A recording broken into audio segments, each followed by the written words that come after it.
However, as a collateral branch, he only received a few million allowances every year. After a bit of thought, he called for the shopkeeper. "Is the owner here?" he asked the alchemy puppet. "What do you need?" Edward replied upon hearing the question. "Oh, you're here." Desmond only just noticed Edward, as he had been immersed in the rare high-quality potions on the shelves. "This. Can I reserve all your high-quality mystic potions?" Desmond said, regaining his senses. "All 1 million potions?" the emotionless Edward asked, confirming if he was sure. "Yes, I need some time to gather such a large amount of money," Desmond said. "All right, you can have all of it after signing a contract," Edward said, not caring if someone bought all the potions. He continued to care for his host's children, paying no further attention to Desmond. "This is the contract, gentlemen." The alchemy puppet returned with the contract, interrupting Desmond's bewildered expression. "Well." Desmond absent-mindedly signed in the center. He hadn't expected that this store would have such an eccentric owner.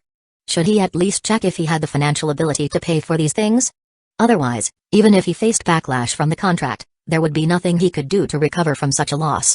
Due to his excitement, Desmond didn't notice that according to the contract, when he renegades the debt, he would be sold into slavery, which also amounted to 1 billion low-grade magical crystal. "Is there anything else you need, sir?" the alchemy puppet asked after Desmond signed the contract. Desmond noticed that only soul-mending potions and blood rejuvenation potions were on the shelves, so he was no longer interested. After all, those potions were only needed in emergencies, and his family had a quota in the Ethereum Gold Chamber of Commerce which was enough for emergencies. "Are there any other types of potions you sell here?" Desmond inquired. Who knows if there were any secret potions that were not on shelves. There are currently only 3 types of potions being sold in Jewel Crown Pavilion at the moment. "We also have top-grade mystic potion," the puppet meticulously replied. "Top grade?" Desmond was genuinely shocked this time. If you could still occasionally buy high-grade potions, then top-grade potions were monopolized by top organizations or families. His family could also obtain a few of them, but it wasn't his turn to use them as he was only from a collateral branch. The difference between high-grade and top-grade potions was on a whole level. You could only take potions according to your strength, otherwise, the magic energy provided by the potion could cause you to burst. Top-quality potions were rule breakers, with effects surpassing their tier. You can take them without worrying about any complications that might happen. If that were the only benefit, they wouldn't be so sought after. Top-quality potions were blessed by law, and consuming them could have miraculous effects, especially when experiencing a bottleneck in comprehension or cultivation. Furthermore, taking potions of this quality could provide a solid foundation surpassing that of others. "How many do you have?" "I want to reserve them all." Desmond suddenly became agitated, almost shouting. "There are about 100 top-quality mystic potions in stock," the alchemy puppet stated. "Hiss. 100? Desmond hissed in shock. "You see, a top-quality mystic potion cost 1 million low-grade magical crystals, 1,000 times more expensive than high-quality potions. As for a Tier 6 Archmage potion, it only cost 100,000 low-grade magical crystals. The price difference reflects the preciousness and rarity of top-quality potions. As for the Myriad World Mall, it costed Maximus 100 million system point or 100,000 low-grade magical crystals. All in all, these 100 top-quality mystic potions cost him 10 billion system point, plus the 1 million mystic potions, which cost another 100 billion system point. It almost wiped out all of his past accumulation.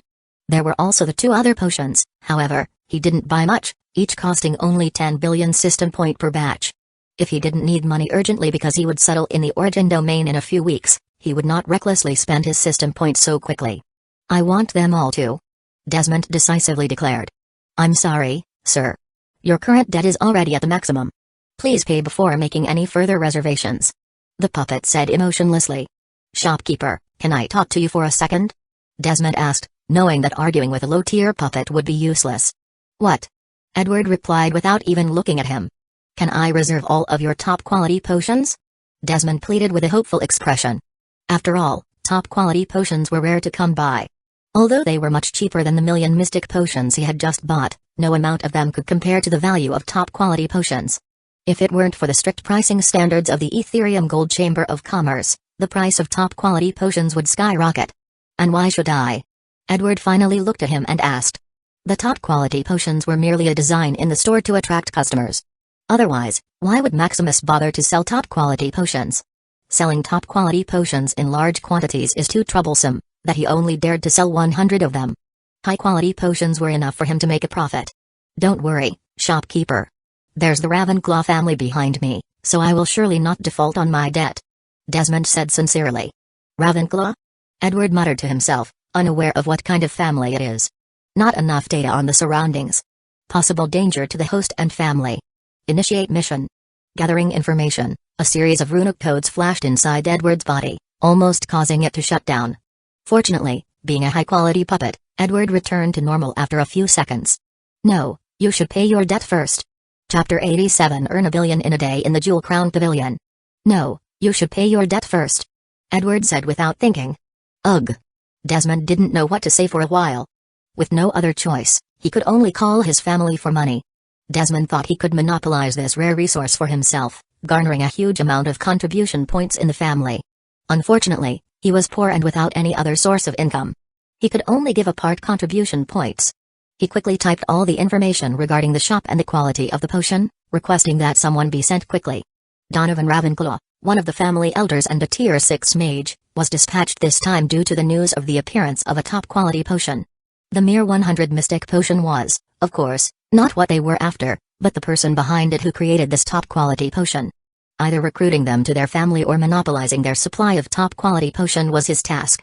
After 15 minutes, the autonomous vehicle stopped at a remote location in the outer city.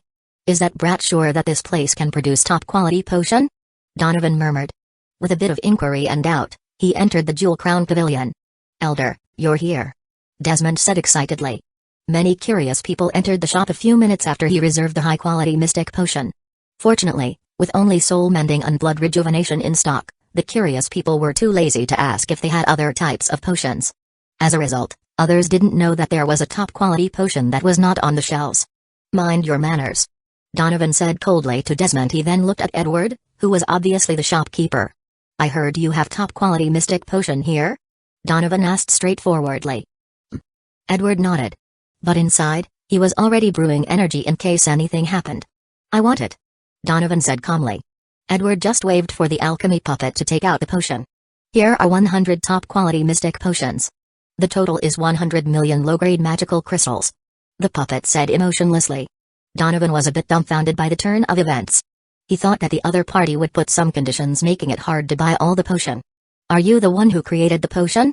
Donovan asked after he absent-mindedly paid with his token. "Yes." Edward nodded, still keeping his guard up. "How is your success rate with top-quality potions?" "I can provide 100 top-quality potions a month." "I want it too." "Name your condition," Donovan said arrogantly. "Yes, as long as you advertise my shop," Edward said after a bit of calculation. Since there was a free advertisement that came to their door, Edward welcomed it. Anyway, they can't earn much from selling top-quality potions, as it was only to attract fish. "Sure," Donovan said excitedly. Normally, thousands of top-quality Tier 5 and 6 potions were supplied to their family every month. Donovan is only a collateral branch that used his strength to become a Tier 6 mage, so he isn't qualified for such rare resources. But with this additional 100 top-quality potions that came out of nowhere, it wouldn't be too much to take 10 potions for himself, right? Although Tier 5 mystic potion is useless for his cultivation, it can still consolidate his foundation. Would you like to join our family as a potioneering alchemist? You can name any conditions," Donovan solicited. "No, I don't want to join any organization for the time being," Edward said. "Is that so?" Donovan just sighed. "In that case, I would like to buy all stock of your potions as a gift for our future transactions," Donovan said flatteringly, his cold attitude gone. After all, the other party can produce top-quality potions, which means a bright future. Edward nodded and went back to taking care of his young masters. There are 30,000 soul-mending and blood rejuvenation potions each, totaling 210 million low-grade magical crystals. The alchemy puppet, as if on cue, broke Donovan's stupor. Donovan could only smile wryly at the eccentricity of this shop owner. During this trip, Donovan paid 1.31 billion low-grade magical crystals, which almost broke their family's cash flow. After bidding farewell to the shop owner, he took Desmond and reported in detail what had happened to the family. "Grandpa, there are no more potions to sell." "What do we do?" Max asked, looking at the empty shop. "We didn't help at all." "You're a liar, Grandpa," Sam said, who was nearly 2 years old, imitating his outspoken older brother, Max. Edward didn't know what to do for a while. "Shut up, you two," Lily, the eldest sister, said. But we were only before Max could finish speaking, Liam interrupted him. "Enough, Max. You're already so old, yet you're still playful. I'm sorry, Grandpa. Max immediately admitted his fault upon seeing that both his eldest brother and sister were against him. I'm sorry, Grandpa. Sam also said, imitating his brother. It's all right. Grandpa has nothing to do now that the shop is out of products to sell. How about we play outside? Edward suggested. He could also take this time to investigate the surroundings since it would be the host's money farm. Yay! The little kid celebrated. You should tell your mothers first, Edward said with a smile.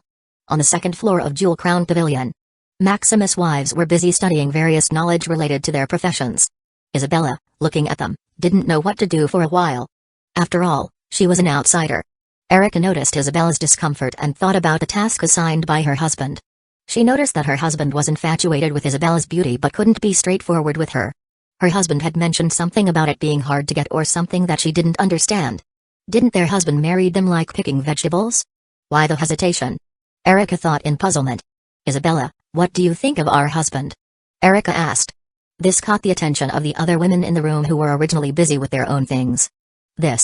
Isabella was speechless. Do you have to ask such an embarrassing question? Isabella thought fiercely in her heart. He's all right. Isabella replied, pretending to be ignorant. Then why don't you marry him? Erica, without hesitation, promoted her husband. Isabella just blushed and didn't say anything. She also developed feelings for Maximus, especially during this time. Maximus was often flirtatious and ambiguous with her. If she didn't notice these hints, then she could just smash a brick on her head. But being at her age, she was self-conscious and sensitive about relationships between men and women. Seeing that Isabella didn't answer her question, Erica just regarded it as silent confirmation. Also, these are battle videos that my husband left for you. He said you were quite talented in the ways of battle. Erica said as she handed Isabella a photo stone that recorded the videos. Thank you. Isabella didn't say anything more and just accepted sincerely. Isabella also felt that she was quite talented in battling. In the Battle Coliseum previously, she ranked in the top 10 on the first day. If they hadn't left, she felt that she could have climbed even higher in the rankings.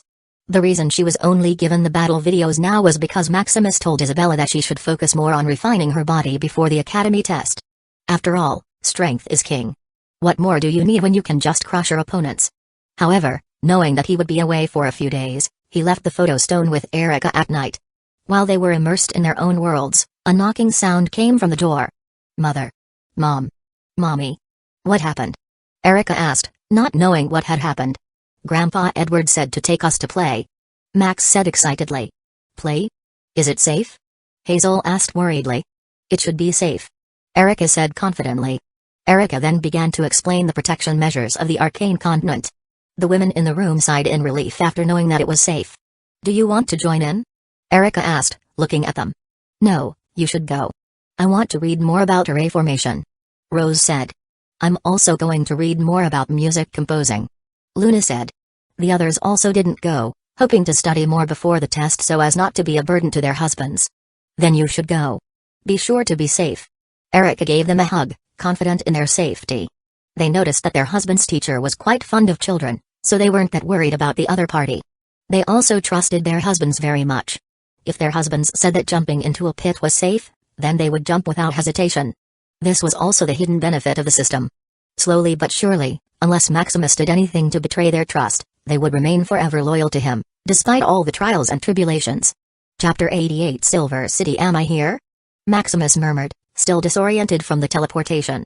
He looked at others who were also somewhat groggy, with some almost vomiting. Please proceed to the exit. A calm voice sounded in the square. Not daring to stay long, Maximus followed the others to the exit. Maximus stepped out of the dimensional teleportation terminal. He wandered around the city, unaware of its location. After some scouting, he discovered that this place was Silver City, the terminal and destination point of the Silverleaf domain in Origin Domain. Although not as prosperous as compared to Silverleaf Floating City, Silver City had a Tier 9 mana density. Merely inhaling the surrounding mana made him feel his strength getting stronger. While Maximus leisurely walked around, he heard someone call his name. Maximus? A voice behind him asked. Maximus turned around and saw that it was an acquaintance, Griffin. It's you, Griffin. Maximus said calmly. I knew it was you, Maximus, just from your back. Griffin said confidently. I thought you wouldn't attend the academy trial this time. Griffin sighed in relief. Of course, I would. I had something to do earlier, so it was a little delayed. Maximus explained. Not just a little delayed, there's less than 10 days before the registration, you know. Griffin joked. This is not the place to talk. Why don't we go to a restaurant? My treat. Griffin followed up. Alright, lead the way. Maximus nodded and agreed. Griffin hailed an autonomous vehicle to go to a famous restaurant in Silver City. Inside the Dragon and Phoenix Pavilion, Griffin secured a private room and ordered a variety of dishes. The name of this restaurant is quite arrogant, don't you think? Griffin joked, commenting on the pavilion's name. While they waited for their food to be cooked and served, Maximus joined in with a joke. Do they actually cook Dragon and Phoenix as dishes? Of course not. Griffin shook his head. Pure-blooded dragons and phoenixes are extinct. Otherwise, I think they would really serve them. Griffin replied, aware of the background of the establishment. Oh? Why do you say that? Maximus became curious. I heard that the owner of the pavilion is a big food enthusiast. He vowed to make ancient dragon phoenix his signature main dish. Griffin explained. He even collaborated with a Tier 9 exotogenetic alchemist, hoping to revive these ancient species. Unfortunately, they haven't succeeded so far and have only managed to create various unintelligent hybrids. Griffin sighed, also eager to taste these ancient species. It is indeed a pity. Maximus could only sigh, admiring such a lofty goal. From what he had read, these ancient species, along with the Titans, were the ruling powers during ancient times. Humans were merely ignorant tribes, insignificant compared to them. By the way, do you know the format of the Academy trial? Maximus asked. Yes, there are usually 3 trials, but you only need to pass the first one to be eligible to study in the Origin Domain. Griffin explained. The first and most important trial is called the Celestial Ascent Path. This trial is like a huge moat that has prevented many previous examinees from qualifying to study in the Origin Domain. How does it work? Maximus inquired. The Celestial Ascent Path is an endless stairway that tests your will. Griffin began. At the Origin Arcana Institute, those who pass the test are divided into 2 groups, seekers and official students. You can become a seeker by simply climbing up 1,000 steps. This test of will should be more difficult as you go up. Maximus nodded and thought to himself. What's the difference between seekers and official students? Maximus asked, puzzled. Seeker meant only being eligible to stay in Origin Raka Institute without any especially or privileges besides staying in Origin Domain. As for the official student, you can attend classes and lecture according to your chosen course, provided that you pass its criteria. Like me, only if I pass the test for Battle Academy can I be an official student. Of course, I still need to pass the trial before thinking about anything. Griffin grinned, imagining his future. I see. Can you tell me about the other tests? Maximus inquired. I don't have much information on those. The first test is always the same, but the others likely vary depending on the profession you choose. Griffin replied. Griffin then shared all the information he had gathered from his family and other sources before their arrival. Here's your order. The server said as he delivered the food they had ordered.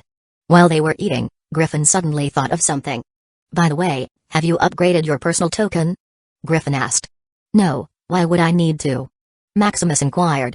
The trial will take place in the virtual world, you know. Griffin reminded him. TSK, it's indeed the richest domain. Maximus murmured in awe. According to Griffin, every 10 years, trillions of people take the test in the Origin Domain. With trillions of Tier 3 and 4 mages and knights, Maximus couldn't fathom the cost of running such an event. But as he contemplated further, he realized that having trillions of people simultaneously in the virtual world was like a drop in the ocean compared to natural mana generated in the Origin Domain. I see. Can you tell me about the other tests? Maximus inquired. We don't have to worry about that now. Usually it was only for those who previously passed the trial and became a seeker. After all, to pass the other test and become an official student, you need the corresponding knowledge and inheritance. Without enough accumulation or monstrous talent, we can only dream of passing it in one go. Griffin sighed. I can only say, good luck to us. Cheers. Maximus raised his glass and toasted. Cheers. Griffin replied, clinking glasses with him. After eating with Griffin, Maximus visited a branch store of Ethereum Gold Chamber of Commerce. What do you need, sir? A steward approached him. I want to upgrade my personal token. Maximus said as he took out his token. Sure. The steward readily agreed and led him to another room. How much does it cost to upgrade the token? Maximus asked as he took a seat.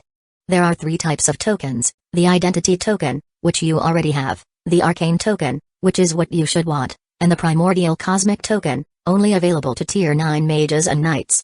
The steward patiently explained. To upgrade from the identification token to the arcane token, you'll need 1,000,000 low-grade magical crystals. The steward said with a smile. Alright, how do I upgrade? Maximus asked, as he readily paid. This is a jade crystal token. You simply need to fuse it with your personal token, and it will automatically upgrade. The steward said, taking out a jade token similar to Maximus's own. Without further ado, when the two jade-like tokens were close together they began to merge. Maximus Shadow Crest, Personal Information Bank Account Properties Privileges Options Dimensional Servers, New, Origin Arcana Institute Trial, New. Examining his token, Maximus noticed two changes. First, he accessed the dimensional servers to understand their purpose. After a while, he learned that the dimensional servers allowed him to access token functions specific to each individual dimension, even enabling cross-dimensional communication. Satisfied with that, he opened the Origin Arcana Institute trial. Register. It appeared that only those taking the trial were eligible to view it. After a bit of registration and a brief process, he learned that only individuals under 100 years old and at least Tier 3 strength were eligible to register. This reminded him of his wives. Fortunately, during their travels, he guided and trained them regardless of the cost, but they had already reached Tier 3. 234 hours 23 minutes 54 seconds, after registering, there was another blank space, displaying a countdown to the trial and the number of people who had already registered. There are so many. Maximus exclaimed in shock. He had thought that when Griffin mentioned trillions of registered participants, it was only 2 or 3 trillion. But hundreds of trillions? It seemed like an enormous amount. After all, reaching Tier 3 before the age of 100 required either legendary talent or significant resources to accumulate power. It's because you can retake the trials. The steward chimed in, noticing Maximus's silence. Retake the trials? I thought you could only take it once? Maximus asked. You can take it every trial until you're over 100 years old. This is also to give a chance to people with poor backgrounds to train their willpower. The steward explained the ins and outs of the matter. Apparently, the trials had 3 purposes. First, is to select geniuses from various domains and continents. Even individuals from the divine and beast continents were also eligible if they wished. Second, to train these talented individuals. Although they may not be able to pass, being eligible to reach at least Tier 3 before the age of 100 proves that they are worthy of training. Once again, it showcased the arcane continent's style of nurturing people from all over the world. Third was money. To be eligible for the trial besides meeting the necessary criteria, a corresponding fee was required. For himself, it cost 100,000 low-grade magical crystals as a nascent mage. As for the fees for other tiers, he didn't know, but one thing was certain, it required a massive amount of low-grade magical crystals. After some further questioning with the steward, Maximus left and began planning to rent a place for his wives and children to settle before the trial. Chapter 89 Before the trial 2 days later, in the Jewel Crown Pavilion, I'm home. Maximus yelled outside the shop as if in response to the sound, the shop opened. Welcome home, host. The puppet Edward said, seeing that they were alone. Don't call me host, just call me Maximus. Who knows if someone was peeping on us? Maximus warned. Dad. His children came running down the stairs to greet him. I missed you. Maximus said as he hugged each of them. Although a day or two was not long, they were in an unfamiliar place after all. Are you good kids? Maximus teased. No, Max and Sam were very bad. Lila chattered about what the two did during these few days. While they were chattering, his wives upstairs also came down. How are you, dear? His wife Erica asked. I'm fine. Maximus smiled and reassured them. The whole trip was smooth. Besides Griffin, who gave him advice, there was also a sufficient amount of money that shortened his visit to the Origin domain. More than 1 billion low-grade magical crystals were transferred to him by Edwards as soon as he had the money. So he could immediately rent a decent place even in a rush time. It cost him 100 million low-grade magical crystals just to rent a place for a month. This was still with a discount because he was about to undergo a trial. Otherwise, if you go there just to train or visit, the sum you need is astronomical. Only rich people in Tier 7 or above individuals can afford a place and still live decently. When should we go to the Origin domain? Erica asked. About tomorrow, there is only about a week before the trial. Maximus said as they went inside. After a night of preparation, they went to sleep and rested for tomorrow. On the 3rd floor of the building. How is the shop going? Maximus asked as he sat across a table. Although they could talk and chat with the token across dimensions, it was better to talk in person to avoid leaving any traces. It's alright, but there are no products to sell at the shop. I also ordered a batch of potion materials in Ethereum Gold Chamber of Commerce. Edward said. Good, I'll give you the potion later, but don't sell it all at once like last time, it's too eye-catching. Maximus said. Although earning a billion low-grade magical crystals in one day is exhilarating, the potential problems it left are also troublesome. How do we sell the potion? Edward asked.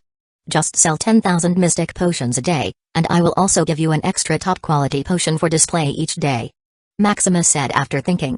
Although it's rare for a person to produce 10,000 potions every day, it's not impossible. From what he had learned, there are many ways to mass-produce potions. For example, using an alchemy cauldron the size of a mountain, after brewing, you can transfer the finished potion to a vial or a bottle. The only problem with this is maintaining the quality. So, if he's not worried that it will be too eye-catching, he can sell at least 1,000,000 potions a day with no sweat. As for the one top-quality potion, it's for people to remember the shop. After all, although high-quality potions are somewhat rare, you can still find them in other shops. That's good. Edward just nodded at Maximus' orders. After the night, his wives and children got ready and went to the dimensional teleportation terminal. This time the skipping fee was 20 million low-grade magical crystals. After all, he didn't want to wait a whole day or so just to use the teleportation array. Fortunately, it came with a teleportation fee, so he didn't bother to curse them for being a scam. In the Origin Domain's Silver City, Black, his kids and his wives nearly vomited due to the distortion during the teleportation. Follow me. Maximus urged, using his consciousness to guide them to the side. Here, drink these. Maximus gave each of them a potion for relief. Huh. After drinking, they finally felt like they could breathe again. It's too uncomfortable, Dad. Lily said as she hugged his arms. It's all right. You'll feel better after a while. Maximus comforted. Are you all right? Maximus then looked at his other children and wives. We're all right, Dad. We're fine, dear. Then let's go rest in the accommodation I rented. We can do other things later. Maximus said.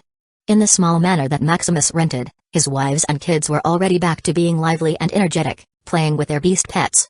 What do we do now? Erica asked after they relaxed. We should upgrade your tokens and register for the trial. Maximus contemplated. Do we go now? Erica asked.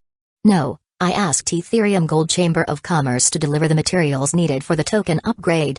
Maximus said. He was too lazy to move around now. Since they came to the Arcane Continent, they were either traveling or on their way to travel. Plus, he didn't want to leave his kids alone in the house just to upgrade the token. After waiting for a while, there was a call in the formation arranged in the manor. Here's your order, sir. Maximus manipulated the array and obtained the materials without letting the guy in. It's truly convenient to have things delivered, and as for the payment, it's automatically deducted from his bank account.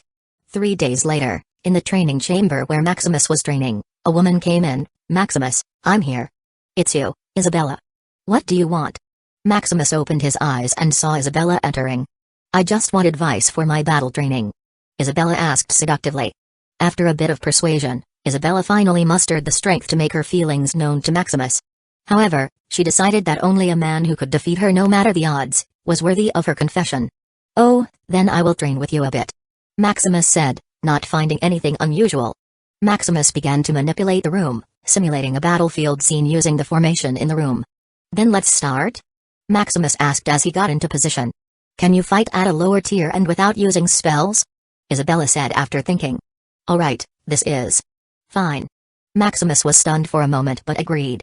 If it were months ago when he still struggled at fighting, relying solely on his mastery of spells to win, it would be different. However, after his recent improvements and the help of the system, things changed. He discovered a battle aptitude that could be upgraded. As expected of the almost omnipotent system, it had everything one could think of. He upgraded his battle aptitude to divine rank, watched battle videos, and accelerated his learning using life points.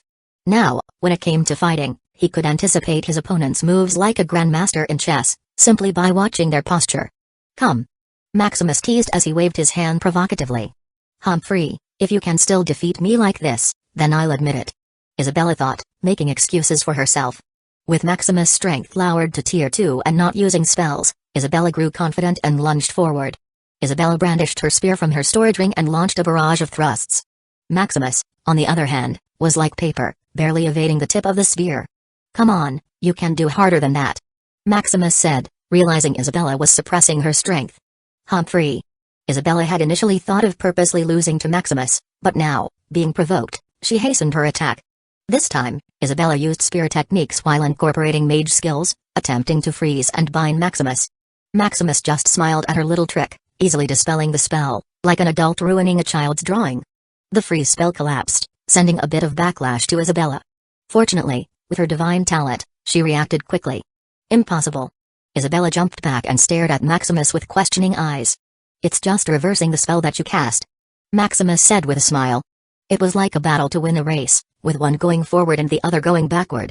Spells were more complicated, as without knowing and mastering the spell sequence or having a bit of anticipation, you could never counter the spell cast by the opponent. But for Maximus, it was a breeze.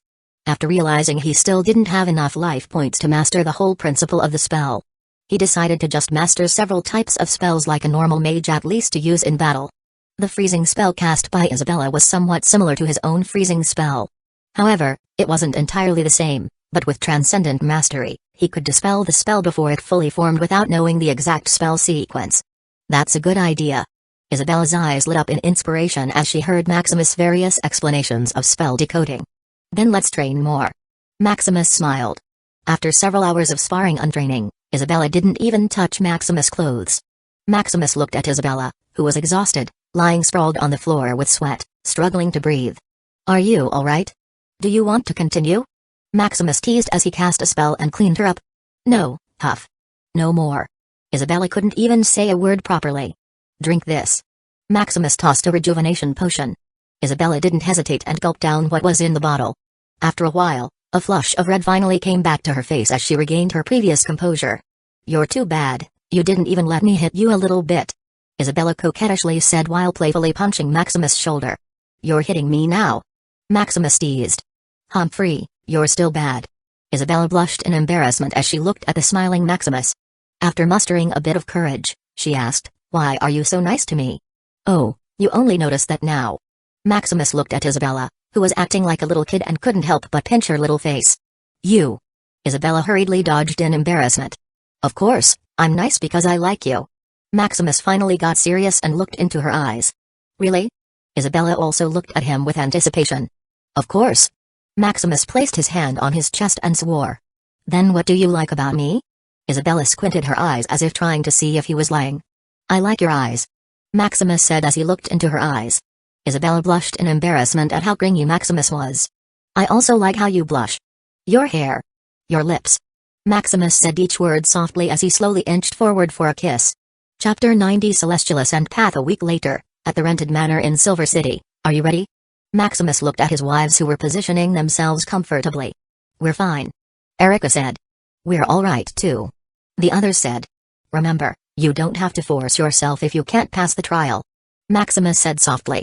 Anyway, you can take the test again 10 years later. You too, dear. We would rather come back to the sunburnt plateau than see you hurt. Erica said. Yes, we still have our children. We don't need a prosperous life here, as long as we have you.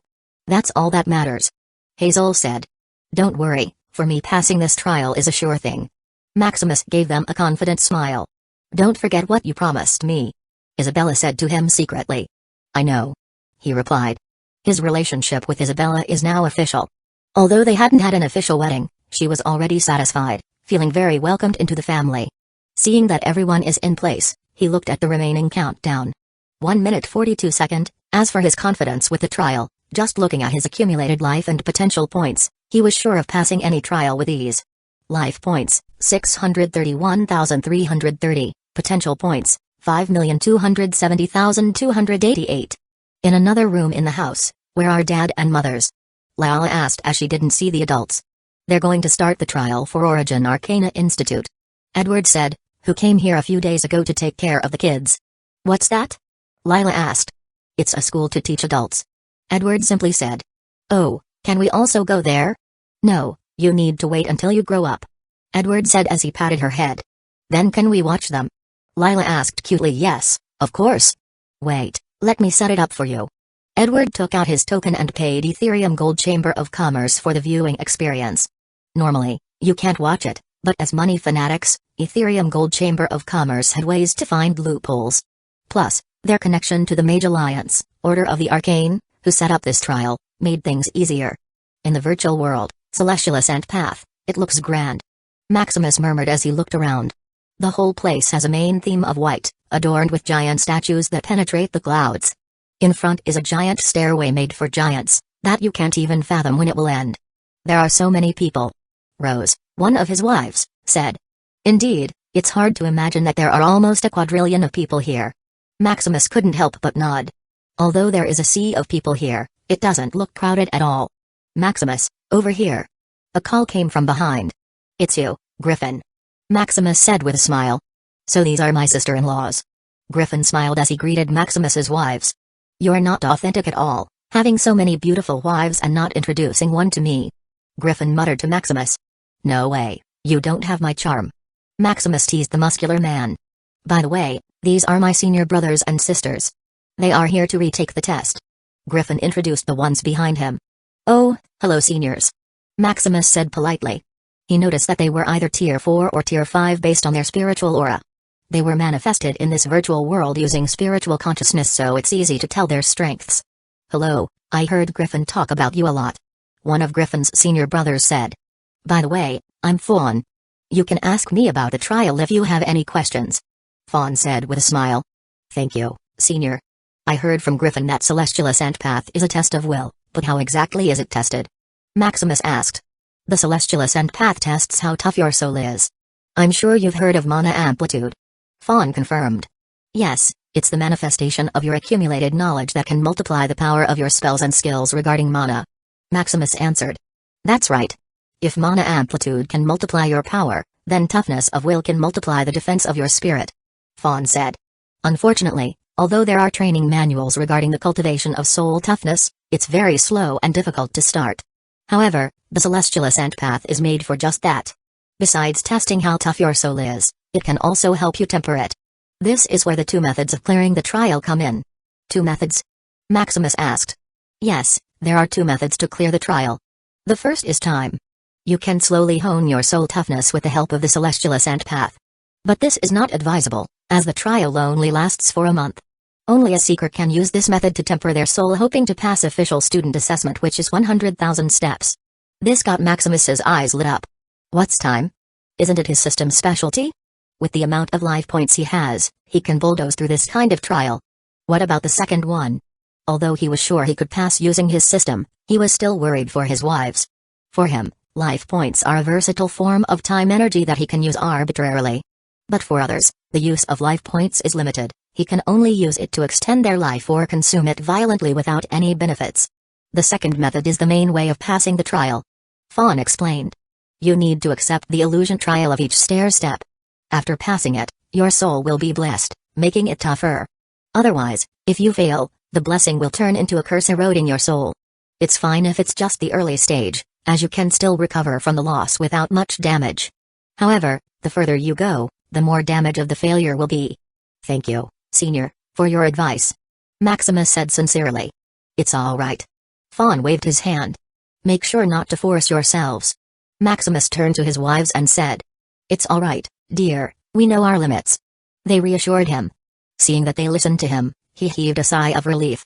Although he could perfectly heal their souls even if they were damaged, he could do nothing if they lost their lives. While they were talking to themselves, the white theme of the virtual world suddenly darkened. It's the Dean. Fawn murmured. Dean of what? Maximus, who was beside him, asked. It's the Origin Arcana Dean, a Tier 9 primordial mage. Fawn said solemnly. Oh? How can a Tier 9 mage have time for this little trial? Maximus asked, puzzled. I heard that the Dean has countless clones in Origin Arcana, from inconspicuous mortals to dominating mages and knights. This also forces the students to curb their arrogance. After all, who knows if the one you bullied now is one of the Dean's clones? Fawn thought in horror. Who knows if Maximus is also one of his clones, and the other girls too? After all, the beauty of that quality is very rare, yet there were 8 of them bundled together. If it were not for the ongoing trial, he would like to break the wall and get himself 1 or 2 of Maximus' companions. As for being a friend of Griffin, he just sneered at it. He only accommodated Maximus for the sake of getting the admiration of these beauties. But now, seeing the Dean and remembering the rumors, his arrogance and complacency are gone. Thankfully, he didn't do anything rude as of now and still showed his gentlemanly side. In the sky of the virtual world, the students this time are not bad. Phelan Blackthrone, the so-called Dean, murmured as he looked at the people below. Although he can't know their exact aptitude, being a peak primordial mage, nothing can hide from his eyes. TSK, is that the son of Little Enolan? Phelan said to himself as he noticed someone with a rank 9 primordial potential. The little Nolan he mentioned is a Tier 9 Cosmic Knight. As for why he calls him little, with his peak strength and 99.99999% comprehension of the darkness law, there are only a few who can match him. It's another beautiful seedling for this world. Phelan murmured with a glint in his eyes.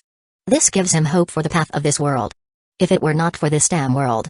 Phelan sighed. Phelan could only sigh at the weakness of this world. When he reached this state countless epochs ago, coupled with a few others, they noticed that they could no longer advance. This is the limit of this world. This nearly gave them despair. Although they are immortal, without further paths in front of them, they will be assimilated with the world sooner or later. Fortunately for them, with despair came unity. The arcane continent called for the other three continents' peak powerhouses to gather together to think of a solution. Chapter 91 Truth about the world. Countless epochs ago, in the sky of the Ethereum realm, atop an endless sea, 12 peak powerhouses from the 4 continents sat around a round table. Epoch, billions of years, you should know about the gathering this time. Phelan, a powerhouse from the arcane continent, started. What about it?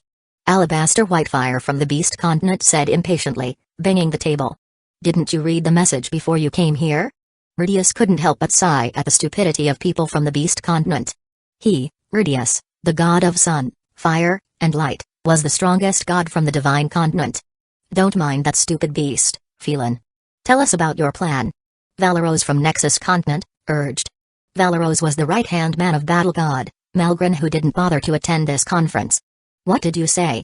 Alabaster got up from his chair, putting pressure on Valeros. The other 2 beastmen were also enraged, ready to fight people from the Nexus continent.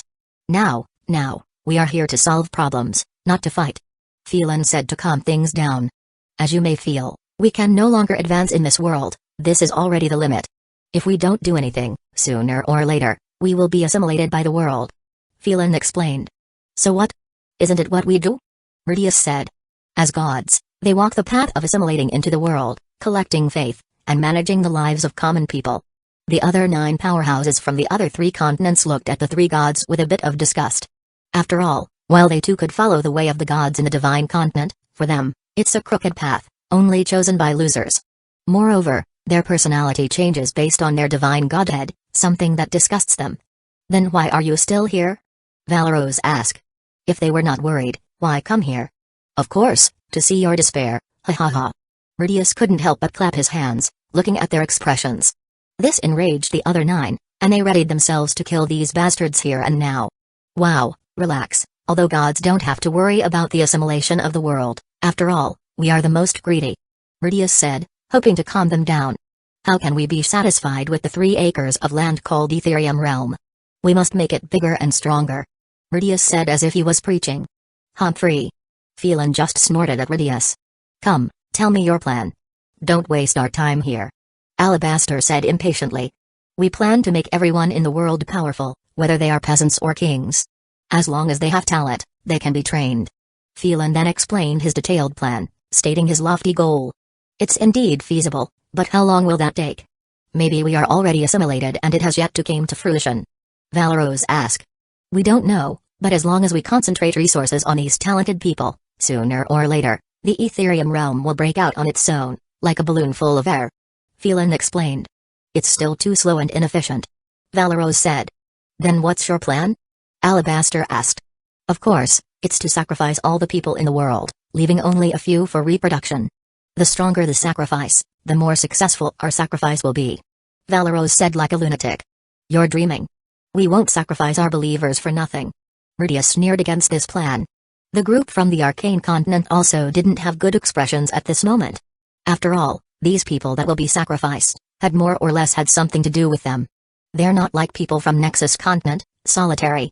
They formed factions, families, and such, managing large amounts of people. Although they could be cruel towards others, they were reluctant when it came to their own. As for the group from the Beast Continent, they didn't pay much attention to the matter, not fully understanding its implications. They believed they would only sacrifice most of the humans and weak beasts from their continent, and that would be the end of it. However, Valeros's plan meant sacrificing all the people in the Ethereum realm, except for Tier 9 beings and some breeding tools. Humphrey. Don't even think about this matter. Phelan said coldly. Why not? This could yield results earlier. Maybe it would be finished in just a few million years. Valeros sneered. As for your plan, it's indeed good, but who knows if it's even effective? Valeros said skeptically. Enough of this matter, We won't do it. Rudius replied firmly. Humphrey, hypocrites. Valeros murmured. Then we will follow my plan? Phelan asked. Alright, it's all up to you. After all, you are good at these things. Rudius said. The others had nothing to say. After all, Arcane Continent were the only ones who had the habit of passing knowledge. For the gods of the Divine Continent, God's power is supreme, and it's sufficient enough for them to pass power down to their believers. The Beast Continent, on the other hand, didn't bother about this. They relied on their bloodline progression rather than dealing with this messy knowledge. As for the Nexus Continent, it was like a wild and lawless land. All one could see was fighting, chaos, and domination. This environment also gave rise to a bunch of powerhouses with frightening combat abilities. If they were not so few in number, they could easily be regarded as the #1 continent. A few million years later, the 12 peak Tier 9 powerhouses in Arcane Continent carried out the plan. Among the 12, Sax, a Tier 9 formation array grandmaster, created an unprecedented array that covered the entire continent. How is it? Sax asked the other 11 arrogantly. Not bad. It only took you a few million years to cover the whole Arcane Continent. Phelan said. This is just child's play. If I wanted, I could cover the whole Ethereum realm with a formation array in just a few epochs. Sax bragged but also sighed, dreaming of such a feat. It was indeed possible to cover the whole Ethereum realm with a formation array, but to do so, one needed the agreement of powerhouses from other continents. But how could that be? How could others allow you to place a bomb capable of killing them whenever you like? Don't be too greedy. Libra, a peak Tier 9 alchemist, advised. Alright, we still have many things to do. Phelan said. A few million years later. Ha ha ha, I didn't think it would be possible. Libra said, looking at his masterpiece. Yeah, who would have thought that it was possible to turn the whole continent into an alchemy product? Sax sighed. Countless epochs ago, they were still minding their own business and their own interests. But now, due to a common problem, they bonded together and, regardless of resources, created a miracle. With this, we can have unlimited resources. Phelan said. With the formation array in the Arcane Continent turned into an alchemy product, the whole land could absorb the chaotic wind in the endless sea. This should be barely enough to start the plan. Phelan murmured. With the completion of the needed resources, the 12 powerhouses created the Origin Arcana Institute and recruited people from all over the Ethereum realm. Millions of trillions of individuals from around the world flocked to the Origin domain for this once-in-a-lifetime opportunity. With almost unlimited resources, most of these talented individuals reached Tier 8 Mage or Knight level in just a million years. However, despite the progress, a dark atmosphere loomed inside a conference room. How is the result of your divination? Phelan asked. Not good. Those lunatics from the Nexus continent are indeed crazy. Silner sighed. They started to hunt these budding Tier 8 Knights and Mages. He added. Can't they just wait? The plan is already showing results, and we are about to witness new Tier 9 powerhouses being born in the Ethereum realm. Sax said pitifully. There can only be 12 Tier 9 powerhouses in each continent, and the birth of a new powerhouse is a clear signal that their plan is working. No way, they're battle lunatics with nothing to do. They claim they were merely testing the people we trained. Silner explained. The peaceful training had indeed left these new individuals relatively powerless. But who cared? They wanted quantity over quality. As long as they produced enough Tier 9 powerhouses, they could promote the world. They had already helped enough. How could they still worry about their weak combat power? Just warn them not to do it again. I will think of a solution for the weak combat power. Phelan sighed, having a headache over these crazy lunatics. With the warning, the lunatics in the Nexus continent curbed their fangs and watched as the powerhouses in the Arcane continent developed a solution. Is that really necessary? Amara, a battle goddess who mastered nature, questioned. Humphrey, what's the use of weaklings? I would rather be assimilated than have these weaklings do us any favors. Malgorn coldly said. Malgorn was the strongest battle god in the whole Ethereum realm, mastering all types of combat. He was a miraculous being born in the Ethereum realm, capable of killing a Tier 9 being with a mortal body. Of course, this was an exaggeration, but it illustrated how monstrous Malgorn's talent was. He had not attended the gathering millions of years ago as he disdained to team up with anyone.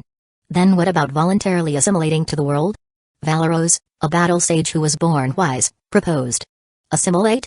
Do you want to be like that trash god from the Divine Continent? Malgorn angrily retorted. Of course not. How can I put my safety in the hands of mere weaklings like mortals? Valeros sneered. Then what do you propose? Malgorn asked.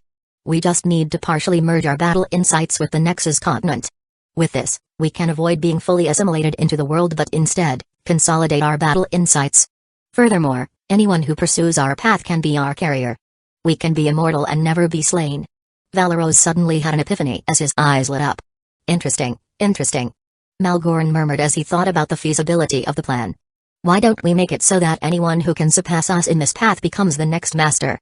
Malgoran said as his eyes lit up with battle intent. Why do that? What if someone really surpasses us? Wouldn't that put us at their mercy? Valeros asked, clearly not in favor of the plan. So what? If someone can surpass me in my own path, that would only make me incompetent. Malgoran said, firmly making up his mind. But just do what I said. Remember, you must add this clause when you are creating the assimilation method. Malgoran warned, looking at the timid Valeros. Malgoran would rather die than condone this weak thinking. If they could truly become immortal, they would sooner or later be intoxicated by this power. However, with this kind of clause, who could be lazy, thinking that someone would replace them if they slacked off? Chapter 92 Truth About the World 2, a few thousand years later, in the center of the origin domain. Did you say you found a solution? Phelan asked. Yes, I found an interesting seedling who proposed a solution. Libra said as he sat leisurely across the table. Oh, could it be alchemy? Phelan asked. Knowing that Libra majored in alchemy, he figured the solution might lie within that field. No, that brat called it mechanics. Libra angrily said. Remembering the hoaxes the brat was talking about, something related to the natural ways of the world, etc., etc. Oh? What kind of mechanics? Phelan asked. A branch of alchemy or perhaps another profession? Libra said, not sure. He didn't know the limits of the mechanic profession, so he was uncertain. Anyway, he proposed to use the unlimited mana that flows in the origin domain to create an unprecedented mechanic device, or so he said. Libra explained. Bring him here to explain. Phelan said. Libra just nodded as he released his powerful consciousness, enveloping the whole domain until he found the brat, Astrid. Where am I? Astrid murmured to himself as he looked around. Seeing two of the Apex Sovereigns, he was shocked but quickly regained his composure. I've seen the two Apex Sovereigns. Astrid said. You're here. Libra said, looking at him like a piece of rough jade. Can you continue talking about the mechanic device thing? Libra asked, not sure. Astrid still didn't know that the man he was talking to about his idea earlier was one of the Apex Sovereign's clones, Libra. This. Astrid didn't know what to say for a while. The one you spoke to was one of my clones. Libra said as he projected a picture of his clone. Why yes. Astrid nearly sweated. He remembered that he had talked a lot of nonsense, even bragged that his way called mechanics was a challenge to this muddle-headed alchemist. While alchemy is great and all, it lacks innovation. It's not that it's bad, but the way of alchemy is to bend the rules and laws to your own advantage. This is where the problem of lack of innovation starts. Doing this thing is heaven-defying, without countless verification and trial and error, you can only fail. So, most alchemy devices are either an upgraded version of another or a derivation of something. But mechanics follow the rules and laws of the world, making it easy to create new things, thus leading to innovation. Is the Lord Apex Sovereign talking about the mechanic's ability to use natural mana? Astrid asked to confirm. Libra just nodded. Well, unlike alchemy, mechanics follow the laws and rules of the world, so it is naturally blessed by the world that it can use natural mana in the atmosphere on its own. Astrid then explained his approach to mechanics and why it's able to use natural mana. Alchemy bends the rules and laws, so it can't use the natural mana in the atmosphere, requiring the one who uses it to personally input mana. This problem was solved in later generations, but it can only utilize crystallized mana. A few million years later, in the center of the origin domain, a huge crystal ball hovered in the air. Ha ha ha. I, the great Astrid, finally did it. Astrid yelled, still in messy attire. In these few million years, he fully devoted himself to this masterpiece without any rest. Fortunately, he was already tier 8, so it wasn't a big deal, but it greatly consumed Asterix's will insanity. Nice one, brat. Libra said as he teleported towards him, feeling the disturbance in mana. Oh, the little one finally finished his school project. Sax joked as he came with the others who also felt the disturbance of mana. Now, we have an enormous mana generator. Astrid said as his eyes lit up. Tell us, little Astrid, what is it about? What is this mana generator? Sax asked, puzzled. He wondered what function this device floating in the air was. Lord Sax, in short, the mana generator can convert mana to the energy that the alchemy device uses. Astrid explained briefly. Good, good, we could now create something to train the students' combat power. Phelan said. He was going bald due to the urging from the people of Nexus continent to make up for the combat power of the students they train. Now that there is this huge hunk of metal, I can finally create an alchemy device without worrying about a power supply. Libra said.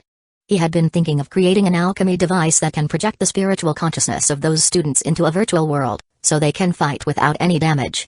However, such an alchemy device is not something he can use, due to the lack of mana.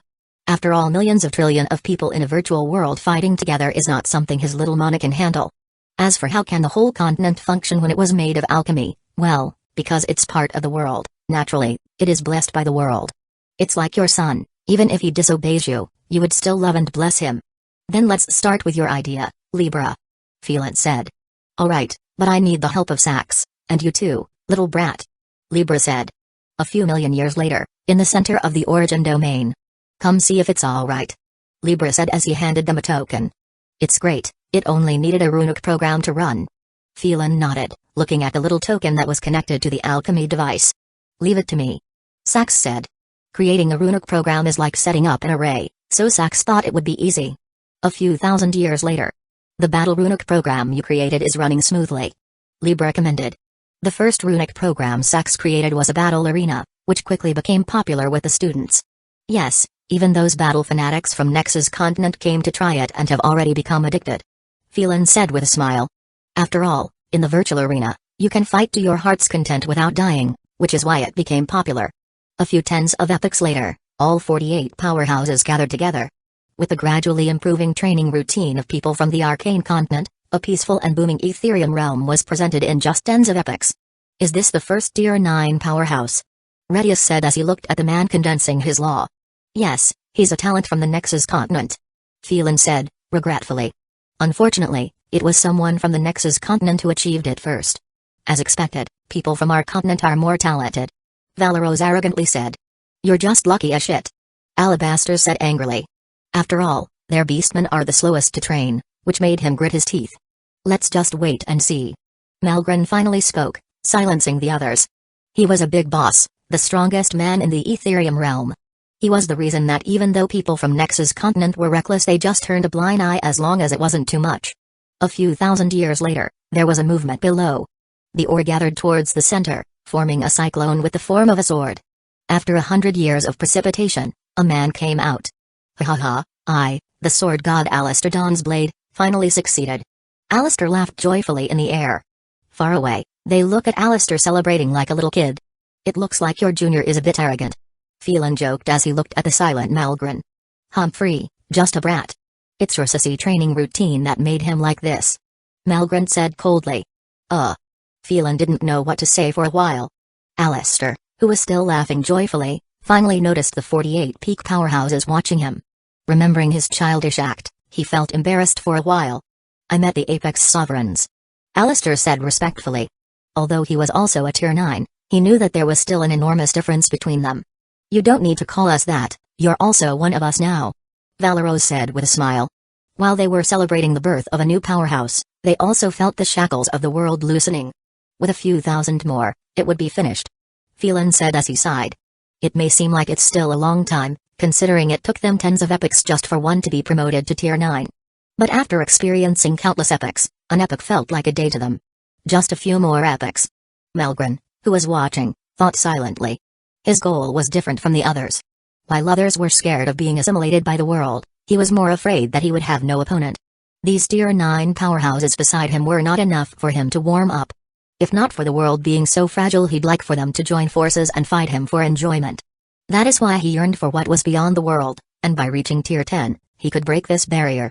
While they were feeling the loosening shackles of the world, Silner, a Tier 9 powerhouse who specialized in divination, spoke loudly. Not good. Something evil is attracted to the Ethereum realm. Chapter 93 Truth about the word 3, not good. Something evil is attracted to the Ethereum realm. Silner said loudly. What evil are you talking about? Phelan, who was beside him, asked. It's a huge mass of evil. Silner said nervously. Although he is a Tier 9 seer, all he can calculate are the things in the Ethereum realm. He only knew that there is an evil who noticed Ethereum realm because the instinctive will of the world itself gave him a vision. How dangerous is it? Phelan asked seriously, even though he didn't know what his old friend Silner was talking about. Just seeing him nervous is enough for him to take this seriously. I don't know, but the world will instinctively felt danger. Silner then began to calm down. Based on my calculations, we only have a few million years before that thing reaches us. Because of Silner's warning, the celebration was cut off, and they returned to their own territory. Using their own methods, they confirmed one by one the evil thing that Silner was talking about. In the Divine Continent, TSK, what an evil thing. If this reaches our world, it will instantly swallow and corrode us. Radius said. What should we do? Nyxus, the god of the moon, asked. We can either sacrifice all the people or sacrifice some tier 9 powerhouses. Radius said, looking in the direction of Nexus Continent. Of course, they were reluctant to sacrifice their people, as they are their foundation. The perfect target for sacrifice would be the powerhouses from Nexus Continent. Around the Nexus Continent, all the powerhouses from the 3 continents came to Nexus Continent, as if in agreement. You're here, old fox. Radius said mockingly when he saw Phelan from Arcane Continent. No way. Phelan could only sigh. The powerhouses from Nexus Continent are the perfect sacrifice in this time of danger. What do you want coming here in our territory? Valeros asked, looking at the malicious powerhouse glaring at him. You should know about the danger outside our realm. Radius started. We planned to adapt your plan tens of epochs ago, to sacrifice people to strengthen the world. Oh? Then why are you here? Shouldn't you start killing your people? Don't worry, we will also sacrifice the people of Nexus Continent for the greater cause. Valeros said as if not knowing their intention. Don't play dumb, Valeros. We know you're virtually immortal, this sacrifice should not hurt you. Radius said. The other people also nodded. When they gathered earlier, they noticed something different about the powerhouses of Nexus Continent, as if they followed the path of the gods and became divine, but not quite right. After further deduction, they came to the conclusion of such an ingenious method. Not only do they not have to worry about being assimilated into the world, but they can also become immortal in a literal sense. Unfortunately, it's too late. They didn't have enough time to follow the path of the people from the Nexus Continent. Otherwise, why bother with these hardy, stubborn battle maniacs? So what if we're immortal? Valeros said with a bit of anger. He was not angry because of possible death, he was angry because they were being treated as mere sacrifices. After all, even though Valeros was timid, he became the battle sage through a mountain of corpses. So death is like going home for him, and knowing that he can still revive further dilutes this notion of death. How about I ask Malgren? After calming down, Valeros thought of the opinion of Big Boss Malgren. This. The others hearing him said, had an ugly face. Although they would not admit it, they don't know why, but facing Malgren, even though they're all tier 9 peak powerhouses, is quite scary. Valeros, seeing their different reactions, felt a little joy. Seeing this ugly expression, he called for Malgren anyway. What? Malgren teleported toward them and asked. You should know about the evil thing coming here. Phelan said, trying to calm him down lest he goes crazy. I know. Malgren said calmly. He was busy earlier because of this. He communicated with the instinctive will of the Ethereum realm to see if it can send him directly toward this evil thing. Different from others who saw this as a crisis, he saw this as a challenge. If it were not for the restriction blocking him from this world, he would have already rushed toward that evil thing. So you know. Phelan then nervously explained their plan, using the powerhouses from Nexus Continent as sacrifices. Humphrey. Malgren looked at them condensing, which scared the hell out of them, that they nearly escaped. Although Malgren was angry, he also knew that this is the best plan. The Ethereum realm is indeed too weak that it can't even send him directly to the enemy. Then you should make them a sacrifice while fighting. Malgren finally compromised. He also wanted to see if the Ethereum realm can send him to the enemy after this sacrifice. Why you will not join? Phelan asked in surprise. Do you want me to? Malgren looked at them who were timid like sissies that he instantly lost his fighting intent. And no, of course not. They didn't fare to fight this monster. Humphrey. Malgren then looked at Valeros.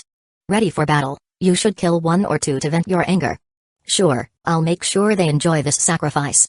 Valeros smiled. 1,000 years later, the huge evacuation of people from Nexus Continent was finished. Looking at the whole continent that was still bustling with activity a while ago, now empty, Valeros sighed. Are you ready? Valeros asked the other 10. Ha ha ha. We'll cut some flesh off these weaklings. Draven, who was skilled in hammer weapons, said excitedly. Knowing that they were going to be besieged and sacrificed, he was not scared at all, he was even a little excited. Where's the little newbie? Amara asked, seeing that Alistair was not here. He's still consolidating his strength after his advancement, he even has no idea what's happening in the continent now. Valeros smiled. Alistair is also an immortal, because they had already condensed battle insight in the Nexus Continent. After he became a tier 9, Alistair's battle insight is automatically included, making him immortal. After the preparation, a horrific battle ensued within the Nexus continent. This was later known as the Battle of Gods. The cause is unknown, which led to a lot of hearsay spreading in the world unknowingly. In this battle, 18 Tier 9 powerhouses died and were sacrificed, with the Nexus continent having 12 casualties, the Divine continent having 4, and the Beast continent having 2. The people from the Arcane continent were too cunning, always hiding at the rear, and thus had no casualties. Earlier, after they killed and sacrificed 11 powerhouses from Nexus continent. Should we also kill this newbie? Sax from the Arcane continent asked. Yes, a pity. Phelan sighed, looking at Alistair feeling sorry. After all, he was also a student from Origin Arcana Institute. Just that, I think Valeros and the others didn't remind him of this event. Libran on the side didn't know what expression to make. Anyway, he will revive later, just explain it to him. Just regard this as a lesson to always pay attention to your surroundings. Phelan said seriously. The three used all their strength to bombard Alistair, who still had no idea what was going on. What's going on? Alistair only saw a bright light and vague figures of people from the Arcane continent as he began to disintegrate. People from Arcane continent, wait for me. Alistair's last thought, still not knowing what happened. In the place where Alistair died, a faint phantom of Amara emerged. Poor kid. You were bullied badly. Amara sighed at Alistair's fate. He was only promoted to Tier 9 and had a bright future ahead of him, but he stumbled upon this catastrophe. Don't worry, I'll make sure you revive earlier, to repay the others. Amara, using her initiate weapon, put her soul fragment and Alistair's soul fragment, nurturing it with nature, to revive themselves earlier. After the battle, the Nexus continent was torn into various bits, with only less than 10% of it still floating from the endless sea. It should be enough. Malgren in the sky, looked at the torn Nexus continent as he felt the surging power that strengthened the world. Can you send me? Malgren communicated with the instinctive world's will.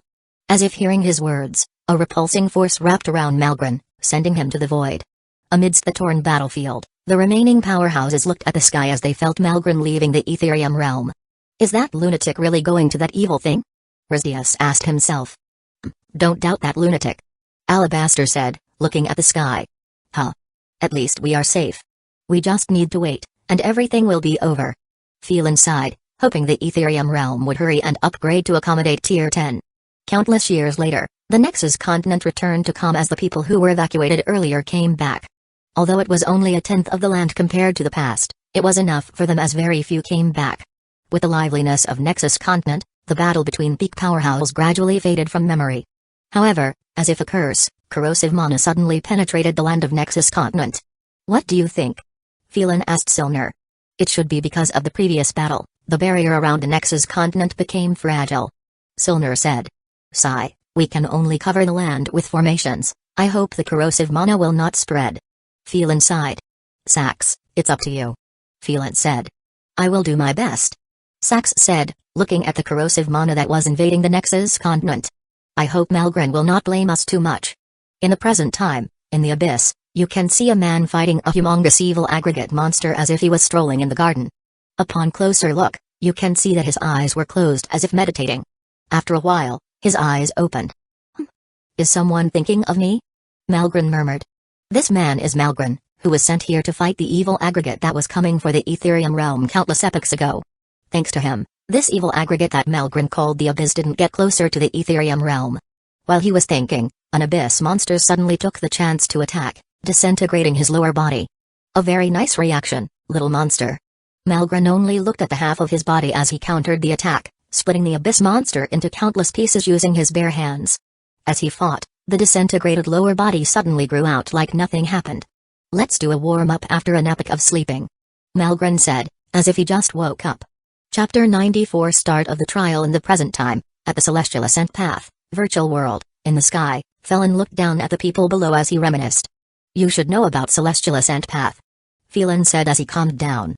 The people below looked silent as if they already knew the rules. You need to climb to the 1000th step to become a Seeker, and you can stay in Origin Arcana Integer indefinitely until you die or ascend to Tier 7. Phelan explained carefully. You have 100 days to ascend your way to the 1000th step. After you become a Seeker, you can choose to climb up to the 100,000th step and become an official student. Without further ado, you may begin. Phelan said as he disappeared, making the black-colored sky turn back to white. Let's go.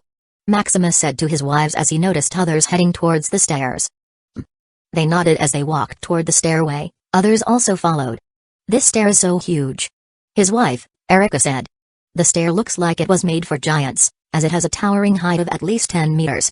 Despite the number of participants, there was still plenty of space to stand, as the length of the stairway seemed endless. This is just a simulation of the real celestial ascent path. I don't know how grand the real thing is. Maximus said in wonder. It is said that this virtual celestial ascent path can only simulate up to 100,000 steps. Griffin on the side nodded. Then let me try this thing. Maximus said as he jumped toward the first stair. As he landed, an unknown force suddenly descended on his spirit, attempting to crush it. Thankfully, with his powerful soul, he quickly adapted. Come up and try.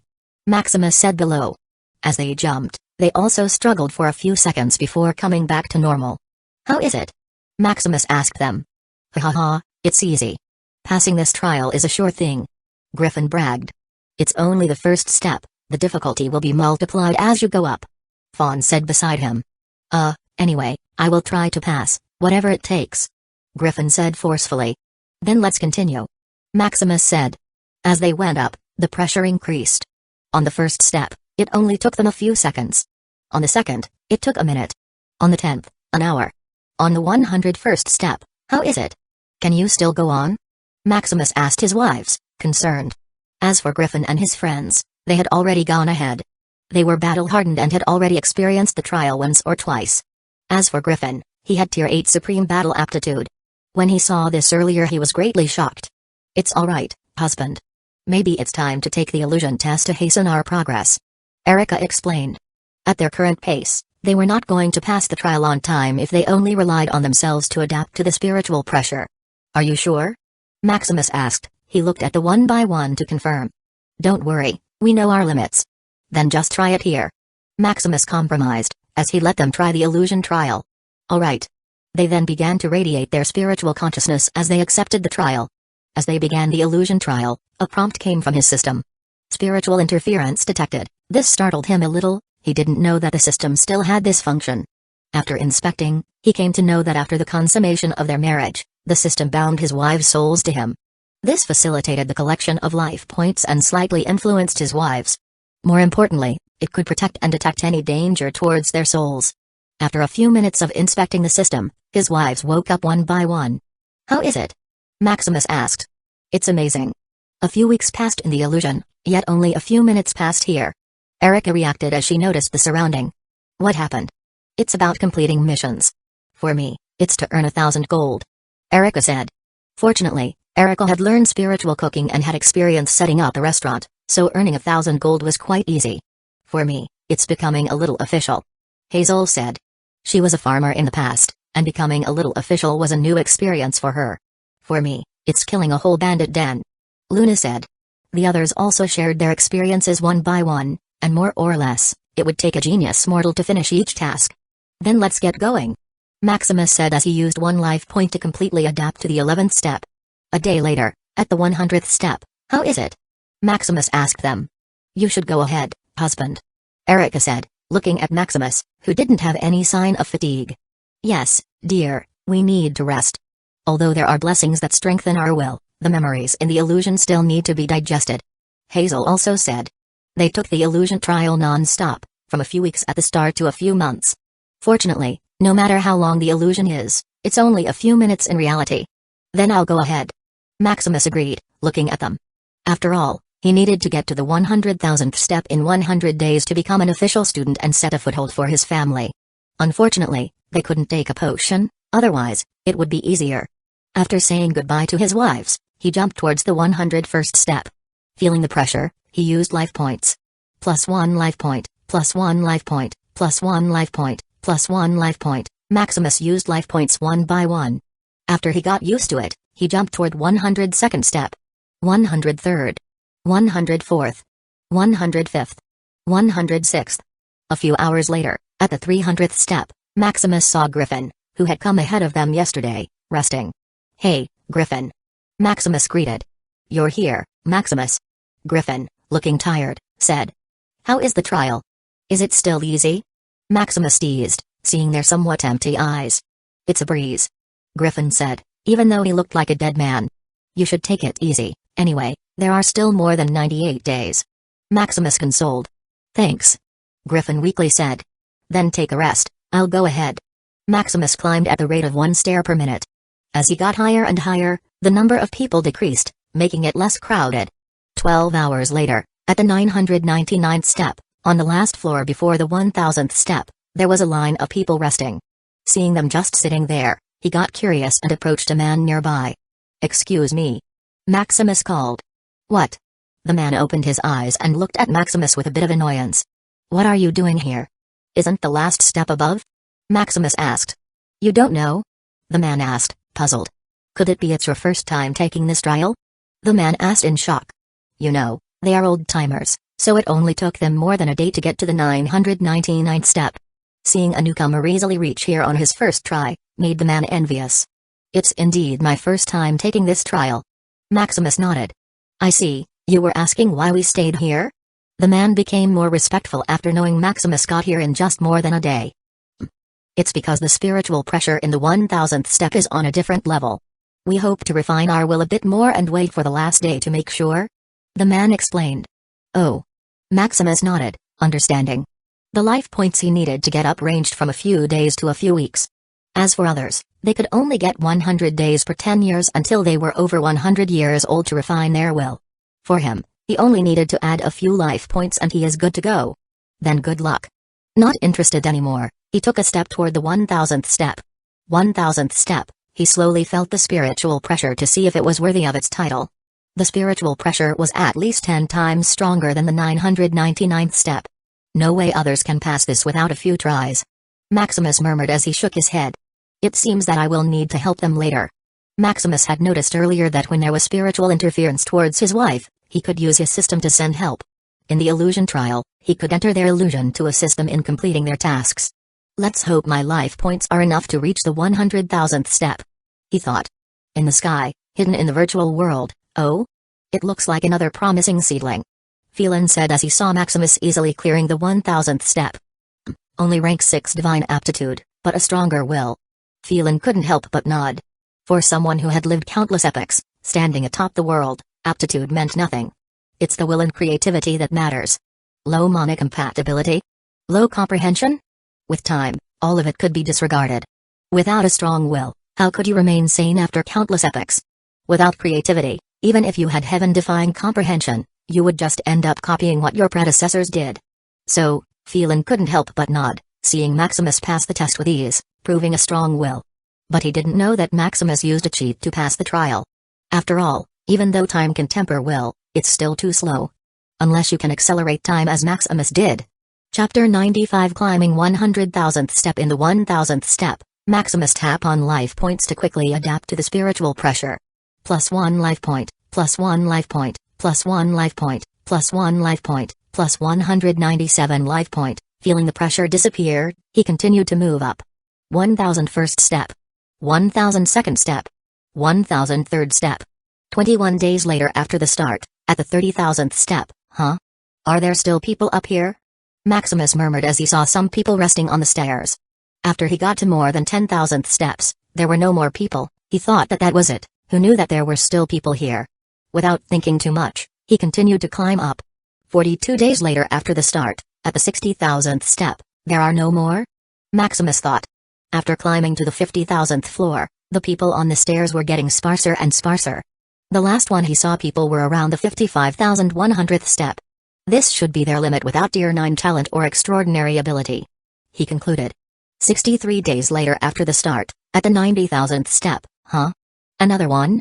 It should be a ruthless person. Maximus said. He called this person ruthless because he noticed the Celestialist and path blessing this person to strengthen his will. This meant that this person underwent an illusion trial to get here, which means millions of years worth of illusion experience. Without enough courage and skill to finish the trial, taking the illusion trial at this stage is equal to suicide. As for those he saw earlier, they relied on special physique or something that nourished their will. 71 days later, 100,000th step, finally. Maximus sighed in relief. He was a little tired these days. Although he used life points to get here, he still had to bear the pressure himself. Looking around, he saw two people. The one on the left is a man with an aspiring aura like a knight. And the other is like a soft water spirit that can seduce you with a look. Another one came in. The man on the left said, "Hello." Maximus greeted them. "I'm Ragnar." The man said. "Maximus." Maximus said with a smile. Maximus looked at the girl, waiting for her to speak. "Lilith," she said timidly, contrary to her seductive appearance. "How long did it take you to get here?" Maximus asked curiously. "I took less than a day." Ragnar proudly said. "What?" Maximus asked, checking if there was something wrong with his ears. "I said, I finished the trial on the first day." Ragnar repeated. "Fuck." Maximus inwardly cursed. What kind of monster is this? He thought. You know, even with a tier 9 aptitude, you still need time to adapt to the spiritual pressure. But to reach here within a day means that the spiritual pressure is almost negligible, like a normal day. Amazing. Maximus praised, trying to hide his surprise. "And you, big sister?" Maximus asked. "I'm the same." Lilith timidly replied. "She is born in the spirit domain, so it's normal." Ragnar explained, seeing Maximus's puzzled expression. "As for me, my father is a tier 9 cosmic knight, so I received training early on, and with my tier 9 talent, it's easy." Ragnar explained, afraid that Maximus might not know how incredible he is. "Oh, it's really good to have an apex sovereign level father," Maximus said calmly. "Ha ha ha, don't worry, seeing your talent, I'll take you as my little brother," Ragnar said, satisfied with Maximus's attitude. "By the way, why are you still here?" Maximus didn't answer and diverted the question. "It's because of the Dean," Ragnar said fearlessly. "We need to stay here until the end of the trial," Ragnar explained. "Why is that?" "Because the old Dean is a show-off," Ragnar said, without providing further details. "Then we can only wait here." Maximus shrugged his shoulder. Curious, he scanned Ragnar's status. Ragnar Grimthirst, 13 years old, tier 3, Mage and Knight rank 9, Battle God body mana amplitude, 1000 times. Looking at his status, Maximus was shocked not by Ragnar's age and strength. Given that he has a tier 9 father, his strength as a tier 3 is already low. What shocked Maximus was Ragnar's mana amplitude. His mana amplitude is only a little over 100. Of course, Maximus only used about 1000 years worth of life points as he was accumulating them. Considering Ragnar's age of 13, the only possibility for him to reach a 1000 times mana amplitude is by using some sort of time chamber. This is the benefit of having a tier 9 father, it's like having a full level cheat code. Compared to his system, he still needed to earn and buy resources. Meanwhile, Ragnar only needed to open his mouth and someone will feed him the needed resources. As for why Ragnar's mana amplitude is only 1000 times and not more, it's because that's the limit that someone with tier 3 strength can achieve. For tier 1, it's 3 times mana amplitude, for tier 2, it's 10 times mana amplitude, and for tier 3, it's 1000 times. After being shocked, he continued to look at Lilith. Lilith Soelhart, 23 years old, rank 4 elemental mage, rank 8 aptitude, mana amplitude, 10,000 times fit, 108, another ruthless one. Maximus thought. Although her mana amplitude is not the highest which can be achieved at tier 4, 100,000 times, it's still amazing. After all, it took Maximus 1,000 years to reach 100 times, so to reach 10,000 times, Lilith must have put in at least 100,000 years worth of study. 108. He nearly blurted out as he noticed the fit value. Is it possible to exceed 100? Maximus questioned himself. After inquiring in the system, he confirmed that it is indeed possible.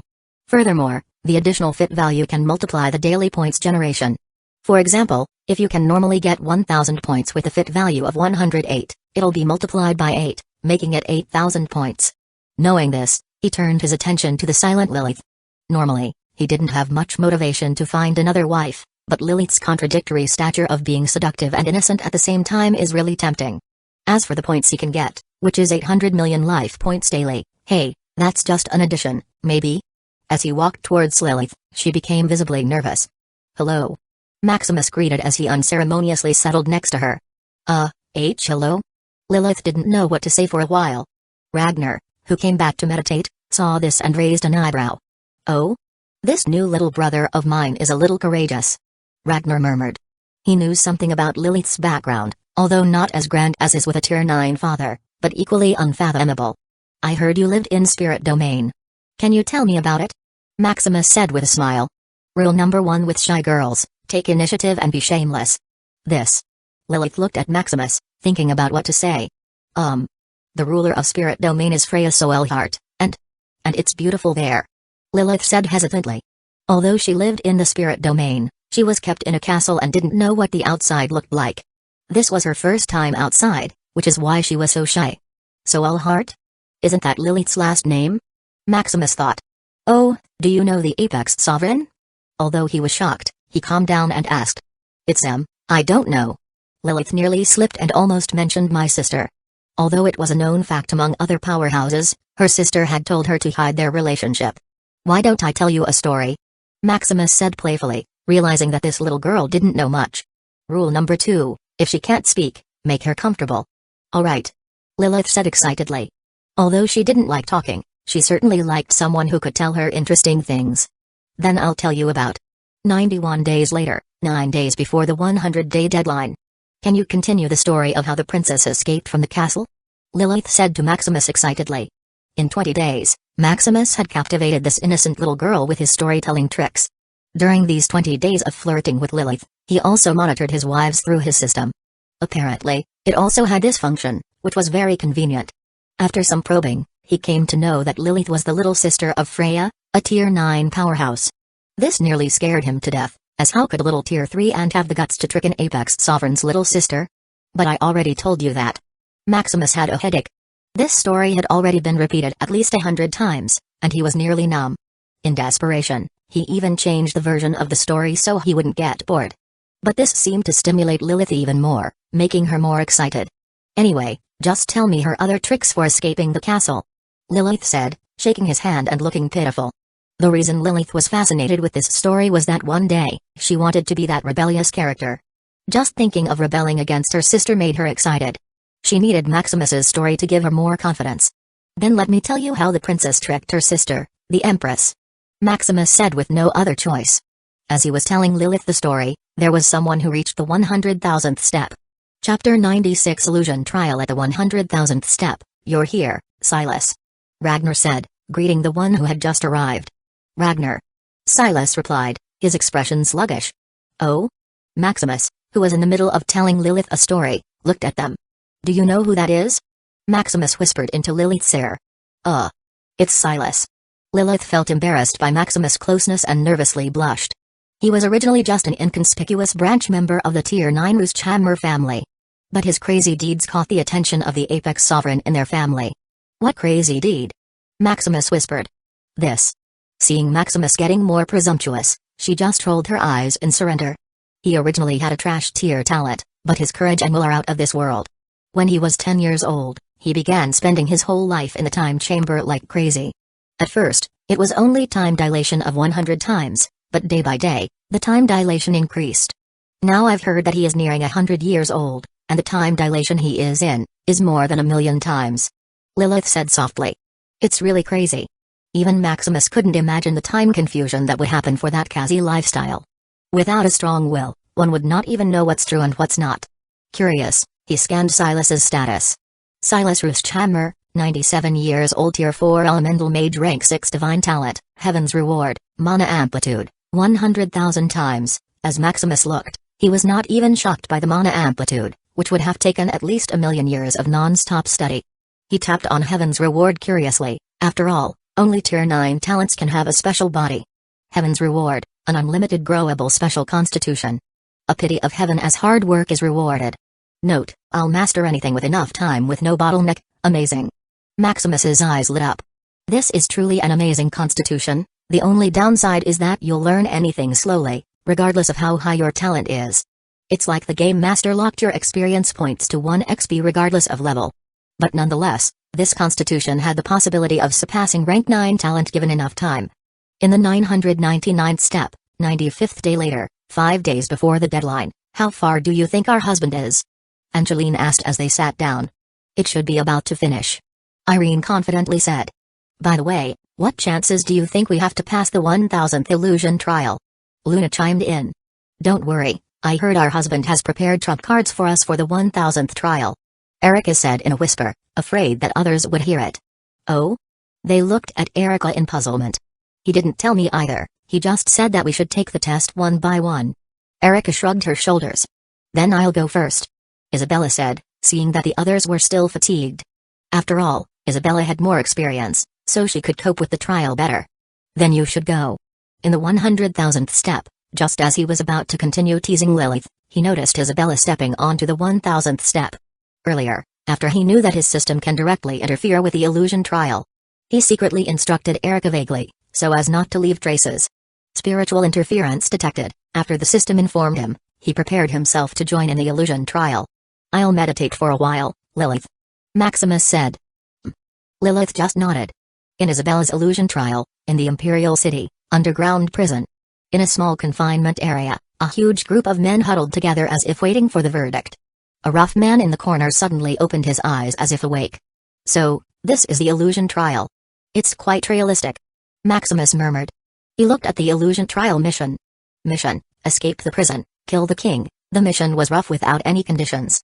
But if you think it's easy, then you would be mistaken. The king is a tier 4 sky knight, and he is just a mortal. With his memory and experience, Maximus could train until he could crush that king. However, based on the system, this illusion trial seems to target the tester. He is fine, as he is just a bug in the program. He can live here peacefully until he is invincible. But Isabella will experience countless bad luck as time goes on. "First, find Isabella," Maximus murmured.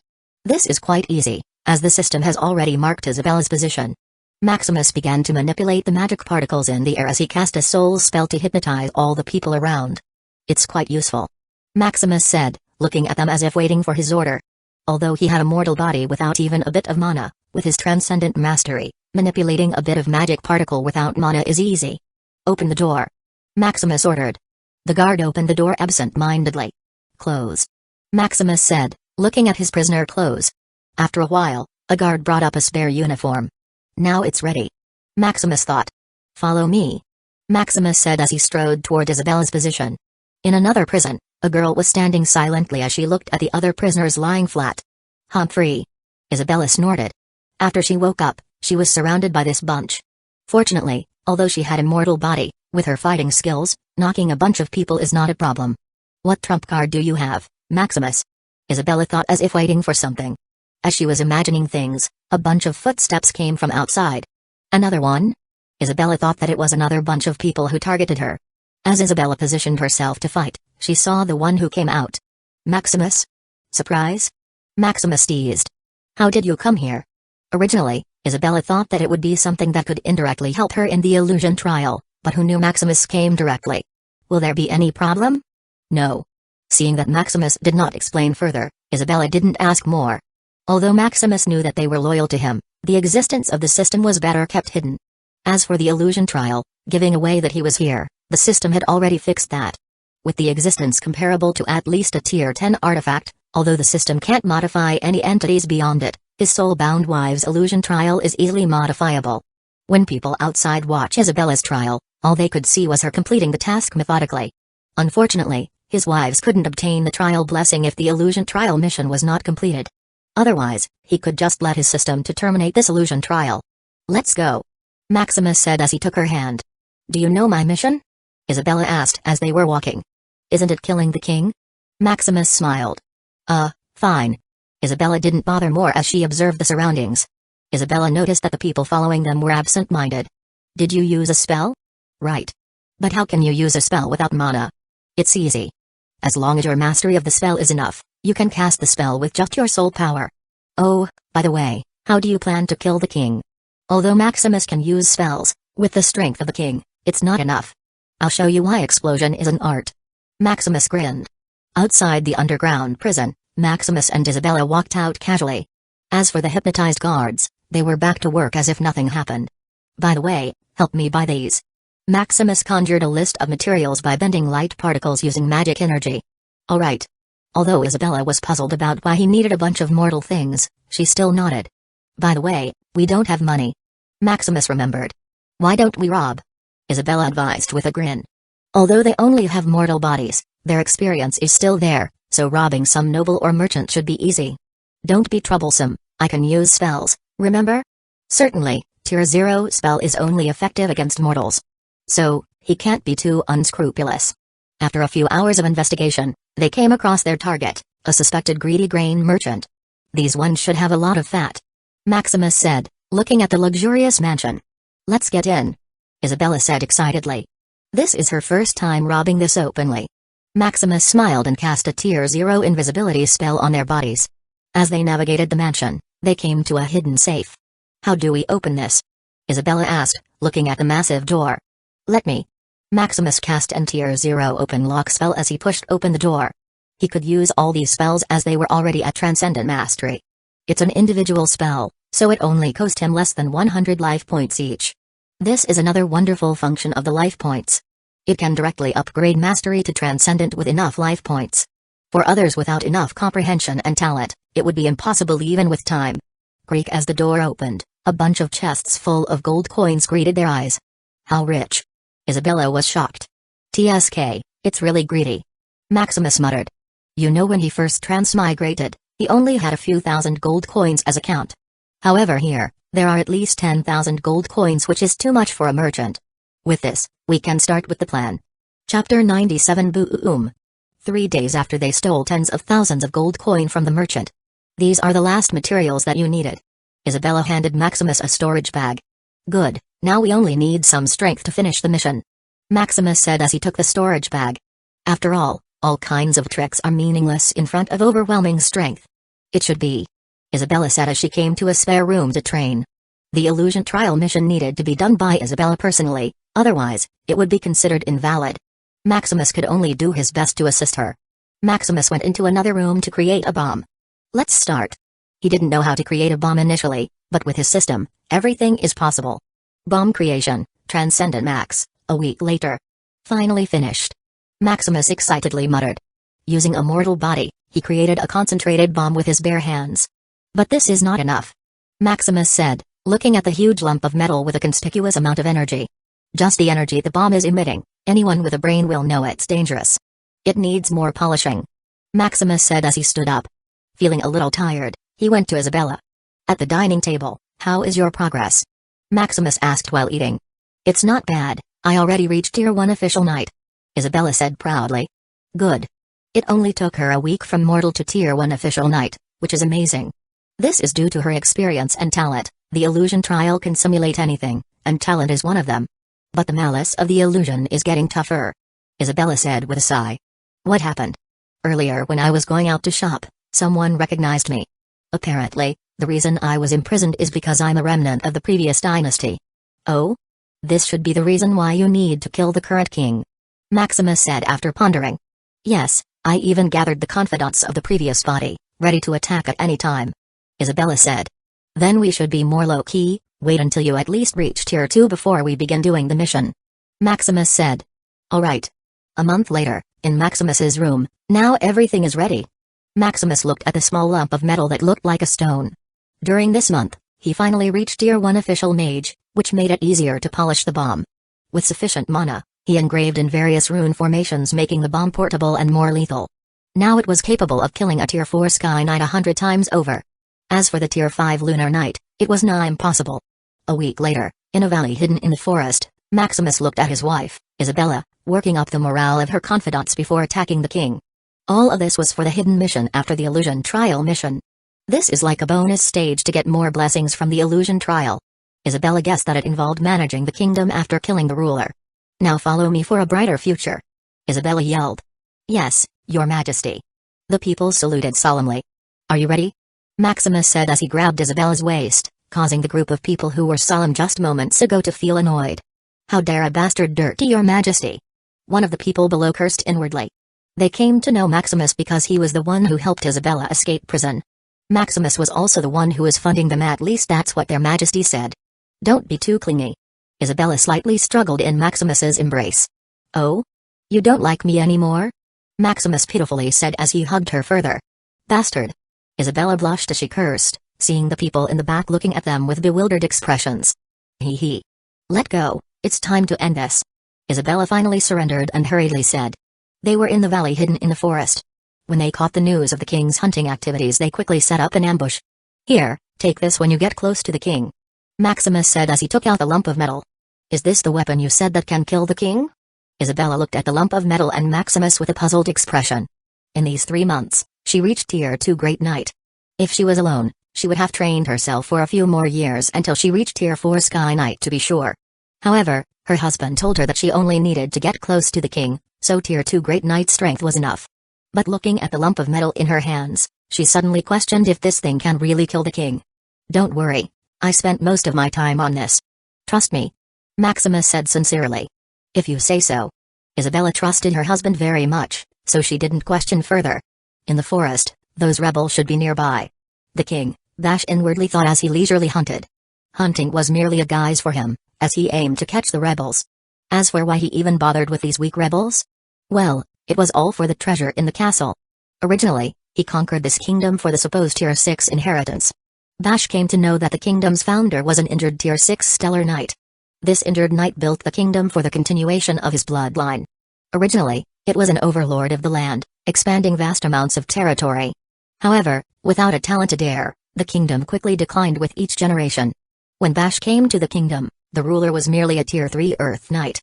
Seeing that he was close to getting the inheritance, he quickly sought the said inheritance. But unfortunately for him, the inheritance needed the blood of a living descendant to open. When he looked for it, they were either already dead due to the chaos or had escaped. As for Isabella, she was captured by his subordinates, but before Vash came to know it, she escaped. A few miles away from the king, we're only a few miles away, prepare for the encirclement. Isabella said as she looked through the telescope. Yes, your majesty. The people said as they scattered. They were only here to look for the possible escape of soldiers and more importantly for merit. As for the king, it was for Isabella to handle. Let's go. Isabella said to Maximus. As the two came nearer, before the king noticed them, Maximus forcibly cast a tier 3 spell to knock out everyone. All of them suddenly passed out, except for the king who was alert and promptly cast a barrier. Go. Maximus said, sitting down nearly fainting. Casting a spell above tier is possible as long as you have transcendent mastery and enough mana amplitude. But looking at his state, he would probably not do it lightly in the future. You're here. King Vash said with a grin. Although he was shocked that all of his guards had been knocked out. But seeing that Maximus was exhausted and Isabella, who was charging towards him, was only a tier 2 great knight, he was confident. Clang, a clash of swords ensued as Isabella clashed with the king. Originally, she was only supposed to get close and defuse the lump of metal Maximus gave her. But this unique experience of life and death was a rare opportunity. Oh? It's indeed a descendant of tier 6 stellar knight. Vash said, leisurely parrying the attack. Humphrey. Isabella activated a forbidden technique to further boost her strength. It's useless, obediently surrender if you still want your life. Vash said with a smile. Seeing that Isabella was such a beauty, Vash decided to let her live after using her to open the inheritance. Seeing the king's lecherous gaze, Isabella became angrier, urging the forbidden technique regardless of her life. Enough. Vash finally lost his patience. After all, if Isabella suddenly died due to the secret technique, then all of this would be for naught. Who knows when he would find the next previous royal descendant. Vash used his powerful blood and mana to suppress Isabella. With a slash, the sword in Isabella's hand flew out. Vash took this opportunity to bind Isabella with the magic weapon he had prepared. Ha ha ha, the inheritance is mine. Vash joyfully said, looking at Isabella tied up. Unfortunately, I'm still no match for a Sky Knight with my current skill. Isabella sighed, looking at her tied-up appearance. The reason she fought with the king was that she had heard about the various combat abilities of prodigies in the Arcane Continent. Crossing 1 or 2 tiers was as easy as breathing for them. Like her husband, easily knocking out everyone. Isabella didn't want to be a burden to her husband, so she thought of trying, but looking at her current state, she could only sigh. Taking out the lump of metal from her pocket, she clicked the button. The metal suddenly expanded as a white-like matter enveloped Isabella, and a huge explosion ensued. Boom. Mission complete. Stay or exit. Chapter 98, Apocalypse World and Silver City, Maximus Rented Manor. The illusion trial of new mother is up. Max saw a notification on the virtual screen. Hurry, let's see. Lila said as she shook Edward. Yes. Edward just smiled and clicked the edited illusion trial of Isabella. Bah. The 3 babies in the back babbled as if saying they also wanted to watch. Here you go. Liam, the oldest brother, positioned them carefully.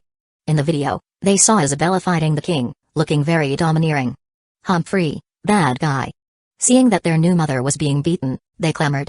As the fight got heated, Isabella was finally bound. Oh no. The children held their breath as they watched the final moment. But strangely, Isabella just sighed and smiled weirdly as she took out something. Boom. A wave of sound propagated, silencing them. Although it's edited, the sound from the bomb caused an echo, nearly making them deaf. Wow. Awesome.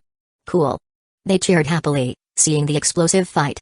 Moreover, Seeing their new mother, Isabella safe and sound, after the white-like matter automatically melted made them sigh with relief. "I'll ask new mother later for one of those explosives," Lila on the side muttered, feeling the thrill of such a thing. In the 100,000th step, Maximus slowly opened his eyes. "What's wrong?" Lilith noticed something different about Maximus. "Nothing," Maximus said as he pinched her cheeks. "Oh." Lilith didn't delve further as she got away from his claw. After killing the king, they stayed in the illusion trial for a few more years. Maximus also took this time to bond with Isabella, making up for the past.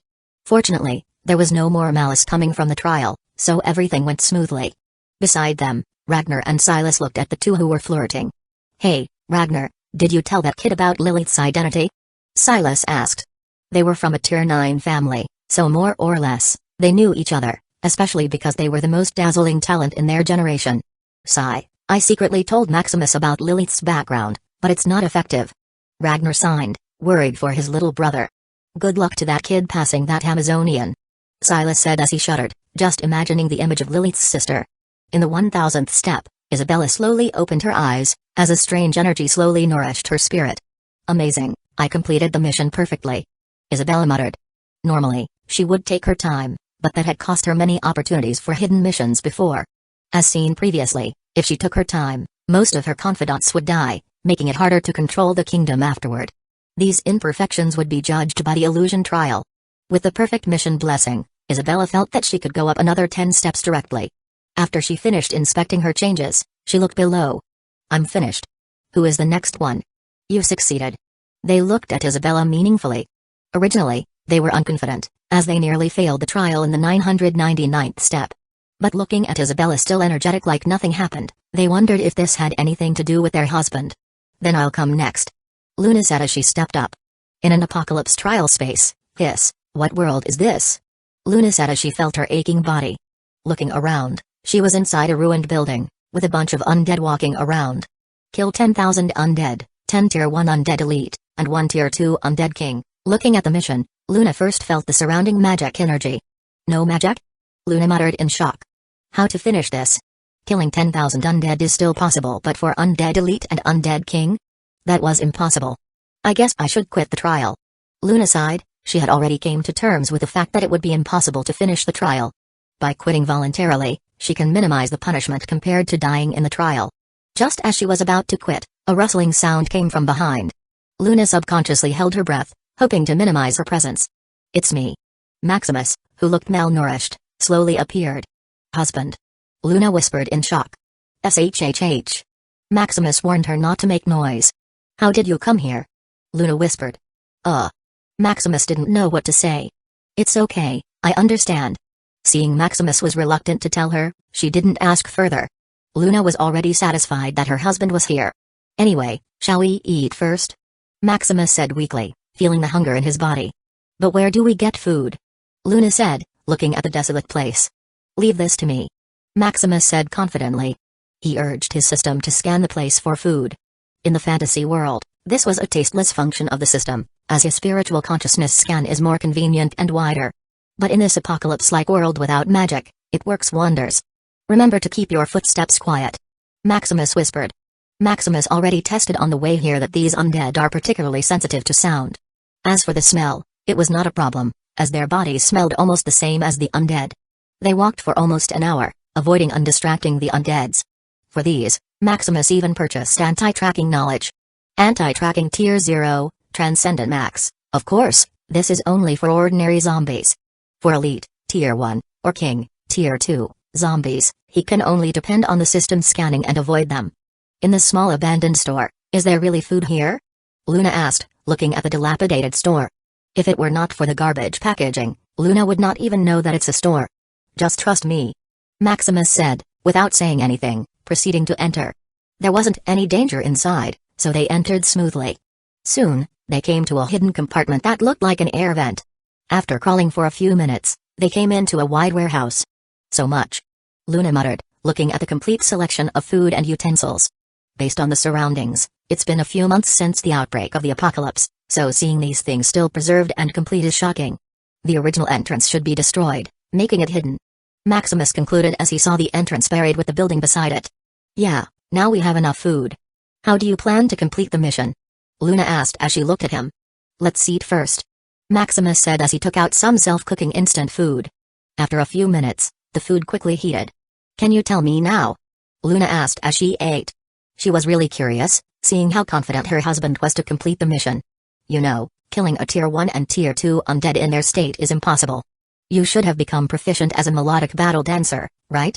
Yes, but I needed a qualified conductor. Without Livia, it's useless. Melodic battle dancer is one of the battle modes of the musician profession. As for the other battle mode, it's melodic battle conductor. Luna and her twin sister, Livia, have divine talent in music. After comparison, Luna is more suitable for frontal battle while Livia is the conductor. Don't worry, there is me. Maximus confidently patted his chest. Are you sure? Luna asked doubtfully. Of course, your husband is omnipotent, Maximus said, looking at his system points that bolstered his confidence. Life points, 512,432, potential points, 24,277,888. During his ascent in the trial, he used more than 1 million life points, leaving only about 500,000 life points. First, he upgraded his music talent.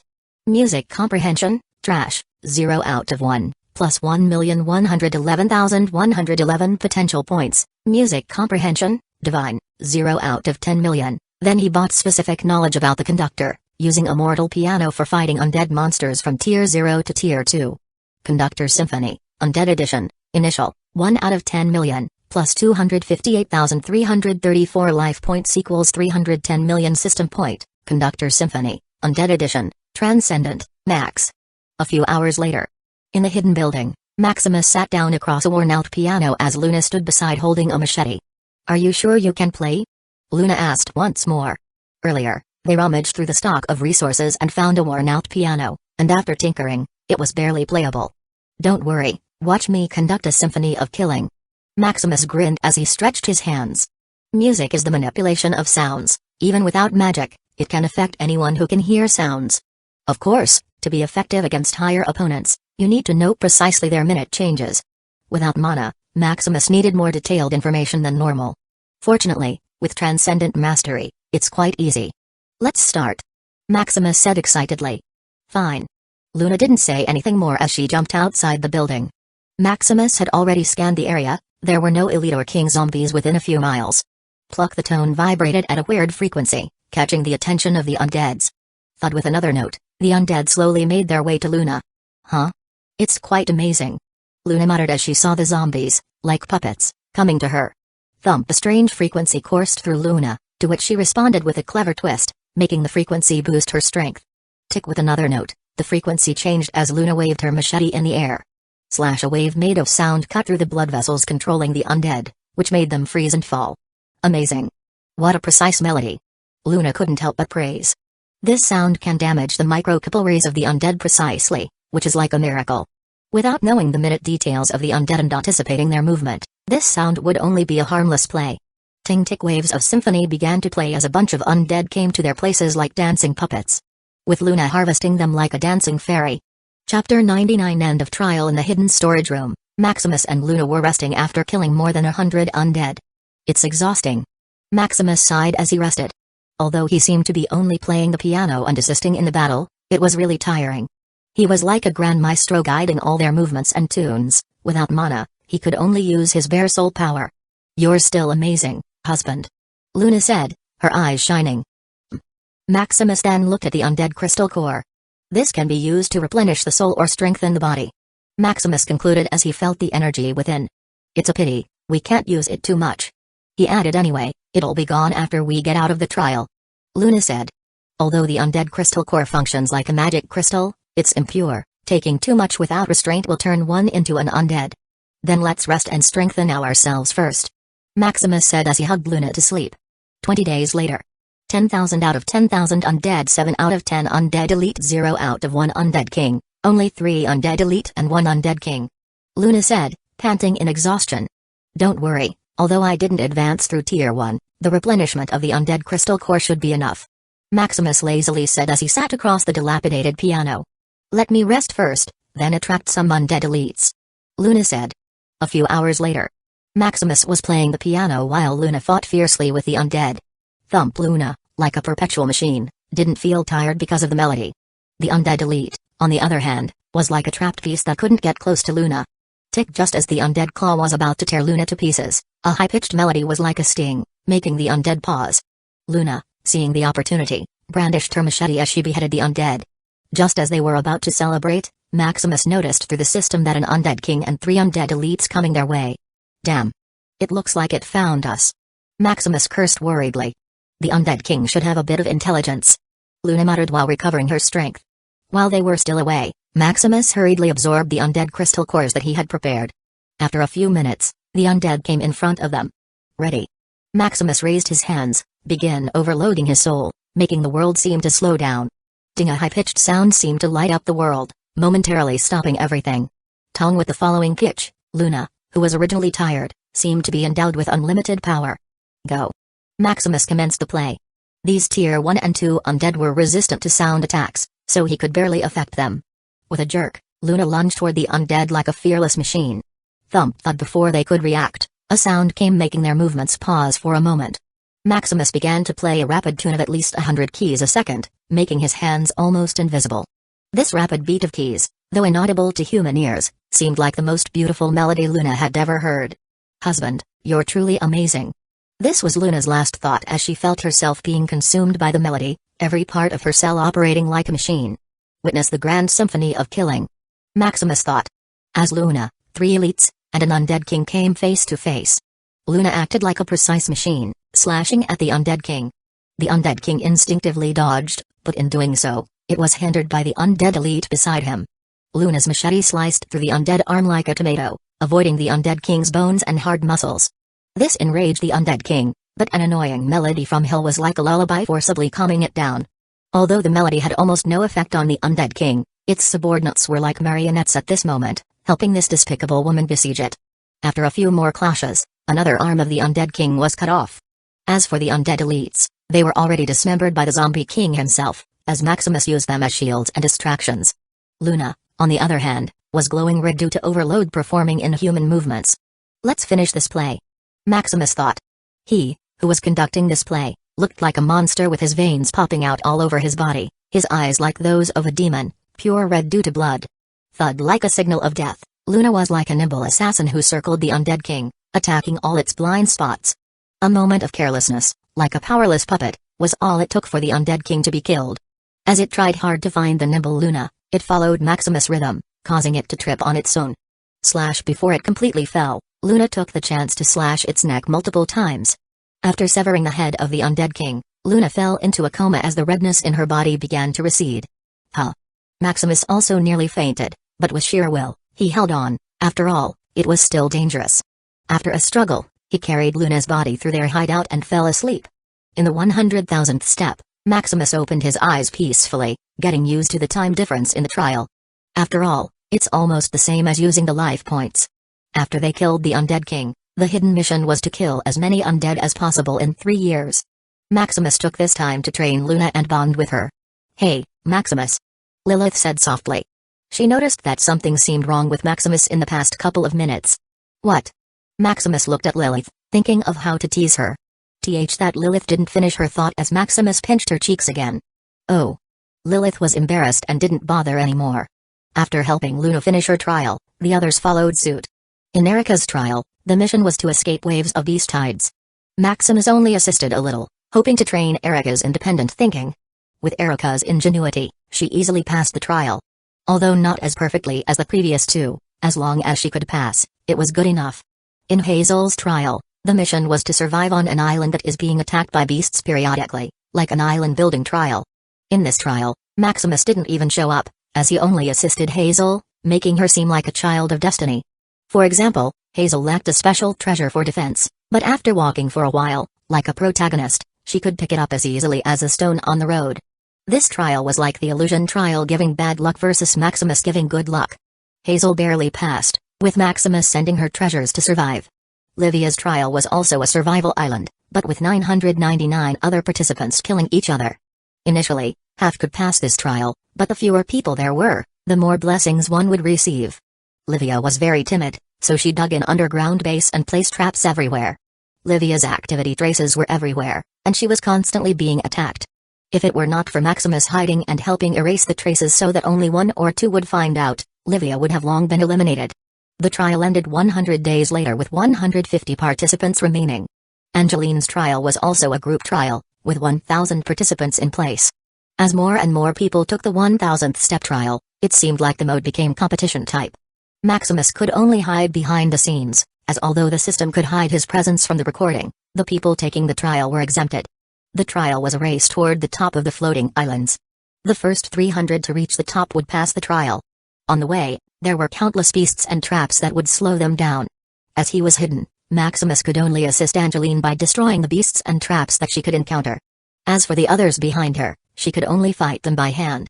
The trial was difficult, and Angeline nearly died during the chase. If it were not for Maximus placing traps in the places that Angeline walked through, it would have been over. Next was Rose's trial, with 1,000 people killing each other as in Livia's trial. Rose was stubborn. She came to know that competition trials had almost no punishment for failure.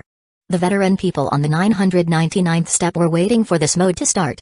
After all, even if they lost, they could still take the trial 10 years later without a problem. Knowing that there was no real danger, Rose fought others like crazy. This reckless action left Rose in a coma and on the verge of dying multiple times. Maximus could only assist by using the subtle sound of leaves to distract and make the opponents think that they had already killed Rose. All the people in the trial had similar strengths, so Maximus did it quickly without arousing suspicion. After all, those truly talented had already passed through the 1,000th trial. The ones left behind are those mediocre in strength. After Rose woke up from her coma, she was puzzled as to how she was still alive. On Ethnelis, after a bit of healing, she continued to fight. Maximus could only sigh and do his best. Finally, Rose passed the trial, while being in a coma, losing her arms, and bleeding all over her body. The last to take the trial was Irene. The trial this time was between two factions, Devil and Hunter. There were 100 devils and 900 hunters, shuffled among them. The hunters' goal was to wipe out the devils, while the devils' goal was to kill at least 10 hunters. Irene was a devil, but with her strength, she had no way of killing 10 hunters without being discovered. Of course, with Maximus as her cheat, everything is possible. Irene's profession is herbalist. With Maximus throwing different rare herbs at random, Irene created a poisonous concoction that almost killed 100 people, including both hunter and devil.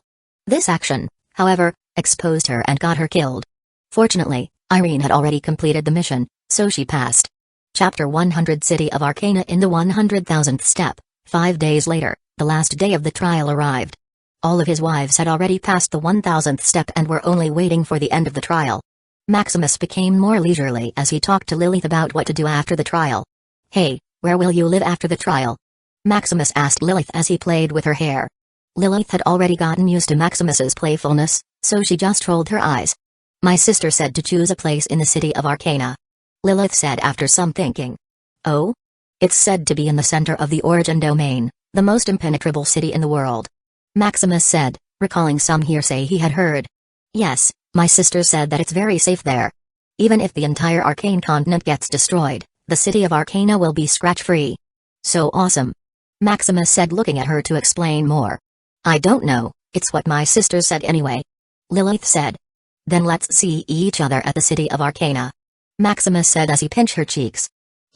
After a few hours, the trial ended and they were expelled from the virtual world. In Silver City, at Maximus's rented manor, Maximus opened his eyes and looked at the others who were also slowly getting up. Before he could say anything, his personal token vibrated.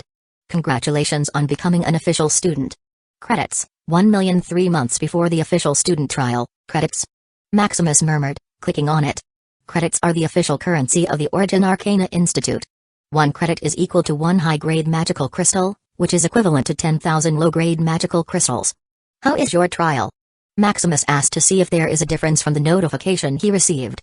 "We got 10,000 credits, but we can only access the building and can't buy special resources. Oh? Fortunately, I'm already an official student." Although he still hadn't passed the official student trial, climbing up to 100,000 on his first try made him an exception, and became an official student in advance. One of the privileges of being an official student is that you can use your credits to buy anything. A few days later, outside the City of Arcana, "Is this the center of the Origin Domain?" Maximus said as he looked at the huge floating behemoth. Wow! They had just come out of the teleportation array, and seeing the City of Arcana for the first time was shocking. If Silverleaf City is still in the category of land, then the city of Arcana is entirely made of void gold metal. It is the hardest and most versatile metal in the world. Void gold metal is also 10 times more expensive than high-grade magical crystals of the same size. So making a floating behemoth at such a size is unimaginable. Inside the edge of the city, in one of the vacant lots, is this the place that you chose? Erica asked as she looked at the piece of land, 1,000 square meters in area. Yes, the land in the city of Arcana is expensive. Just staying here costs 10,000 credits per year. Maximus said with heartache. You know the prices in the Origin domain are out of this world. He nearly went bankrupt just renting a place for a month. But using credits, you can get massive discounts that made it almost free. The place they stayed in Silver City only cost 100 credits per year, compared to 100 million per month when he used Magic Crystal. Let's go in. Maximus said as he manipulated the array for them to enter. It's bigger inside. They exclaimed. The place was 100 times bigger inside. It looks like they use space wrap array. Maximus said. But how do we live here? Looking at the wasteland without any building in front, they couldn't help but question. I nearly forgot. Maximus then took out the token as he gathered his wives and children to choose a design. Come here, help me choose a design. There were multiple options for designs, as the whole city is made of aggregate materials. Molding buildings and landscapes is as easy as waving your hands. I want this one.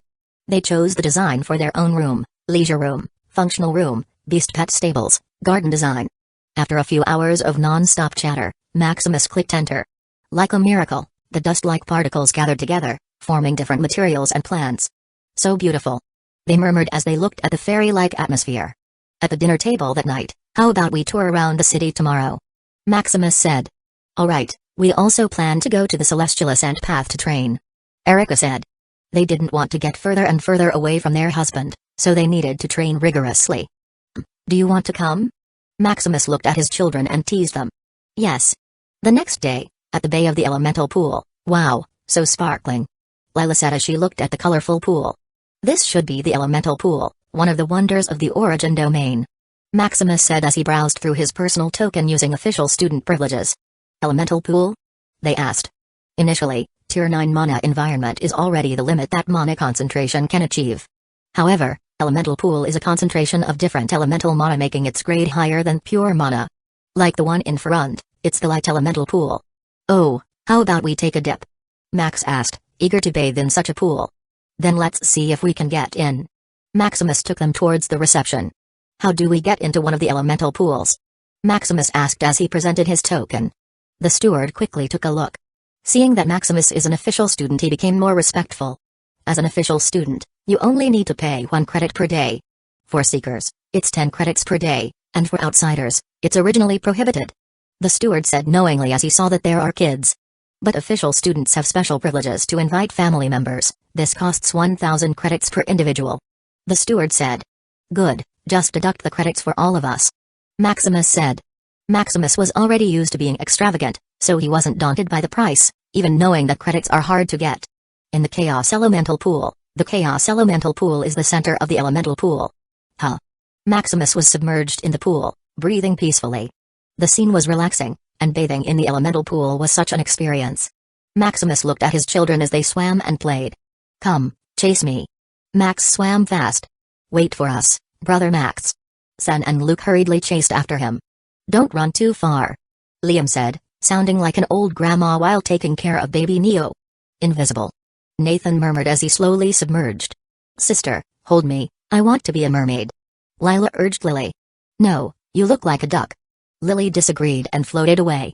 Be a good girl, Serene and Syra. Lydia said as she petted the 2 babies. Ba, ba, ba. They responded. So relaxing. Angeline said, submerging her whole body. Do you miss people in Sunburnt Plateau?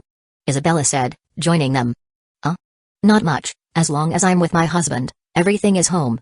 Irene said, looking at Maximus, who had his eyes closed. Now that we're here, we should take this time to become stronger. Rose said seriously. A day later. How time has passed. Maximus murmured as he saw his token blinking, telling them that they only had half an hour left in the elemental pool. They had unknowingly spent a whole day in the pool.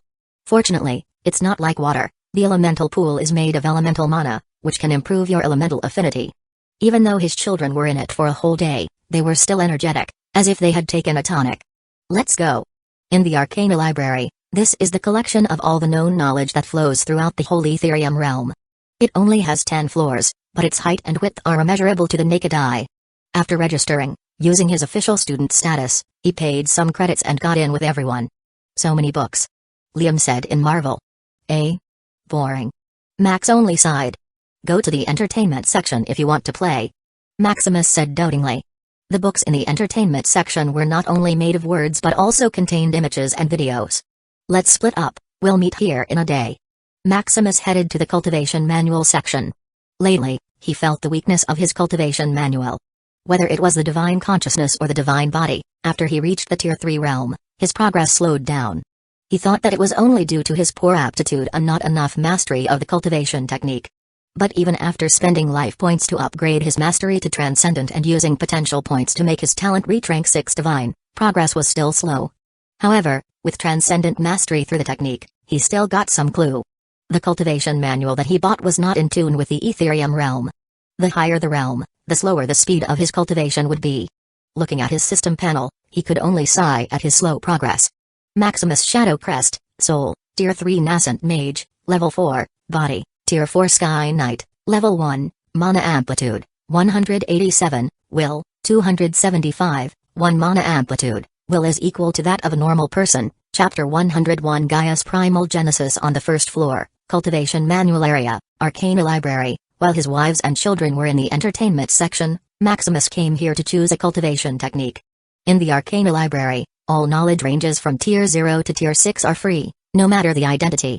This allowed the widespread dissemination of knowledge across the entire domain. Of course, not all type of knowledge is free. Cultivation manuals, blueprints, and recipes have patents that you need to pay for. Otherwise, there would be no creativity, as people could simply copy what the predecessors did. Let's see. Maximus slowly walked alongside a wide selection of exercises that extended like infinity. The Arcana Library uses an advanced space folding array, making this gigantic building have a world of its own inside. As the books are only Tier 0, there are no special shielding runes that block spirit consciousness from accessing them. So, after a few hours of scanning all the cultivation manuals, he sat down. 1.8 billion Tier 0 cultivation manual, initial 0 out of 180 billion system point. He could only sigh at the vast inheritance of the Arcana Library. Of course, not all these cultivation manuals lead directly to Tier 9. If he had enough life points, he could certainly study all of them to transcendent mastery and create his own cultivation manual. Fortunately, it's not possible for now. He then added some life points to get some insight into them immediately. 1 life point equals plus 100,000, After adding a life point, Maximus was dazzled by the added points. To confirm his hypothesis, he took out a book at random. Fire Body Cultivation Manual, Tier 0, Initial, 1 out of 100, after 10 minutes of reading. Fire Body Cultivation Manual, Tier 0, Perfect, 150 out of 400, this should be the effect of the building. Maximus murmured as he concluded. After trying a bunch more, he came to the conclusion that studying here would yield twice the result compared to normal. I don't know if the effect is better above. Maximus thought as he looked above. Maximus didn't bother anymore and tapped on his system. 18,000 life points equals 1 billion system points, 1.8 billion Tier 0 cultivation manual, initial 18 billion out of 180 billion. A vast amount of knowledge about various cultivation manuals came to his mind.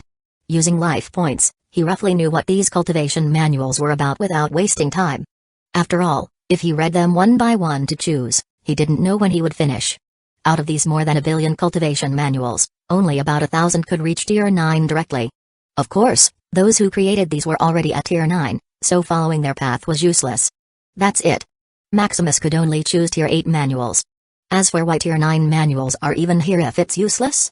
It's for future reference for those who need to advance to Tier 9. Out of all of these, he took a fancy to Gaia's Primal Genesis. Gaia's Primal Genesis, incorporating all of the world's elements, nourishing the sapling of a world tree. At its peak, it can create its own world. Just seeing that it uses all the elements and is capable of creating its own world got him excited. This cultivation manual is for both soul and body, so it's only what he needed. Although it's an awesome technique, it has a severe shortcoming, that is time. To nourish the world tree sapling, you not only need all the elements, but you also need time. This is also why no one has succeeded so far after all, only Tier 9 life is infinite. It is written that the world tree sapling had gone through at least 3 people but all of them failed and died of old age.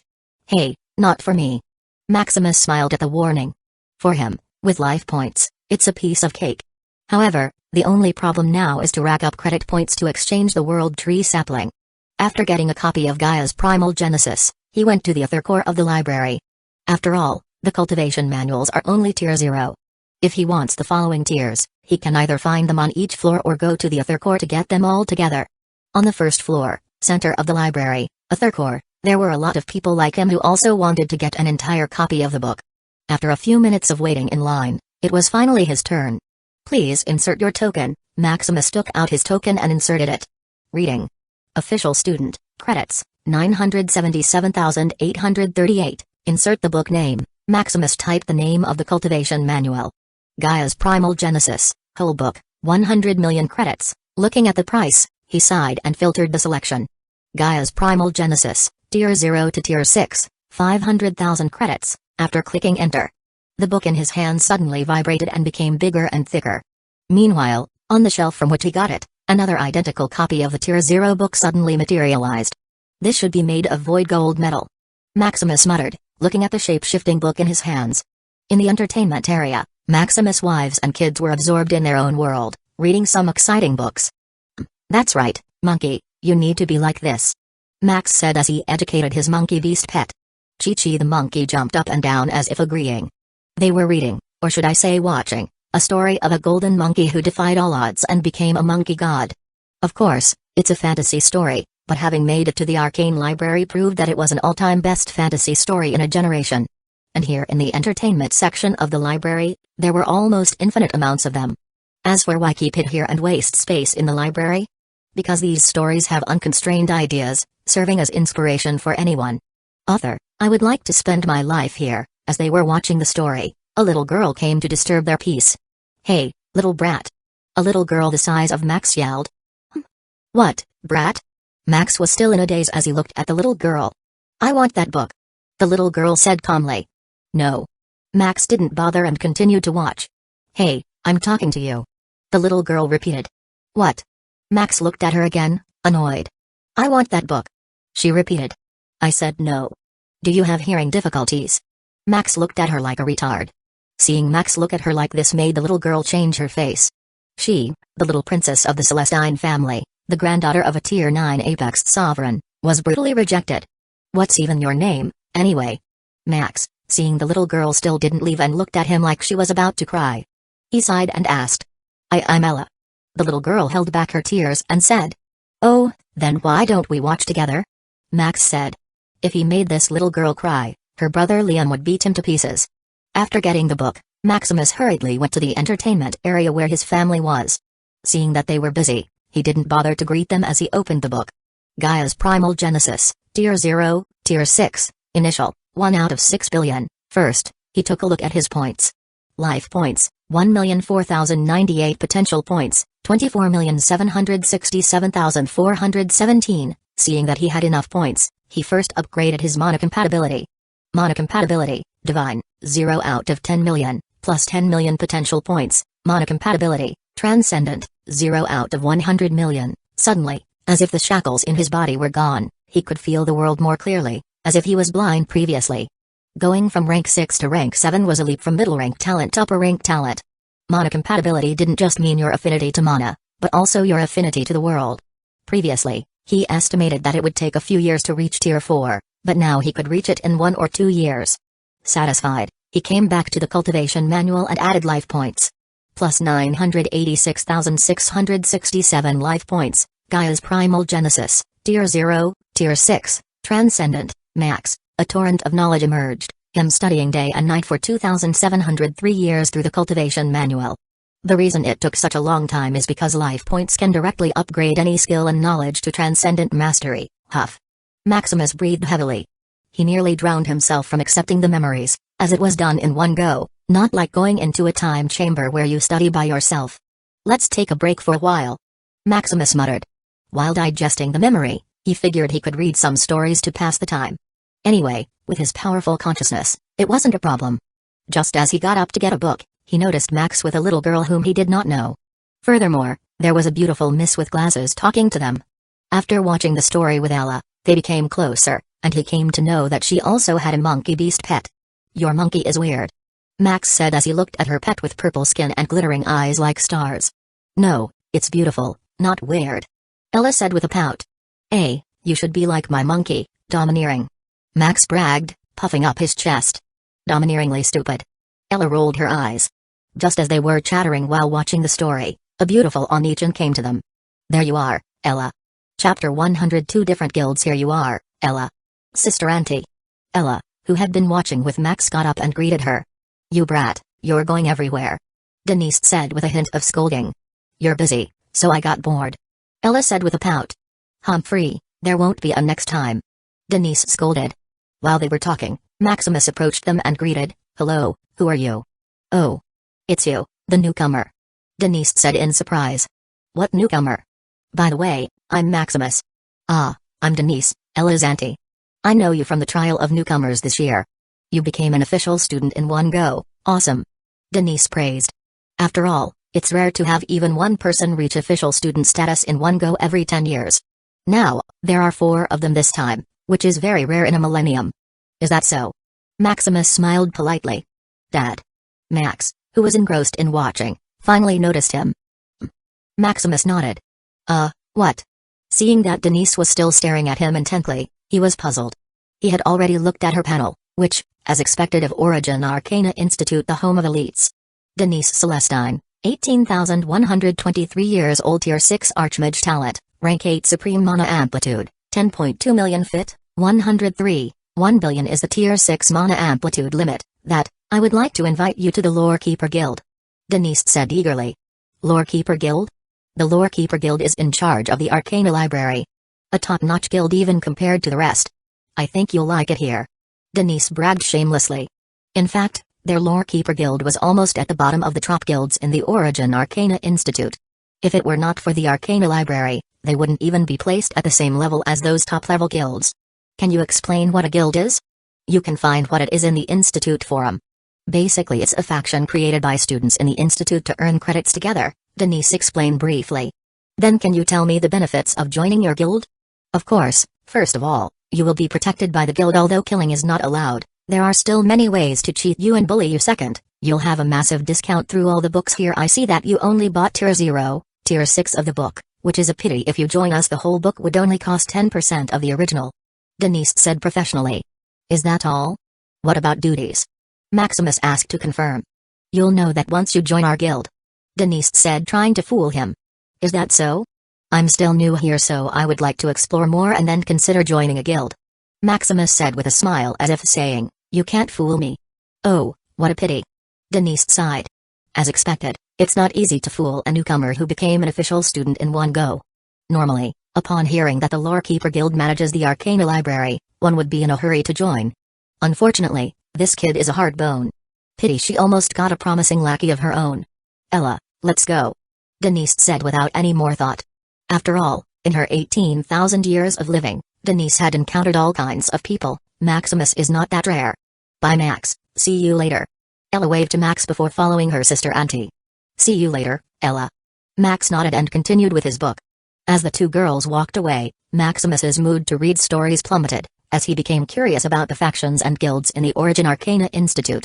He took out his token and accessed the Institute forum. Unbelievable revelation, meet the 4 mind-blowing prodigies. Breakthroughs in micromaterials leave machinist leg speechless. Epic showdown of the century, Crimson Blade takes on Silver Wings in epic battle. There are all kinds of headlines in the forum that he didn't know where to look. Seeing the first title, he got curious and tapped on it. After reading for a bit, he got a cold sweat. These 4 prodigies are him, Lilith, Ragnar, and Silas. What's mind-blowing is that all of their information is there. Perhaps they know more about him than himself. He even saw his family genealogy, which he didn't even know about. Fortunately, no information was on it that showed evidence of the system's existence. It should be the system's doing. Before he transmigrated into the original body, he only had trash talent, but here it's written that he was an outright genius from birth. All of the contradictory experiences, since he transmigrated here, are all normal when you look at it. All of this was found by divination, so it's no wonder the system can intervene. If they personally investigated his origin, then something would probably happen. He should stay low-key for a while. After a few hundred years, All those who knew him before transmigration will probably die. As for his confidants, they have already signed a contract with him, so there is no problem. Having thought it through, he searched for information about different guilds. After searching, he came to know that a guild is just like clubs in his previous world, although they are more comprehensive and grand. Moreover, there is an uncountable number of guilds. There are hundreds of thousands of guilds alone that were established for the last thousands to millions of years that lasted until now. Lacking time, he turned his attention to the top 100 guilds. These top 100 guilds are either established from the beginning of the Institute's establishment or are rising stars from previous epochs. After reviewing all of the top 100 guilds, he just sighed. Joining them had too many constraints and duties. Even he, an elite this year, can only be a peripheral member if he joins. Furthermore, once you join them, you're basically branded by them all your life. For him who had a lot of secrets, this is dangerous. As for the Lore Keeper Guild that Denise mentioned, it's ranked 89th in the Institute. They were established in the beginning and created the now Arcana Library. As for the top 3 guilds, behold, they are the top 3 organizations that run the Arcane Continent: Ethereum Gold Chamber of Commerce, Order of the Arcane, and Knights of Order. This is how great the background of Origin Arcana Institute is. It's the gathering of those who control the world. This gave him the idea of creating a guild for himself. After all, with his system, sooner or later he will stand tall. Furthermore, having a faction is conducive to earning credit points. The easiest way to earn those points is by converting high-grade magical crystals for credit points. It's easy for him to earn vast amounts of low-grade magical crystals, but to do so without arousing suspicion, having a private guild is necessary. As for why the Arcane Continent, which boasts its almost unlimited mana, still needed this type of crystallized magic energy. It's because the Arcane Continent is incapable of producing magic crystals on its own. Maximus didn't know. After the whole Arcane Continent became an alchemy product, it stopped producing natural magic crystals. All the magic crystals present now are mined from under the seas or obtained through trade with other continents. But I still need some strength. Maximus thought. Setting up a guild requires at least tier 5 strength, so he is not eligible now. Sighing, he came back from digesting Gaia's primal genesis. 3 days later. It's time to leave. Maximus said, looking at his children still engrossed in their activities. But we want to stay here for a while. Max said. We'll come back later. Maximus replied, looking at them. They had been here for 3 days. The Arcana Library had enchantment that nourished them, allowing them to continue reading without eating or sleeping. Then come back later. They look at him pitifully. This library is truly a devil's nest of addiction. He reckoned that it's one of the reasons the Lore Keeper Guild has a low ranking. Let's go home. After they got home, they slept peacefully like never before. They had been away for 4 days without sleeping, so it's no wonder they sleep so soundly. The next day, where are we going today? They asked excitedly. We're resting today. Maximus said with a yawn. They had been deviant lately. It's really time to settle the kids. What about attending a school? Maximus asked them. School? We thought that only adults go to school? Of course not, there's a school for kids here. He came to know that there's a guild especially taking care of the children of the students. Although the fee is expensive, they are professionals. They guarantee that children who study there can pass the Origin Arcana Institute trial when they grow up as long as they had enough talent. They are also famous for educating children starting from the mind and preventing the child from taking crooked paths. Oh. Seeing that there were no real plans for going anywhere today, the kids sighed. However, when they saw their mothers dressing up as if going somewhere, they were puzzled. Where are you going? Lila asked puzzled. We are going to the Celestial Ascent path to train. Erica said as she pinched her cheeks. Just obediently stay here with your dad and go to school. They laughed. They had already talked about this at night. They can't take care of their kids every day. Going to school is a great idea, and they can also make amazing friends. Fine. They said solemnly. Seeing them quibbling, Maximus smiled. However, his token vibrated, which got his attention. Doran, Your Majesty, do you have time? Chapter 103 Kingdom Development. In the hidden chamber of the castle, in Shadow City, located in the Moonlight Kingdom, a mechanical puppet slowly opened its eyes. It's really handy. Maximus murmured as he slowly moved its arm. After he received a call from one of his ministers, Doran, and having nothing else to do, he responded. Now, a part of his consciousness is in this mechanical puppet.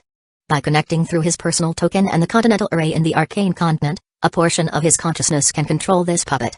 Let's change first. The mechanical puppet began to squirm as it slowly changed to resemble his face. Getting up, he saw himself in the mirror. It indeed looks alike. Pity I can't use mana. As it's only a mechanical puppet, he can't use mana, which is a shame. Next time, I'll buy an alchemy puppet. Last time, he was short of money, so he could only afford one alchemy puppet, which is Edward, who manages the shop in Silverleaf City. After a bit of inspection, he headed toward his throne chamber. Your Majesty. The guards and maids were a little shocked to see him along the way. After all, it had been 4 months since he was away. A few minutes later, Maximus sat on his throne as his ministers slowly entered. Doran had already notified them that he was coming. Seeing that they were all seated, he started. Let's begin with you, Landon. How is the people's migration here? Landon nodded and stood up. Your Majesty, the migration was completed a week ago. About 340.5 million people have successfully migrated to the Moonlight Kingdom. Thanks to the additional flying boats Your Majesty provided, the 1-year migration was shortened to 3 months. How about their living environment? They have already settled in their new houses, thanks to Your Majesty's gracious spreading of mage and knight knowledge. All the people have become proficient in spells and are as strong as beasts. Building facilities in the kingdom were completed quickly. That's good. Maximus praised. Seeing this, Landon sat back down proudly. Now that the people from Sunburnt Plateau are concentrated here, his kingdom can truly flourish. What about you, Tristan? How is the financial report for these 3 months? Maximus pointed at Tristan, the one in charge of the kingdom treasury. Our main profit is from land rent. After more than 340 billion migrated here, the houses were rented for 3 billion gold coin a month. The spiritual land rent is 7 billion a month. As for the crops, it's 15 billion just in tax. For merchant tax, it's only about 1 billion.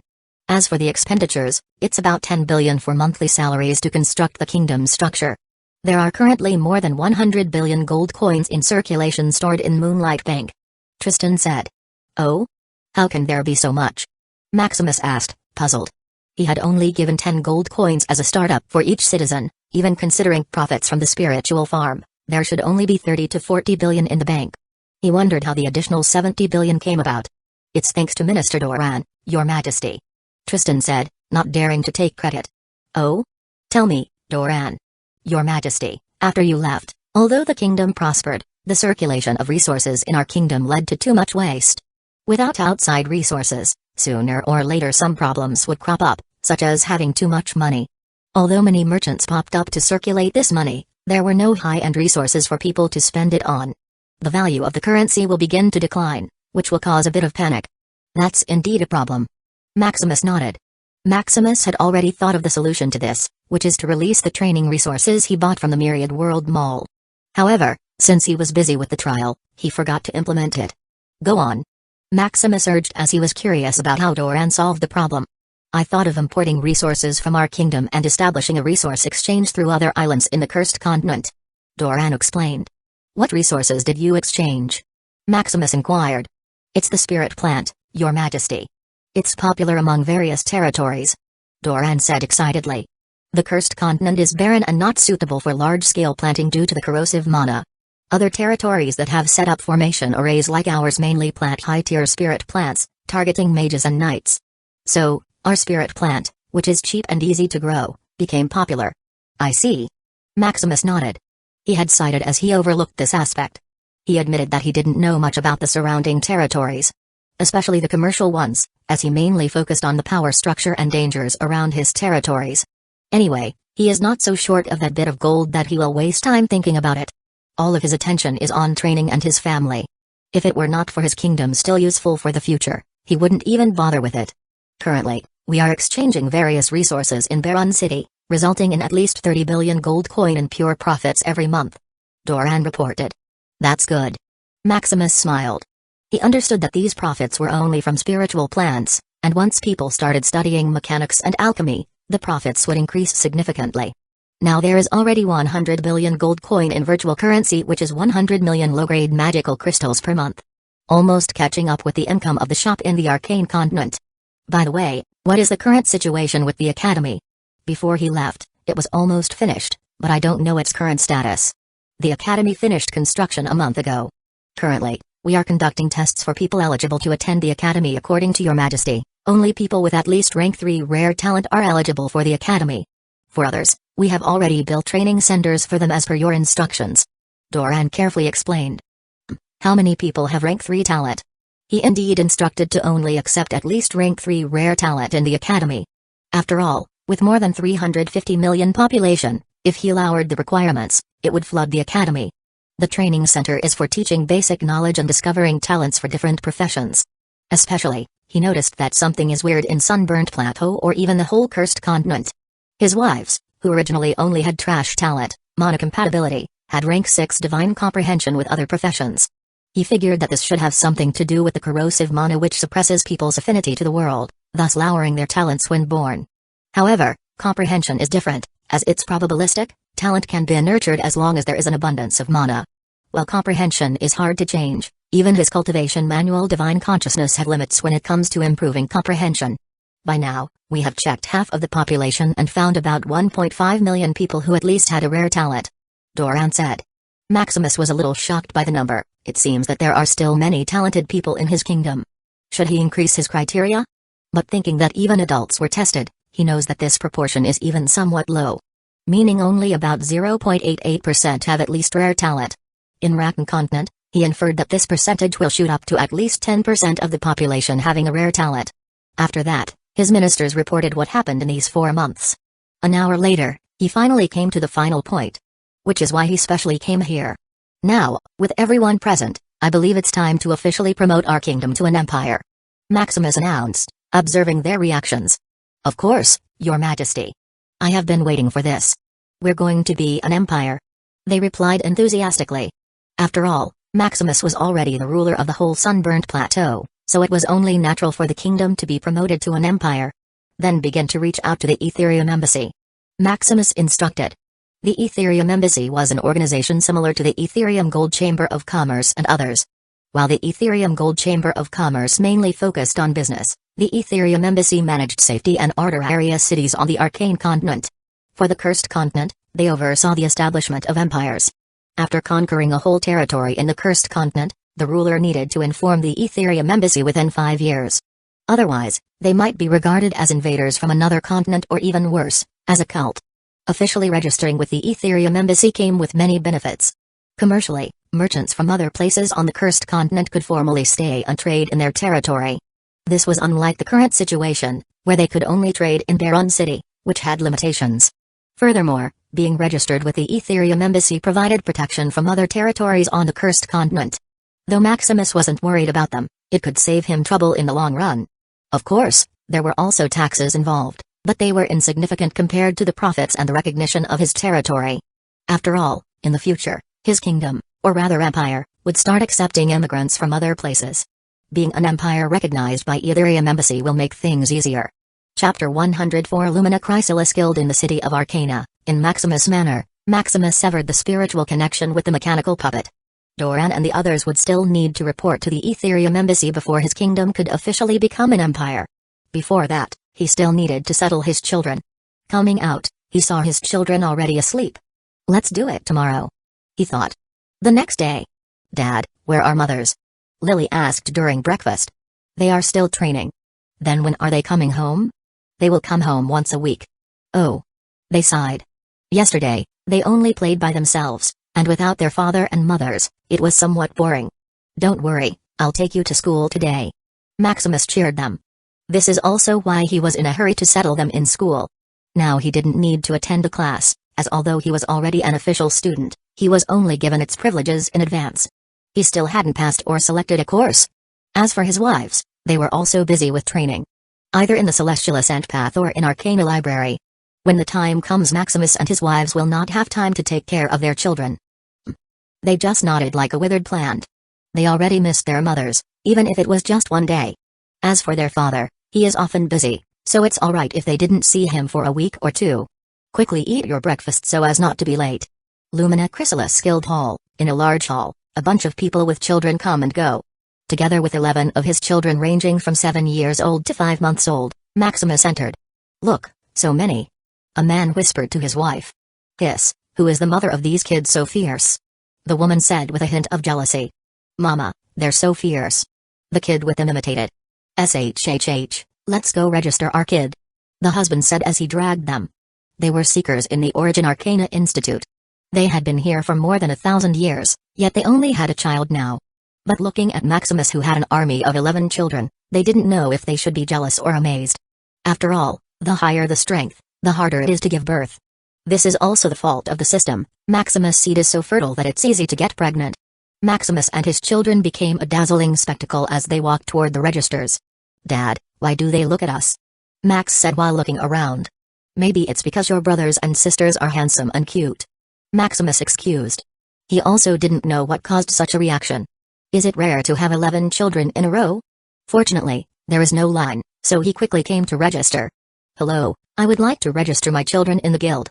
"All right, sir, please come with me." They were then led to a spacious private room. As they were seated, the steward addressed them with a smile. "Are you already familiar with Lumina Chrysalis Guild, sir?" "No, can you tell me a bit about it?" "Of course, our guild was established hundreds of epochs ago. Currently, we are ranked 96 overall and rank number 1 in our industry. The guild was established by Madame Aurelia, a Tier 9 Apex sovereign."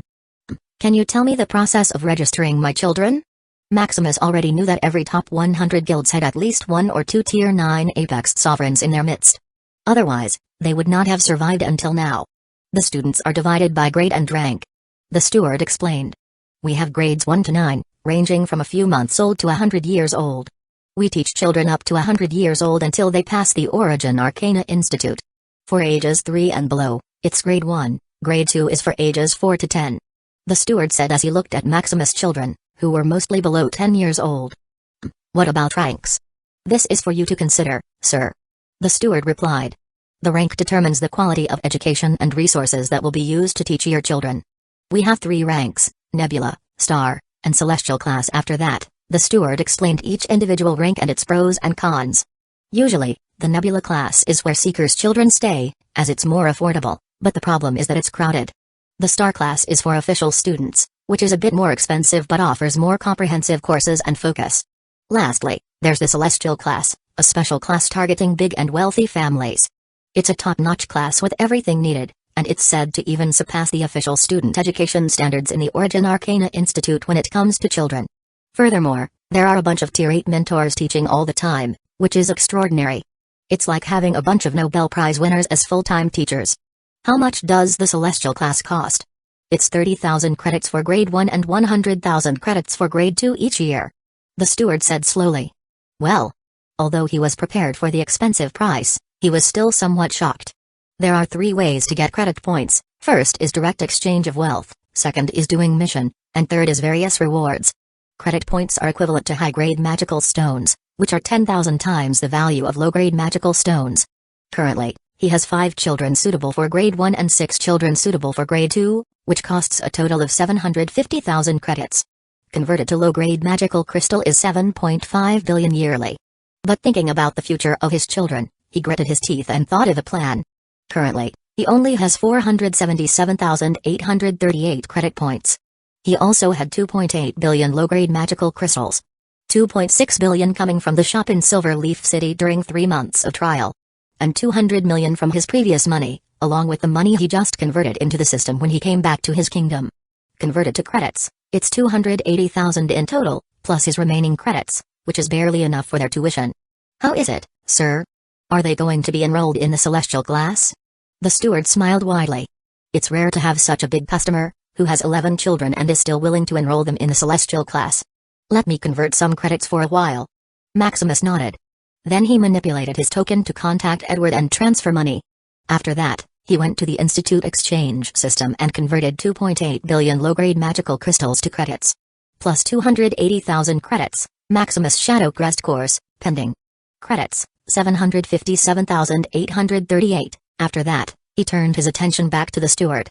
"Then I would like to enroll my children in the Celestial class."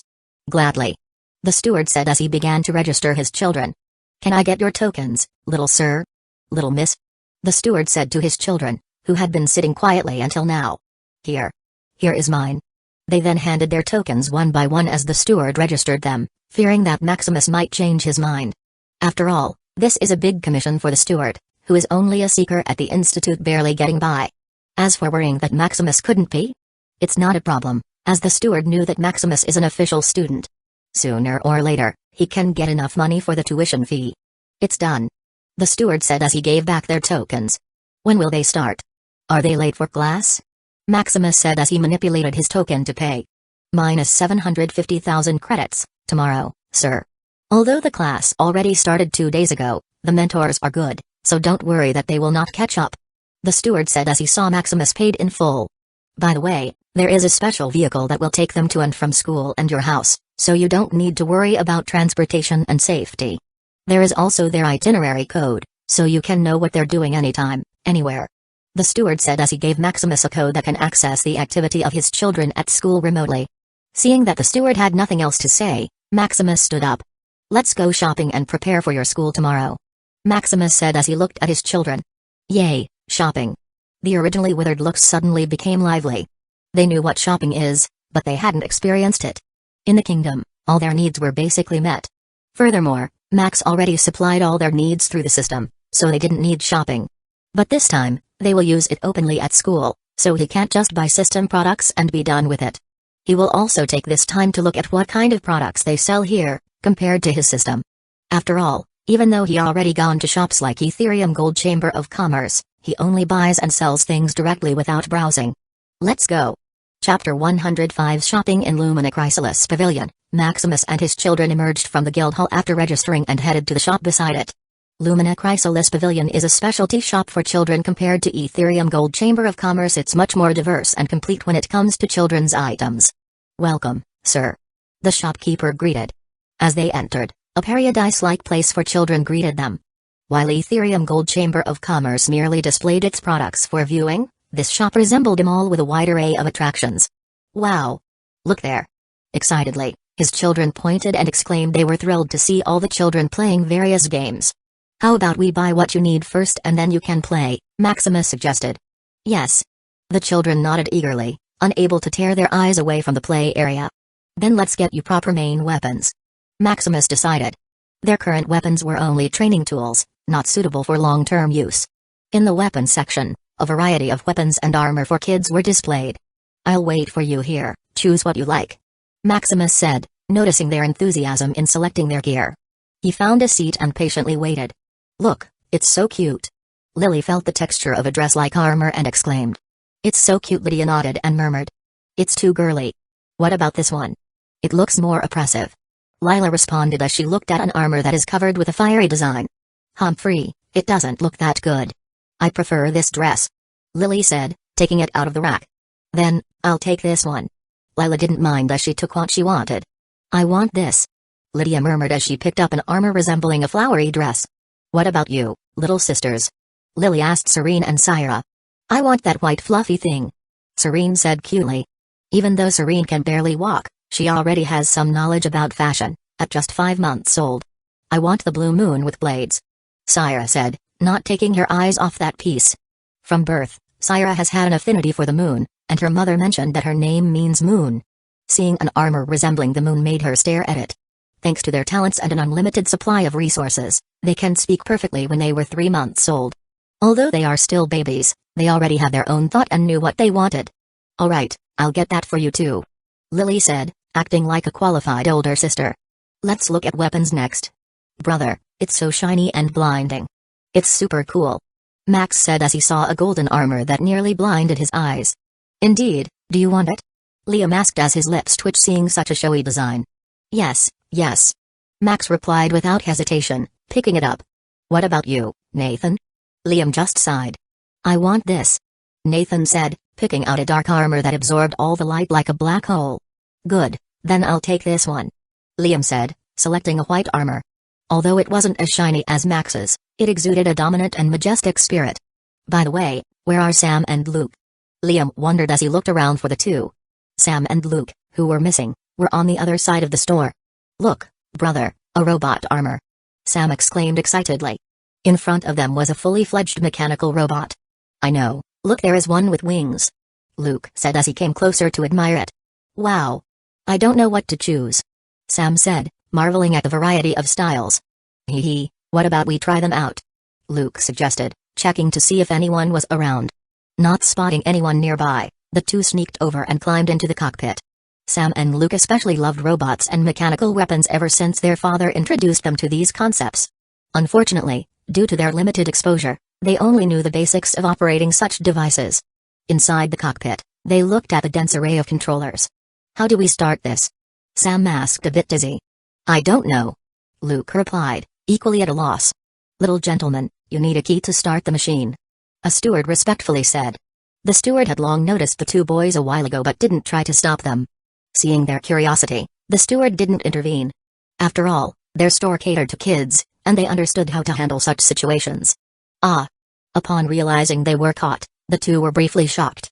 But upon processing the steward's words, they exchanged glances as if thinking of a plan. Can you lend us the key? Luke said, using his cuteness to his advantage. Sure, little gentleman. Why don't I lead you to the testing room? The steward offered, glancing at Maximus. Maximus had also noticed what his playful children were up to, but he didn't stop them. Seeing the steward looking at him, he slightly nodded in approval. Hee. Sam and Luke laughed as if their scheme had worked. In the testing room, the steward brought the robots that the two boys fancied. Let's see, he said to press here and here. Sam murmured as he tinkered with the suit. Luke also hopped into the flying robot he had admired. Following the instructions, both robots' eyes lit up. Let's try it out. Sam murmured as he tinkered with the controls. The burly robot started to walk, causing shockwaves with every step. Meanwhile, Luke began to fly crookedly, struggling to control the flying robot. It was their first time trying to handle such mechanical devices, so they did it somewhat awkwardly. However, thanks to the experience with mechanic devices that their father played from time to time, it was easy to get the hang of it. Brother, how about we have a little fight? Sam communicated through the speaker to talk to Luke. Sure. Luke replied with excitement. A screen inside the shop lit up, showing Sam and Luke fighting. In the beginning, they fought like kids, pushing each other. But as time went by, Luke began to use his robot's flying ability to kite Sam. Sam, on the other hand, was not to be defeated, as he used his suit robust body to exchange hits with Luke, disregarding defense. Look, it's a robot fight. Max said, pointing at the screen, as he and his brother looked for weapons. The one with the wings should win. Liam remarked, acting like an expert. That's a weak-ass fly, I bet the bigger one would win. Max refuted. Nathan, on the other hand, remained silent, while supporting Neo, who was 5 months old, to stand. Boring. Neo said, looking disinterested. Neo had been listless since birth, finding everything mundane. He was the type to lie down if given the chance and would never stand up. Fortunately, he was highly gifted and learned everything quickly, so Maximus didn't pay much attention to him, thinking that Neo would fix his attitude as he grew up. After all, Neo was still a baby, so it was normal. A few hours later. Is that all you want? Maximus asked, looking at the bunch of items on the floor. Yes. The majority of them said. Why yes. Max, on the other hand, was a little reluctant as he felt jealous seeing Sam and Luke getting robots. But when he looked at his dazzling armor, which eclipsed all of theirs, his mood improved a lot. How much for all of this? Maximus inquired, seeing that they were satisfied with their choices. It's 6,215 credits. The steward replied after calculating. Here. Maximus nodded and paid. Although it was a bit expensive, he understood the reason for the price. These items, except for the two robots, were growth-type equipment, making them costly, equivalent to 62 million low-grade magical crystals. However, even though they were growth-type equipment, it didn't mean that they automatically grow. They required unique materials for growth, otherwise, they wouldn't be so cheap. Take it to your storage ring. Maximus instructed his children. They hadn't taken the items earlier because of a brand that prevented them from being stored in the storage ring. Now that he had paid, the brand disappeared. Where to go next? How about we buy food for your pets? Maximus suggested after some thought. Alright. In the beast pet section, a variety of items for pets were displayed. I'll wait for you here while you choose beast pet food. Maximus said. Come out, monkey, choose your food. Max said, tapping his beast pet ring. The others also took out their pets one by one, drawing attention from others. Their pets looked ferocious and lively, possessing Tier 7 Transcendent Beast Pet bloodlines, nearly reaching Tier 8 Supreme Bloodline purity. Smell good. Their beast pet all thought. While his children were busy choosing beast pet food, Maximus found a seat. However, just as he sat down, a voice came from behind. It's you, the newcomer, Maximus. Denise. Chapter 106 Becoming an Empire. Denise? Do you remember me, newcomer? Denise said playfully as she twirled her hair. Yes, senior. Maximus just nodded. Did you already think it through? What is your thought about joining our guild? Denise said as she sat next to him. No, senior. After thinking for a while, I decided to set up my own guild. Maximus said seriously. Denise was speechless for a while. Set up your own guild? You're indeed an ambitious newcomer. Denise could only sigh and wish Maximus good luck. If setting up your own guild were easy, they would boom like there's no tomorrow. However, at that time where would their top guilds recruit people? If you're done playing them, come to our guild. Denise said one last time. Denise thought that Maximus still hadn't experienced the harshness of the Origin Arcana Institute. Especially, those big families. After all, the accumulation through generation is hard to beat even if you had overwhelming talent. Everything needed accumulation. Without the backing of guilds you had to earn everything yourself. Thank you for your reminder, senior.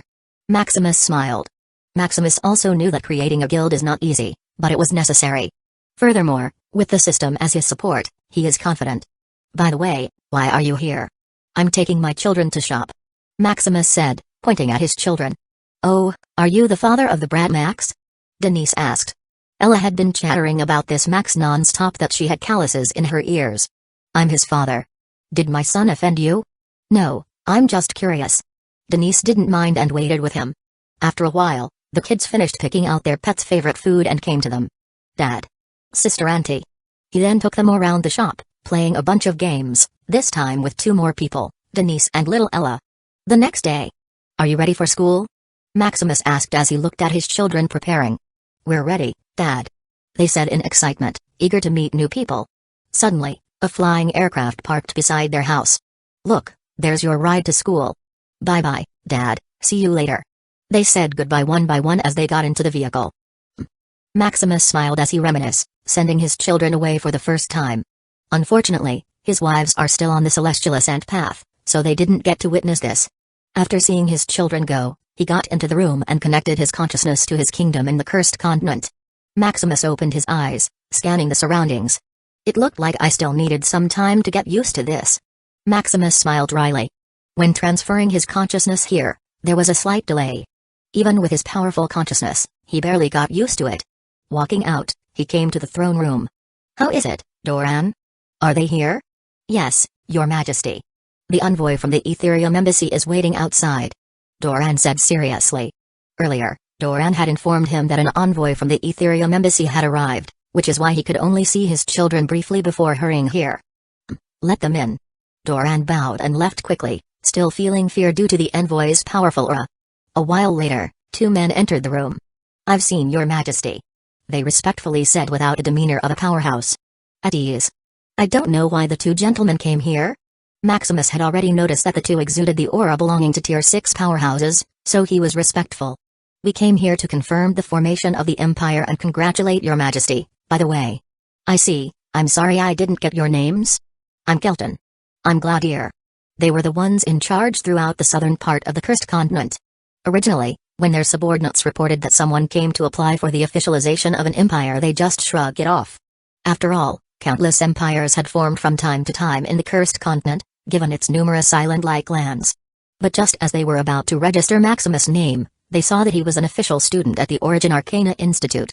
This greatly shocked and delighted them. They had been envious of their colleague who was in charge of the northern part of the cursed continent. More than 10 years ago, their colleague had a good relationship with an official student from their jurisdiction. Originally they were like them, having no hope of advancing to Tier 7. But with this relationship, they were transferred to a more prosperous position, significantly increasing their chances of reaching Tier 7. Now, seeing Maximus was like seeing their long-lost parents. Then I thank Gentleman Kelton and Gladier for their visit to my humble territory. Don't worry about it. It's us who are bothering you. Then, how about we have some snacks while we talk? Sure, sure. After a while, Doran served them snacks, taking out the most precious snacks from the storage ring that Maximus had given him before. He couldn't access the storage in the system here, so he couldn't use the Myriad World Mall to buy things. How is it? Maximus asked, seeing the 2 silently eating the snacks. It's very delicious, Your Majesty. One of them replied. Thanks. By the way, Your Majesty, did you already know the benefits of officially becoming an empire? No, can you elaborate a bit? Gladly. As you know, you need to register through us within 5 years to be an official empire, otherwise, you will be treated as an enemy. Originally, there was no such rule. However, after some people in the Arcane Continent occupied a lot of land in the Cursed Continent, the Apex Sovereign quickly abolished it, making them return to their origin or face death. That is why only people who were born here are eligible to establish an empire. Of course, people from other continents are eligible to trade here, but only with lands that have officially become an empire. This is one of the benefits. After your empire becomes official, people will have the right to have business transactions here. Is it dangerous? Maximus asked worriedly. Even though his territory has set up a Tier 3 formation array, it can only take a few hits from Tier 4 and it will be destroyed. Don't worry, most of the merchants that usually come are affiliated with us. Furthermore, if you like, you can request their eviction. Good.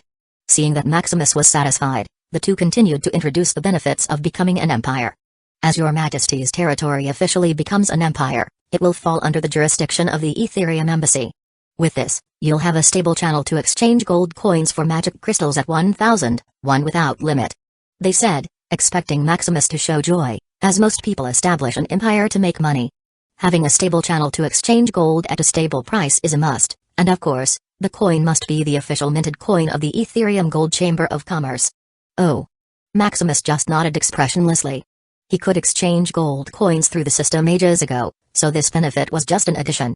However, it was also good, as his digital currency now had the backing of low-grade magical crystals instead of just gold coins. Seeing that Maximus was getting bored, the two hurriedly introduced all sorts of benefits that come with becoming an official empire.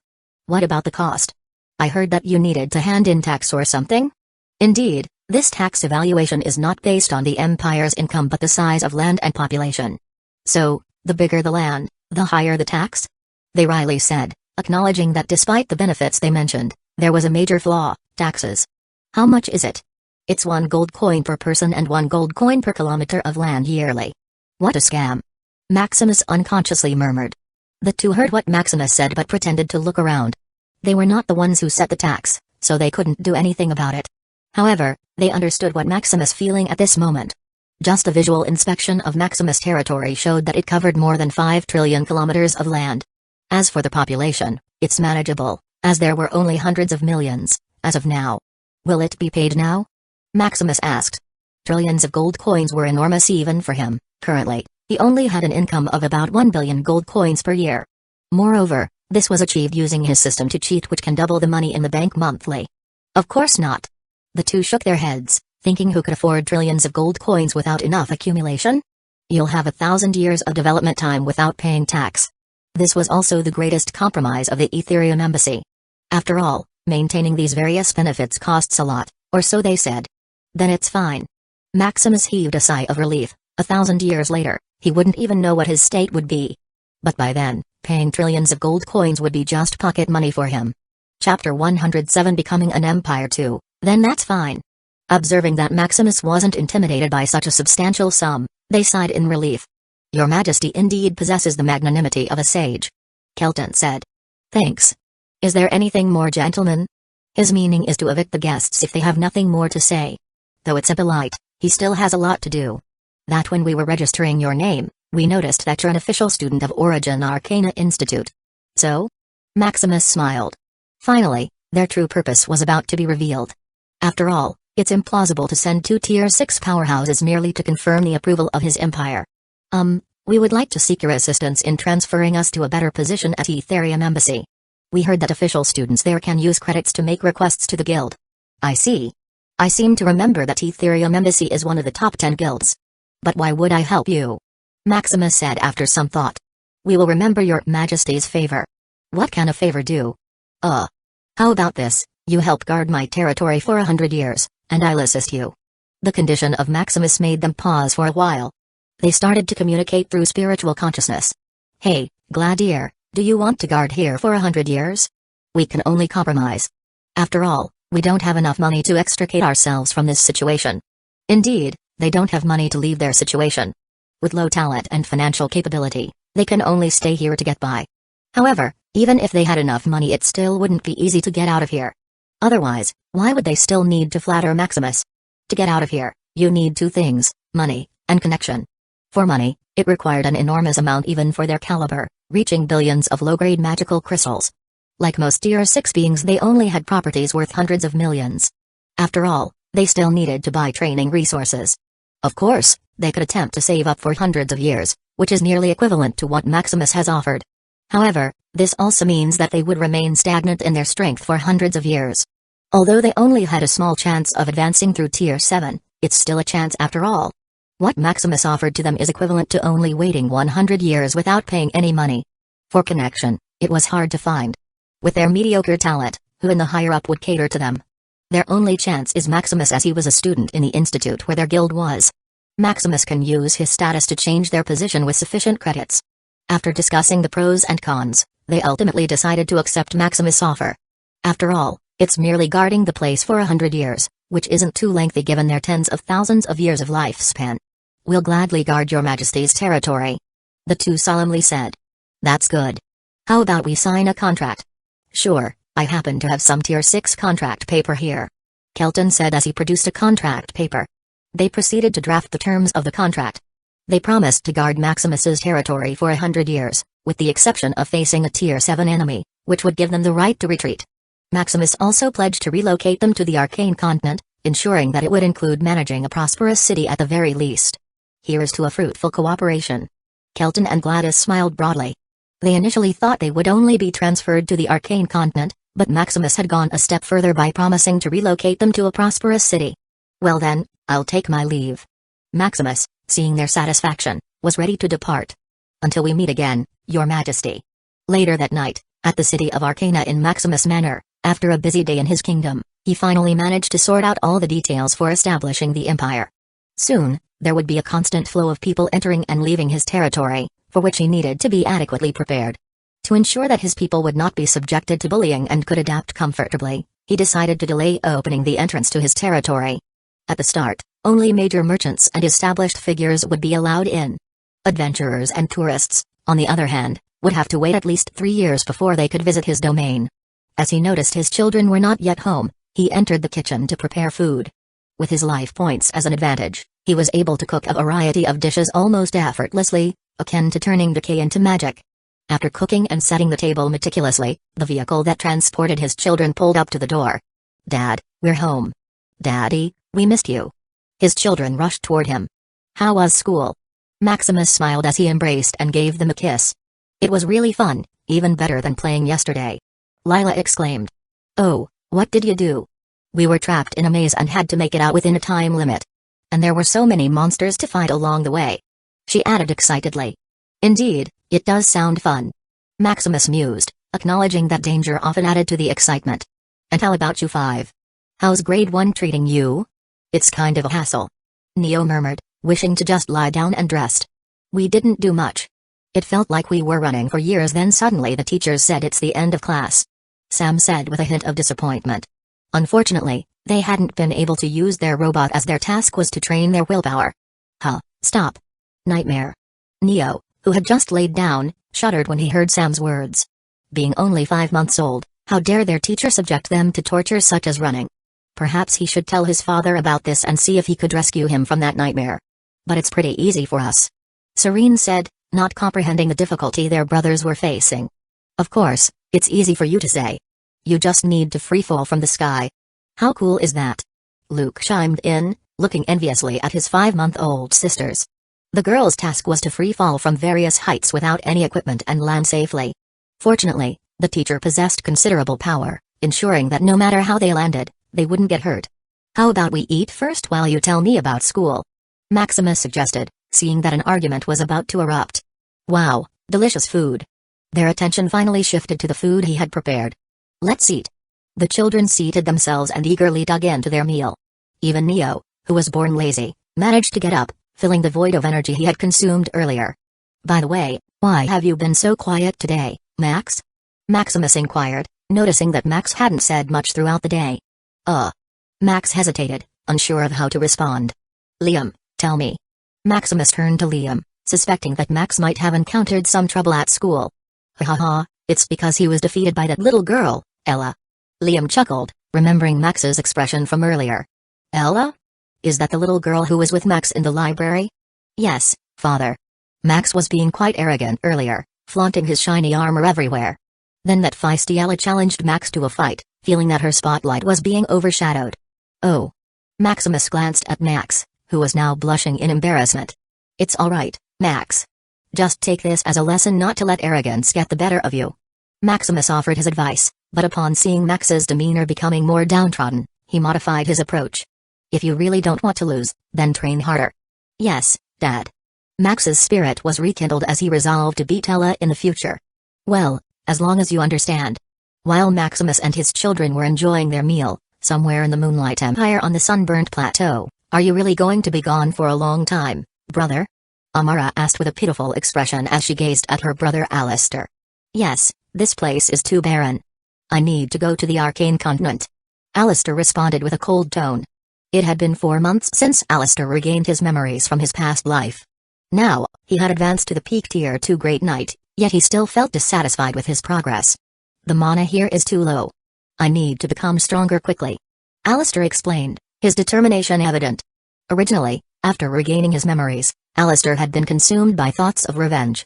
However, as he calmed down he thought that something significant must have occurred. After all, with the Nexus continent's leader, Malgrin, being the strongest in the world, powerhouses from other continents wouldn't be able to kill them without causing a big commotion. Indeed, as he tapped into his battle will that was bound through this world, he noticed that the original Nexus continent was riddled with holes through which corrupt energy seeped in. Were it not for the array formations blocking it, the current Curse continent might not even exist. The reason for his urgency to become stronger was rooted in fear. Yes, a former Apex sovereign was afraid. Whatever lay on the other side of those holes resembled a manifestation of terror, and it was getting nearer and nearer. Is that so? Amara's eyes welled with near tears. She didn't know what happened to Alistair 4 months ago, that he began training like crazy. Unbeknownst to Alistair, Amara was also a reincarnation of an Apex sovereign. As he simply regarded her as a highly talented girl, as the talent of that caliber had been quite commonplace during their prosperous era. Yes, but rest assured, in a few years, I will return and take you to the Arcane Continent. Alistair could only guarantee his safety by journeying to the Arcane Continent, so he couldn't be with his sister. Then you have to promise. I promise. Chapter 108 Becoming an Empire, 3. The next day, after sending his children to school, he transferred his spiritual consciousness to his kingdom. Coming out of his room, he hurried toward the podium in front of the castle. Is everything ready? Maximus asked Doran, who was pacing back and forth. There you are, Your Majesty. Everything is in place. Yesterday, after the officiation of his territory, he asked Doran to prepare for the announcement of this news to his people. Lead me to the podium. They walked toward the highest point of the castle, overlooking millions of people below. It's Your Majesty. His Majesty is out. Long live Your Majesty. A bunch of voices rang below as they saw Maximus appearing. Today they were informed of the officiating of the kingdom's transition into an empire. Quickly, millions of people flocked toward Shadow City, hoping to witness this grand scene. If it were not for the short notice, there would be many more people here. Fortunately, this event will be broadcast in the Moonlight Forum. Behind the screens all over the Moonlight Kingdom, people watched this event closely. His Majesty is so handsome. SHHH, what handsome. His Majesty is a god. Oh, slip of the tongue, His Majesty is indeed a god. A pair of sisters bickered, but there was no disrespect in their voices. Many people, especially commoners, were grateful towards Maximus. Previously, they felt like they were living the life of puppets. Always following orders, succumbing to the way of life. Even then, their lives still did not have a guarantee. Maybe today they would have enough food to eat, and then tomorrow a few bandits would ransack their place. Even worse were the nobles with bottomless greed. Always raising taxes, making them slaves who worked tirelessly for nothing. After they had migrated to the Moonlight Kingdom, they were more free. Free in a sense that they could do what they liked without much repercussion. Previously, even wearing some flashy clothes was taboo, as some noble might think that they were disrespecting them. Now all kinds of clothes in different style flourished, making it the fastest growing industry. As for where the materials for the clothes came from, it was mainly from plant fiber. But there were also higher-end materials like silk and cotton. Now they only needed to be mindful not to do bad things like theft, or anything that would harm the other party. Now, even if someone scolded them in the face, they could only scold back. Now, they would not get hungry and be picky about food. Now, they can even train to be a knight or a mage. Now. Anyway, all of this was thanks to their wise and powerful ruler. Seeing their Majesty in the flesh, in moving pictures, they couldn't help but praise. Hey, do you think I have a chance of becoming His Majesty's wife? Even a slave would do. Come on, look at your face, like a painted pig. His Majesty is something you can't tarnish. I know. I'm just daydreaming. Humphrey, better restrain yourself. I heard His Majesty's wives look like fairies. Oh, how enviable. Don't worry, just practice and become a Tier 1 mage or a knight. I heard that mana will bless your body, making it more attuned to the world. Yes, I heard that the academy will open in a month. Unfortunately, I only have common talent. It's alright, once I succeed, I'll take you to the skies.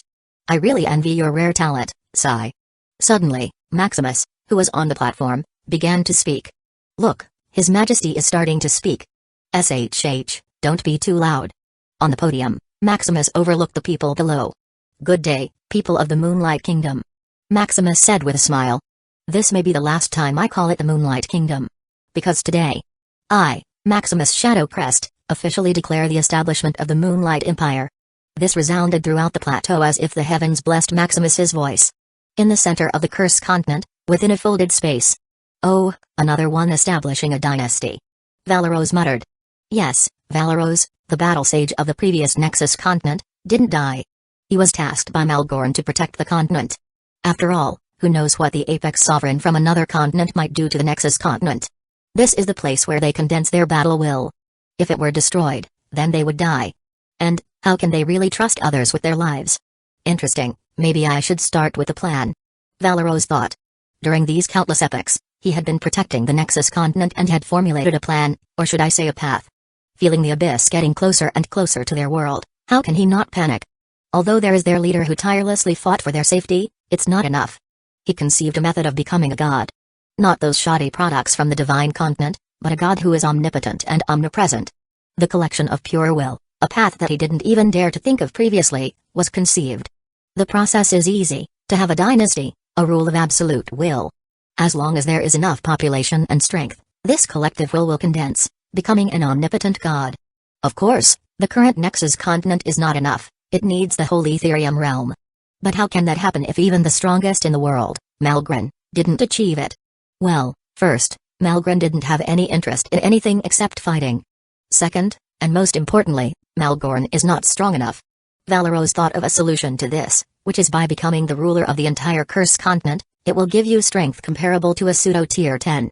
What Valeros didn't know is that Malgren achieved this so-called pseudo-tier 10 all on his own. But anyway, the reason he noticed Maximus' establishment of a dynasty is that the collection of will there is very pure. This can only happen if the people in your rule wholeheartedly treat you as their ruler, a god who can dictate their lives. Not the shoddy believers of the divine continent who were brainwashed, but a heartfelt feeling that will instead make their strength stronger. Now that we have this seedling, how can this continent continue its peaceful nature? It should be back to the Nexus continent, a glorious battle continent. Valeros murmured as he manipulated something in the void. This will begin a world-shaking war between empires in the Cursed Continent, vying for the position of the throne. In the Moonlight Empire, after Maximus announced the officialization of the empire, a huge boon seemed to bless all of its people, making them more spirited. This is the blessing of the condensation of will. With enough time, the people born will have stronger comprehension and talent. Maximus also felt this blessing, but he thought it was just his imagination. Seeing the cheering below, the festive atmosphere of his empire made him dazed, as if he were dreaming. He, an ordinary person, had came to this position that felt like a dream. Seeing them suddenly gave him a goal, a thought that his weaker self had just dreamt about. Although this is crazy, it seemed that something in the dark was pushing him toward this. I see that you're excited.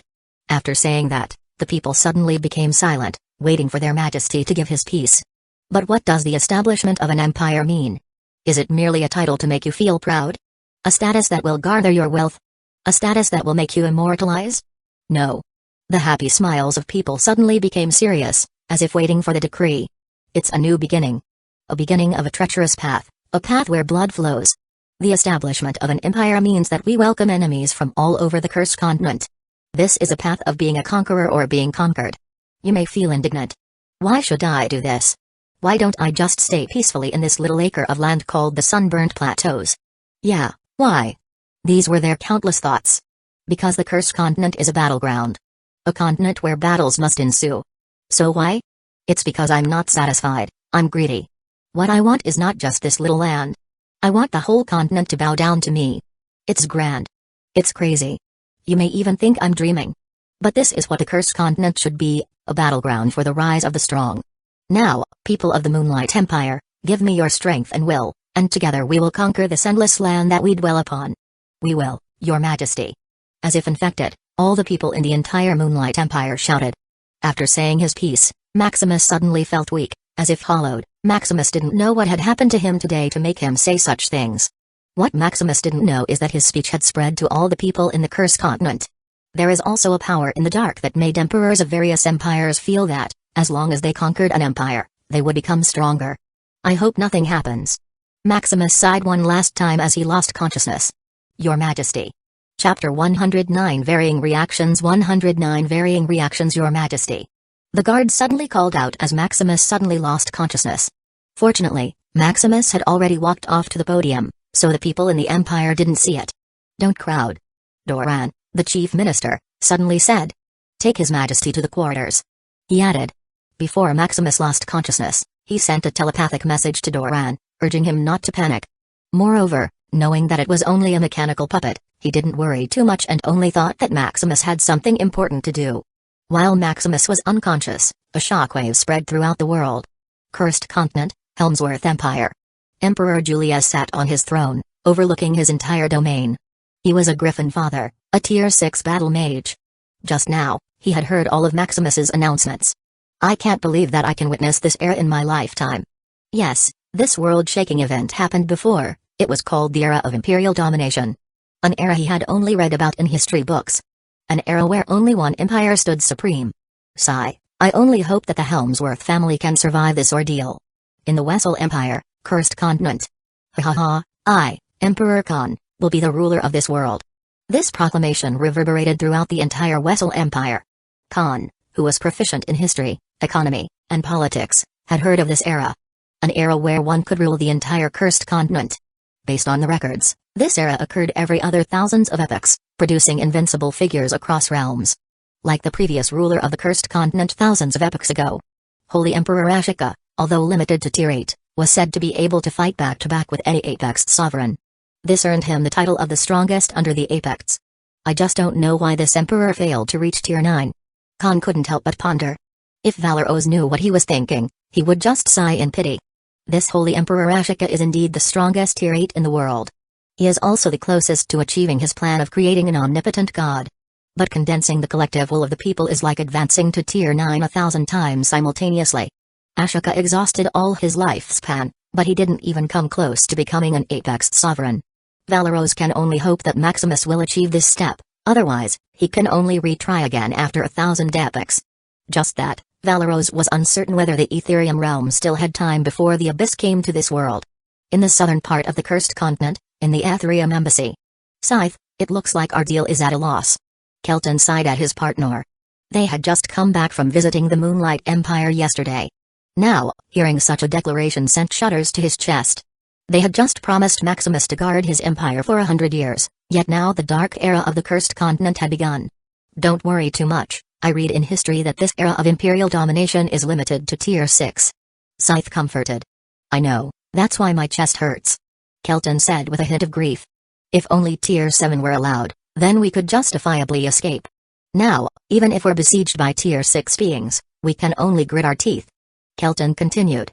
Oh. How can we be so stupid? Kelton, why were you so naive? Scythe also realized it just now. That cunning Maximus fooled us into signing such a crooked contract. Scythe nearly teared up. Maximus had also overlooked this part. After all, on such a peaceful continent, who would bother to attack his empire? He only signed a contract with these two for assurance. But now, everything is in shambles because of some dark hand. Scythe and Kelton can only suck it up and endure. They only hope that Maximus compensates them for such suffering. In the Origin Domain, Arcane Continent, in Arcana Tower. Oh, Valoros has started it again. Phelan murmured as he felt what happened to the Cursed Continent. I just hope that fewer would die this time. The Apex Sovereigns knew much more about this event than what was written in history. After all, they witnessed the first to just the recent era of imperial domination. At first, they thought that Valoros was up to something. After all, besides being the smartest in the world, Valoros is also known as the most scheming man in the world. But as time passed, the first imperial domination, the second, the third. All the emperors that succeeded and conquered the Cursed Continent only reached the pitiful Tier 8. It couldn't even reach their realm. As for these Tier 8 individuals being able to fight with Tier 9 Apex sovereigns, it was just newbies fighting each other. As for them, the old-timers who were only one step away from Tier 10, it's just a bigger ant. So now, these Apex sovereigns just regarded these activities of Valoros as entertainment. They thought that Valoros was just reminiscing about the past of the Nexus continent. They also tried to study the mechanism of how the Emperor would strengthen as they conquered other empires. It was through the collective will of the people, which is like the power of gods. As for its further effects, they didn't know, as it would only show its effects after the ruler of the throne reached Tier 9. I seem to remember that the initiator of this era is one of the genius of this celestial ascent path trial. Phelan thought as he thought of Maximus. Thinking of this, he only hoped that Maximus can leave this competition and not die. Meanwhile, in the city of Arcana, Maximus Manor. Maximus, who had been unconscious, opened his eyes. Huh? What happened to me? Maximus questioned himself. What had occurred this time was truly peculiar. Remembering the words he had dared to utter in front of his people, Maximus was sure that it was not something he would say. Am I being controlled? Maximus questioned again, but this time he directed his attention to his system. His system was bound to his very core, so if something had tried to control him, the system should have reacted. Soon, he came to understand what had transpired. He had been induced. Someone had amplified his desire for conquest. While the system could block any form of direct control over him, it was vulnerable to indirect influence. Now, what should I do? This was Maximus's foremost thought in the present moment. As he had been uttering nonsense earlier, he realized that his voice had resonated far and wide. It was now only a matter of time before his name spread throughout the entire continent. Fortunately, there are still 2 protectors that I recently hired. Maximus couldn't help but sigh in relief as he thought of Scythe and Kelton. Anyway, I need to rectify what happened. Maximus muttered as he swiftly transferred his consciousness to the cursed continent. In the Moonlight Empire, Maximus's castle. Where am I? Maximus questioned as he lay in bed. My room? Observing the familiar ceiling and furnishings, he confirmed that he was indeed in his own room. Your Majesty, you're awake. Doran entered upon hearing Maximus's voice. It's you, Doran. Sigh, I'm relieved that you're awake, Your Majesty. We were concerned that something had happened to you. Doran sighed. How has the reaction been among the people of the Empire? Maximus asked, curious about his people's response. That. Your Majesty, your charisma is as awe-inspiring as ever. In short, the citizens of the Moonlight Empire are ready to wield their swords against any obstacle that crosses your path. Doran marveled. He had expected people to protest against Maximus's arrogant declaration. However, the opposite had occurred. The people wholeheartedly supported Maximus, as if it were the natural course of events. Of course, this should have been the influence of something the moment when Maximus lost consciousness. Earlier, just after Maximus lost consciousness. Huh? What just happened? The people on the podium below reacted. They appeared to have been affected by the impassioned words of His Majesty, unconsciously responding. But upon contemplating the declaration made by His Majesty, it became clear that he had declared war across the cursed continent. How could they respond to such a thing? War meant death and hunger, just as they had experienced in the past. Just as they were about to voice their concerns, a wave of will suddenly instilled in them a surge of information. This information pertained to what awaited them upon victory in the war. For poor commoners, what attracted them was magic crystals, each worth 1,000 gold coins. For the elderly, extended lifespan was a compelling incentive, potentially granting them more years. For those with modest talents, a blessing in aptitude was enticing, promising to greatly enhance their potential. For emperors, the reward was, of course, the augmentation of strength as they expanded their dominion. All the desires of the people could be fulfilled, as long as they emerged victorious against other empires. This was the incentive Valeros had introduced, making the world more violent, imbued with a thirst for battle, and most importantly, urging them to conquer until only one power remained. As one of the peak apex sovereigns, these rewards meant little to him. After processing the information, a hint of excitement and greed coursed through their very beings. The world revolved around benefits. Without them, it could not function. Now that these incentives lay before them, how could they resist? We fight for the Empire. We fight for the Emperor. We shall conquer these boundless lands. A voice shattered the silence, igniting their fervor as they joined in the chant. We fight for the Empire. We fight for the Emperor. We shall conquer these boundless lands. Chapter 110. Visit from afar. Door and then explain why the reaction of people. Maximus lost consciousness and then returned to the arcane continent. The will that was meant to convey information about the era of imperial domination didn't reach Maximus. So that's it. A sense of enlightenment passed through Maximus. So I just initiated the signal for the beginning of this era of imperial domination. Maximus smiled wryly. It was unfortunate that this occurred while he was still weak in strength. If this had happened later, he could horizontally push the entire cursed continent. But this can't be deemed a bad time. It's a turbulent period full of opportunities. Maximus concluded. As the saying goes, war is the greatest opportunity to amass wealth. This is indeed a wise saying, Your Majesty. Doran chimed in upon hearing Maximus. Now we only need to fortify our defenses and bide our time. Maximus instructed Doran. Maximus didn't want to engage in this war for now, he was weak and financially poor. Fortunately, there are still 2 Tier 6 protectors, so he didn't worry too much. As long as he didn't provoke anyone, there shouldn't be a significant threat to his empire. I will, Your Majesty. Doran said. Go, I still have something to attend to. It's getting late, and his children are about to come home. Amidst all the chaos of war and potential gains, nothing is as important as his family.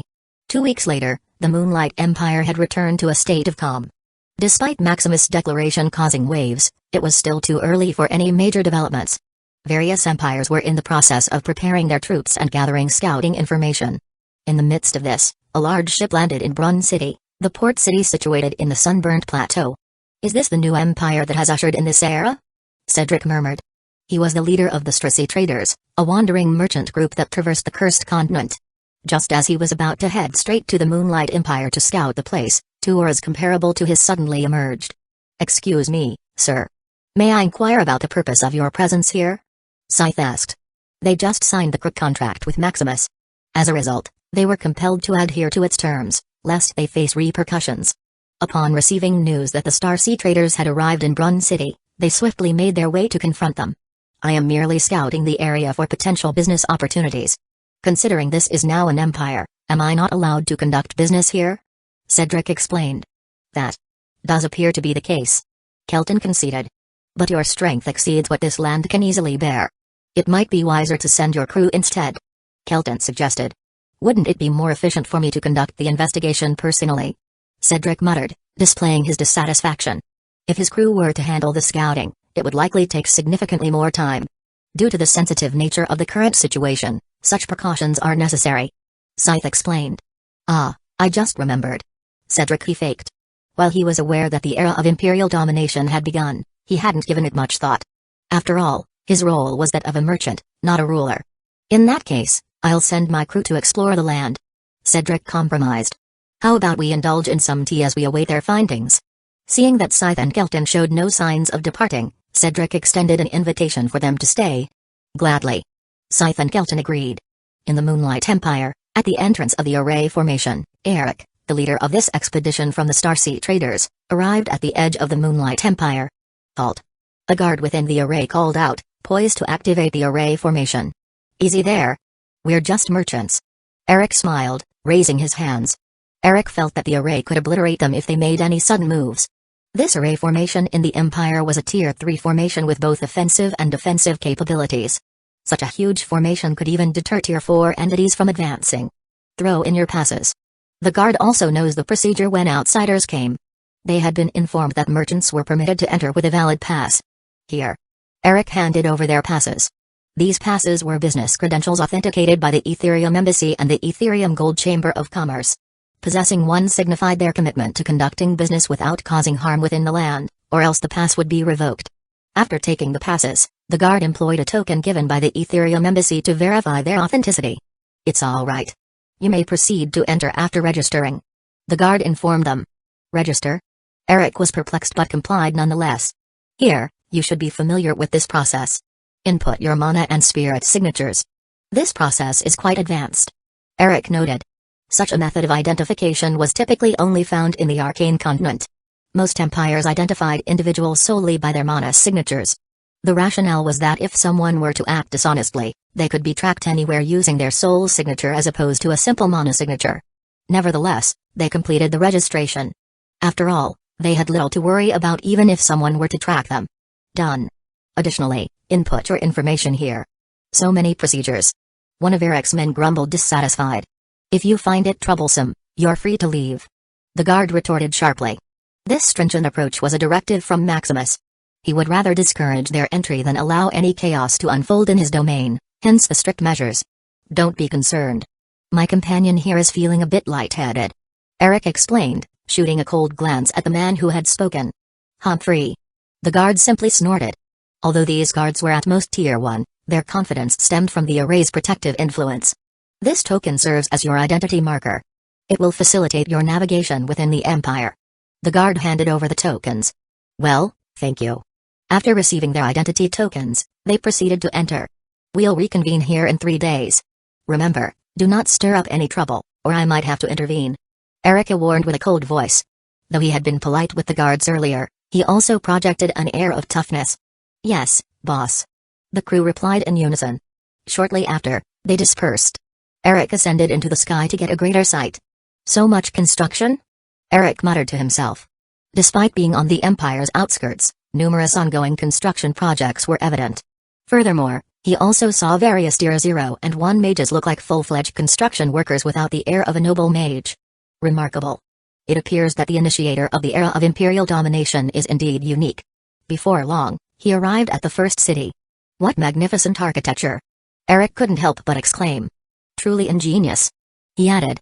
He observed how the architecture seamlessly intertwined with the array, imbuing the formation with blessings and enhancing its strength. The resulting visual spectacle resembled a marvel of the world. Your token. The guard reminded Eric, noticing his attempt to enter without it. Oh, right here. Eric just sighed at the strictness of the place. Welcome inside. The guard invited, satisfied with Eric's compliance. Upon entering the city, Eric let out a sigh of relief. Hopefully, all these troubles will be worth it, he thought.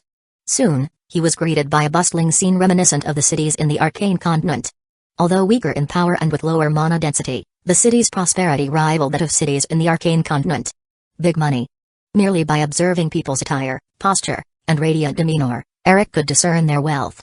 As a seasoned merchant, he could estimate the number of gold coins in your pocket with a mere look. Seeking to ease his mind, he approached a stall selling juice made from Tier 1 fruit. Hello, how is the juice sold? He inquired of the auntie tending the stall. Oh, young man, your eyes are quite discerning. This is a recipe I just learned from the Moonlight Library.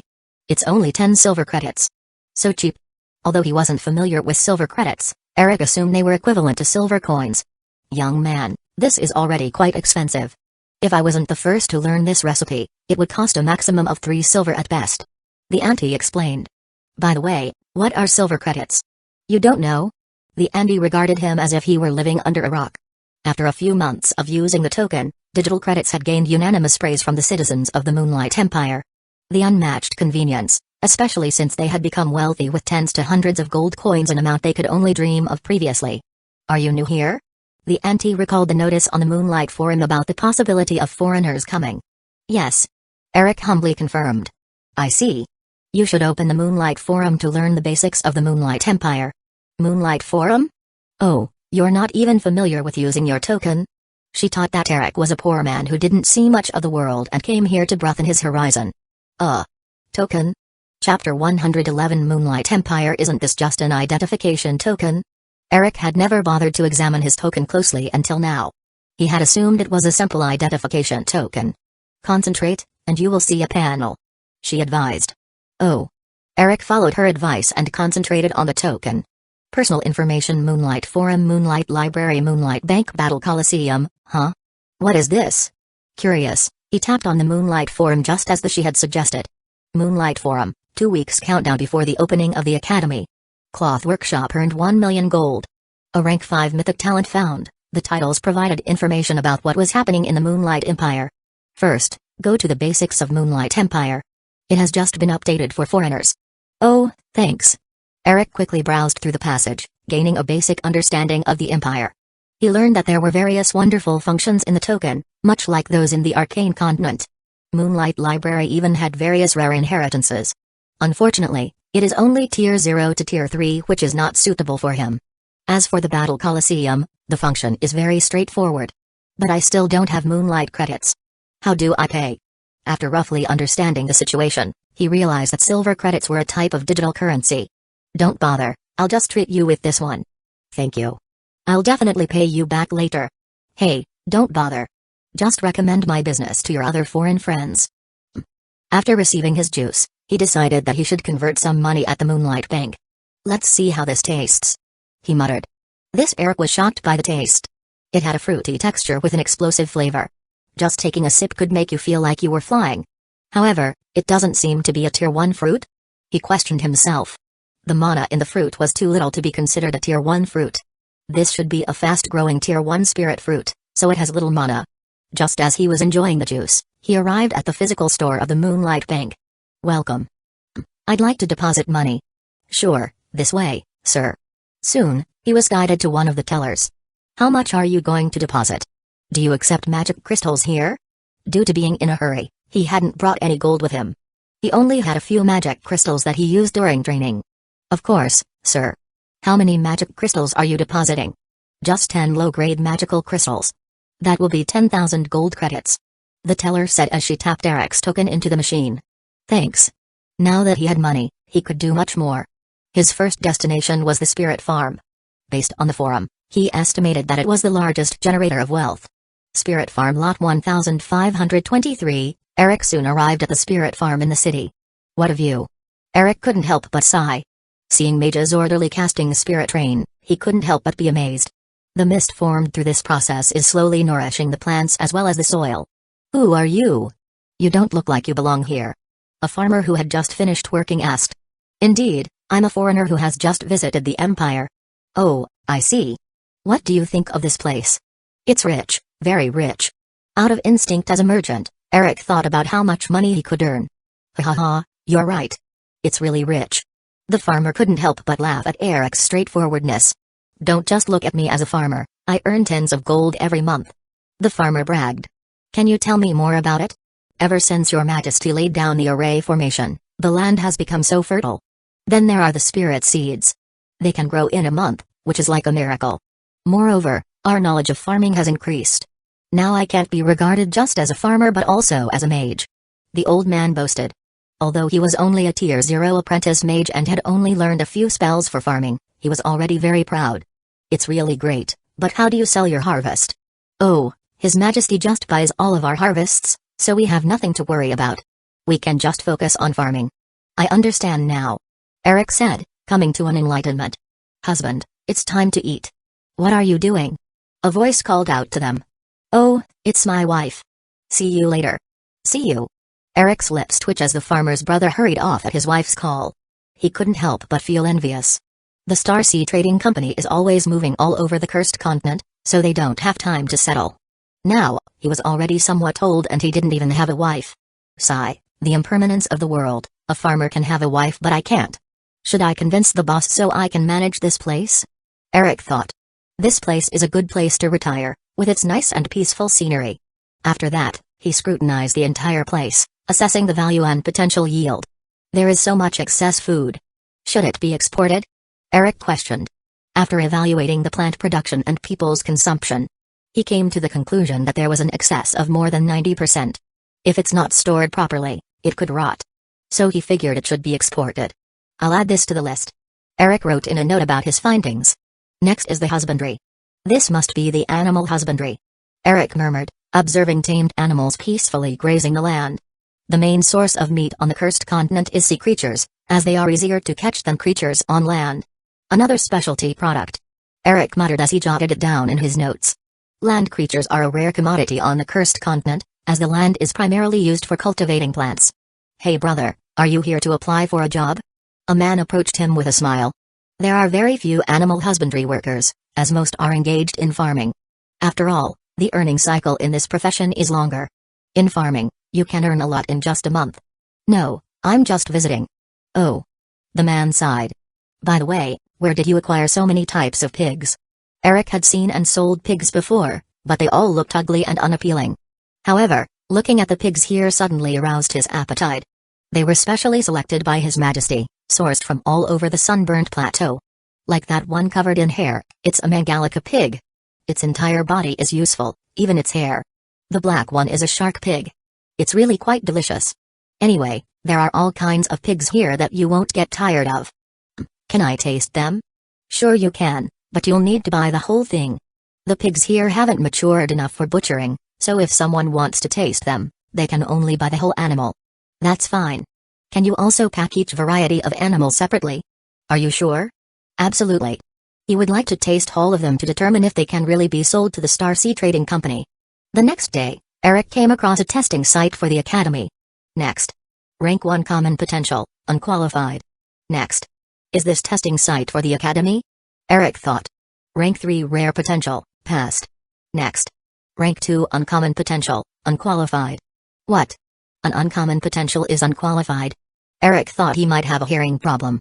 You don't seem to accept it, brother. A portly man next to him sneered. He thought Eric had just taken the test and couldn't accept the fact that he is unqualified. In the Moonlight Empire, only those with rare talent can attend the academy. Why is that?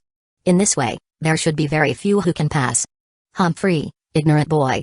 Over 2 million people have already passed. Is that few to you? Impossible.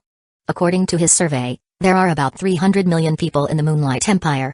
Based on estimates, there should only be around 100,000 with rare talent. Even that is already impressive. After all, the corrosive mana on the cursed continent doesn't just affect health, it also gradually erodes new generation potential. That's why, with each generation, the talent of people on the cursed continent diminishes. What's impossible? It's already a fact. What can you do? The portly man rolled his eyes. Next. Hey brother, I'm up next. The portly man patted Eric. There's definitely something amiss here. Eric thought. Even in those old empires that have implemented array formations to purify the corrosive mana, there's only a 1 in 1,000 chance of having rare potential. Yet here, the chance of having rare potential is more than 5 in 1,000. Never mind. Anyway, I'm here for business. Eric shifted his focus as he continued to explore the empire. Chapter 112 Cooperation. A week later, on the edge of the sunburnt plateau. How is the investigation of the Moonlight Empire? Asked Cedric, the leader of the Starsea travelers. Throughout this week, I've visited various cities, different production sites, and explored all of the investable projects in the empire. Here are the specifics. Eric said as he presented the information. Cedric reviewed the notes that Eric had taken. Interesting. Cedric muttered. This Moonlight Empire is truly unique. Yes, leader. I was even amazed by them. Eric said, reminiscing about his time in the empire. The promoter of this era is really not your average person.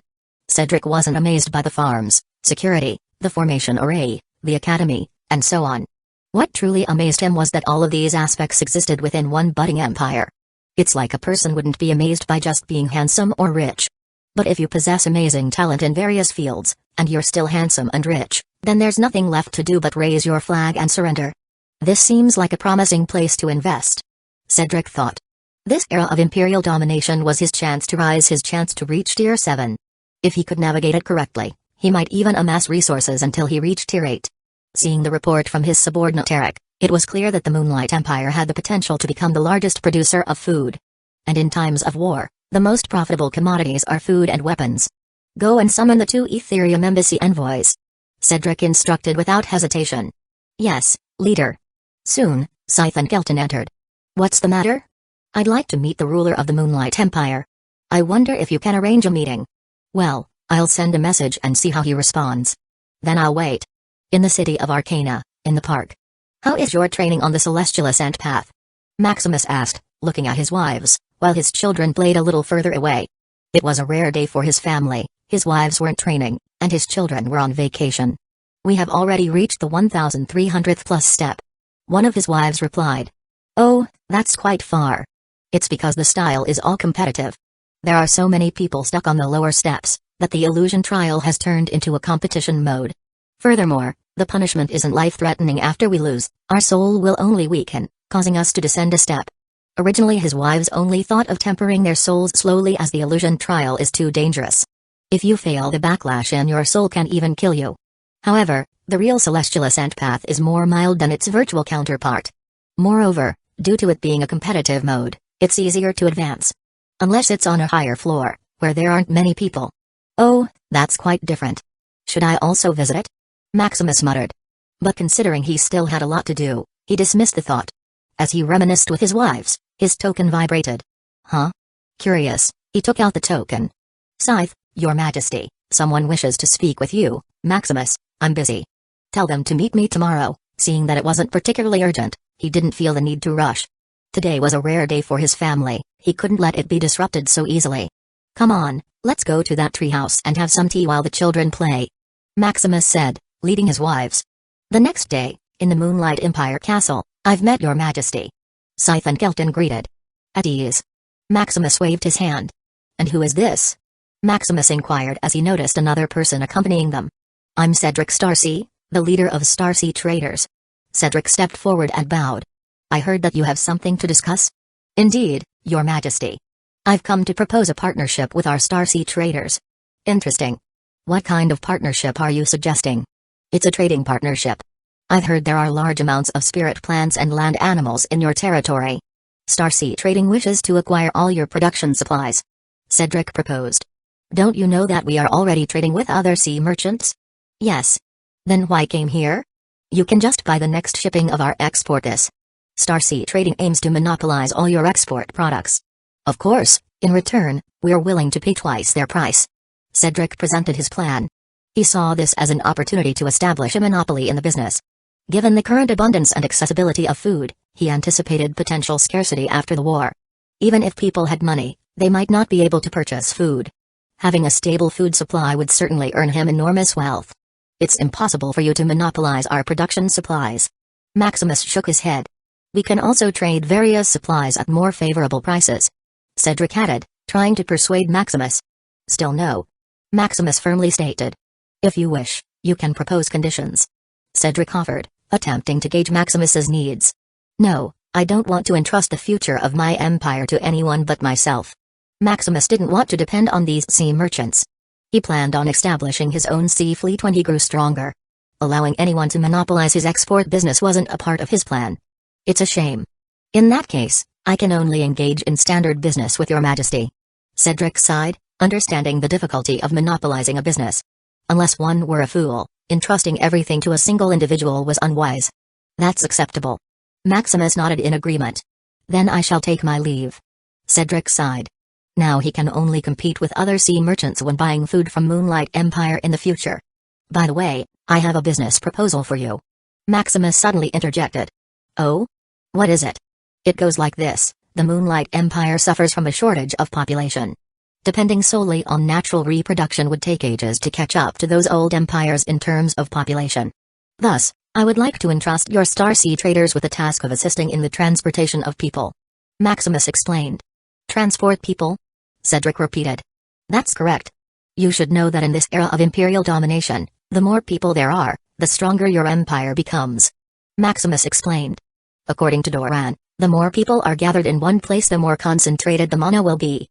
In the past, if he wanted to increase the mana concentration of the empire, he needed sufficient magic crystal mines as formation nodes.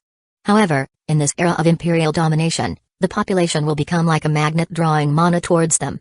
With enough population, it can even catch up to the mana concentration in the arcane continent. I'm not sure how much you're willing to pay for this service.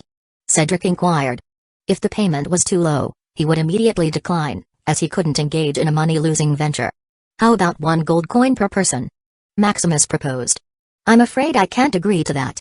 The transportation cost alone is at least 3 gold coin, and when you factor in various necessities, it comes to nearly 5 gold coins.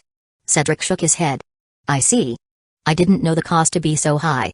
How about 10 gold coins per person? Furthermore, those with skills would cost 100 gold coins.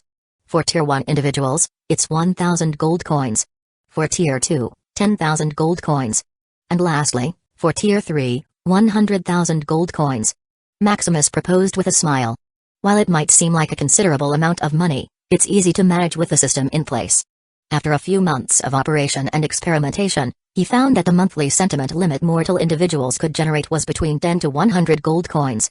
With education, this could even rise to 1,000 to 10,000 gold coins. Additionally, there were also mages and knights whose contribution he couldn't estimate for now. Regardless, no matter how many people Cedric transported, he wouldn't be at a loss but would earn instead. After all, he can convert the sentiment that people produce to system points monthly. 10 gold coins? Cedric was taken aback. The cost he initially estimated for Maximus was just that, an estimate. If he managed things well, he could potentially reduce the cost to 1 gold coin per person, resulting in 10 times the profit. Moreover, there were talented individuals and those mages, and knights with higher costs. How about it? Maximus asked. Of course, our Starsea traders can't decline such a business opportunity. But I'm uncertain about how many people you need. If it's too low, I won't be able to profit much. Cedric inquired. There's no set limit, I can pay as much as you have. Maximus replied with a smile. Are you sure? Cedric questioned. After all, the Moonlight Empire was only recently established. Don't worry, I will pay hand in hand. Maximus reassured him. Then I'll do my best to revitalize the population of the Moonlight Empire. Cedric grinned broadly. It's a pleasure doing business with you. Maximus said, returning the smile. Chapter 113 Academy opening. A week later, in one of the cities of the Moonlight Empire. "Hey Timothy, your clothes are crooked," his mother remarked. "Mom, don't be too bothersome. I'm already an adult," Timothy said as he quickly straightened his clothes. "No, this is your first day at the Moonlight Academy. I heard His Majesty is going to attend the opening ceremony, so you need to be presentable," his mother nagged endlessly. "Don't worry, I have the strongest talent this time. I would shine no matter how I look," Timothy confidently said. He was the only one with Tier 5 mythic talent among all the people in the Empire, so how could he not be proud? What an ignorant kid. "So what if you're talented? You can't reach the finger of His Majesty. I will be there sooner or later. Once I become a little bit stronger, I will come to the Arcane Continent to continue my studies. Moonlight Academy is merely my stepping stone," Timothy said with a serious tone. "Alright, go on. Maybe you'll be late," his mother pampered. "Goodbye Mom," Timothy said.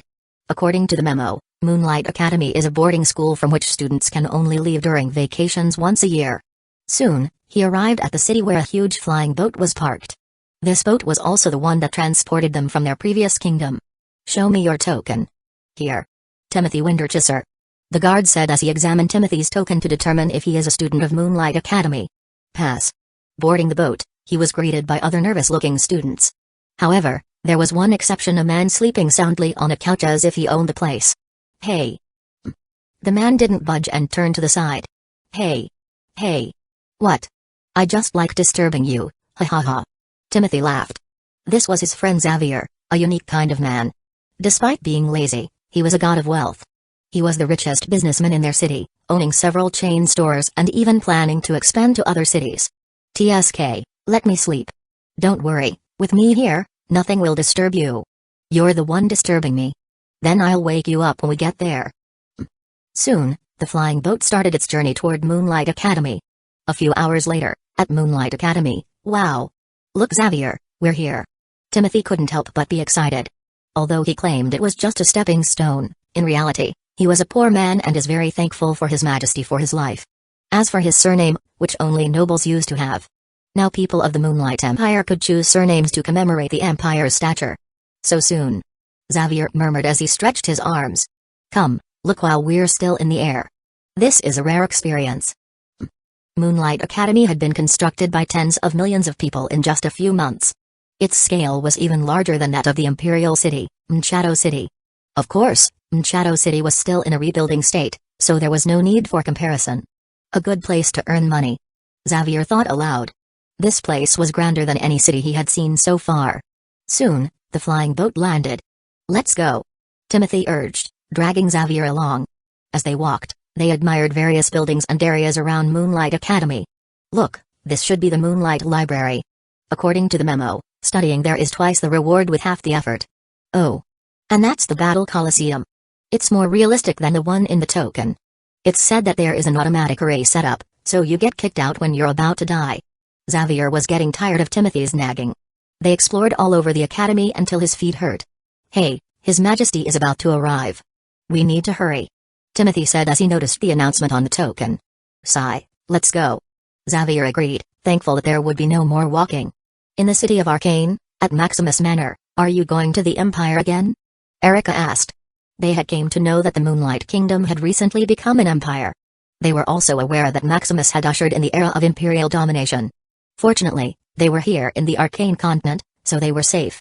"Yes, today marks the establishment of the Moonlight Academy," Maximus replied. "It's finally opening," Hazel murmured. She kind of missed their home, her parents, and her siblings. She didn't know how they were doing. Even though they could communicate through the token specially connected to their home, she still missed them. "Don't worry, I heard that after the official student trial, there will be an auction," Maximus said, noticing that his wife was missing their home. "An auction?" "Yes, I saw the list of items and noticed that there is a quota for a teleportation array that can connect directly from the Arcane Continent to another place." "Really? Is that possible?" "Yes, apparently other families that haven't reached Tier 9 don't have a territory, so they have to source it from outside the continent. In the Chaotic Sea, there are many islands of different sizes. Although it's smaller than the continent, it's more than enough. This teleportation quota is for them to fight over. After all, without a teleportation array, they can't develop their land," Maximus explained. Lately, he had been inquiring about various things in the Origin domain. The teleportation array quota had caught his attention, leading him to learn about the auction that would follow the official student trial.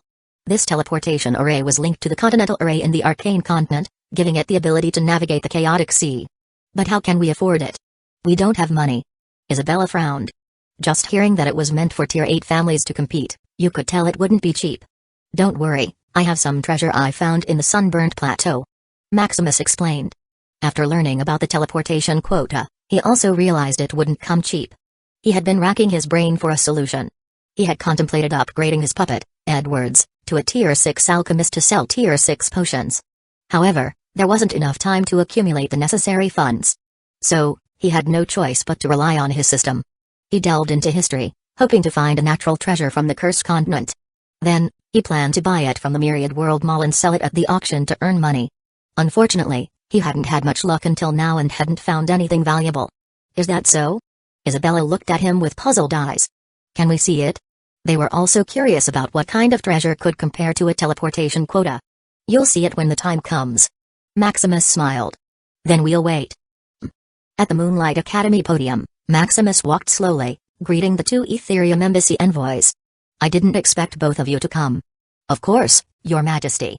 This is a significant event, one that only occurs in a few empires on the Cursed Continent. Thank you for your presence, then.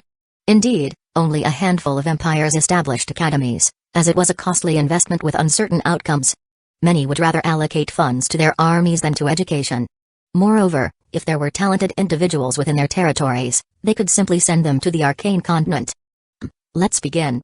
Soon, he stood at the podium, observing the more than 3 million people below.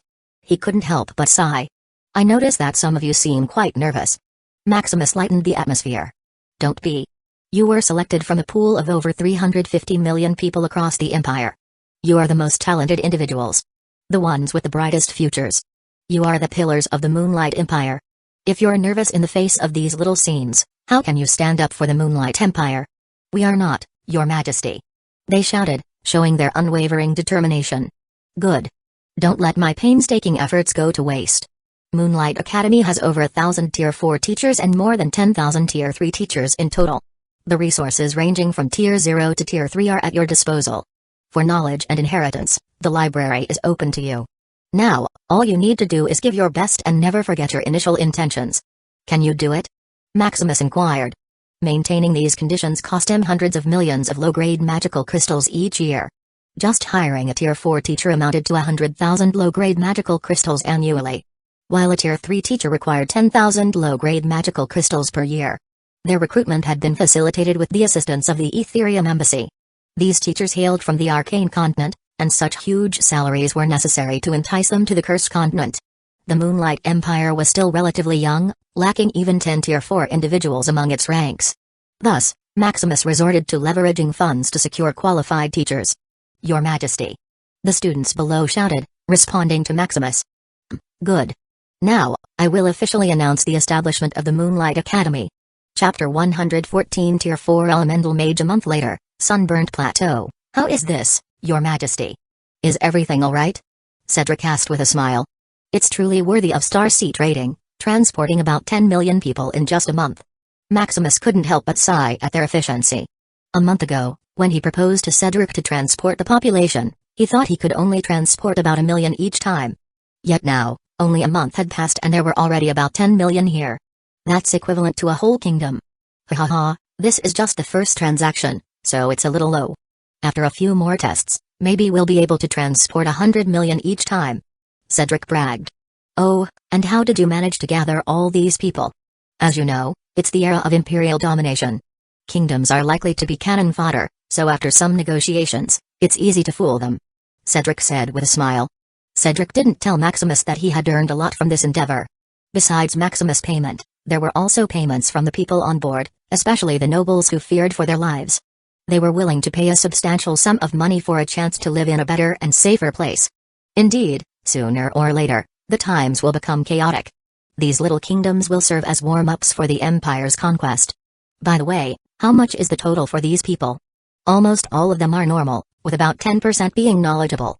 There are 100,000 at Tier 1, 1,000 at Tier 3, and less than 100 at Tier 3. That's about 300 million gold coin or 300,000 low-grade magical crystals. Cedric calculated. That's not too much. Maximus then spare part of his consciousness as he manipulated his token in Arcane Continent to pay Cedric through the bank. Did you receive it? I got it. I'm looking forward to our next transaction. Cedric said excitedly, having earned such a huge amount of low-grade magical crystals in just a month. Go, I want to see if you could bankrupt me. Maximus smiled. His current monthly income is 500 million low-grade magical crystals. So, merely 300,000 was too little for him. Ha ha ha, then I'll make sure to take all of your money. Cedric laughed, imagining Maximus begging not to send any more people due to the fear of being unable to pay. Soon, all of the people were transported to the edge of the Moonlight Empire. Is this the place? A man asked. It should be. The Starsea traders promised to send us to an empire. But there is no difference here. Seeing that the place was still barren, with corrosive mana slowly eating away at his life, he couldn't help but complain. Look, there's a formation array there. We're just at the edge, so we didn't feel the change.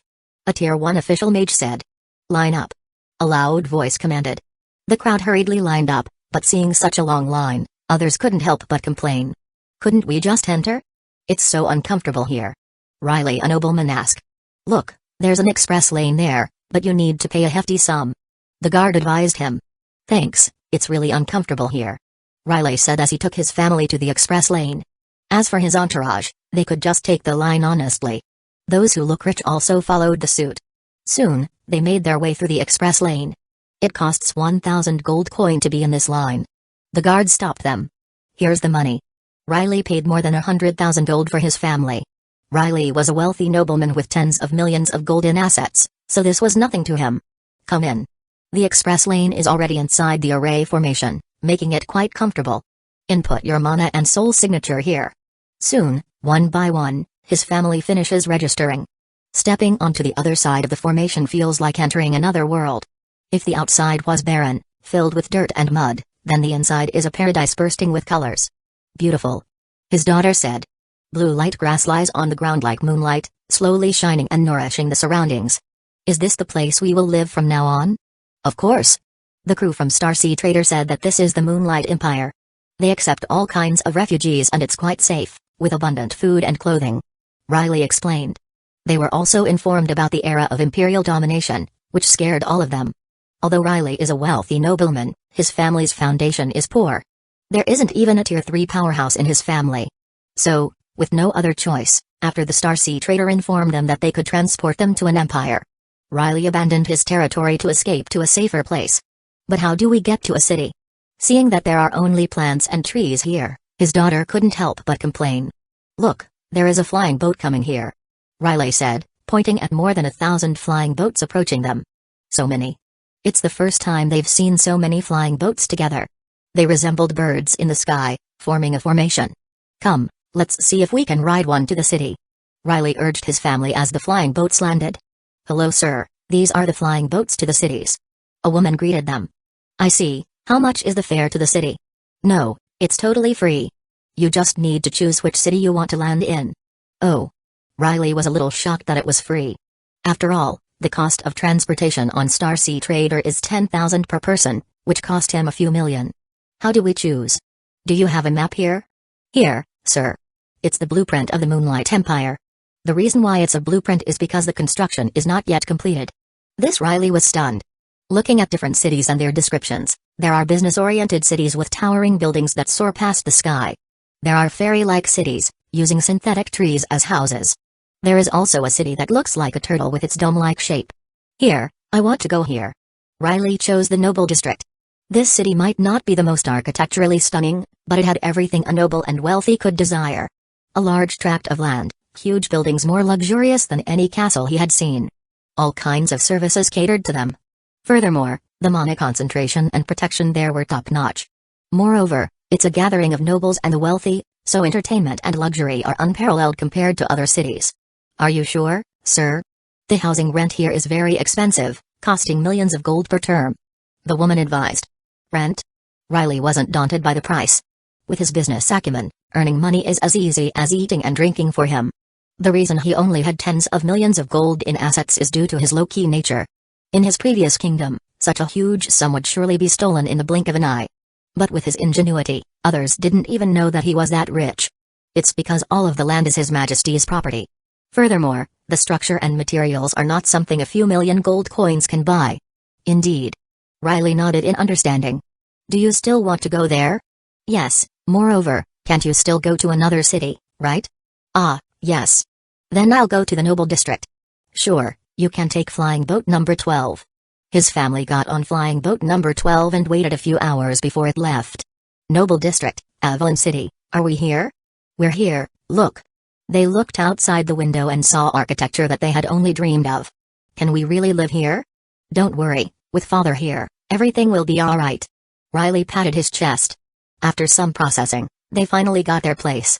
Riley and his family enjoyed a warm meal, celebrating their new beginning.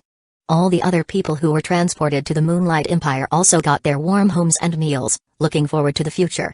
A month later, a few days before the official student trial, in Maximus Manor, Maximus was seated in the meditation room, resembling a tree connected to the world. Surrounding him was an elemental pool that he had acquired from the system. Suddenly, like an egg cracking, the energy in the surroundings agitated, refining the mana pathways in his soul. Huh. Finally, Tier 4 Elemental Mage. Maximus couldn't help but clench his fist. He had initially thought that it would take a year to advance to Tier 4. Little did he know that the power of the Gaia's primal genesis was greater than he had anticipated. It took him less than 3 months instead of a year to advance to Tier 4. If Tier 0 is about introducing mana to your soul, Tier 1 is about condensing mana in your soul, Tier 2 is about refining your soul with mana, Tier 3 is about refining the mana pathways in your soul, then Tier 4 is about modifying your mana pathways to align with an element. While lower tier mages use incantations to transform mana into the desired element. A Tier 4 mage, whose mana pathways are aligned with the element, can easily do so just by releasing mana. Now that his strength is at least 10 times what it was before, he feels much more confident about the upcoming official student trial. Chapter 115 Official Student Trial in the City of Arcana, within Maximus's Manor, 0D, 0 hours, 1 meter, 23s, 1 more minute. Maximus said as he sat, his gaze fixed on the countdown displayed on his token. Good luck on your trial, husband. His wife encouraged. Go, Dad, we'll cheer for you. His wife and children had set aside this day specifically to support and cheer for him. Thank you, with your support, I'm sure to succeed. Maximus replied with a smile. We'll be waiting for your victory, Father. Watch me. Maximus said confidently. In the virtual world, at the official student trial, Maximus opened his eyes and beheld thousands of doors of immeasurable size. In front of him lay a sea of people, exuding a hint of liveliness. It's finally the official student trial. I will surely pass this time. After 1,000 years of preparation, the time had finally arrived. The crowd murmured as they cheered themselves on for the upcoming trial. These people were Seekers, occupying the majority of the Origin domain. For Seekers, they only barely had rights living in Origin domain. While they also had access to credit system like official students, the price when they bought and used things is 10 times more expensive. Furthermore, even though all knowledge was available in Arcana Library, without the guidance of a teacher, you could only rely on yourself and fumble through. Lastly, Seekers' rights are low, and they didn't have the right to use more advanced facilities. Like the time dilation chamber, official students can freely change the time flow as long as they have credits. Seekers have a limited quota, and can only go up to 1,000 times. As he wondered, he spotted 3 friends. Hey, Lilith, Ragnar, Silas. Maximus greeted. The position you're teleported to is close to the friends you added to your token. Maximus, you're here. Ragnar greeted. Over the past 3 months, they had met from time to time and had grown somewhat close. Maximus and Lilith had grown even closer, but he dared not to cross the line. After all, the sword of Damocles hung over him called Big Sister Demon. Have you joined any guild? Maximus asked. No. Guilds usually determine your worth after the official student trial. If you join them now, you'll only get a lowly position. Ragnar explained. Oh, have you thought about what guild to join? My father established a guild early on. I plan to join there. Ragnar said. I'll join any guild as long as it's not too troublesome, that it'll interfere with my training. Silas explained. He was the most introverted among them. Over these 3 months, Maximus had only met him once. That was when Ragnar dragged him out of the time dilation chamber. What about you, Lilith? I'll join whatever you join. Lilith said. She had no idea what to join, to be honest, so she just go with the flow. Hey, if you have time, consider joining mine. Maximus suggested. You're creating a guild? But I heard you need to be at least tier 5 to create one? Ragnar asked. Of course not now, anyway, I'll be tier 5 sooner or later. Maximus said. Indeed, it's fine to establish a guild later. I heard that my father also established his guild when he was tier 5. Ragnar said. How about it, do you want to join? We'll see how you manage your guild. I will join later to observe. Ragnar said. If Maximus's guild showed a promising future, he would surely join. Ragnar intended not to rely on his father's foundation if possible. I'll join if it's not too bothersome. Silas said. I'll join your guild, Maximus. Lilith said. Thanks, I will inform you after I set up the guild. Anyway, what kind of guild do you want to create? It's a sea hunting guild, roaming the chaotic sea to search for treasure. Maximus said. This is also his solution for dealing with the system items. If he wanted to acquire treasures from his system without arousing suspicion, a sea hunting guild would be a suitable cover. Unlike the arcane continent, where every location is marked, the chaotic sea is uncharted territory with many unknown treasures. The chaotic sea is full of riches, as the chaotic energy can give birth to a multitude of different treasures and resources. Even tier 9 treasures can be found from time to time. It's quite dangerous. I've heard that sea hunting guilds hardly last for a long time. Even the Ethereum Gold Chamber of Commerce, who roamed the chaotic sea, needed to have an apex sovereign to establish fixed paths. Ragnar explained. What, are you scared? Maximus mocked. Of course not, I'm just concerned for your safety. Ragnar refuted. What a joke. Ragnar's body was filled with tier 9 treasures, even in the face of an apex sovereign, he could endure for a long time. On the other hand, Silas had already decided not to join Maximus's guild in the future. Such a perilous venture was not something he could undertake. Regardless, with his unique physique, sooner or later, he would ascend to the apex. While they were exchanging words among themselves, the dean of the institute, Phelan, entered. As he entered, the bright sky suddenly became gloomy. Good day, seekers. Today marks the beginning of the official student trial, which will last for 100 days. You can choose one of these doors to determine your path. You might wonder why you should study these miscellaneous subjects. Why not just focus on your training? The students below fell silent. They had heard this question countless times. Some believe that this is to enhance your mana amplitude. Some think that it's the path to wealth. Some view it as a way of fighting. All of these are correct. You cannot advance solely without these elements. Without enough mana amplitude, you can't progress to the next tier. Without wealth, you won't have enough resources to practice. Without this fighting approach, you'll be at a disadvantage.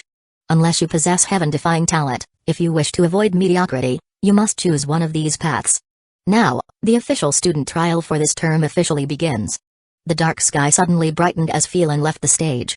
What door do you choose? Ragnar asked. I choose the path of alchemy. Lilith said. Mechanic.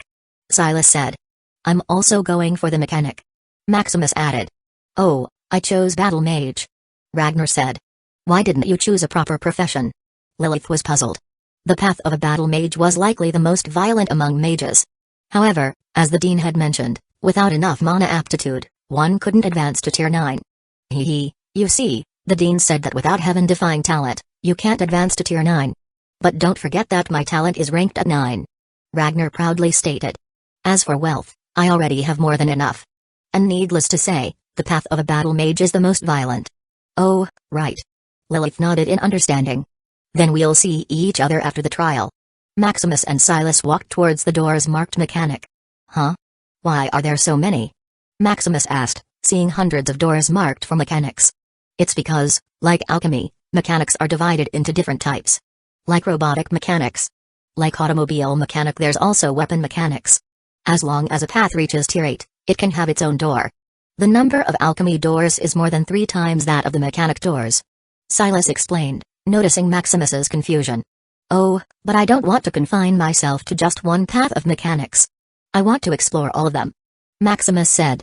Indeed, I also don't want to limit myself to specific paths. I want a broader world. Silas sighed.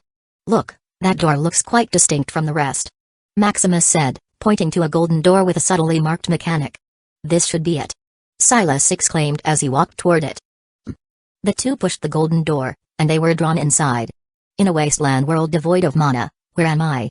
Maximus's mind was still foggy as he tried to take in his surroundings. This world was somehow different from the illusion trial. Though he couldn't pinpoint the differences yet. Perhaps it felt more real. What Maximus didn't know was that outside, his physical body was enclosed by a void of gold metal, while surrounding mana gathered around him. Huh, What happened to father? Lily, sharp-eyed, noticed her father's predicament. What's going on? His wives also hurried over. Seeing Maximus encapsulated, they were at a loss.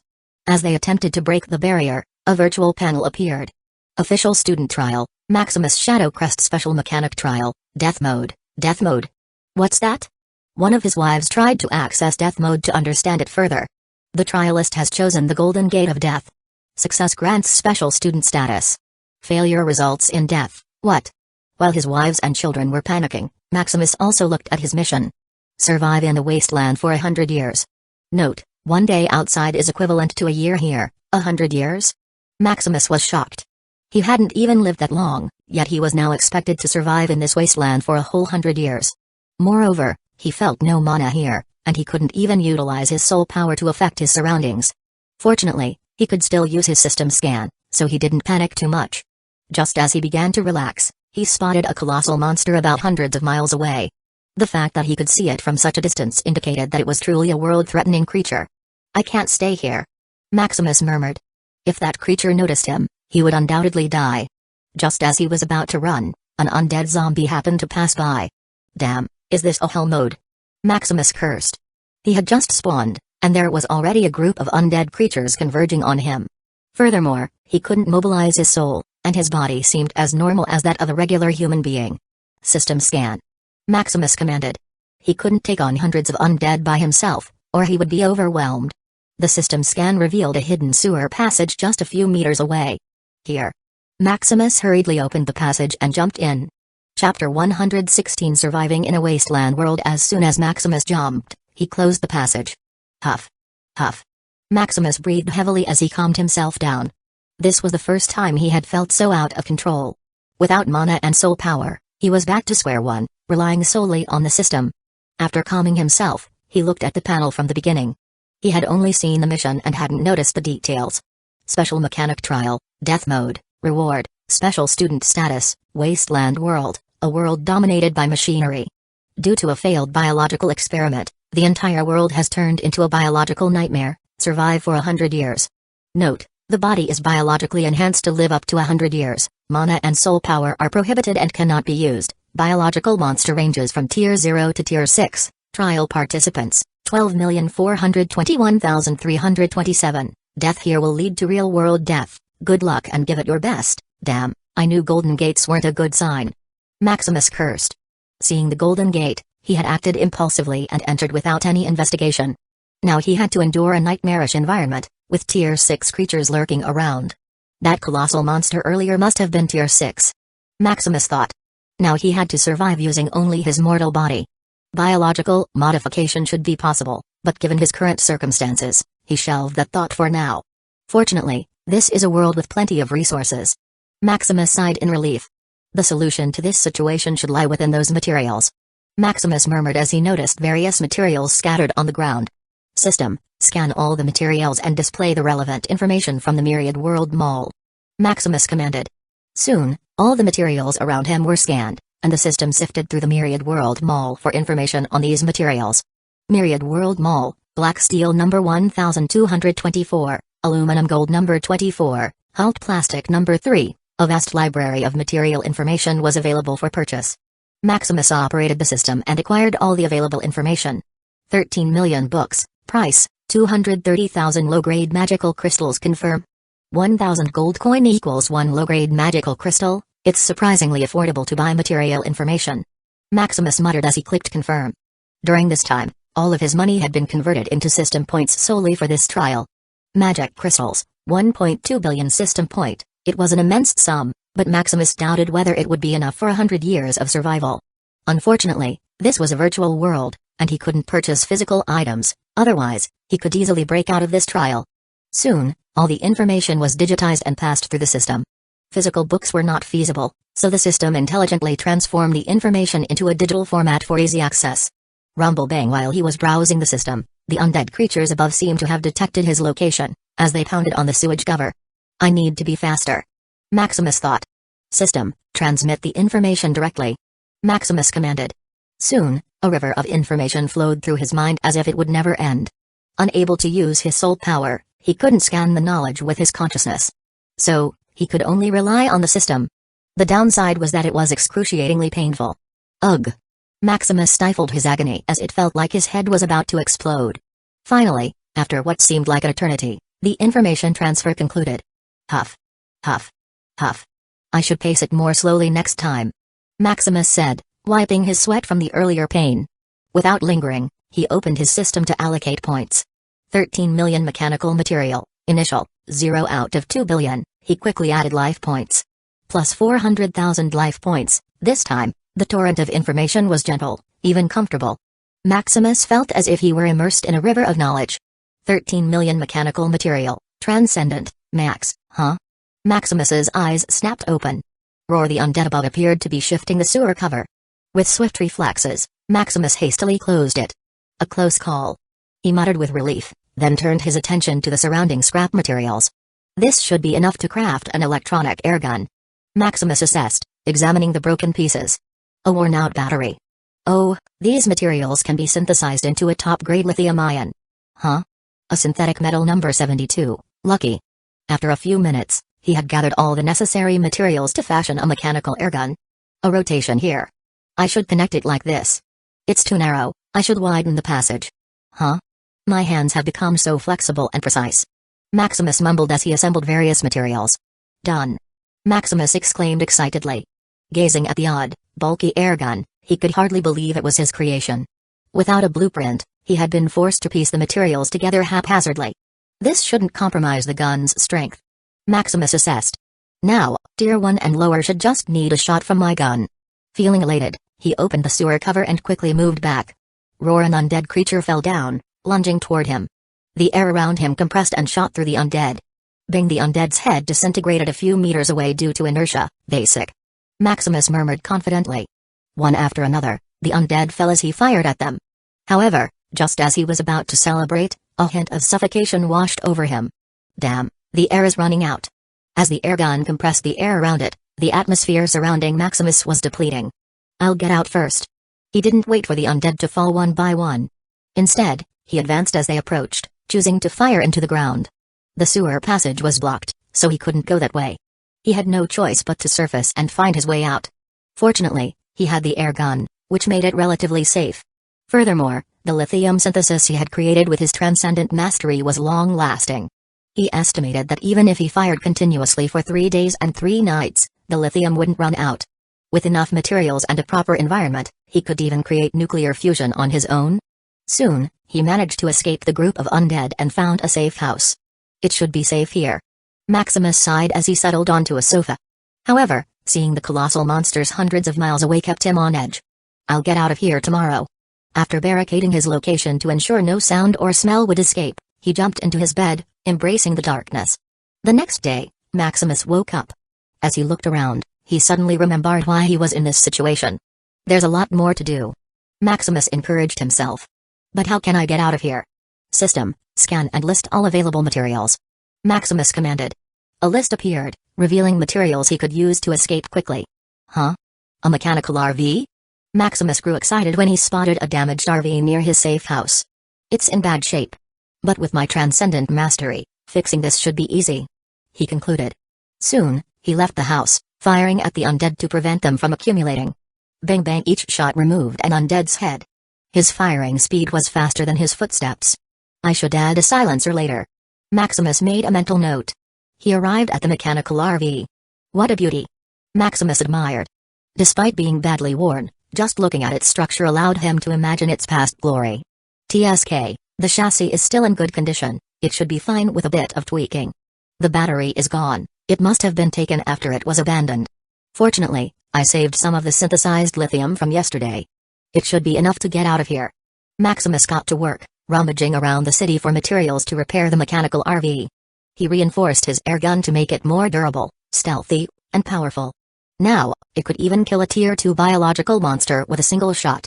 After a few days of trial and error, he perfected the mechanical RV's repairs. If he wasn't in such a hurry, he could have modified it to be even stronger. Now, I can finally escape from here, Maximus said with happiness. Looking at his masterpiece, he turned on the switch as he navigated out to a safe area. In the monitoring room, Phelan and various Tier 8 teachers watched all the individuals who had entered the Golden Gate. "Oh, this Maximus is indeed a promising talent," Phelan commented as he observed Maximus successfully overcoming the initial challenge. "Dean, there's also Ragnar from the Battle Mage Golden Gate.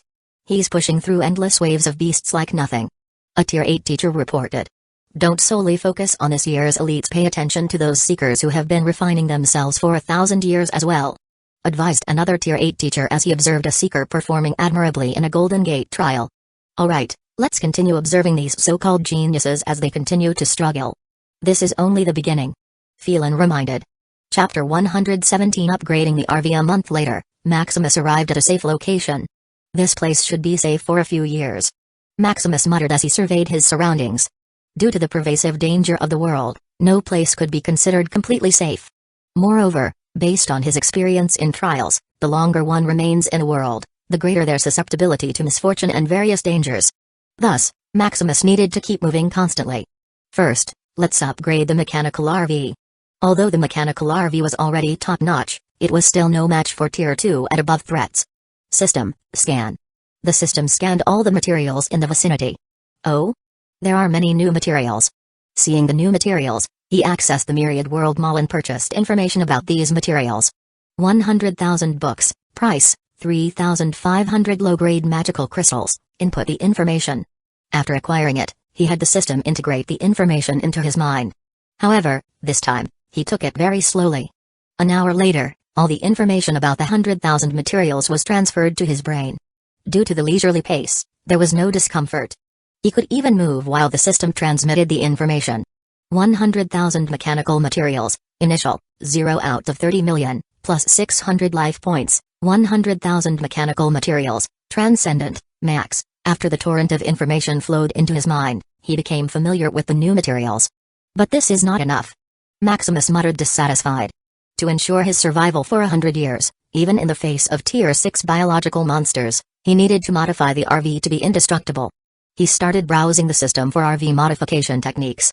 20,000 books of Tier 0 to 6 RV modification, price, 2 million low-grade magical crystals. It's really not cheap. Maximus sighed. But he bought it regardless. 20,000 books of Tier 0 to 6 RV modification, initial, 0 out of 5 billion, mastering this will be quite costly. Maximus clicked his tongue. He checked his points to see if he had enough. Life points, 8,256,831, potential points, 32,774,717, well, there's still plenty to spare. Maximus sighed in relief, seeing the considerable number of points. Fortunately, he had saved up during these 3 months. He selected the option to add life points. Plus 3,100,000 life points, as his guarantee to rely on, even if it cost 3 million life points, he was willing to expend them. Soon, a torrent of information about RV remodeling flooded his mind. There were countless techniques, even ones that allowed direct upgrades to a spaceship or a destroyer. From various entertainment facilities to defensive and attack functions. There were even space folding techniques that use void stones. Huh. That's amazing. Maximus clenched his fist. If he could build his RV as he envisioned, this wasteland world would become like a vacation spot. As he looked at the surrounding materials, his mind couldn't help but race with ideas on how to modify the RV. Let's get started. 3 years later, the safe area where Maximus was located underwent an earth-shaking transformation. Within a 100-mile radius, there was no sign of undead, not even their bodies remained. The once ruined buildings were gone and replaced with various mechanical organs, making the wasteland become a huge mechanical factory. In an energy refining factory, Maximus took out a crystallized energy that took him years of trial and error. This should be equivalent to a magic crystal. Maximus muttered. Over the past years, while he was upgrading his RV, he had been pondering the energy problem. Initially, he had considered using undead crystal cores, but in this world, anything that contained mana seemed to be non-existent. Thus, he had to strive to formulate his own energy source. He once thought of nuclear fusion. However, it proved to be much more challenging than he had anticipated. It was relatively simple for larger reactors, but to use it as an RV energy source, it needed to be compact and portable. After extensive brainstorming, he conceived a solution. Harnessing the rich biological energy of the undead and crystallizing and fortifying it. In his hand now lay the first successful prototype. Test. Maximus used an energy meter he had created in passing to measure the energy in the crystal. Testing. 0.1. 0.6. 0.7. 0.8. 0.8. 0.9. 1.0. 1.1. Result, 3.614 kilowatt per hour of energy. So much? Maximus couldn't help but exclaim. To put it in perspective, Earth's yearly energy consumption is only about 1,390 to 2,780 kilowatt per hour of energy, and this single crystal could generate so much. Furthermore, it was composed of only hundreds of thousands of Tier 0 to Tier 2 undead. If he could use a higher tier undead, he was confident that he might be able to create an energy source comparable to the sun. I can use this for a few years, Maximus said as he clenched the crystallized energy. I'll call this energy crystal from now on. Upon stepping outside, he was met with a sight vastly different from the previous wasteland. Robot number 2, what's the situation with the RV? The energy reactor is already installed, we're just awaiting the energy source. The robot replied. Throughout these years, he couldn't transform the city on his own, so he created these robots. Although it's not too advanced and practical, but in the early stages it's already very good. Fortunately, this world was once a mechanical world, filled with various materials and debris everywhere. With abundant material, he can let go of his hand and feet, and create whatever he thought of. The only issue was the presence of biological monsters, otherwise, this would have been a paradise for mechanics. Take me there. Right away, host. Soon, they arrived at the city's center. What greeted him is the RV like a heart connected to various mechanical arms and devices. The RV had undergone a dramatic transformation. If the wheels were arms and legs, no one would doubt that this thing was truly a monster. Its size surpassed that of a mansion. The entire interior formed a comprehensive system, producing food, clothing, materials, and more. Essentially, it contained everything he would ever need in life. This transformation was accomplished in just a year. The only challenges that remained were its defense, attack capabilities, and energy. As he stepped inside, he entered the RV's energy reactor.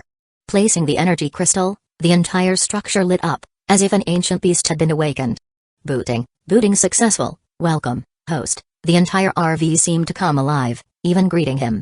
The entire vehicle's functions were facilitated and controlled by this intelligent program. Given the vehicle's immense size, it was practically impossible for him to control all its functions manually. Fortunately, he had previous experience in creating an intelligent program. From now on, I will name you Wanderer, Maximus said.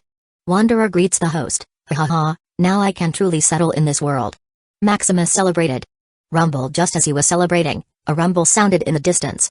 What's happening? Wanderer, scan and see what's happening, Maximus commanded. Since his system could only scan a few kilometers, it was more reliable to use the scanning device he had created. Host, a Tier 4 biological monster, along with a group of Tier 3 monsters, is approaching. What? Such bad luck, Maximus complained. He had just finished modifying the RV, and now monsters were coming his way. It seems like this world doesn't want me to get too comfortable, Maximus sighed. Retreat. Instruct the robots to evacuate the important materials, Maximus ordered. Wanderer complied with the command and sent signals to the robots in the city. Unfortunately, there are no stronger materials available, Maximus muttered. The RV's defense could only withstand Tier 3 attacks. Regarding the weapons, they were only effective against Tier 3 biological monsters. Of course, if he didn't care about the RV's destruction, the weapons could be overloaded to fend off Tier 4 biological monsters. However, he had dedicated 3 years to reaching this stage, so he wasn't willing to do that. A few minutes later. All important materials and items have been stored. Are we ready to go, host? Go. It's time to find stronger materials, Maximus ordered. His primary limitation now was that only Tier 2 materials were available here. He only made them as strong as Tier 3 materials due to his transcendent mastery. Now, it's time to go out and explore to find more advanced materials. On the other side of the world. Huff, this world is too dangerous, Silas muttered as he narrowly escaped danger. Despite spending millions of years studying in the time chamber, especially in the field of mechanics, it was still a drop in the bucket when it came to the multitude of materials. Now, in this wasteland world, he was unfamiliar with the materials. He can only fumble around and attempt to use similarities in the materials to create something. I wonder how Maximus is faring in this trial, Silas thought as he observed his state. Damn, another Tier 4 biological monster. Silas cursed as he jumped into his modified vehicle to quickly escape. Chapter 118. Finding another human. A few months have passed since Maximus escaped his base.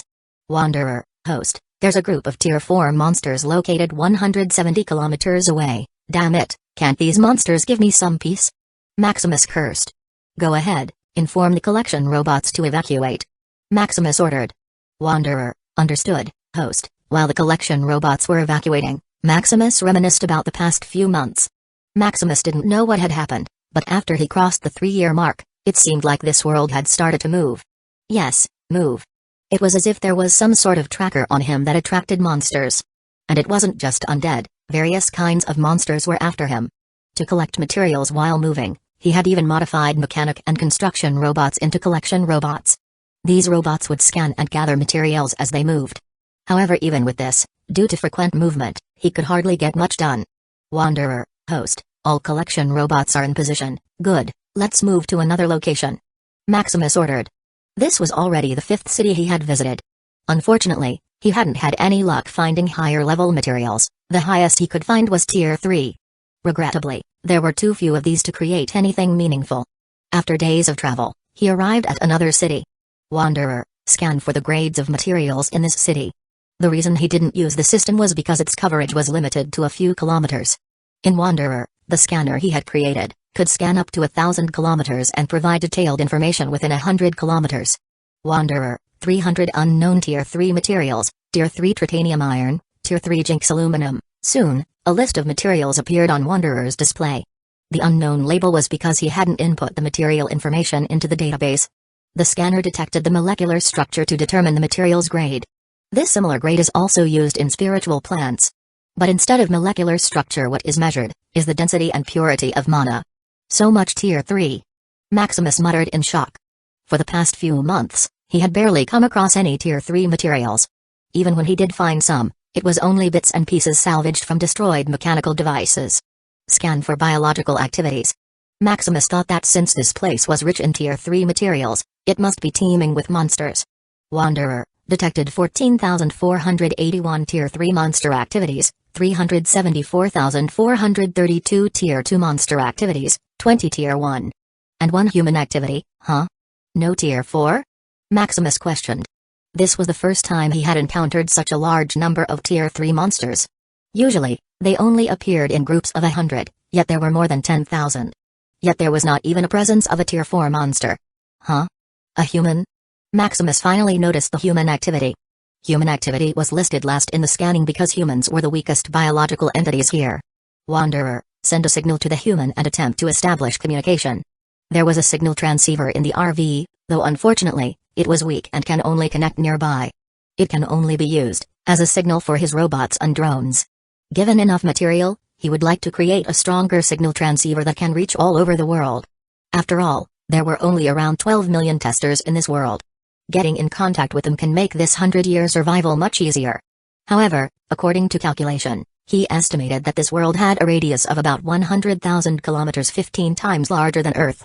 Creating a signal transceiver that can cover the whole wasteland without flying would need at least Tier 4 materials. In the underground base, a man was busy creating something when his signal transceiver received a signal. Someone? He questioned. He was Andrew, a seeker who had been in the Origin Arcana Institute for more than 1,000 years. He had also taken the mechanic golden trial no less than 10 times. Although it was said that death here meant death in reality, it was only the case if you died within this world. If you felt endangered, you could simply exit, which equated to a failure. The reason he had taken the golden trial multiple times, even in the face of danger, was due to the reward of the special student status. Having undergone the mechanic golden trial numerous times, he had become well adapted. Of course, surviving for 100 years was not an easy feat. Otherwise, anyone could spam the Golden Gate trial as many times as they wanted in order to pass. Is someone contacting me? Andrew muttered as he approached the signal transceiver and pressed enter. Hello. Inside Maximus' RV, hello. Maximus said. This was the first human he had encountered so far, so he was curious. Who is this? I'm Maximus. You're the first human I've met, so I'm curious. Oh? How did you find me? It's a biological scanner. What scanner? You managed to create such an advanced one in just 3 years? Andrew was shocked. After all, the materials in each golden trial were unique.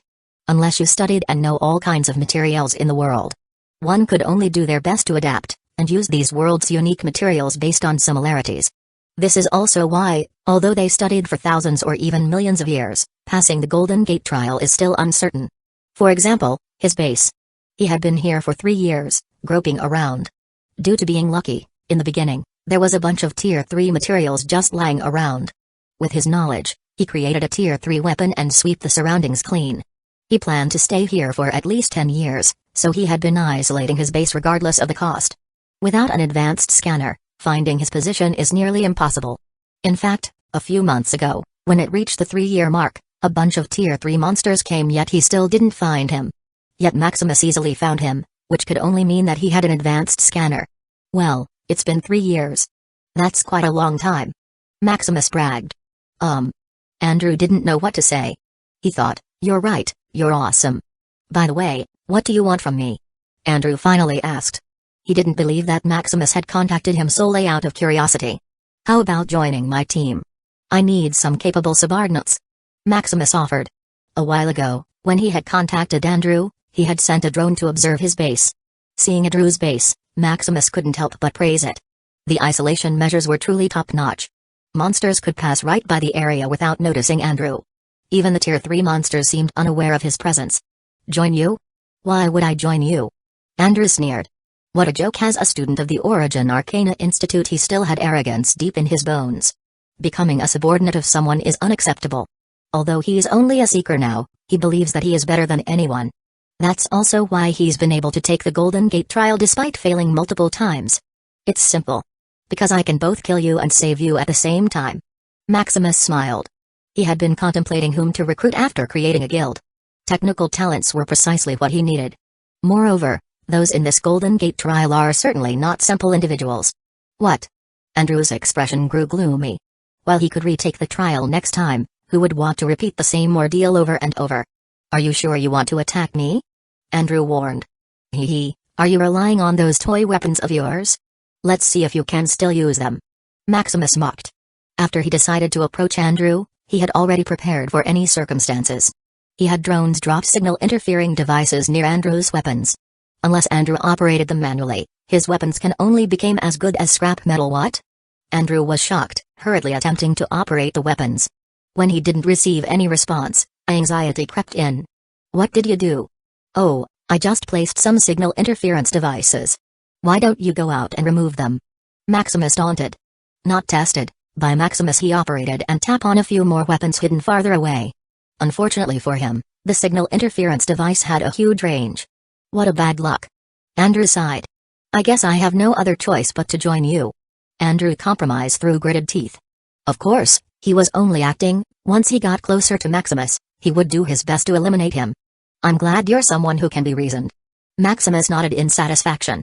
But first, put on the gift I sent you. It will be delivered to your door.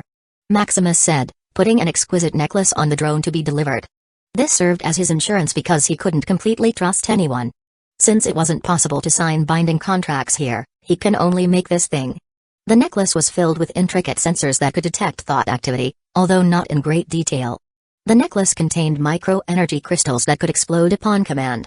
It would ensure that if someone dared to betray him, they would disintegrate. Chapter 119. First subordinate. Soon, the drone carrying the necklace dropped in front of Andrew's door. What is this? Andrew questioned, eyeing the necklace suspiciously. That's the symbol of our friendship. Maximus spoke through the speaker. Friendship? Andrew's expression turned gloomy, his mind racing with thoughts. Is this a bomb? You guessed right. Should I give you another gift? What? Although Andrew had already suspected as much, his anger still flared. Who would willingly put themselves under someone else's control? It's impossible for me to wear this. Andrew declared, tossing the necklace aside. Hey, don't be too hasty. This is just for insurance. Insurance my ass. Andrew retorted, returning with a defiant stance, ready to click the exit button. He'd rather endure the trial again than entrust his life to someone else. Relax, and listen to me. Go ahead, tell me the nonsense you have to say. You should know that completing the Golden Gate trial isn't easy. If you join me, your chances of passing will skyrocket. So what? I'll pass eventually as long as I keep trying. Hey, if merely trying guarantees your passage, then special student statues should have flooded the Origin Arcana Institute. Indeed, this trial occurred every 10 years, but perhaps not even one person passed within 100 or even 1,000 years. And what guarantee do you have to claim that I'll have a higher chance of passing when I join you? My strength? Knowledge? You'll find out after joining me. That's not enough. Andrew wavered. Although he was confident that he could pass the Golden Gate trial with perseverance, Confidence didn't always translate to reality. How about I pay you? I'm quite wealthy. Maximus truly had little else to offer. How much? Andrew already thought of compromising. After all, what Maximus said made sense. And it was already 1,000 years and he still didn't pass the Golden Gate trial. How about 10 million low-grade magical crystals per month? That much? Andrew muttered. 10 million low-grade magical crystals equated to 1,000 high-grade magical crystals or 1,000 credits. That's nearly his yearly income, now that he was already a Tier 4 mechanic, so earning money was easy. Why per month? Andrew asked. He thought that this is just a one-time deal. Of course, I'll need subordinates after this. I plan to establish a guild once we're out of here. Because there's no contract here, I can only resort to these types of agreements. Previously, when he had nothing to do, he browsed through the privileges of a special student. One of the privileges is that setting up a guild didn't require reaching Tier 5. So that it. Andrew nodded, understanding the rationale. What about it? Will you join me? Fine, but I won't wear this necklace. Andrew stated firmly. It's really not appropriate. Maximus agreed, realizing the sensitivity of the situation. After all, everyone here was a proud student of the Origin Arcana Institute, who would willingly place their life in the hands of others. But how can I trust you? Simple, I can take an oath of promise. Huh? Is this still possible? Maximus asked, feeling new to this concept. While he understood that oaths were binding for the powerful, he wasn't sure how effective they would be on weaker individuals. After all, if oaths were so powerful, why bother with contracts? Naturally, oaths aren't effective for those of us who are low in strength. Andrew explained. But if you were to break an oath, you would never advance to Tier 7. Is that so? Maximus was skeptical and decided to acquire some knowledge about the mechanism of oaths from the system. Oath mechanism, initial, 0 out of 10 million, plus 15,000, oath mechanism, transcendent, max. After studying the oath mechanism, he learned that having an oath was akin to tossing sealed trash into your soul. As long as you upheld the oath, the trash in your soul would remain contained. However, if you broke the oath, your soul would become tainted with impurities, making advancement to higher tiers, especially Tier 7 and above, extremely difficult. The reason it took too many points for such knowledge is because oath is like a play of words. Without enough ingenuity toward words, the oath would probably full of loopholes. So the oath mechanism also offered knowledge about play of words, which took most of the life points. Okay, you can take the oath. Maximus compromised. Andrew then took an oath, promising to never betray Maximus during the trial. As for matters outside the trial, they would need to sign a contract. After all, contracts were more reliable than the so-called oaths. Now that we're teammates, it's time to clean up this place, Maximus declared, in satisfaction. Clean up this place? You mean those Tier 3 monsters outside? Yes, why not? Can you do it? There are so many Tier 3 monsters.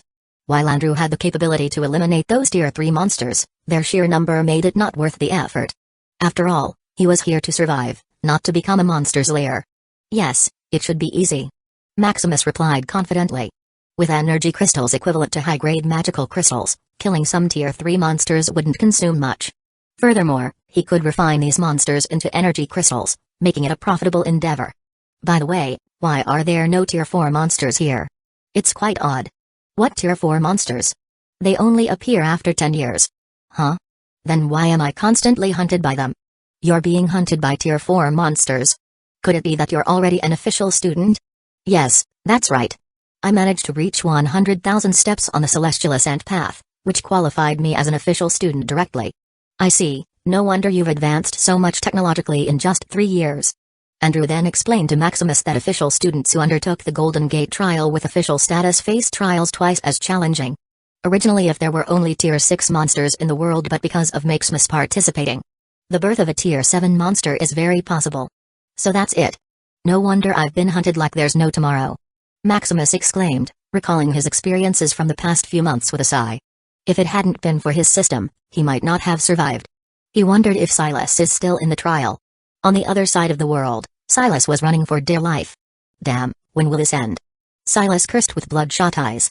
Silas had barely slept or eaten, dedicating every moment to his survival. If it were not for his strong will that had been tempered for millions of years, he would have already gone crazy. He wondered if Maximus had already given up. A few days later, the once sound-filled city was finally clear of threats. Wanderer, have all the collection robots do their work. Wanderer, yes, host. Commencing collection task, small robots emerged from the RV, starting to gather materials and corpses. Wow! What is this magnificent beast? Andrew's eyes lit up as he laid eyes on the RV. Andrew had just left his base and finally had a moment to appreciate Maximus's masterpiece. This is 3 years of hard work, Maximus said with pride. What a beauty! Andrew commented, running his hands over the RV like an obsessed enthusiast. As a mechanic, seeing such a creation was a delight. What's your plan now, boss? Since becoming a subordinate, Andrew quickly adapted to his new role. I'm planning to build a Tier 4 weapon. What? A Tier 4 weapon? How is that even possible? Why not? You see, boss, there are only Tier 3 materials here. How can you possibly create a Tier 4 weapon? Andrew expressed disbelief. Unless you perfectly understand the molecular structure of a material, you couldn't make it stronger than it inherently was. It would be like trying to turn stone into something stronger than steel. Take a closer look at the RV. Maximus suggested without elaborating. What RV? Andrew questioned, unsure of Maximus's point, but he inspected the vehicle nonetheless. What? What is this? Is this Tier 2 black Curie iron? How can it have the hardness of a Tier 3 material? This is also Tier 2 silver red. How is this possible? Andrew was on the verge of a breakdown. Although he had heard that full mastery of a subject could turn the impossible into reality, seeing it firsthand was still shocking. How is it? Maximus asked with a smile. How did you achieve this? I mastered every molecular structure of these materials. Changing its property is easy. Is that even possible? All the materials here are unique. Even if you master every molecular structure, strengthening it is nearly impossible. But I've done it, haven't I? Maximus didn't provide further explanation. Boss. You're my boss. Teach me your craft. Andrew suddenly rushed towards Maximus and grabbed him tightly. Alright. I still need to make Tier 4 weapons. I'm tired of those Tier 4 monsters hounding me wherever I go. Yes, boss. Tell me what I can do. Andrew became enthusiastic. His pride had long been set aside. Maybe Maximus is his chance to ascend to higher heights. Chapter 120 Shadow City. A week later. Boss, how's it going? Did you finish the Tier 4 weapon? Andrew asked as he entered Maximus's workshop. It's almost done. Maximus replied, his gaze fixed on the massive weapon resting on the table. How's your progress with the signal transceiver I mentioned? Boss, it's quite difficult. I still need a few years to create such a powerful transceiver. Andrew sighed. Maximus had asked him to develop a transceiver capable of covering at least the entire continent they were on. If it's just a normal transceiver then it's easy. But what Maximus needed is a transceiver that can forcibly connect with other transceivers. Take your time. After all, we still have 7 years until the 10-year mark. As for the Tier 4 monster that was coming for me? As long as this Tier 4 weapon is finished they were done for. That's great. Andrew's eyes lit up with determination as he returned to working on the transceiver. Another week later. In Maximus's workshop, Boomroar, Wandered, Host, a Tier 4 monster is approaching from 998 kilometers away. Oh? It's finally here. Fortunately, the Tier 4 weapon is complete, albeit a bit rough. Maximus mumbled, eyeing the somewhat bulky weapon before him. Due to the rushed construction, the weapon appeared bulky and cumbersome. It hadn't even been properly mounted onto the RV. But it'll suffice.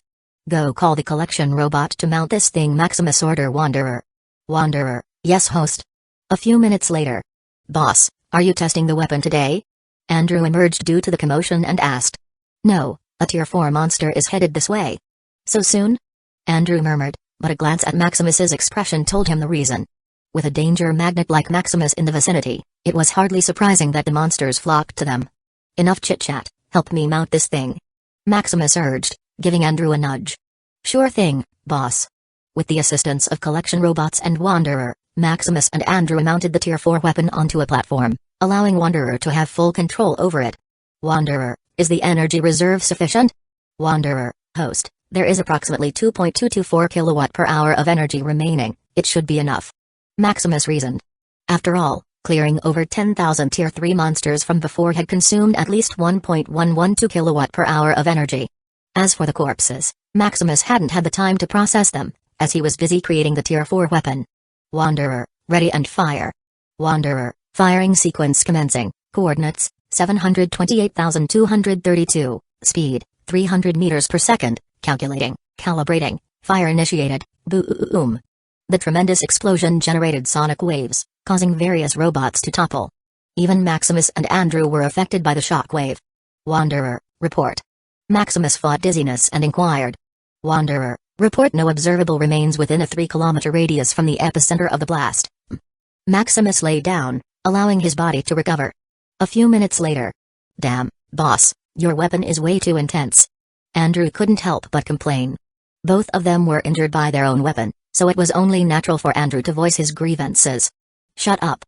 I rushed through the whole process, using subpar Tier 3 materials to create a Tier 4 weapon. What did you expect? The weapon's performance was clearly a disappointment. If it wasn't his creation, he'd toss it aside like rubbish. Oh, right. It's still impressive, boss. You managed to create such a powerful weapon in just 2 weeks. Andrew corrected himself. Sigh, it looked like it needed some major upgrade. Don't worry, boss. Take all the time you need. 3 years later. The vast wasteland once teeming with biological monsters had been replaced by a sprawling mechanical factory. In the periphery, there is a hint of vegetation adding color to the previously desolate landscape. In one of the rooms, Andrew gazed at the transceiver with tired eyes and a numb spirit. Every beep seemed to momentarily halt his heartbeat. Beep beep. With each subsequent beep, Andrew's excitement grew. Beep. The third beep displayed hundreds of thousands of signals received, indicating his success. Finally. Andrew's energy surged as he leaped up. Boss, I'm finished. He shouted, racing toward Maximus. Boss. All right, calm down. I'm busy here. Maximus waved his hand, engrossed in his work. Boss, I finished the transceiver you requested. Andrew said, hoping for praise. Oh? You did a good job. You finished it quite early. Maximus finally turned his head to Andrew and commended. Ha ha ha, I'm that awesome. Andrew laughed, holding his hips confidently. Now we can recruit others. But how do we do that, boss? Everyone here is so arrogant. How could they join us? Just send a general message displaying images and information about our base. And for those who don't want to join, offer to trade items of equal value. Wouldn't that expose us, boss? Humphrey, look at our surroundings. Even if Tier 5 monsters come here, they'll be turned into minced meat due to our bombardment. Maximus didn't worry about his safety. In the past 3 years, besides upgrading the RV, he had fortified the base into an impenetrable stronghold. Unless it was a horde of Tier 5 monsters, they could just dream of breaking into his base. You're right, boss. Glancing at the densely packed Tier 4 weapons, Andrew broke into a cold sweat. He could only hope that any coming visitors would behave themselves. How should we name our base, boss? Let's call it Shadow City. Simple and clear. Then I'll get to work, boss. Andrew proceeded to fulfill his role, spreading the word to anyone about Shadow City. Once he was done, he returned to his work, aiming to enhance the transceiver's range to cover the entire world. Soon, the message reached hundreds of thousands of people within the transceiver's range. Huh, did I receive a message? What's this? Another survivor? Sarab muttered to himself as he heard the beeping sound. Let's see. Upon reading the detailed description of Maximus's base, he couldn't help but be amazed. Shadow City. How amazing, so much progress. Huh? It's possible to trade? Sarab read and looked at the bundles of Tier 4 materials in his room. He was fortunate to have spawned in an area rich in Tier 4 materials. However, unfortunately, using Tier 4 materials was 100 times more challenging than Tier 3, so he hadn't made much progress. Oh, they already have Tier 4 weapons? Should I get one?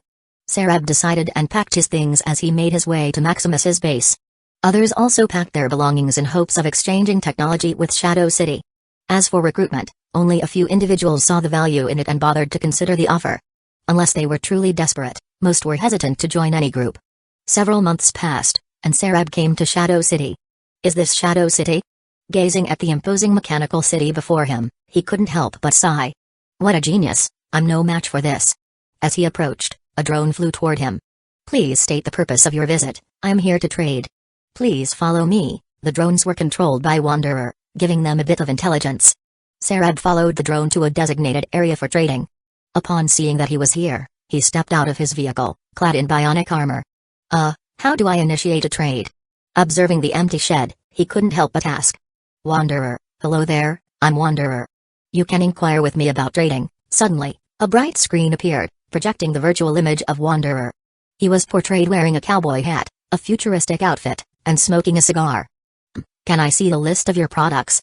Of course. Soon, a list of available products along with an exchange list was presented to Sarab. So many varieties of Tier 4 weapons? I'll take 3. Oh, there's also a portable home. I'll take that. This scanner is more powerful than mine. I'll buy it. Huh? What's this energy crystal? It's a concentrated energy source containing about 1 exajoule of energy. So much? Sarab couldn't help but be shocked. One of the reasons he struggled to utilize Tier 4 materials was due to the lack of sufficient energy. Encountering concentrated energy was a pleasant surprise. I'll buy it. Sarab clicked hastily. Huh? You also accept monster corpses? Realizing that energy crystals could be exchanged to seemingly worthless corpses, he couldn't help but grow excited. Ha ha ha, I'll buy some weapons and hunt monsters and earn money. Sarab thought with a grin. That's it. How much is the total? Tier 4 weapons, various auxiliary devices, energy crystals, exquisite synthetic food. The total is 30 Tier 4 materials or 30 Tier 3 materials or 30 corpses. So much? I don't have enough materials. Sarab suddenly realized that he had selected many items. He had become so absorbed in the excitement of browsing that he clicked on whatever he fancied. Disregard the other items, just keep this Tier 4 weapon and 1 energy crystal. Sarab compromised, deciding to earn more money before making further purchases. It's advisable to join Shadow City. You can receive a 50% discount. Is this solicitation? Sarab chuckled and shook his head. Then that will be, soon. The transaction concluded, and Sarab embarked on his journey to hunt monsters instead of being hunted himself. Chapter 121. Leaving the base a few months passed, and Shadow City had become a bustling hub for trading. Tens of thousands of people had gathered here for trading purposes.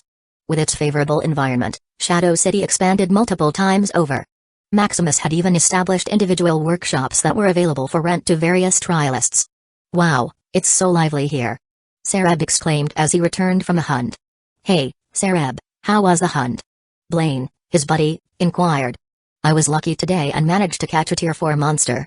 Sarab boasted, gesturing towards the tied-up corpse in his vehicle. So fortunate. Tier 4 monsters are becoming rarer and rarer. Yeah, who would have thought that we were hiding and running from Tier 3 monsters just a few months ago? And now, we don't even give them a second thought. And as for those Tier 4 monsters that were supposed to hunt us down at the 10-year mark? They've become dishes we fight over. Sarab sighed, reflecting on his experiences over the past few months. Originally, they had struggled to survive, but with Shadow City serving as a trading hub, these trialists had become united. Some among them had achieved technological breakthroughs and were selling their inventions. Unfortunately, they couldn't compete with Maximus's monopoly, as his creations were the most advanced and practical. Indeed, this guarantees that we'll be able to survive until at least the 30-year mark when Tier 5 monsters show up. Blaine remarked. You're right. I wonder if we can make it to the 100-year mark this time. 5 years later. Maximus gazed at the petri dish, watching as his cells collided with the biological solution he had created. Soon, the collision succeeded, and the cells grew stronger and stronger. But just before reaching their peak, they disintegrated, as if nothing had happened. It's truly impossible. Maximus sighed. In the beginning, since the use of magic and soul power was banned, he had considered enhancing himself biologically. He had even acquired a wealth of knowledge from his system and mastered it using life points. Yet, after years of experimenting, there had been no results. As if this world was also preventing anything that could strengthen the trialists. What a waste of time. Maximus muttered in frustration. Over these 5 years, not much had changed in Shadow City, except for the increase in population and technological advancements. With over 1 million people now residing here, Shadow City was no longer solely his domain. After all, Shadow City had been intended as a trading hub to bring all the trialists together. Once the inhabitants had gained sufficient strength, they naturally expanded the city to have their own territory. Maximus didn't bother about this. Anyway, his businesses remained the most popular. He was the only one willing to accept corpses, and energy crystals still belonged exclusively to him. The other trialists could only dream of replicating it. Even now, they can only create unstable and low-energy imitations of energy crystals. Boss, how's your experiment going? Andrew entered and inquired. Failure. It seems that biological enhancement is also restricted. What a shame. Andrew sighed in agreement. Now, there's nothing else to be done here. Let's go out and find Tier 5 and above materials. Maximus decided. The only reason he had stayed here for 5 years was due to the availability of higher tier materials. He already upgraded all his technologies to Tier 5 using the Tier 4 materials he obtained through trading. Now, Tier 4 materials are not much of use to him. Hey, it really is time to leave here. Andrew also lamented. It had been quite comfortable here, with Maximus's support allowing him to experiment wildly with materials. However, he understood Maximus's concern. As an official student, Maximus faced magnified difficulty in the trials. At the 10-year mark, a Tier 5 monster would already be hunting him. By the 30-year mark, there would be a group of Tier 6 monsters on his tail. And finally, at the 100-year mark, Doomsday would arrive. Tier 6 monsters would mutate to Tier 7 and relentlessly pursue Maximus to the ends of the world. Maximus needed to acquire as many Tier 6 materials as possible. Wanderer, gather all the useful technology and materials and transport them to the RV. We're leaving. Wanderer, understood, host. Soon, various types of robots working in Shadow City stopped their movements as if frozen. Retreat, collection task initiated. The robots swiftly disabled what was in front of them, collapsing like a stack of building blocks. Onlookers were shocked by the scene. What's happening here? Is danger approaching? Panic spread as people hurriedly checked their scanners one by one to see if there was any danger. Nothing? Reassured by the lack of apparent danger, they began to calm down. But why are these robots packing up? Seeing the robots dismantle the place, not even leaving a screw, they were puzzled. Even in the various farms, all the seedlings and soil were compacted. In a river, a group of robots was sucking up water as if there was no tomorrow. Hello, citizens of Shadow City. Suddenly, a screen that hadn't yet been dismantled lit up. You must be wondering why the robots are beginning to pack up. Do not panic. I simply wish to leave this place. There is no danger or any imminent threat. It's just that I no longer see value in this place. After all, we are not here for a vacation, but for survival. Sitting here is akin to waiting for death. Thus, I would also like to take this opportunity to recruit people who would like to join us. For those who wish to join, you can apply via Wanderer. That's it. Goodbye. The screen turned off, signaling the end of Maximus's message. During these 5 years, no other trialists had joined his team besides Andrew. Perhaps because they can just trade, they didn't bother joining him. Now Maximus took this time to see if anyone is willing to join. Regarding coercion, Maximus had learned from his experience with Andrew that such tactics wouldn't work. They're leaving? What about the source of energy crystals? Who will manage Shadow City then? Hey, I was still saving money to buy those Tier 4 robotic armors. Various reactions rippled through the crowd. Some were saddened by the realization that they wouldn't be able to purchase Maximus's advanced, affordable, and practical technology. Others breathed a sigh of relief, as they now saw an opportunity to fulfill their ambition of controlling Shadow City. Some hesitated, contemplating whether to join Maximus or not. After all, this peaceful place had been single-handedly built by Maximus. Sarab looked at the announcement and began to ponder. Should I join? The past 5 years had been so comfortable that he sometimes forgot this was even a trial. What do you think, Blaine? Over these 5 years, they had become the best of friends. I think we should join. Blaine replied. He was a seasoned repeater of the Golden Gate trial. For the first time, he found the trial surprisingly easy. Unlike his previous trials, where it was either a constant struggle for survival or a desperate flight from danger. The most significant danger of the Golden Gate trial was the constant pressure. Always running, always fleeing from death, it left no time for thinking or creating. Yet, in Shadow City, they had the freedom to create whatever they wanted at their leisure. Do you think so? Sarab asked. Joining Maximus seemed to have no downsides. Aside from listening to him, they could still maintain their personal freedoms. They had also heard about Andrew, Maximus's only current member. He lived his life freely, doing whatever he pleased, which made him a bit envious. Yes. Then let's go. We might be late. Sarab and Blaine joined the queue to sign up. Yes, queue. In a city with over 1 million people, there were many who also wished to join. After all, with Maximus gone, no one knew what would become of Shadow City. They might have to return to their former vagrant lives. Inside the RV's core, which had now transformed into a Tier 5 mechanical beast, Maximus sat lazily, observing the bustling activity of Shadow City. How many people have registered, Wanderer? Wanderer, there are already 1,248 people officially registered, and over 3,000 more are in the process. Oh? That many? Maximus smiled contentedly. Are you sure you want to accept them all, boss? Andrew asked from the side. There are already too few. If possible, I'd like all of them to join. But isn't that risky? Although oaths are binding, they aren't foolproof. Andrew expressed his concern. Hey, it's all right. At this stage, no one can kill me except those Tier 6 monsters. Maximus replied with a mysterious smile. On the other side of the world, Silas was enjoying a sunbath, a stark contrast to his previous state. Huh, this is comfortable. Silas smiled, basking in the warmth of the sun. After countless days without sleep and enough time to eat, he had finally managed to create a Tier 4 weapon that could effectively fend off the Tier 4 monsters that had been hunting him. With those threats no longer hanging over him, he finally had the time to develop and even relax. Cheers to you, Maximus. I hope you're still alive.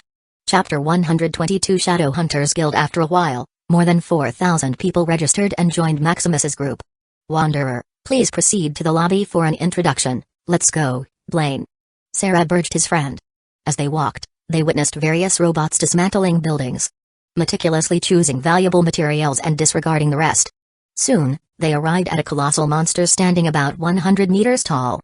While not towering compared to other buildings, the sheer sight of it left them stunned. Blaine, do you see what I'm seeing? It must be a mechanical vehicle. This was the collective thought echoing through most of their minds. The immense creature before them was undoubtedly a massive mechanical vehicle, with dimensions of 100 meters in height and 300 meters in length. It resembled a building from a distance. Yet such a thing can move? How is our transportation vehicle? Maximus couldn't help but feel proud as he observed their bewildered expressions. It's Maximus, the leader of Shadow City. It's the tech genius. Murmurs and whispers swept through the crowd below as they finally laid eyes on the real Maximus. Until now, they had only seen him through virtual images and heard tales of his achievements. Welcome to our team. Maximus greeted them. Leader. The assembled people erupted in cheers. After witnessing the mechanical vehicle in front of them, they were already convinced. Furthermore, based on their sight, they saw something incredible. The whole mechanical vehicle seems to exclude Tier 5 coercion. I called upon you to join me not solely for this trial, but to become members of my upcoming guild. Of course, whether or not you choose to join my guild after this trial is entirely up to you. The crowd below was left dumbfounded. So, Maximus had come to them intending to entice them to join his guild. However, reflecting on it, they found it more than acceptable. Having witnessed Maximus's talent firsthand, they were fully convinced and ready to follow such an exceptional individual. We will follow you, leader. Excellent. By the way, I nearly forgot. Before we proceed, you must make an oath of allegiance, promising never to betray each other during this trial. The people below understood and willingly took the oath with no complaints arising. Now, with great pleasure, I officially welcome all of you to the Shadow Hunters Guild. Leader. Please take some time to rest now. We will depart from this location shortly. Maximus offered his advice as he exited the room. Hey Sareb, do we really plan to join the guild after this trial? Blaine asked. Of course, why not? We're already here, so why not go all the way? Sareb asked. After all, the Shadow Hunters Guild is a newly formed guild. Blaine said. Actually, it hasn't even been officially established yet. But do we truly have a future in a guild like this? Blaine couldn't help but express his concerns. Perhaps his experiences had made him more pragmatic. Then let's make that decision after we follow the leader. If we manage to pass this trial, or at least come close to it, then it's worth following a leader of his caliber. Sareb said after a moment of contemplation. You're right. Others were also engaged in their own inner debates, deferring their decisions until after the trial was concluded. As for what they had proclaimed earlier, it was mostly for show.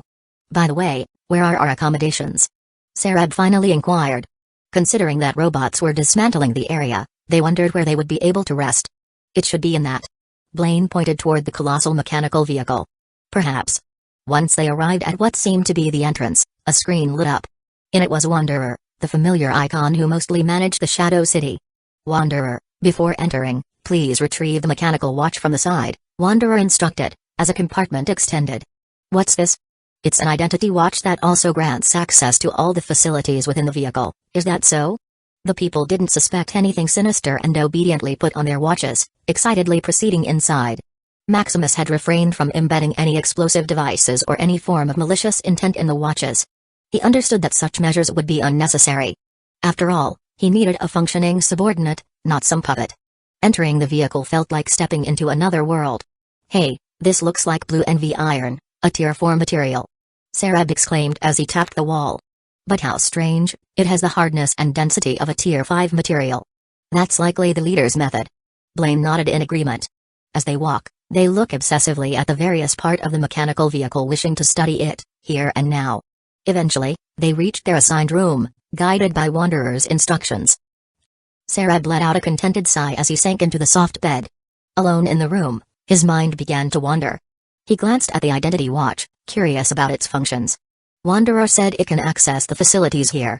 Sareb manipulated the watch, prompting a virtual image to display the entire blueprint of the mechanical vehicle. Amazing. Huh? There's even a workshop. Moreover, it's more advanced.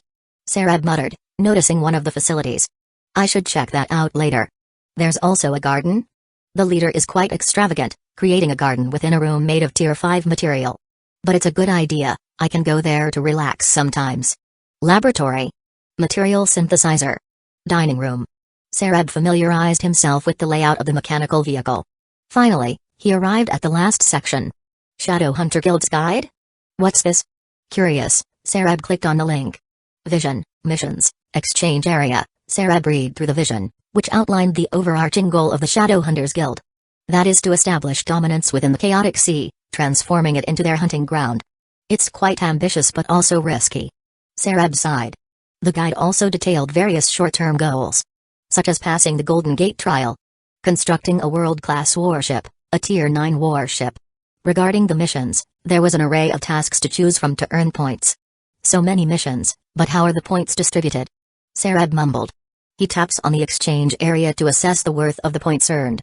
Low-grade magical crystal equals 1 point, Tier 4 gunslayer equals 67,000 points, Tier 4 bionic armor equals 94,000 points, Tier 5 railgun equals 700,000 points, Tier 5 bionic armor equals 900,000 points, so points are equivalent to low-grade magical crystals.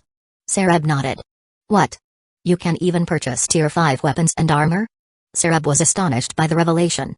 Especially in the case of the bionic armor, it's equal to additional life. Buy. Definitely buy. Noticing he had 0 points, he rushed to the mission section to identify tasks that could help him accumulate points.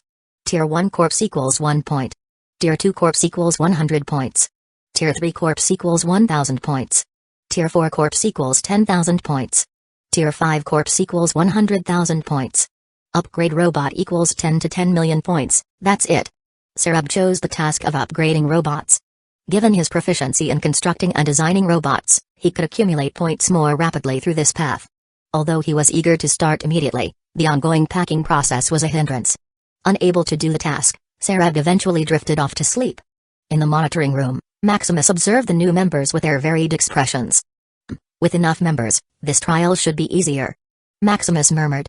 Wanderer, how is the collection task progressing? Wanderer, there are still 18 hours and 15 minutes remaining before completing the collection task, that's fast enough. Maximus nodded in satisfaction.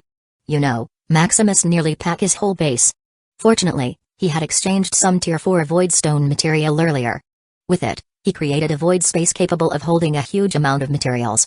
Unfortunately, it wasn't stable enough for humans to enter. By the way, how did the people in Shadow City react? Wanderer, some were celebrating, and some were leaving, ha. Those celebrating must be the ambitious ones. Without me at the top, they can become small leaders themselves. Those who are leaving are smart, avoiding the upcoming conflict. While he was lost in his thoughts, Andrew barged into the room. Boss, I've finished your task. Andrew said excitedly. Oh, you finally finished it? I thought I still need to intervene. Of course not, boss. You can always trust this little Andrew. Andrew boasted, presenting Maximus with a scanner. This scanner was different from the biological scanner used to locate monsters. Nor was it a general scanning device. It was a material scanner capable of locating materials from all over the place. Under Maximus's guidance, Andrew had created this remarkable device that would be a game changer in the Golden Gate trial. With this device, they wouldn't need to wander aimlessly but could pinpoint specific materials immediately. Let's see. Maximus murmured as he operated the device. Beep beep soon, a black and white map appeared, covered in a multitude of red dots. It's working. Andrew muttered excitedly beside him. Filter for Tier 5 materials. Soon, almost all the dots disappeared, highlighting the scarcity of Tier 5 materials. Good, now that we have this, our development will accelerate. Chapter 123 Great progress. Looking at the scanner, he couldn't help but feel excited. It's not only about the usefulness of the technology, but also that he confirmed that he can use external things to enhance the system's function. A normal scanner can only scan surface-level things that are on the ground or a few meters deep. But with the system, regardless of all the obstacles, it can be scanned. This signifies that there is another trump card when he fully begins exploring the chaotic sea. Now, I only need to finish this trial. A day later, all the things were packed up. The once magnificent building created by Maximus was packed in the void space, making the street seem to just disappear. Wanderer, tell them that we are leaving in 10 minutes. Wanderer, as ordered. Wanderer, all passengers do know that we will depart in 10 minutes. 10 minutes later. The blockage that was blocking the mechanical vehicle was taken out, presenting it to the world. What is that? Fuck, my warning device is ringing like crazy. Could it be the leader of Shadow City will destroy us for not joining him? For a whole day, people were curious as to what Maximus was doing. Seeing the city torn apart one by one, they could only be amazed by the efficiency of the robot. But seeing a huge mechanical monster, they couldn't help but be nervous. Soon the mechanical vehicle began to hover. It can float? Amazing, if I can also have this. Although they were still nervous, they couldn't hide their amazement at such a mechanical creation. Looking at the commotion below, Maximus just smiled. Go. Find the first Tier 5 material. Maximus ordered Wanderer. Wanderer, as ordered, Wanderer connected to the material scanning, 1,000-meter radius. Soon the mechanical vehicle accelerated, leaving dust coupled with the amazement of the crowd. A few months later, Wanderer finally found a large load of Tier 5 materials after traveling across the entire continent. Is this the only land where there are Tier 5 materials? Maximus noted. After months of traveling, Wanderer had traversed the entire continent he was in. But compared to the size of this world, this should only be considered a slightly bigger country. Wanderer, this is the only Tier 5 material mine found. Should we include those scrap materials? No, it's too bothersome. Just finish this and go to another place. During these months, Wanderer also found many scrap Tier 5 materials that were used previously. But since it's too bothersome to collect small things all over again, he didn't bother. As for the monsters, with scanners and without the deliberate target, those Tier 5 monsters and above, didn't find them.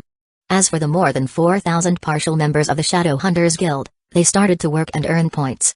With the information database that he transferred using the system, they quickly adapted to the unique materials of this world, making significant progress. Although it seems that not much has changed in the mechanical vehicle, its functionality has improved significantly. After all, Maximus is just one person, he can only focus on defense and attack. Other tasks are scarcely done, just enough for basic use. Soon the mechanical vehicle landed as various upgraded robots came to the mines. Seeing the Tier 5 materials coming and going, he couldn't help but be excited. With this, I can overhaul my whole arsenal to Tier 6. Maximus smiled wildly. The people on the mechanical vehicle also disembarked, noticing that it had landed. Finally out.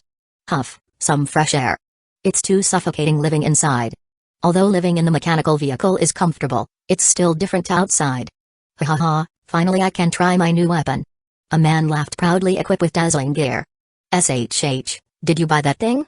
How could you possibly have enough points? Hey, you're too ignorant. I, the genius member of the Shadow Hunter Guild, modified the heating and cooling system of the mechanical vehicle. Damn, you're the one who had the quick hands that stole the mission first. Hey, who told me to have quick hands? You should practice in your spare time. What are you arguing about? Seared walked out clad in the most expensive bionic armor and a dazzling weapon. Damn, it's the boss, the rich man. Seared had become a famous mission madman, upgrading robots day and night.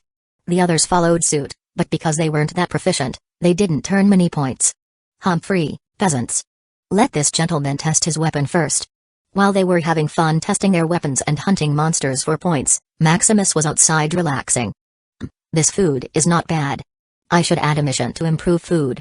Oh, I should also add a mission to make massage chairs. Maximus was thinking of what missions to add to make his life more comfortable in this wasteland world. This was one of his coping mechanisms when he thought of his wives and children. Sigh, I wonder what they are doing. In the Library of Arcana, Maximus's wives are reading to supplement their knowledge. Suddenly a man comes up to them. Hey, beauties, how about I treat you to something? TSK, another bug. Isabella clicked her tongue. Hey, so annoying. Rose muttered. Calm down, beauties. I came with no intention of harm. Oh look, the bug talks. Rose taunted. Ladies, please don't call me that anymore. He said, warning them with a dark face. How rare, even the Library of Arcana has bugs in them. You what? The man didn't bother further and left. Ha ha ha, just look at his face.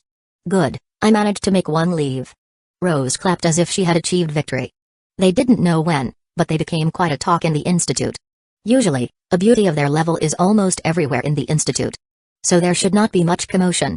However, their progress in the Celestial Ascent trial is phenomenal, to the point that they made old students look autistic. If it's one or two it's alright, but a bunch of them grouped together. No wonder, there are a lot of men and even women attracted to either their beauty or talent. Their goal is mostly to solicit them to their guild. It's getting annoying these days. I wonder how husband is doing. Livia sighed. In Lumina Crystallis' classroom, hey, Max, heard that your father is on a trial? Ella asked. Yes, how do you know? My sister told me. We watched her father, he is doing great. Ella said, thinking of how cool Maximus's father is. What? You can watch my father's trial? Max was shocked. Originally, they were going to cheer on Maximus and watch his trial. But since it's a Golden Gate trial, you can't watch it even if you have money. You need some authorization comparable to a special student to be able to view it. Of course, you must know how awesome my sister is. So you can watch it? Max still didn't believe it. His brother and sister also came near, hoping to hear some news about their father. It's been more than a week since they last heard from their father. Yes. Can we watch it? Liam chimed in. I don't know. After all, it's her sister's, she just watched from the side. Oh, sigh. Max and the others sighed. Then can you tell us about our father? Sure. In the mechanical Golden Gate trial, a week later, Wanderer emptied the Tier 5 mine. Hey, it really took a long time to mine a Tier 5 vein. Andrew sighed. Now we can start working. Maximus said. Wanderer, input the missions I compiled earlier. Wanderer, as ordered, host, it's time to put the Shadow Hunters Guild members to work. He murmured. More than a year later, the mechanical vehicle upgrades were complete. It's finally done. Hooray, I won't work anymore. Finally, I can rest. Damn, freedom. A bunch of members howled in excitement, looking at the domineering mechanical vehicle. After a week of free time, Maximus began to assign mandatory missions. This was the start of hell. They needed to work at least 18 hours a day, 125 hours a week. They were more tired than dogs. It's not that they couldn't leave, after all, the oath only said to never betray Maximus in the trial. It's that they were assisting a master at work. Maximus's crazy operation of turning decay into magic was a huge inspiration for them. This is a rare opportunity that they may never see in life, so how can they just quit? Anyway, all of them were suffering, so it's fair. Ahem. Maximus coughed, looking at the people kneeling and celebrating in various postures. Is it that hard? Maximus asked with a smile. Leader, it's fucking hard. Ha ha ha, after all, it's for our survival. Maximus smiled. Although he could slow down the pace, he didn't. This is also a form of tempering. Leader, what do we do now? Of course, we work more. What? Question mark chapter 124 upgraded trial what? Question mark working again? Oh no, freedom is lost. Looking at their funny expressions, Maximus couldn't help but smile. What? Are you tired? Yes, leader. Although embarrassed, they still expressed what was in their hearts. Then let's rest for a while and find more Tier 5 materials. Yes. I love vacation. I am going to sleep 12 hours a day from now on. Humphrey, I will eat and sleep until I'm fat. Maximus hurriedly packed up as they made their way toward the newly upgraded mechanical vehicle. Besides getting bigger, there hasn't been much change, even the weapon is still Tier 5. After all, there aren't many Tier 5 materials here, and there isn't enough time. Wanderer, let's go to another continent. There isn't much to find here. Wanderer, as ordered, host. In the monitoring room, the supervisor overseeing the mechanical Golden Gate trial noticed Maximus and the group. Dean, look at this. They are already able to create Tier 6 items. The supervisor said, shocked. So soon? The other supervisor was also taken aback. What a group of monsters. Hey, it's just a lucky brat who happened to study this trial world's unique material. Luck is also part of strength. Fieln, who had just come in, said. Dean. This means thousands of people will pass this year's trial. This is unprecedented. The others also discussed. After all, in 1,000 years, it's rare for even one person to pass. Yet this year, thousands of people might pass. Just upgrade the trial. Phelan said after thinking. After they pass, all of them will receive special student status. And that leader, Maximus, will get the core student status. Core student status? This time the supervisors were truly shocked. This kind of status isn't simple. This status is higher than theirs, only slightly lower than the dean's status. Typically, you can only achieve this status after reaching Tier 7 and passing a certain trial. Let's see if his luck can still carry him through the trial. Phelan thought. A few days later, the mechanical vehicle arrived at the sea. The sea, huh? Wanderer, scan what is under the sea. Scanning, Wanderer, 30 Tier 6 monsters, 30 Tier 5 monsters, 30 Tier 5 materials. The sea is really filled with treasure and danger. Maximus could only sigh. He thought about mining in the sea, but upon seeing such a dense group of monsters, he shelved that idea. It's not worth it, they can mine on land anyway. But why aren't there any Tier 6 materials? Wanderer, go to another continent, and check for any Tier 6 material mines. Wanderer, as ordered, host. A few months later. Why is there still no Tier 6 materials? Maximus muttered gloomily. Previously, he could still scan small amounts of it. But now, he can't even find a particle-sized speck of Tier 6 material. He thought the sea was just peculiar, but after coming to another continent, there's still nothing. He even delayed the mining to find any trace of Tier 6 material, but he still found nothing. How am I supposed to pass this? Maximus shouted inwardly. What's wrong, boss? You still can't find Tier 6 material? What do you think? Is there really nothing?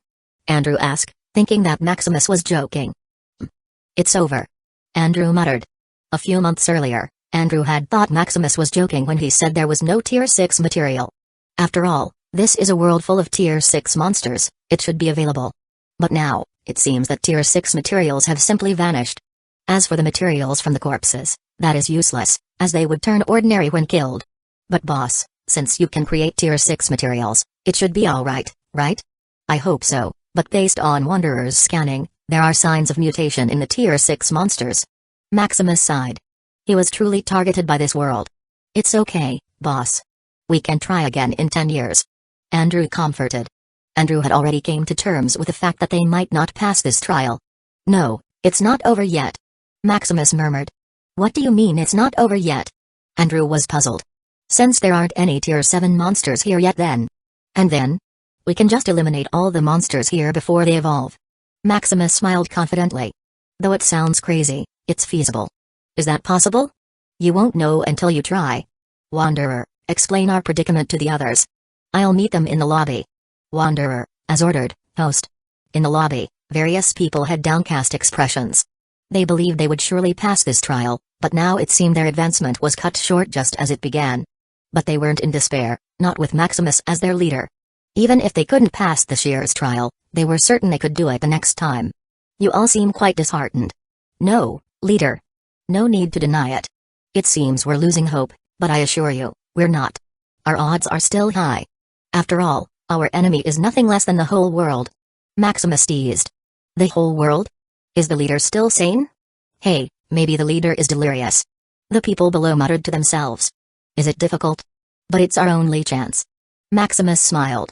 We either destroy the whole world or we perish. Maximus had even considered escaping from this world.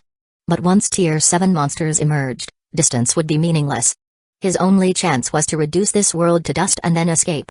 Is this really possible? Maybe with the leader. Yes, they can just destroy the world. With Maximus' capabilities and with their help, their chance is huge. What do you think? Are you with me? Yes, leader.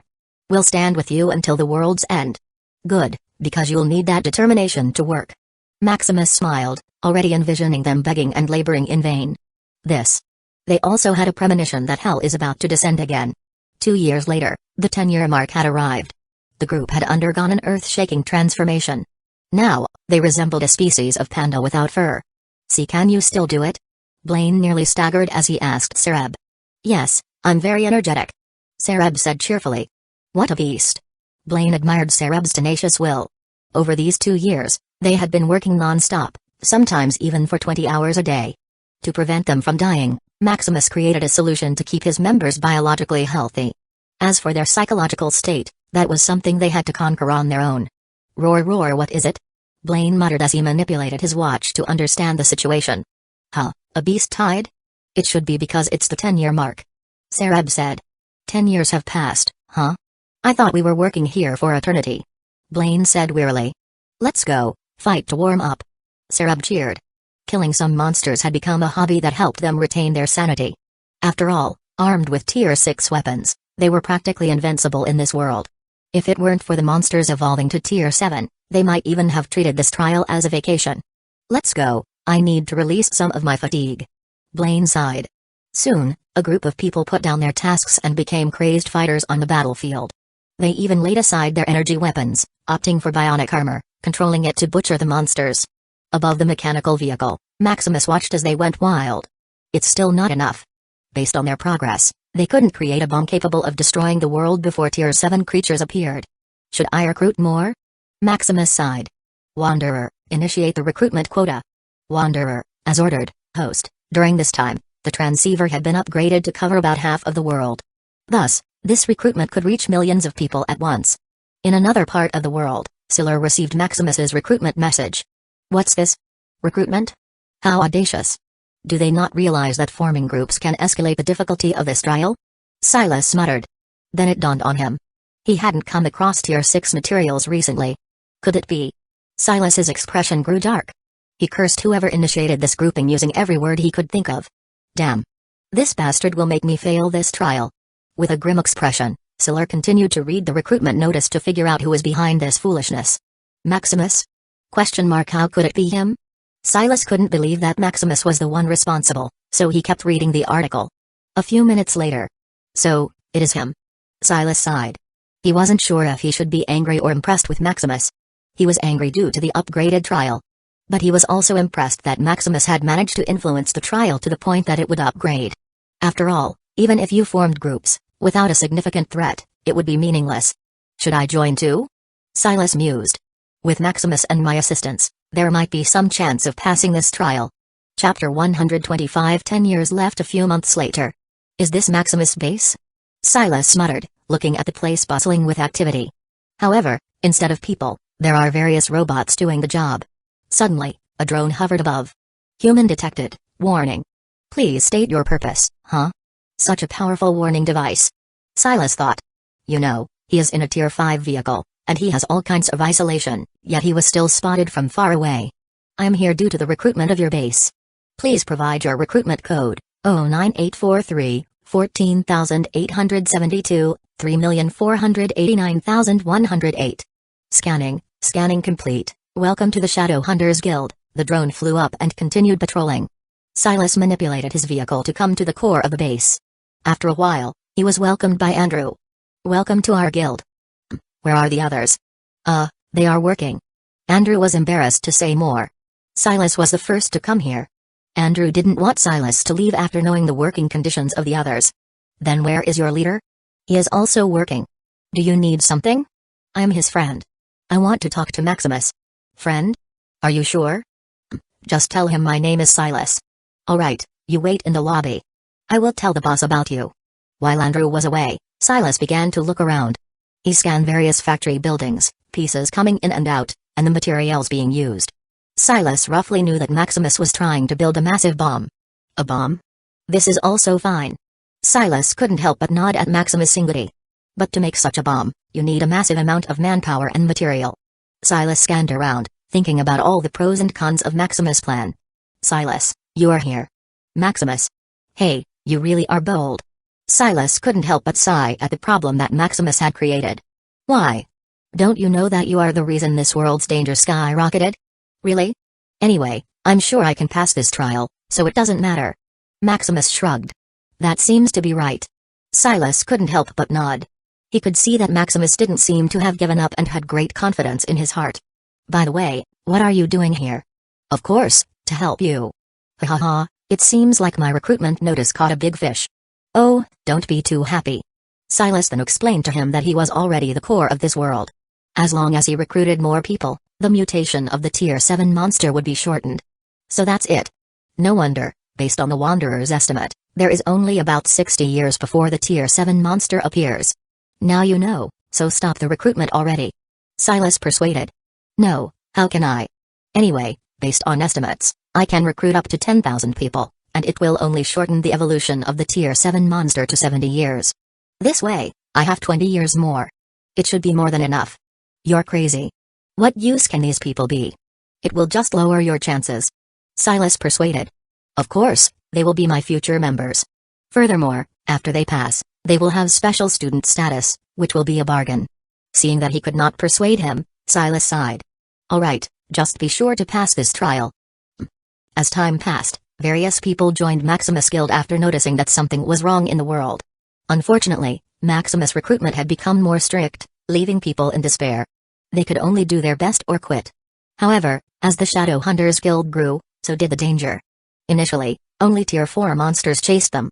But now, there were Tier 5 monsters, which intensified their despair. 10 years later, Maximus had recruited 10,000 people. As for the rest, they either quit or died. On top of a platform, Maximus overlooked the people busy with their work. Maximus and his group no longer traveled to collect materials, as they could send collection ships all over the world. After 10 years, the whole continent where he was had returned to its old prosperous state. There were no monsters, instead, mechanical structures covered the land. The continent had literally become a workshop solely to create a world-destroying weapon. Maximus also tried to eliminate all the monsters, but it was not an easy task.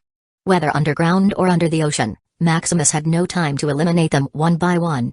Maximus, you should reduce the size of the guild. Silas suggested. See? We haven't even completed 1/4 of the bomb. Silas, standing next to him, persuaded. Indeed, even in these 10 years when they hardly slept and ate, they had only completed 1/4 of the world-destroying weapon. With 10,000 members their time is shortened, now they only have 10 years left. Not possible. What do you think I've been doing in these past couple of years? Maximus smiled confidently. Giving orders and having fun? Silas didn't know what to say. He usually didn't see Maximus much since he was always locked in his room. Fortunately, Maximus was the leader, so the others weren't too dissatisfied. What do you think is missing to finish our project? Maximus didn't get angry but asked. Of course, it's manpower. The materials are more than enough with all the collection ships going around the world. As for the technicalities, with your blueprint, which even amazed me, it's more than enough. There's only manpower left. Unfortunately, the robots are too clumsy and stupid. They can't handle anything delicate. Silas ranted, also venting his accumulated stress from working day and night non-stop. That's right. Do you have a solution? Silas asked, seeing Maximus' confidence. Here, look at this. Maximus tossed a bottle containing tiny metal particles that looked like scrap metal shavings. What is this? Silas muttered as he opened the bottle and examined its contents. Huh? Silas changed his expression and took out a small magnifying device. What is this? Nanobots? Silas looked at him, confused. Indeed, nanobots were one of the solutions. But without magic or spiritual power to accurately control and command them, they were useless. What do you think? It's useless. Silas shook his head. If it were useful, Silas would have already manufactured them. Ha ha ha, I knew you would say that. Say hello, Wanderer. Hello, Sir Silas. Silas seemed to have thought of something when Maximus mentioned Wanderer. Impossible. An ordinary artificial intelligence doesn't have enough computing power. It's only been 10 years, there hasn't been enough time to upgrade artificial intelligence to that level. Silas said in disbelief. If it were merely about controlling the nanobots, he wouldn't doubt it.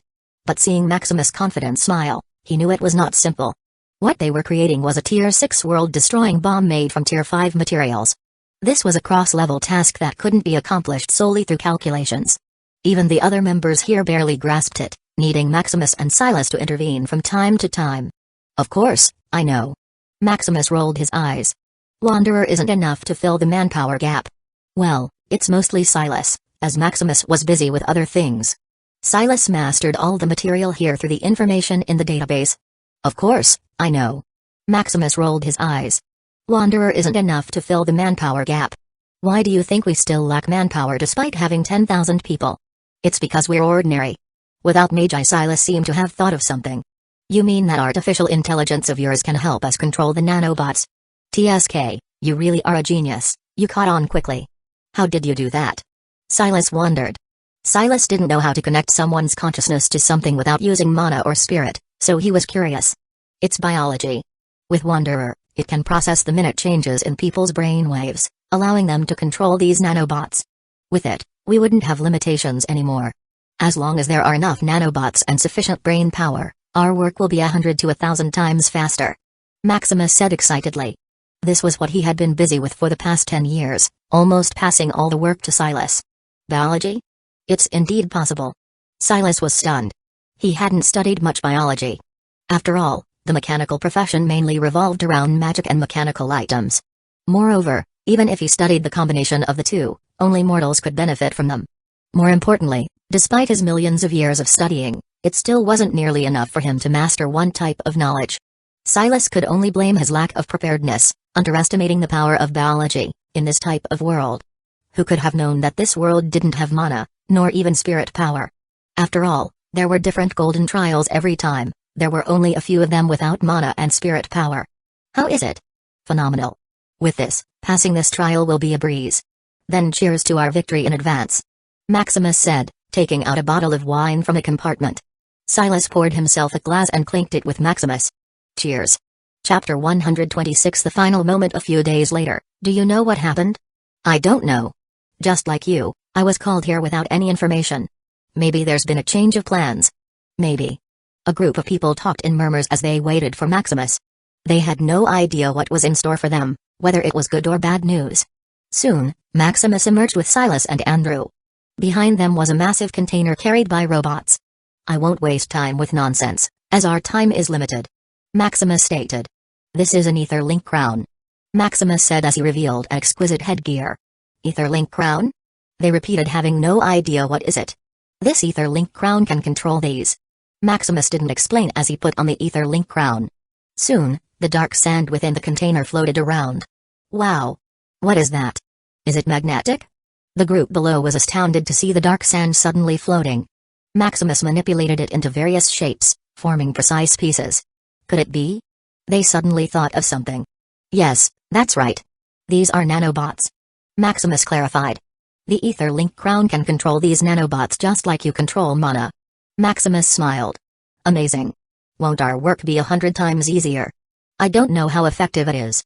The people below murmured as they listened to Maximus' introduction. Unfortunately, time is limited and there isn't enough for everyone. Maximus continued. So we will list this item on the guild exchange list.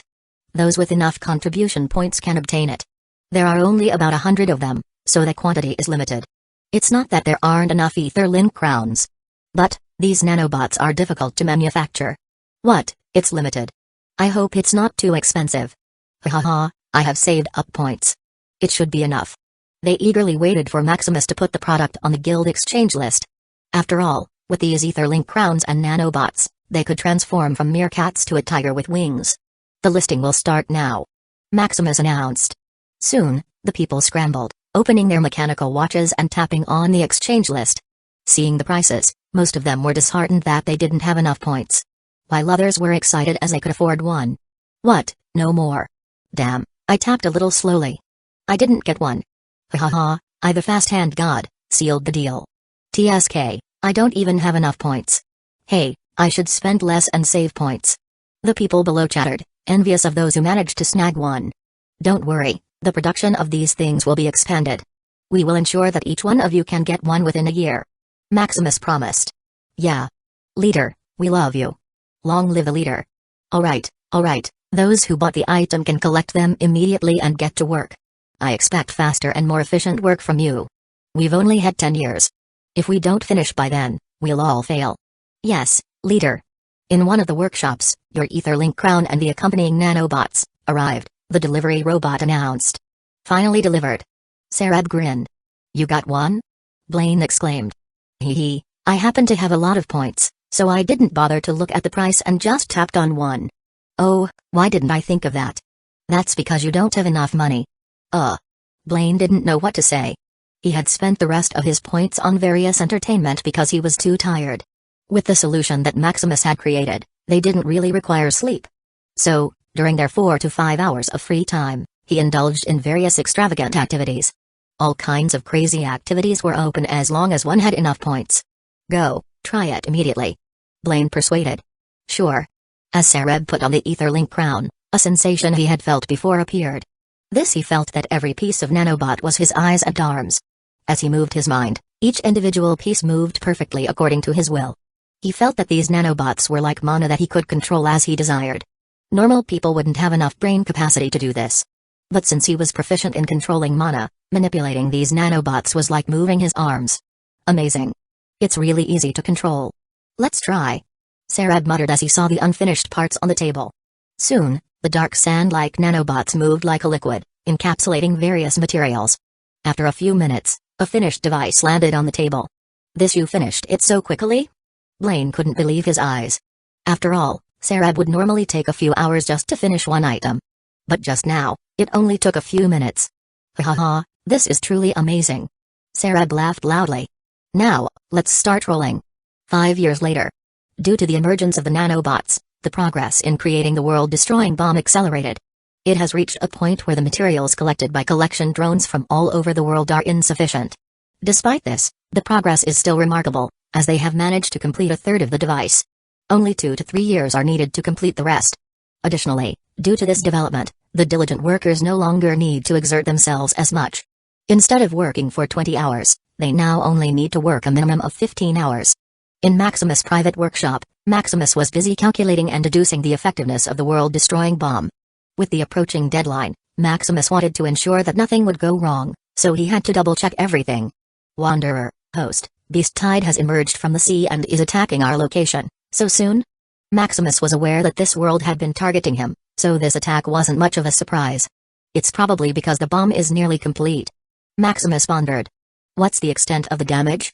Wanderer, there is no significant damage at the moment, but based on analysis, these waves of beasts will breach the first layer of defense in 6 months to a year. Oh?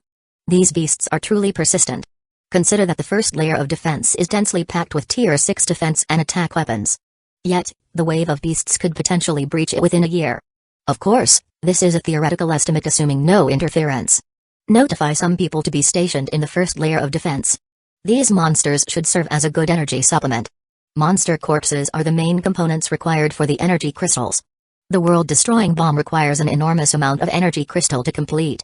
Initially, they had been collecting these monsters on land. However, with the arrival of the beast tide, sourcing these materials has become more convenient and straightforward. Wanderer, as ordered, host. 3 years later. Yes. It's complete. 10,000 people cheered with all their might. After countless sleepless nights and hair-burning efforts, the world-destroying bomb was finally finished. As they looked at the enormous bomb presented before them, they couldn't help but feel their hearts racing. Ahem. Maximus cleared his throat to get their attention. The crowd fell silent, their gaze fixed on their leader who had led them to this pivotal moment. Thanks to all of you, we've completed the world-destroying bomb ahead of schedule. With this accomplishment, passing this trial is no longer a dream but a reality. Maximus smiled. He was also elated that they finally completed this monumental task. Finally, we'll pass the trial. The trial is ours. Long live the leader. They celebrated, thinking that they would really pass the trial. Now, there is still more to do. Look at our spacecraft, it's quite rudimentary. Could you live in it for over 70 years? Because I can't. Now, I want all of you to unleash your wildest imaginations and make our 70 years in space as comfortable as possible. Yes, leader, leave it to us. They said with excitement. This type of work was their favorite, as it was about ensuring their comfortable future. Moreover, there was no need to rush. They only needed to modify the ship before the Tier 7 monster mutation occurred, which is still 2 years away. Then give it your best shot. Maximus smiled.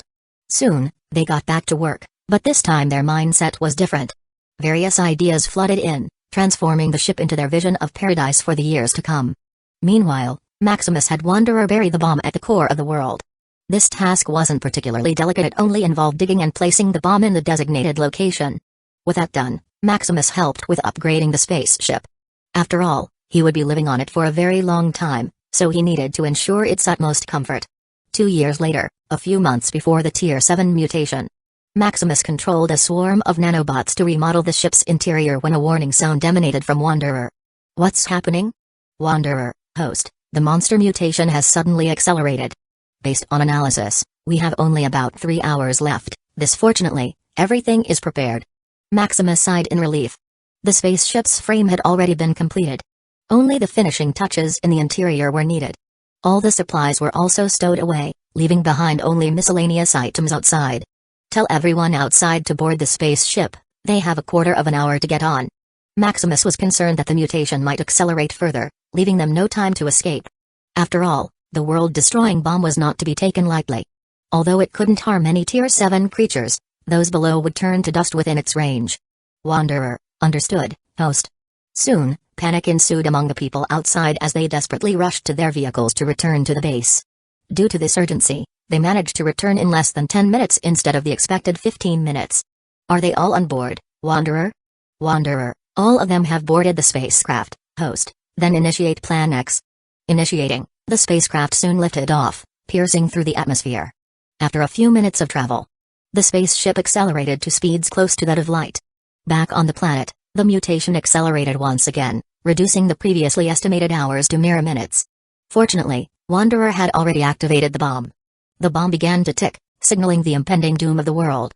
10, 9, 8, 7, 6, 5, 4, 3, 2, 1, boom. Chapter 127 End of Trial on the Spaceship. Maximus and the crew watch on the screen as the world they were once in explodes. One by one, the probe cameras around the planet get destroyed and are automatically replaced by another one. Soon, the screen becomes blank with no other camera probe around the destroyed planet. We escaped. This is all their thought at this moment. Seeing the planet explode into pieces is both fascinating and heart-pounding at the same time. Does this mean that it's over? Yeah. Right. We passed the trial. We passed the trial. We finally passed the trial. It finally dawned on them that without the monsters hunting on them, they passed the trial. After multiple repeated trials with hundreds to thousands of years of preparation, passing the trial is already within their sight. Thinking of the one who brought them to this, they swore to repay Maximus. In the monitoring room, Maximus looks at the explosion. As for the people celebrating, Maximus just glances at it. Wanderer, send biological probes to the explosion site. He is worried that there are still stubborn lucky monsters that survived. Wanderer, sending biological probes. Wanderer, there is no sighting of biological activity near the explosion area. Expand the search. An hour later, Wanderer expands the search little by little, reporting the situation to Maximus. Soon, within the proximity of the explosion, there is no sighting of biological activity. Finally, Maximus sighs. All the heaviness he encountered in the past 30 years is finally gone. Although it seems that everything is easy because of his cheat. That was just a support, he still needed to do everything himself. Don't look at the others who barely had free time of 4 to 5 hours. For him, every second is a race against time. Moreover, being a leader, he can't show these emotions in public so as not to demoralize his people. Now everything is finished. Maximus sighs again. Maximus finally has the time to look at the others through the monitoring screen. After a bit of celebration, they return to work, fixing the ship's interior. It looks like they've adapted to working. Bang. The door suddenly opens, with Silas coming in. There you are. What's the matter? Of course, it's a banquet. We can't just sit and take our victory as nothing, right? Silas said, noticing Maximus' relaxed expression. If Maximus was the leader work on the clock that barely had a rest, then Silas is like a worker ant never closing his eyes. Silas is literally a machine that never rests. Throughout the trial, you can also see Silas working or on the way to work. That is why despite Silas' introvertness, he would like to have a banquet to vent all of the stress he accumulated. Then let's have a celebration. 70 years later. The past 70 years have been an uneventful yet fulfilling time. Without the worry of monsters attacking them, they spent the rest of the years having fun and dedicating a little time to studying. Some couldn't bear the loneliness and chose to hibernate. Maximus, however, took this time to consolidate his thoughts and plans. In the lobby, all 10,000 individuals on the ship were silently looking at Maximus. There were only a few minutes left before the 100-year mark, and they would be able to leave this trial. First of all, I would like to thank all of you. Maximus started. Unlike before, they looked at Maximus with seriousness and solemnity. Previously, they only thought of him as a talented man whom they could depend on and who could possibly help them pass the trial. However, as the days went on, they progressed from despair to hope and finally to victory. Maximus had been with them throughout, supporting and leading them.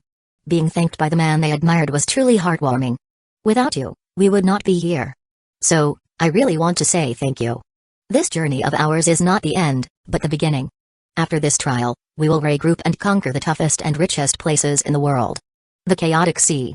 Prepare well, for we will meet again soon. We will, leader. Soon the clock turned to 0 as all the people disappeared, leaving the spaceship floating alone in space. Wanderer, host missing, initiating self-mobilization, mission, find host. As Maximus opened his eyes, he vaguely heard a beep from a system that seemed to indicate he had passed the trial. However, his attention was quickly shifted to the people around him who were looking at him with worried expressions. Husband. Dad. They called out. Maximus slowly stood up, feeling empowered and different from his mortal body before. Dad. Before he could speak, his children jumped onto him, embracing him. It's all right, here's your father. Maximus hugged them back. Looking at his wives' worried faces, he smiled reassuringly. Everything is all right. I passed the trial. We know, husband. His wives said. Although they couldn't watch the trial, they could still monitor Maximus' condition through the capsule that enveloped him. After a bit of comforting, they finally relaxed and returned to normal. How about we eat first? I really miss Erica's cooking. Maximus mentioned. The food he had eaten during the trial was all low-level synthetic food. Thinking about it almost made him nauseous. Despite its not being bad and even being quite delicious, real food was truly the best. Then I'll cook quickly, husband. Erica smiled and hurried to the kitchen. Then we'll wait for you. Maximus said, leading them to the living room. How were these 3 months while I was away? Were you both good kids? Yes, Daddy, we were super good. Sam exclaimed, already displaying the liveliness of Max. Oh, can you tell me about your school? Yes, Luke and I were the absolute best at everything in school. Sam chattered excitedly, recounting all the legendary things he and Luke did in grade 1, which had made them famous. Luke also chimed in, adding details to the story, making it even more believable and legendary.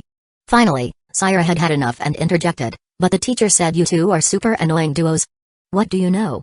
You're not even a 1-year-old baby. Luke said, rolling his eyes. Yes, you're just a toddler who plays with flowers and girly things. Sam added. What? I'm just telling the truth. Krya said with red eyes. Yes, Syra is just telling the truth. Serene, her fellow 1-year-old baby, defended. Is it? Maximus asked with a smile. No, they're lying. We are awesome, right, Neo? Sam asked Neo, not reconciled. 1, 2, 3, there was no response. Neo. Sam asked again, noticing Neo was still asleep. Huh? What happened? Oh, you're here, Dad. I missed you. Neo said, wiping his eyes. Maximus also smiled wryly. He had just noticed Neo, who was sleeping on the couch while they were scrambling earlier. Neo, you tell them that we are awesome in school. Sam urged, seeing Neo not responding to his question. Oh? But you're just annoying? Neo looked at them puzzled. These two brothers of his, Sam and Luke, were big troublemakers. It seemed like they had unlimited energy inside them that kept them going. He wouldn't bother if that was all. But in any activity and trouble they created, they continued to drag him in. His little energy would become even less, thanks to the two. No. Don't we play every time? Sam said, not satisfied with Neo's answer. Just let this baby sleep for a while to have energy to eat later. Neo slowly spoke, smelling the food cooking as he adjusted his position and continued to sleep. Humphrey, lazy bum. Luke muttered in dissatisfaction. That's right, your double duo is a super troublemaker. Krya held her chin, feeling victorious, seeing his two big brothers downcast. Krya and Serene then informed their father about all the fun things they had done at school, promising to show him their work later. What about our grade 2 student? How is your school? It's the same, but the teacher is telling us not to advance yet so as not to damage our potential. Liam said. Oh, tell me more. Then Liam told them about all the activities they did in the school, along with the activities they engaged in. Lily then shared her experiences and the friends she made during school time. Unlike grade 1, which was full of leisurely activities, grade 2 is all about using your brain and wit to trudge through everything. What about you, Max? Brother Max is very close to Ella. Lila suddenly chimed in before Max said anything. Oh, what happened to Max and Ella? Maximus asked, remembering Ella, the one they met at the library. Big brother Max usually behaves differently in front of her. Lila said. He's not fun anymore. Furthermore, he plays more with Ella than with us. Lila reported. Originally, they were the best buddies in crime, the lively big brother and sisters. But now, Max had somehow matured, making him seem like a little kid. Oh, can you tell me about it, Max? Maximus asked, looking at Max fidgeting.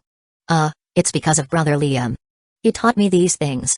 Max finally gave up and ratted out his brother. Liam. Yes, it's brother Liam. He told me all these weird things about being mature and whatnot. Really? No, it's just that I told Max that he was already a big kid and he should be responsible. Liam excused. It's good, why are you nervous? Maximus laughed. Brother Liam also said Liam finally had enough of Max and covered Max's mouth while blushing. What did he say? The others were also curious. Max couldn't speak as Liam covered his mouth. Do you know something, Nathan? No. Nathan didn't want to betray his brother. He turned his head aside and didn't say anything. Really? No, I don't know anything. Nathan repeated. Oh, then that's fine. As they were talking, reminiscing about what had happened in the past 3 months, Erica called from the kitchen, the food is ready. Chapter 128 Core Student Status at Night, on the terrace, let's see what this core student status is all about. Maximus muttered. Earlier, when he woke up from the trial, he noticed this prompt. However, because he was busy tending to his family, he only glanced at it. Core student status, privileges 99.9% discount free building pass exclusive domain rule exception. Looking at the seemingly endless list of privileges, it took him a while to read it thoroughly. This. Awesome. Maximus unconsciously muttered. Basically, the core student status is the freest person in the academy. You can essentially do whatever you want at your discretion. With this, I have more confidence in the auction. Maximus muttered, gazing intently at the 99.9% discount. This seems to be similar to the discount for the official students and special students, but it's not. While official students get a 90% discount, and special students get a 99% discount. This discount is only usable in the Institute exchange list and building usage. For core students, the 99.9% discount is valid throughout all of the Arcane continent. Essentially, the Institute will reimburse the students for their purchases regardless. This is equivalent to increasing the value of his money 1,000-fold. Of course, he can't sell the items he bought using the discount, but he can freely give them to anyone. It's really generous. All the suffering I've gone through was worth it. Maximus muttered, reflecting on his trial experience. Regarding the free building pass, it's straightforward. He can use any building free of charge. It may seem somewhat useless, but it is not. The elemental pool that he had visited with his family earlier was only a low-tier one that cost 10 credits without the discount. Meanwhile, the top-grade elemental lake house costs 10 million credits per visit, which is equivalent to 100 billion low-grade magical crystals. Of course, that's only for Maximus. He still needed to pay if he wished to bring others with him. As for the exclusive domain, it's equivalent to having a city building permit. With it, he can legally claim any plot of land and use it for anything he wants. This should be the foundation of those old guilds. Maximus thought. Although it's not as secure as a city built by the officials, you can do anything you want with it. Just in time for my Shadow Hunters Guild.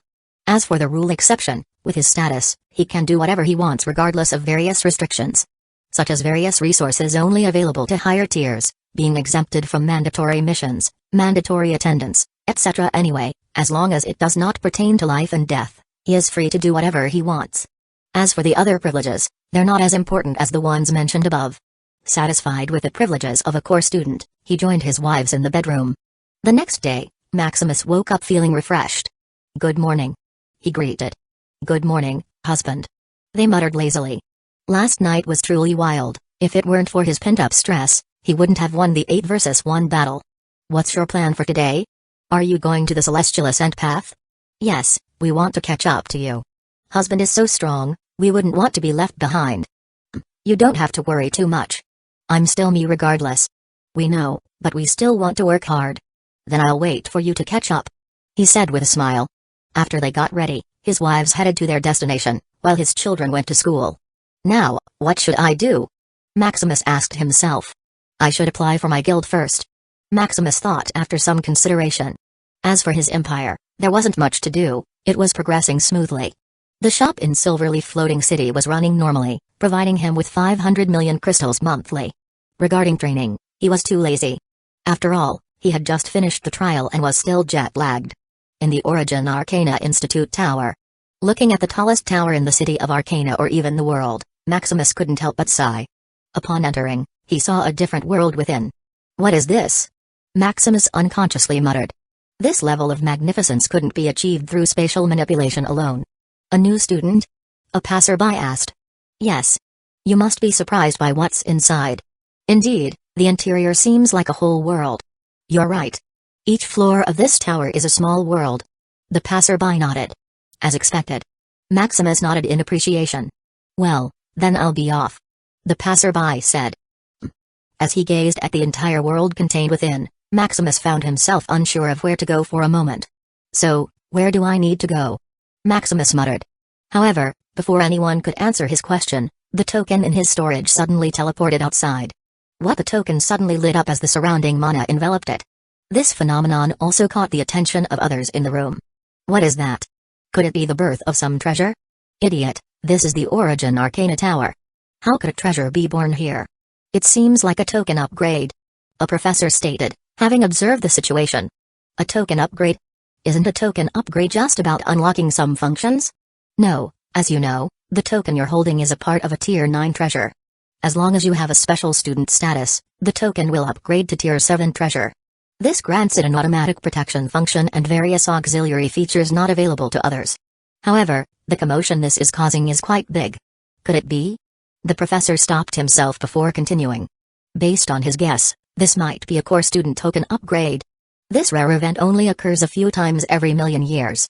Although the core student status is not a secret, it's not something he can casually mention. Doing so might offend the other party. Without another thought, The professor hurriedly left the situation. Maximus watched as his token floated and became surrounded by surging mana. After a while, the event subsided, and he heaved a sigh of relief. What Maximus didn't notice was that the people around him disappeared as if they had been teleported. The spirit of the tower had already noticed the commotion happening on the first floor and initiated the necessary procedures. Oh, another core student. The spirit of the tower muttered without much emotion. The spirit of the tower then placed a barrier around Maximus and left to manage the other important floors. What happened? Maximus muttered, looking at the descending token. Hello, host. I'm the fairy spirit of the token. A childish voice sounded. Spirit? A tier 9 treasure? Maximus asked. As far as he knew, except for special circumstances, only tier 9 treasures could give birth to spirits. Yes, host. I'm a tier 9 treasure. Oh, are you still connected to the main server? Maximus inquired. His concern was that this tier 9 token was just an enhanced tracker placed on him. I have already become an independent private server for you, host. Whether it's connecting to the main server or others, you can do it at your own discretion. Oh, that's nice. Maximus nodded, though he didn't believe a thing about it. System scan. Maximus secretly ordered. Scanning complete. Something? The little fairy muttered as if sensing a hint of intrusion. Nothing could be hidden from the system scan. The only issue is that others can detect it too if they are strong enough. Fortunately, this fairy spirit was just a newborn, making it easy to deceive. There's nothing here. Come, tell me about the additional functions you have. Maximus changed the topic as he read what the system had scanned about the fairy spirit. First, except for the virtual functions it previously had, there are now various dimensional virtual worlds available. Is this a function that only official students can get? Yes, that's correct, host. It seems you forgot to upgrade your token when you became an official student, so you didn't have access to these dimensional worlds previously. No, I was just too lazy to do it. Maximus excused himself. He had indeed forgotten about such a thing. These virtual worlds are where official students practice and compete with each other. Similar to the Golden Gate trial earlier, here you can access all of that. Of course, that's only for official students. Seekers must first hone themselves and pass the trial. Oh, the second function is a bunch of useful auxiliary function. Like the world map, it shows the real-time situation of the mapped area. Of course, no peeking, host. The little fairy teased. This is amazing too. Maximus certainly wouldn't use it for peeking as this mischievous little fairy suggested. However, it would certainly be useful when he wants to locate treasures in the wilderness. There's also a search function that works in conjunction with the world map. Anyway, there are many auxiliary functions, you can check them later. Besides software updates, there are also hardware updates. Then the little fairy explained each of its functions. Chapter 129, Setting up the guild. Looking at the token in Maximus' hand, you wouldn't know that it was a tier 9 treasure. The main use of this token is for escape and protection. With this tier 9 treasure, he can be protected from tier 9 attacks a few times, giving him time to teleport to a safe location. Of course, the concept of a safe location is relative. If a tier 9 being really wants to find you, there is no way to hide. Unless you can completely suppress your presence to the point where even the laws of the world can't detect you. Naturally, as the holder of this token, a tier 9 Apex Sovereign will quickly come to his rescue as long as there is a problem. Meanwhile, while the little fairy was informing him of its upgrade, he confirmed the authenticity of its words through a system scan earlier. This little fairy is truly bound to him, with no tampering whatsoever, which made him relieved. How about I name you Tintin? Maximus muttered. Tintin? The little fairy placed her hand on her chin, thinking. Yes. I like the sound of that, host. I will be Tintin from now on. The little fairy exclaimed joyfully as she flew around. Now, how do I get to the administrative floor? Maximus said, recalling his initial purpose for coming here. Oh. I have the map of this tower. Tintin said, producing a virtual map. Unfortunately, it's not in real time, so you can't peek. Tintin added with a wink. Enough, I'm not that kind of person. Maximus said, looking at the path to the administrative floor. Hee. Tintin simply stuck out her tongue. Oh, so there is a teleportation array set up here. Maximus quickly made his way to the teleportation array and entered the administrative floor. At the Origin Arcana Tower, administration floor, gazing at the bustling crowd, he didn't know when to proceed for a moment. This floor, or should he say world, was filled with various stations that extended as far as the eye could see. This was where all kinds of administrative procedures in the whole arcane continent process host. Should I lead you to the guild registering station? Sure. Maximus replied. Although he can look through the map himself, it's too bothersome. After navigating with Tintin's guidance, they finally arrived at the guild registration station. "Hello." A student greeted him. In the Origin Arcana Institute, there were only two types of people, students and teachers. Teachers have a minimum of Tier 8 strength. And, seeing that the strength of the one who greeted him was only Tier 6, he assumed it was a student. "I am here to register my guild." "Sure, but you need to be at least Tier 5 to register a guild." The student reminded him that he didn't meet the criteria. "With Tintin, he qualifies." Tintin interjected, releasing her Tier 9 aura. Though it was powerless and fake, the aura was still quite intimidating. "Spirit treasure?" This time, the student was shocked. He initially thought it was just a pet, but upon feeling the aura it emanated, he realized it was the spirit of a treasure. After all, if it were a Tier 9 pet, the pressure alone would have overwhelmed him. "You?" The student seemed to be thinking something but hesitated to confirm. "That's right, I'm a core student," Maximus said with a smile. I'm sorry for my rudeness earlier." The student bowed. With Maximus' power, he could easily expel him from the institute. "It's okay." Maximus didn't mind. "Then, please follow me." The student didn't linger and guided him to the highest reception room. Once inside, the student left quickly, walking out timidly. Maximus waited a few seconds until someone else entered. "Hello, I'm Professor Hugh." A plump and cheerful man entered. "Hello, I'm Maximus." Maximus smiled. "I heard that you are here to set up a guild?" Knowing that Maximus is a core student, Hugh was respectful. "Yes." "Do you already know how guilds work?" "No, please tell me." "Well then, guilds are divided from the lowest to the highest rank, from rank 1 to rank 9. Guild rank is determined by the strength and influence of a guild. As for the benefits," Hugh began to explain the benefits according to guild ranks. "First, there's the discount available to all members. Meaning, besides the student discount, there is the guild discount, which is a double discount. Second, there's a tax discount for doing business all over the Arcane Continent. Don't think that if you don't join the Ethereum Gold Chamber of Commerce, you don't need to pay taxes. The Ethereum Gold Chamber of Commerce is just a shareholder, receiving a percentage of your profit. The primary tax comes from the owner of the domain, the apex sovereign in charge. For example, in his shop in Silverleaf Floating City, he needed to pay the owner of the Silverleaf domain the tax. Since it was a new shop, there was a tax exemption for 3 years, so he didn't need to pay taxes for now. Of course, since there is no heavy supervision like the Ethereum Gold Chamber of Commerce, the taxes they receive are based on estimates which are usually 30% of your profit. The third benefit is access to guild resources. Although it's not useful as with his core student privileges, he can buy anything regardless. Fourth, the guild can issue missions through the institute and all the other guilds. Fifth, the influence in decision-making. This gives a guild the ability to vote in the governance of the whole Arcana continent. The value of your vote varies depending on your guild's rank. As for others, it's mainly legal and political support and some miscellaneous perks. That's it. Have you decided to set up your guild now? Yes. That's it. Can I have this little spirit to assist me? My name is Tintin. Then can Tintin help me? Sure. With Hugh and Tintin processing the matter and Maximus' cooperation, the guild registration was done quickly. Done. Have I done a great job, host? Tintin said, flying around him. Good. By the way, the rank of your guild has been automatically promoted to rank 7. Hugh said. Promoted? Yes, being a core student is equivalent to Tier 9, so your guild can automatically be promoted to rank 7. Is that so? Maximus was a little shocked that his status was comparable to Tier 9. Of course, it's only his status, not his strength, resources, or wealth. That's it. Then I would like to congratulate Shadowhunters Guild on their success. Thank you. Somewhere in the city of Arcana, boss already registered the guild? Andrew muttered excitedly, looking at the prompt in his token. He quickly messaged the others through his token to inform them of the guild's formation. Andrew, guys, the guild is registered. What? The leader is really efficient, ready to join, count me in, 1 plus, 2 plus, 3 plus, 99. Plus, Andrew also accessed the Shadow Guild interface, ready to register. Joining a guild is easy as long as you meet its requirements.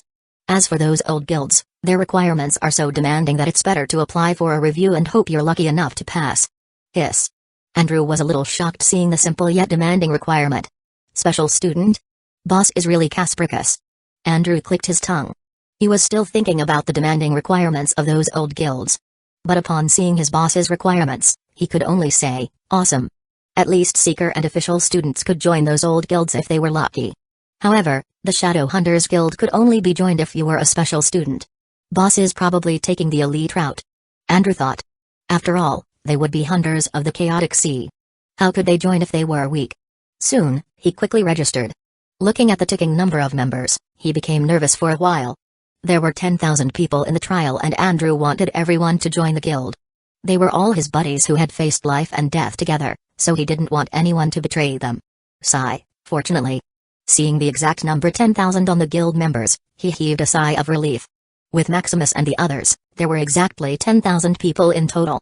Even Silas, who had initially considered not joining Maximus' guild before the trial, registered and joined the Shadow Hunters Guild. Guild leader, welcome to our guild. I didn't expect all of you to fulfill your promise and join my ragtag guild. Anyway, thank you for joining. We will have our formal meeting in 1 month. See you, 1 month later. Andrew muttered, excited to meet Maximus again. Maximus smiled as he finished messaging the new guild members. That's it. Let's go. Maximus said to Tintin. The reason for waiting 1 month is that there is still a lot to do in the coming months. First, he still needs to visit his empire to ensure everything is in order. Second, the shop in Silverleaf Floating City. Edward needs an upgrade in strength and alchemy strength to sell high-tier potions. Third, and most importantly, is the auction that will happen 2 weeks later. Coming, host. Chapter 130 Visiting the Empire the next day, in the Moonlight Empire, in the throne room, Maximus called for Doran and other officials for a meeting. How is the population going? Maximus asked Doran. Since your majesty left 3 months ago, the Starsea trading continues to transport people. Just this month they were able to transport about 100 million people. Originally we had about 350 million people, but now, after our transactions with them, we have over 500 million people. Doran dutifully explained. Good progress. Maximus muttered, praising Starsea Trading for its efficiency. I heard that the leader of Starsea Trading used all of his wealth to expand his boat caravan, so the efficiency has increased. Doran said. Oh? Cedric is really business-minded. Maximus praised. You know, for these 3 months of business, they only earned about 6 million low-grade magical crystals. Yet he dared to use hundreds of millions of crystals just to expand his caravan. Of course, it's also worth it. Just transporting 100 million people to him will earn him 3 to 4 million a month, plus other side businesses. What about the money circulated in the Moonlight Bank? There are already over 200 billion gold coins in circulation in it. Tristan said. Good. Maximus couldn't help but nod. That's another 200 million low-grade magical crystals per month. Is there any concern regarding this? Maximus looked at Tristan, who looked as if he wanted to say something. That, Your Majesty, people have requested to have a higher currency than gold credits. Apparently, some nobles have too much money, and gold is somewhat degrading their dignity. Tristan explained. Oh, isn't the gold credit exchangeable for magic crystals? Why is this still a problem? That these nobles and some rich people can't show off enough. Tristan explained the reason. After all strong people use magic crystals to trade, yet they still use gold credits, which are equivalent to gold coins. People who have just arrived sometimes sneer and mock the Moonlight Empire for still using mortal currency despite its stature. Fair enough. Maximus also nodded in understanding. Since that's the case, I will add a currency that is equal to magic crystals, called crystal credits. That's good, Your Majesty. Tristan heaved a sigh of relief. What about the Moonlight Academy, Adam? Adam, who was still drunk, looked dazed. Although he is a dean, he is locked up in some place getting drunk and wasted. About the academy. Maximus sighed, wondering if it was really the right decision to make Adam a dean. Oh, it's about those brats. I've been teaching them very well. Adam lied, not wanting his supply of wine to be cut off. You're the dean, what teaching are you talking about? I'm talking about their progress. Maximus repeated. Adam's job as the dean is to control the hired teachers, not to teach. Oh, that. There are already a bunch of Tier 2 mages and knights. Thanks to the teaching staff that you recruited, their progress is phenomenal. Adam nodded, sighing in relief. He still knew something about the school, as there were people regularly reporting to him. Of course, as he was often drunk, he forgot the majority of it. Is that so? What about those teachers? Are they behaving properly? Yes, they are very good. Then you better watch them carefully lest they do something detrimental and teach the students something crooked. Maximus reminded. Yes, I will patrol the academy daily from now on. Adam nodded like a chicken. You better be. I'll have others watch to see if you're being lazy. Although the chances of the teachers he hired doing something that harms the interest of the empire are negligible due to the contract, Maximus still had to be careful. After all, those seedlings are the future of his empire. Soon, they began to discuss other things happening in the empire. After the meeting, he began to visit the empire on foot, disguising himself. His first stop is in Shadow City, the imperial capital of the Moonlight Empire. It's really different from before. Maximus sighed. Previously, he had only seen his kingdom through the monitoring of the formation array or just passed by it. So it was the first time he looked carefully at this place. When he first transmigrated here, it was just a small place with barely 50,000 people. With the barren land and chaos, there was barely even food, so he had to source it out.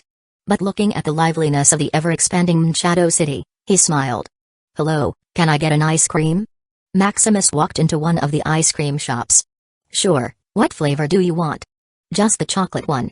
"You're really keen, sir. This is our best seller that I just learned a few weeks ago." The owner bragged. "Oh? That's because the main ingredient was just introduced this month, so it's new. Previously, everyone planted staple food, but due to demand, now there's a new variety of crop harvested every day." The owner explained. Previously, Maximus left Doran with all kinds of spirit seeds. However, people preferred to plant easier and more familiar crops that they knew and had tasted. Now, after a few months have passed, people have moved on and tried all kinds of crops that they fancy. Anyway, the Empire will buy them regardless, as long as they are able to plant them. Impressive, learning to create new recipes in just a few weeks. Maximus praised. You know, previously these people didn't even know how to read. So even if all the recipes and formulas were available in the Moonlight Library, it was useless. The only benefit they got was low-tier manuals that only had pictures they could follow. The result of this was slow progress. Furthermore, due to not knowing many words, they could barely master the spells that they learned. Ha ha ha, it's because of His Majesty. You know about those vocational schools? Yes. Maximus nodded. Of course, he knew. He was the one who ordered them to be set up. Moonlight Academy couldn't accommodate all of his people, so he set up vocational schools in each city. And the teachers there were Tier 3 teachers he hired from the Arcane Continent. Just slightly worse than those at the Moonlight Academy. That's right, the teachers there are amazing. Previously, I didn't even know how to read and didn't know many words. But just one spell from the teacher there, he instilled various words and knowledge in me. Hey, who knew it's so easy to learn? The owner sighed.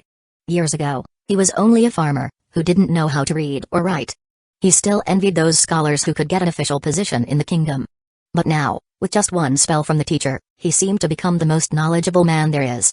Of course, it's an illusion, he still needs to practice to use the instilled knowledge fluently. That's great. It's really a blessing to have your majesty. It's indeed a blessing to have your majesty. Maximus praised himself without changing his face. Here's your chocolate ice cream. The owner said, handing him the ice cream. Thanks. Maximus smiled as he walked out, appreciating the atmosphere of the city. You can no longer see the semblance of the previous Shadow City, as everything has been reconstructed from scratch. Up until now, there is still ongoing construction, expanding the city outward. As he walked, he came across a mother who was taking her child to school. Remember to study well. The mother reminded. Hey, can't we just have fun? Anyway, we are already rich. The child looked at his mother in puzzlement. Previously, his family were just down-to-earth farmers who were dying of starvation. Now that they are rich, he thought he could take it easy and have fun. Who says we're rich? Look at the family next to us. They can already afford Tier 2 resources, yet we can barely afford the resources for your training. Isn't food, shelter, and clothing enough? Why bother with training? What do you know? It's said on the Moonlight Forum that these are dangerous times, and we'll be cannon fodder if we don't train well. But the Moonlight Empire is so strong, there's no need for me to. Besides, I'm not that talented, so training would be a waste of my time. The child pouted. Humphrey, is this what you've learned in school? Talking back to me? I said, you will train well, so you will train very well. If I hear one more word from your mouth, I'll ground you and feed you vegetables for the rest of your life. The mother reprimanded. Although her son's words made sense, she's still the mother, so she's the one who's right. After all, there's nothing wrong with training oneself and achieving something. Vegetables? The child's voice raised a little. Although he was used to eating vegetables as they were the only staple food previously. However, with husbandry booming, all kinds of meat and delicacies had already spoiled his taste buds. Just imagining himself eating vegetables while his parents and siblings ate all kinds of things made him shudder.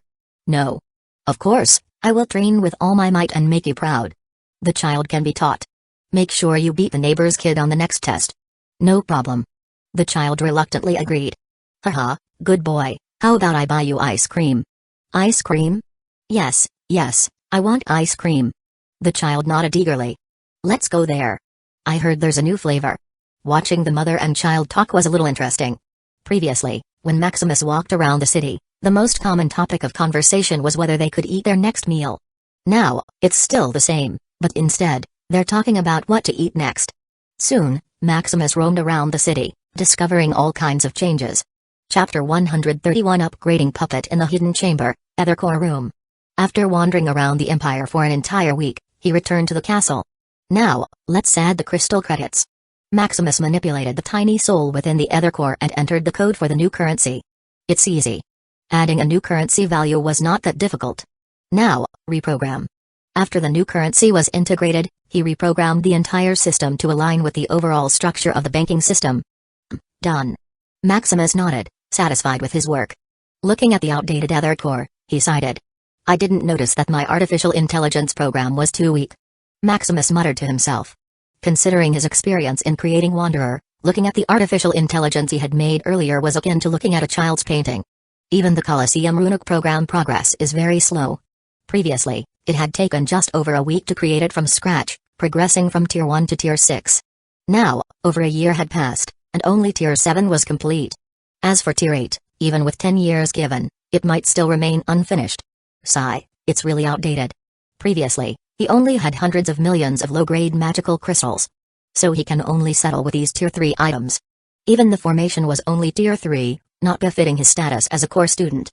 Now he had over a billion low-grade magical crystals, but given that he couldn't go back personally to the cursed continent in a short time, it was useless. Just wait until I acquire the teleportation quota. Maximus muttered. A week later, the once-in-a-millennium auction would take place, featuring the sale of teleportation quotas. After he bought the teleportation quota, maneuvering around his empire would be more easy. Time to return. Seeing that everything was in order, he returned his consciousness to the Arcane continent. In the city of Arcana, It's truly comfortable to be on your own body. Maximus muttered in satisfaction. Roaming around his empire for a week had been a new experience. However, being within a puppet body was uncomfortable. Noticing the absence of his wives and children, he left a note and made his way to the teleportation array in the city.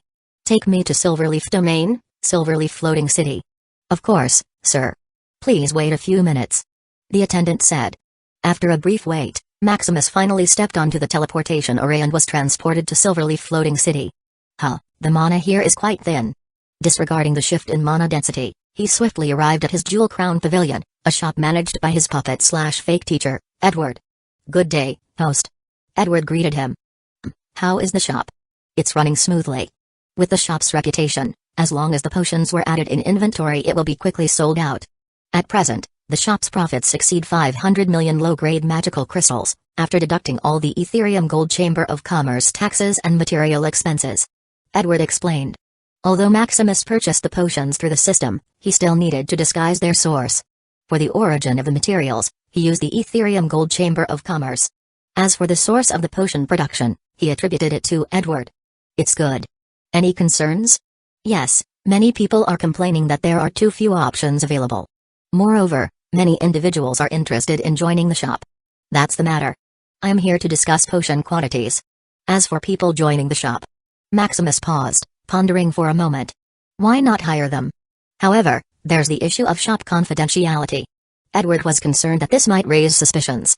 In that case, we can sign a confidentiality and a lifetime contract. But who would be willing to join under such strict terms? Edward inquired. Wouldn't that be akin to enslaving themselves?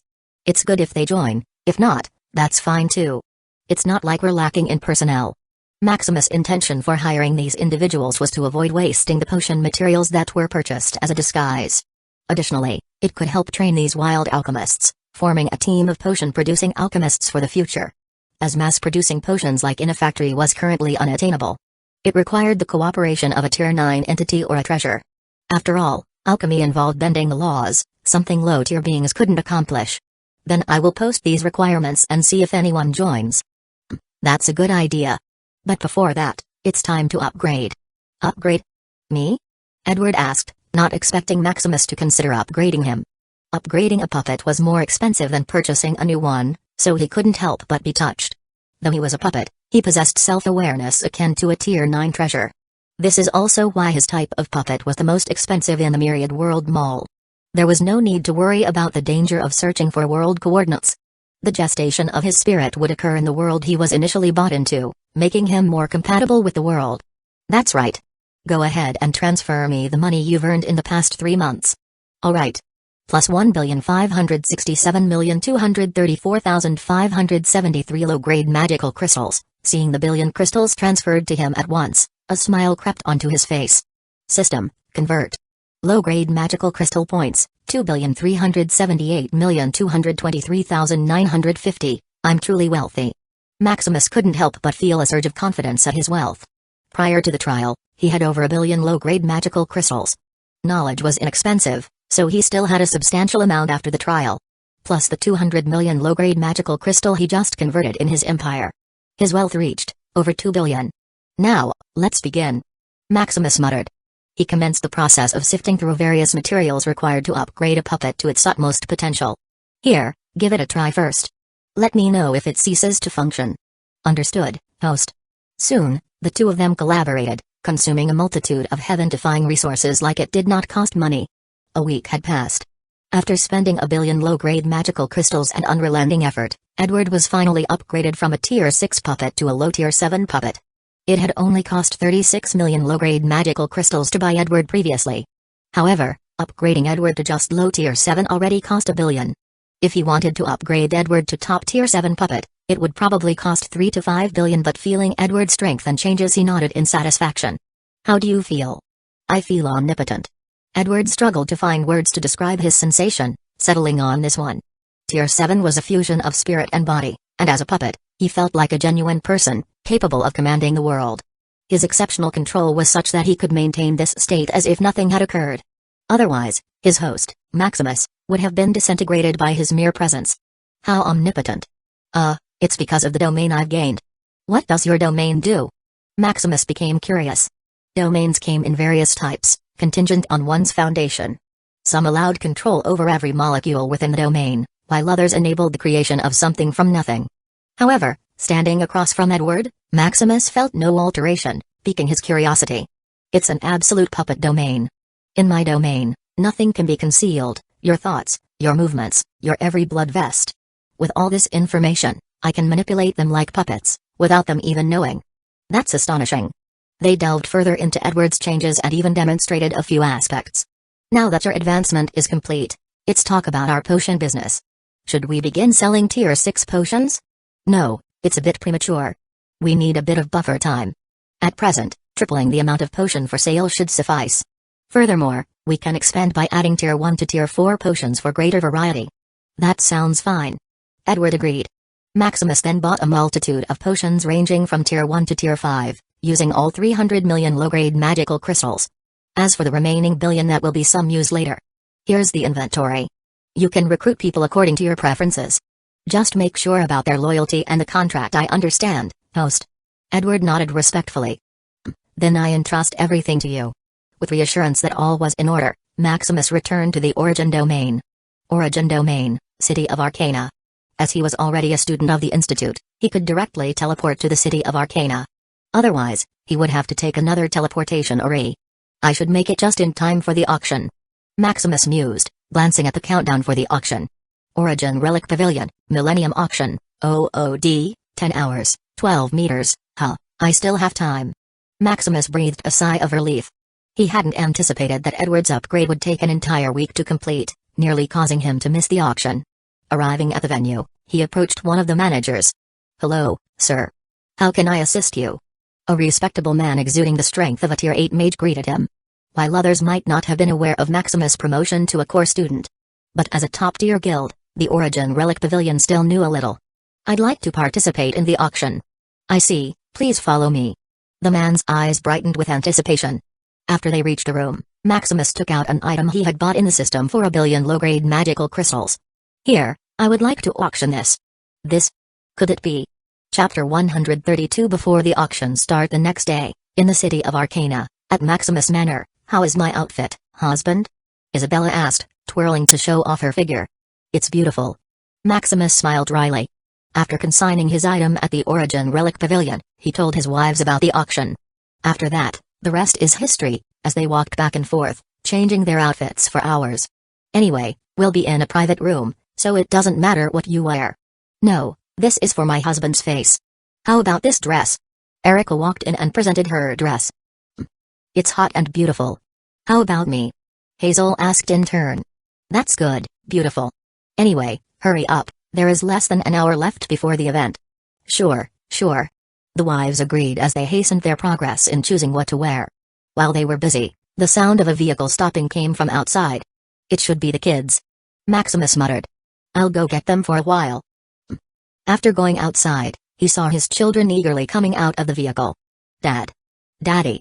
Father. When they saw him, they rushed to hug him. After all, they hadn't seen each other for 2 weeks, so the kids somewhat missed him. Fortunately, they were busy with school, so they didn't complain much. How was school today? Maximus asked, catching up with Lila, who jumped to him first. It's fun as always. That's good, as long as you're happy. What about you? Maximus then turned to his kids, asking about their day. He asked if there were any problems or interesting things they had encountered as they came inside. What are they doing? Are you going out or something? Lily asked, seeing her mother's busy changing, with clothes all over the floor. That's right, we'll be going to an auction. Maximus reminded her. An auction? Is that the one where rich people spend their money to fight for treasure? Max asked eagerly. Yes, that's right. Where did you learn that? Our classmate is also talking about an auction or something. Max began to tell about the gossip of their classmate. Although the auction this time is only the once millennium one, it's still famous across the circle. Many people without sufficient strength or wealth equivalent to Tier 8 are not even qualified to attend this event. That's it, then you should hurry up and dress up. Yeah. The girls began to scramble and started to dress up. Why dress up? But we're already dressed? Sam asked ignorantly. Oh, you don't have to. Your outfit is fine. Just wait for your sisters. Maximus said. You will experience what dressing up is soon. Liam muttered as he sat on the sofa waiting. Liam had once experienced this carnival with his father. While his mother and sister dressed up, they asked endlessly if this was alright, or if that was more beautiful. It's fine if that's it, but even after he said all the compliments he could think of, it was useless, as they continued to pick and wear different outfits. Just wake me up, brother. Neo said to Liam as he slumped onto the sofa. As for wearing a different outfit or something like that. What is that? Anyway, his clothes had an automatic cleaning function. As for sweat and dirt, they were already cleaned up after class. Soon, almost an hour passed, and there were only a few minutes left until the auction. You should hurry a little. There are only a few minutes until the auction. Maximus reminded. It's alright, husband. We'll finish in just a few seconds. That's right, Dad. This is to make you not lose face for your daughters. Fine, you can take your time. Maximus sighed. Anyway, the one he had an eye on was not going to be sold in the first lot. Done. We're finished changing, father. This is also beautiful. Should I wear this? No, we don't have time. Just wear that later. Soon, they finished one by one, still not satisfied with their outfits. But seeing that there was no time left, they just settled with their outfits with a sigh. Finally finished. Liam sighed, mentally tired of his mother's and sister's constant questioning. Looking at his brother who was either sleeping or playing, Liam sighed again. When will his brothers mature and share this burden with him? Neo, wake up. We're leaving. Liam shook Neo. Huh? Are we going to school? Neo looked dazedly. No, we're going to the auction with father. Oh, right. Neo nodded, remembering, as he slowly stood up, stretching. Soon, they got ready and boarded the vehicle that Maximus had chartered to go to the auction venue. In the Origin Relic Pavilion, auction hall. Good morning, sir. Do you have an invitation?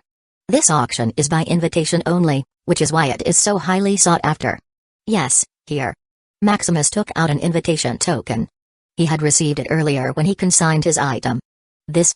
A VIP-1 token? The attendant was shocked. The ranking of VIP in the Origin Relic Pavilion is the same as the Ethereum Gold Chamber of Commerce, ranging from VIP 9 to VIP 1. Seeing the highest ranking token in his hand, the attendant trembled, not knowing what to do. Here you are, Sir Maximus. The manager greeted Maximus enthusiastically. Apparently, he had been waiting for Maximus for a while.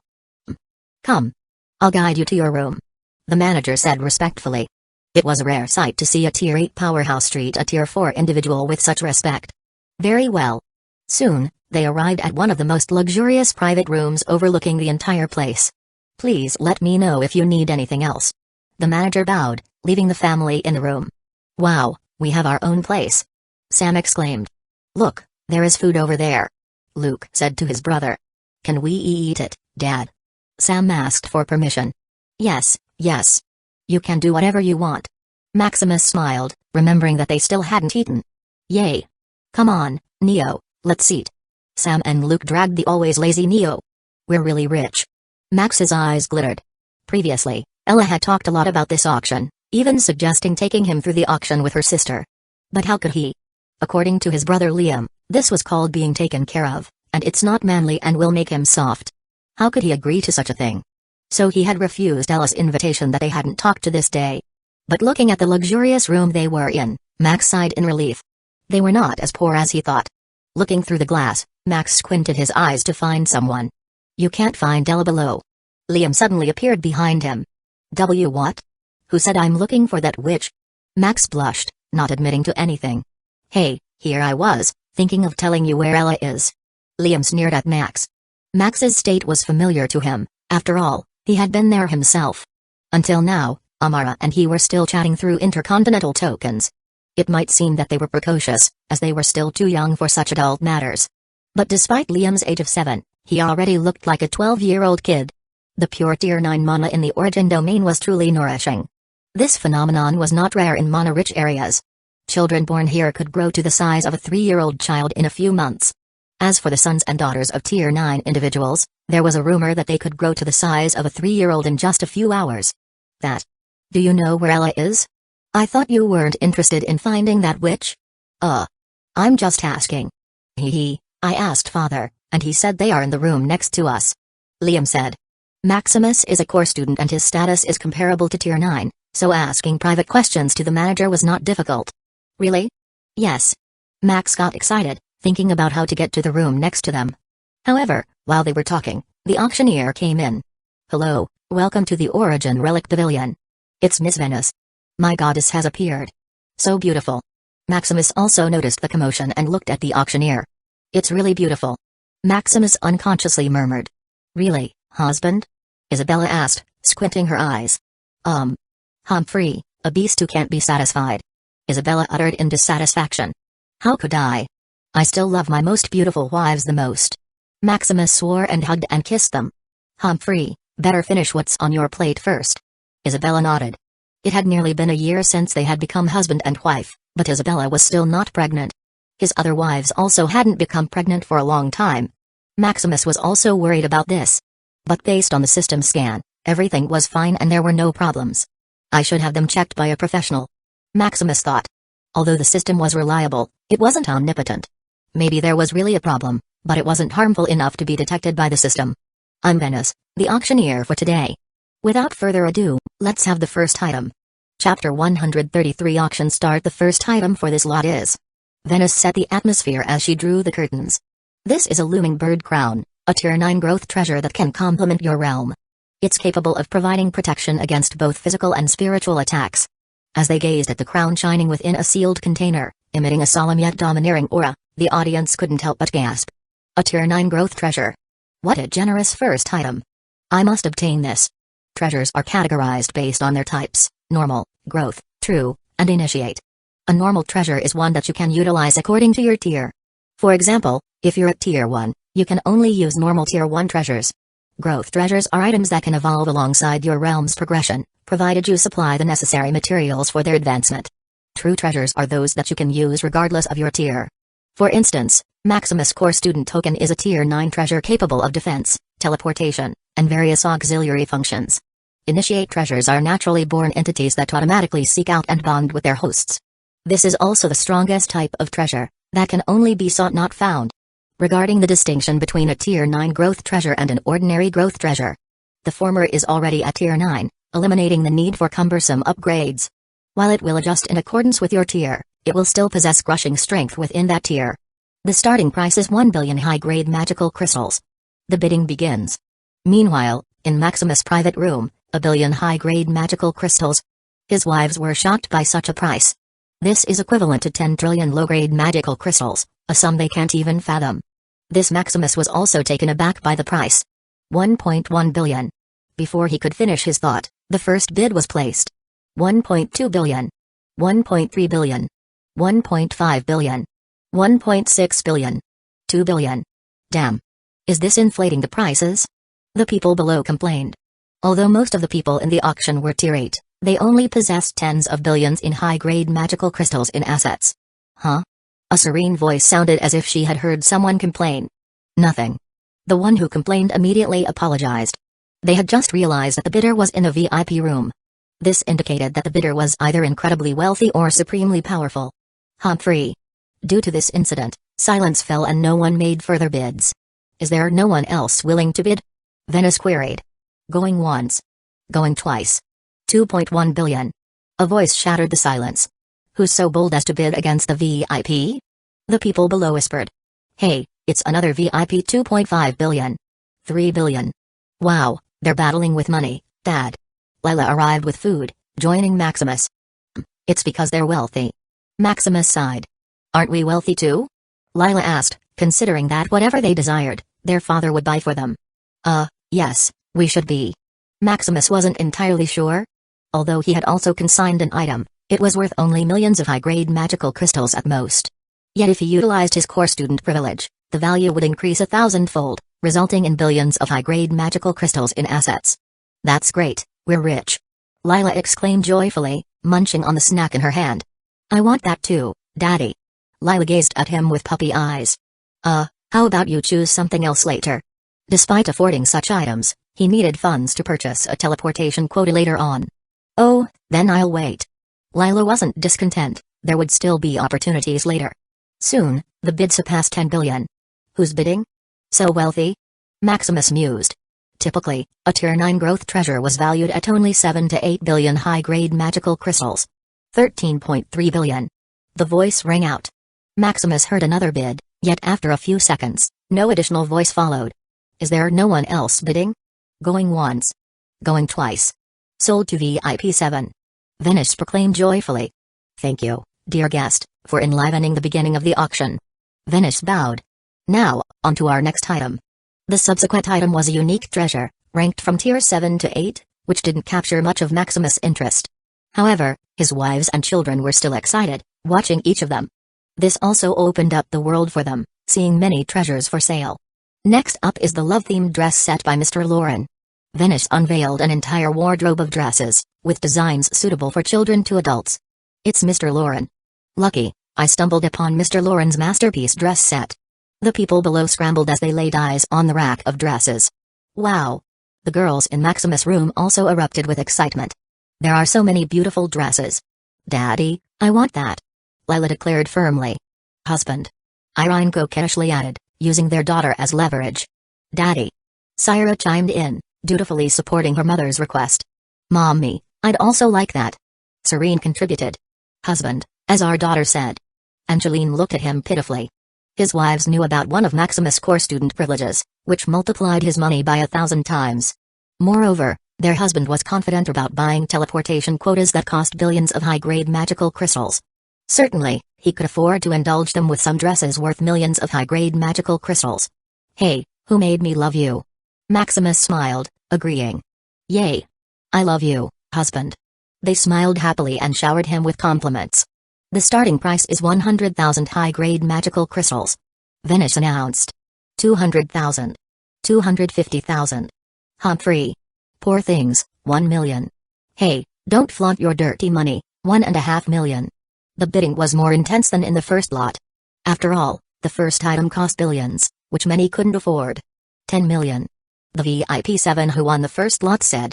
The auction hall fell silent suddenly. After all, Mr. Lauren's love-themed dress set was only tier 6.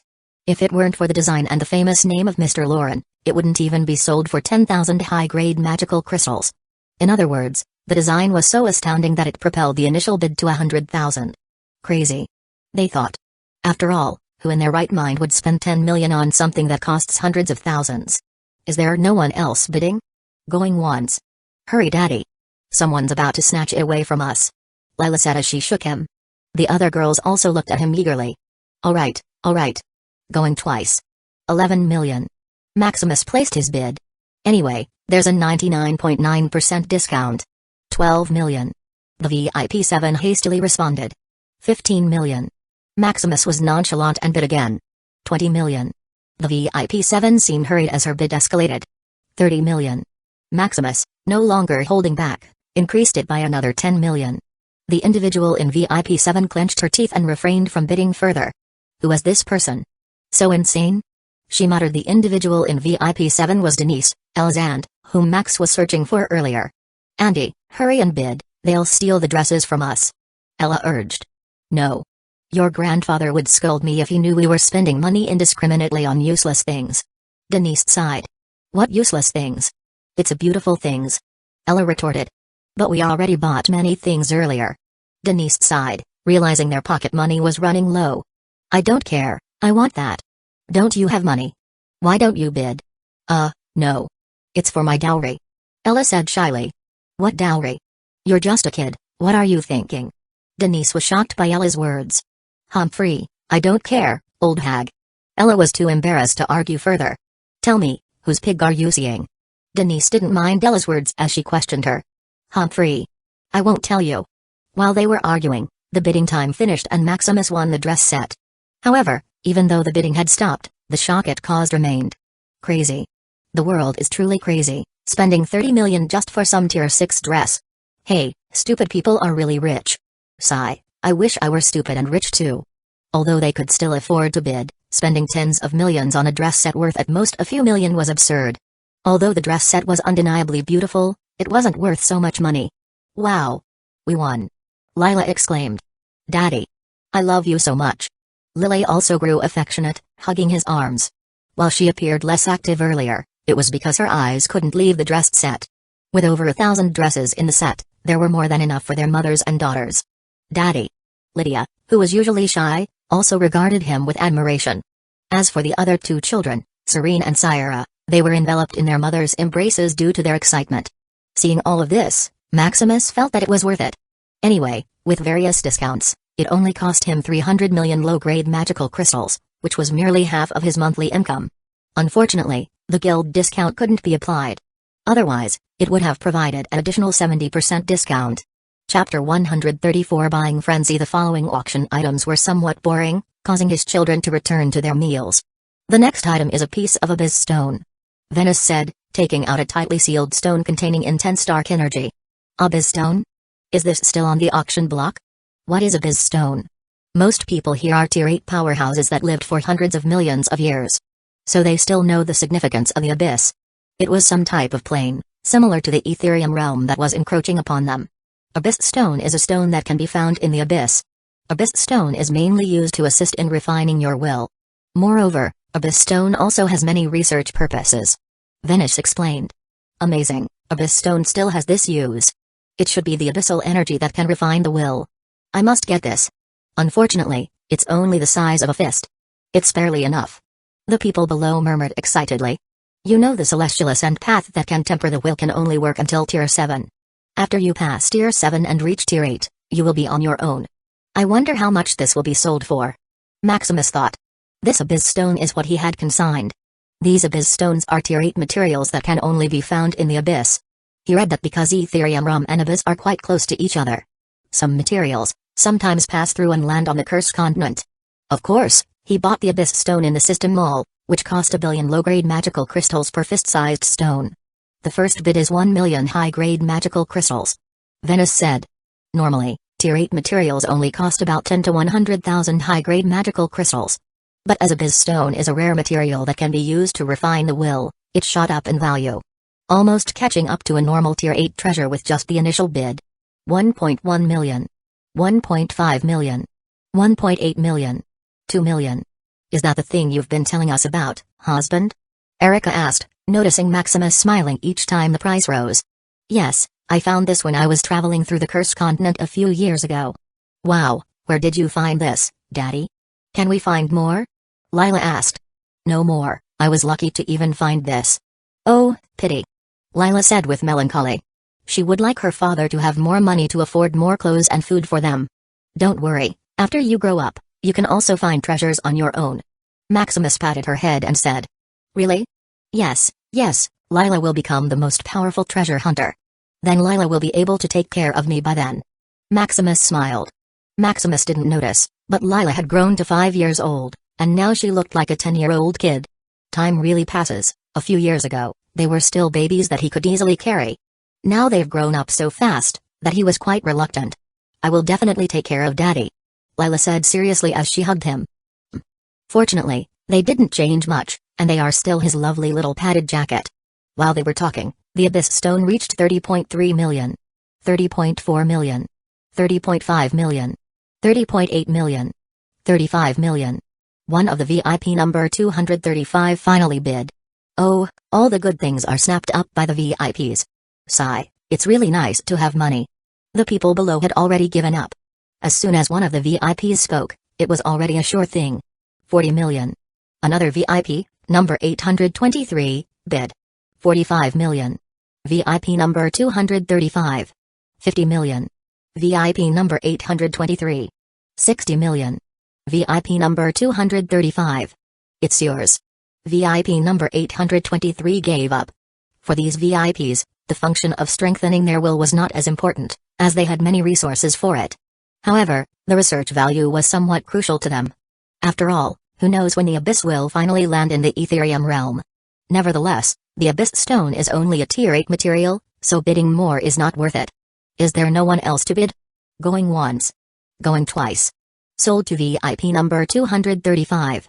60 million. Maximus muttered excitedly. That was equivalent to 60 billion when he used his 99.9% discount. This discount was really a bug, it was literally giving core students unlimited money. Daddy, it's only 60 million. It's not enough to buy clothes. Lila sighed. Maximus was stumped by Lila's words. It's already a lot, sister. Lily said to Lila. Really? But it's only 60 million, and our clothes cost 30 million. 60 million is really not enough for the extravagance of Maximus' children and wives. Dad has a big discount, so 60 million is already worth 60 billion. What? That's 1,000 times. Lila lit up, looking at Maximus. Dad is a rich man. Lily's eyes nodded. Daddy, will you buy me other things later? Please. Lila said coquettishly. What do you want? Maximus smiled. For him, money is just a number that he can make whenever he needs it. So, his spending with his family is without any stinginess. Who knows if some pig will attract his wives or children with money. Once they know that his wives and children are bottomless pits, they would probably run faster than he could find them. I don't know. I'll watch the auction and tell you later. Alright, just tell me. Maximus smiled. Soon, the auction kept going. With his permission, his children and his wives became more focused, looking at all the interesting things at the auction. After they found what they liked, they approached him like lovely angels. Dad, I like this one. Can you buy it for me? Lily said, pinching his back. Just bid for it yourself. Husband, look at that. It should be useful when I cook. Erica said, looking at the Tier 8 knife growth treasure. Buy. Husband, we want that melodic battle dancer set. Luna said, pinching his arm. Yes, husband, how about we show you how we use it later? Livia followed, looking at Maximus shyly. Buy. Husband, that ruler seems interesting. I just need it to teach our children. Hazel said. Hazel had been following the path of a teacher, so the Tier 8 ruler growth treasure with various functions was just right. Buy. Dad. That robot collection of Mr. Minsky, Luke, and I have been looking for that thing. Sam said straightforwardly. Yes, I've been dreaming about that thing. Luke said, his attention fixed on the robot collection. Buy. Sons were really not a thing, they didn't even coax him. Fortunately, he was a loving father. Husband, did you say you wanted some personalized clothes? Angeline asked, looking at him knowingly. Maximus understood, glancing at the weaving alchemist set in the auction. Buy. That sword is good, husband. How about my gift? Isabella asked as she tugged his clothes. Buy. Husband. Irene was more straightforward, giving him a peck without saying anything. Seeing that it was a herbalist set, he knew that Irene wanted it. Buy. Husband, I'll agree to any position you want. Rose said, looking at the domineering armor and weapon set. Buy. Maximus got excited all of a sudden. Daddy, look. It's a food printer. I can eat whatever I want. Lala jumped to him excitedly. The food printer in the auction was a Tier 8 true alchemy treasure that could create food out of thin air. Buy. Dad. I also want the food printer. Max shouted. But there's only one. Hee, this one is mine. Lila said proudly. Oh. Max sighed. You can look later, maybe there are other things that you fancy. Maximus said. Max sat down, looking intently at the next auction item so as not to be preempted by them. "Dad, can you buy me that?" Nathan asked him silently. Nathan had grown into a silent man, always looking serious. So Maximus didn't think much about what Nathan was going to buy and let him bid for himself. "Daddy, can this baby also buy things?" Serene said to him sweetly. "Yes, of course, anything that my baby wants." "Hee, then I want that flower, Daddy," Serene said, looking at the cute flower pet. It seemed that his other children still didn't have any pets. "Sure." Mwah. Serene smiled happily and kissed him. "Daddy, can you buy me that pitiful wolf?" Krya asked. Looking at the wolf that resembled a noble Fenrir, scaled down and very cute. "Buy." "Huh? Dad, buy me that thing." Neo, who was still in a daze, suddenly became energetic. "What is that?" Maximus thought as he looked at the auction. What Maximus saw was a ball of white fur, sleeping lazily regardless of all the commotion happening around it. "Why do you want that?" "Oh, it seems comfortable to sleep through." Neo also didn't know, he just felt connected to it for some reason. "Alright, bye," Maximus said, shaking his head. Lazy son plus a lazy pet, he didn't know what would happen to Neo in the future. "Father, I want that thing," Liam whispered, blushing. "But that's for girls?" Maximus looked at Liam puzzled. The thing that Liam wanted was a beautiful necklace suitable for a girl. Liam didn't dare to say anything. Liam knew that once his father got the teleportation quota, he could go back to the Cursed Continent whenever he wanted. More importantly, he could meet Amara. He thought of buying her some gifts after not meeting each other for almost a year. "Oh, then buy." Maximus nodded knowingly, seeing Liam blushing. His son had truly grown up, knowing a bit of his style. Soon, the auction continued as his wives and children bought whatever they fancied. Chapter 135 End of auction. Soon, the auction was coming to an end. Maximus' open spending made his wives and children not embarrassed and bought whatever they wanted. But even so, Maximus only spent less than 1,000,000 high-grade magical crystals, which is equivalent to 1 billion with his 99% discount. The reason they didn't spend much is that his wives and children were little sensible. They didn't bid on any item surpassing tier 8. Next to our last auction, will be teleportation quotas. Venice smiled. "Finally, here.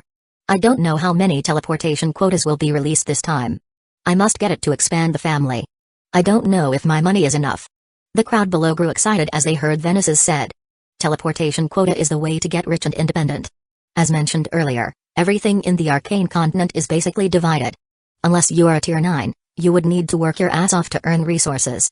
Whether it's crafting potions or hunting treasure, you need to work for it personally. As for planting resources and the like, unless you have a city building order like the one with Maximus, it's not possible. So this teleportation quota is the only way out for these ambitious families and factions. With it, they can find land outside the Arcane Continent, be their own little lord, and still have easy access to the Arcane Continent. For the first teleportation quota, the starting bid is 1 billion high-grade magical crystals. 1.1 billion. 1.5 billion. 2 billion. 3 billion. 5 billion. 8 billion. 10 billion. 15 billion. The bidding became heated all of a sudden. It's time to move. Maximus thought, 30 billion. A VIP bid. We're done. Damn, these VIPs have been holding teleportation quotas every time, leaving us scraps. 40 billion. Seeing that someone was still bidding against him, he smiled. 50 billion. Maximus bid. 55 billion. 58 billion. Maximus said, hiding a cold sweat, this is his all money. But to Maximus' relief, after a few seconds, there are no other bidders. Is there no one else? Going once. Going twice. Sold to VIP 6. Good. Maximus muttered. Fortunately, there was no other VIP to bid with him, otherwise, he was sure to lose. Congratulations, husband. Congratulations, dad. His wives and children congratulated him. At the same time, they were also excited. With this, we can come to our territory whenever we want. Maximus said. That's right. I'm his grandma and grandpa. Lila said excitedly. I don't know what happened to our previous home. Lily muttered. While they were celebrating, the second teleportation quota was bought by a VIP for 59 billion. The third teleportation quota was also bought by a VIP for 60 billion. The fourth is 62 billion. Basically, the price hovered between 60 to 70 billion. Soon, 10 teleportation quotas were sold, and the people in the VIP room finally stopped bidding. It looked like they also didn't want to incur the wrath of the public and hoard all the teleportation quotas. Maximus expected the competition with the teleportation quotas would not be intense since there was no VIP in the fray. But he was wrong, it became more intense as if the crowd didn't want money. 110 billion. 111 billion. 112 billion. Damn, these people are insane. Hey, this is the sorrow of the week.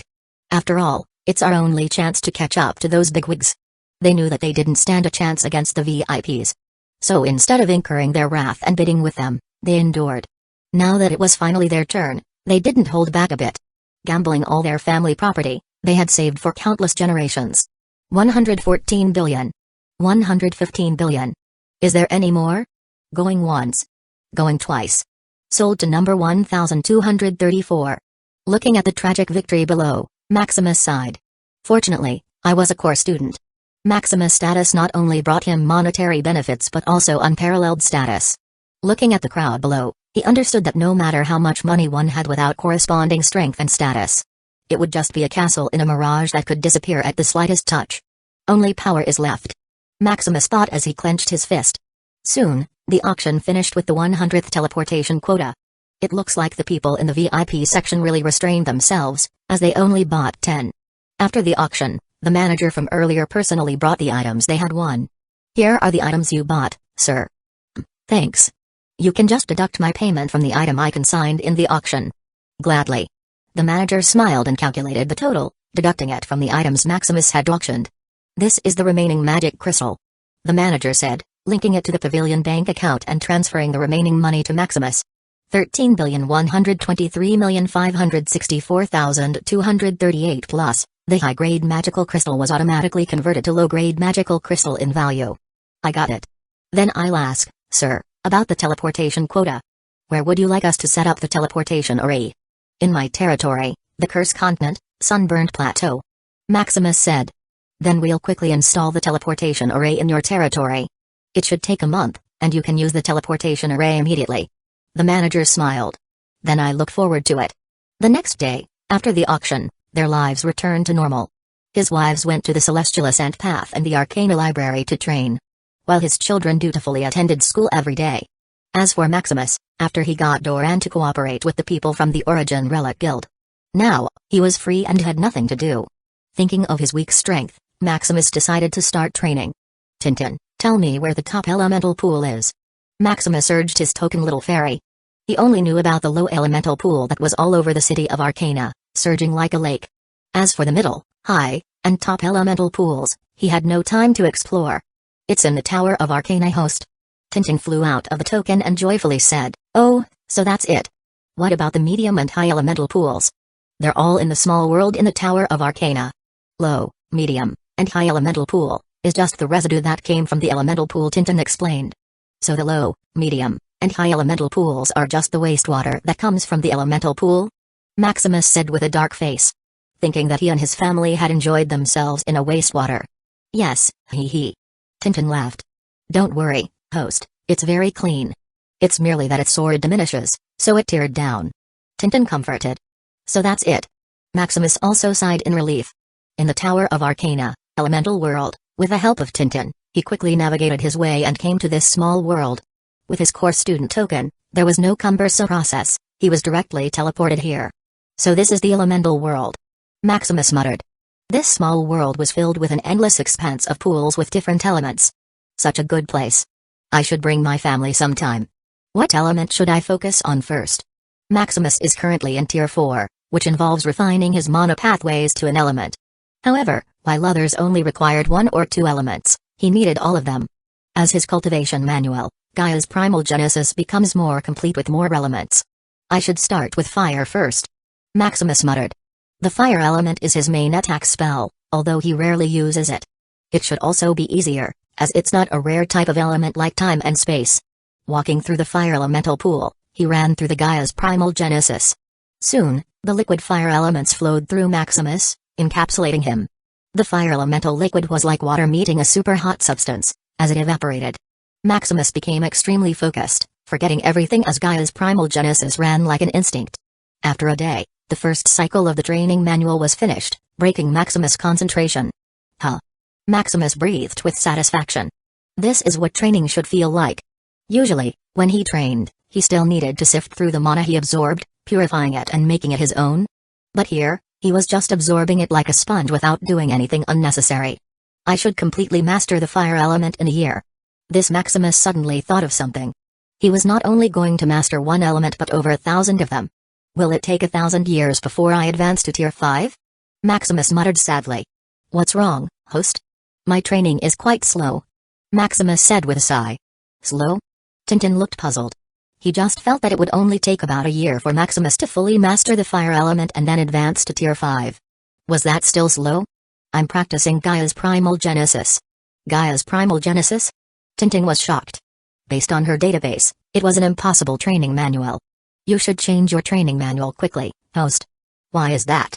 Although I'm slow, it should be okay.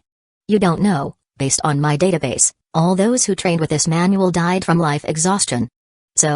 So hurry and change it so you will not die. With your talent, host, reaching tier 9 should be just a matter of time. By then, you would be immortal and have everything in the world. Don't waste your time on this impossible thing.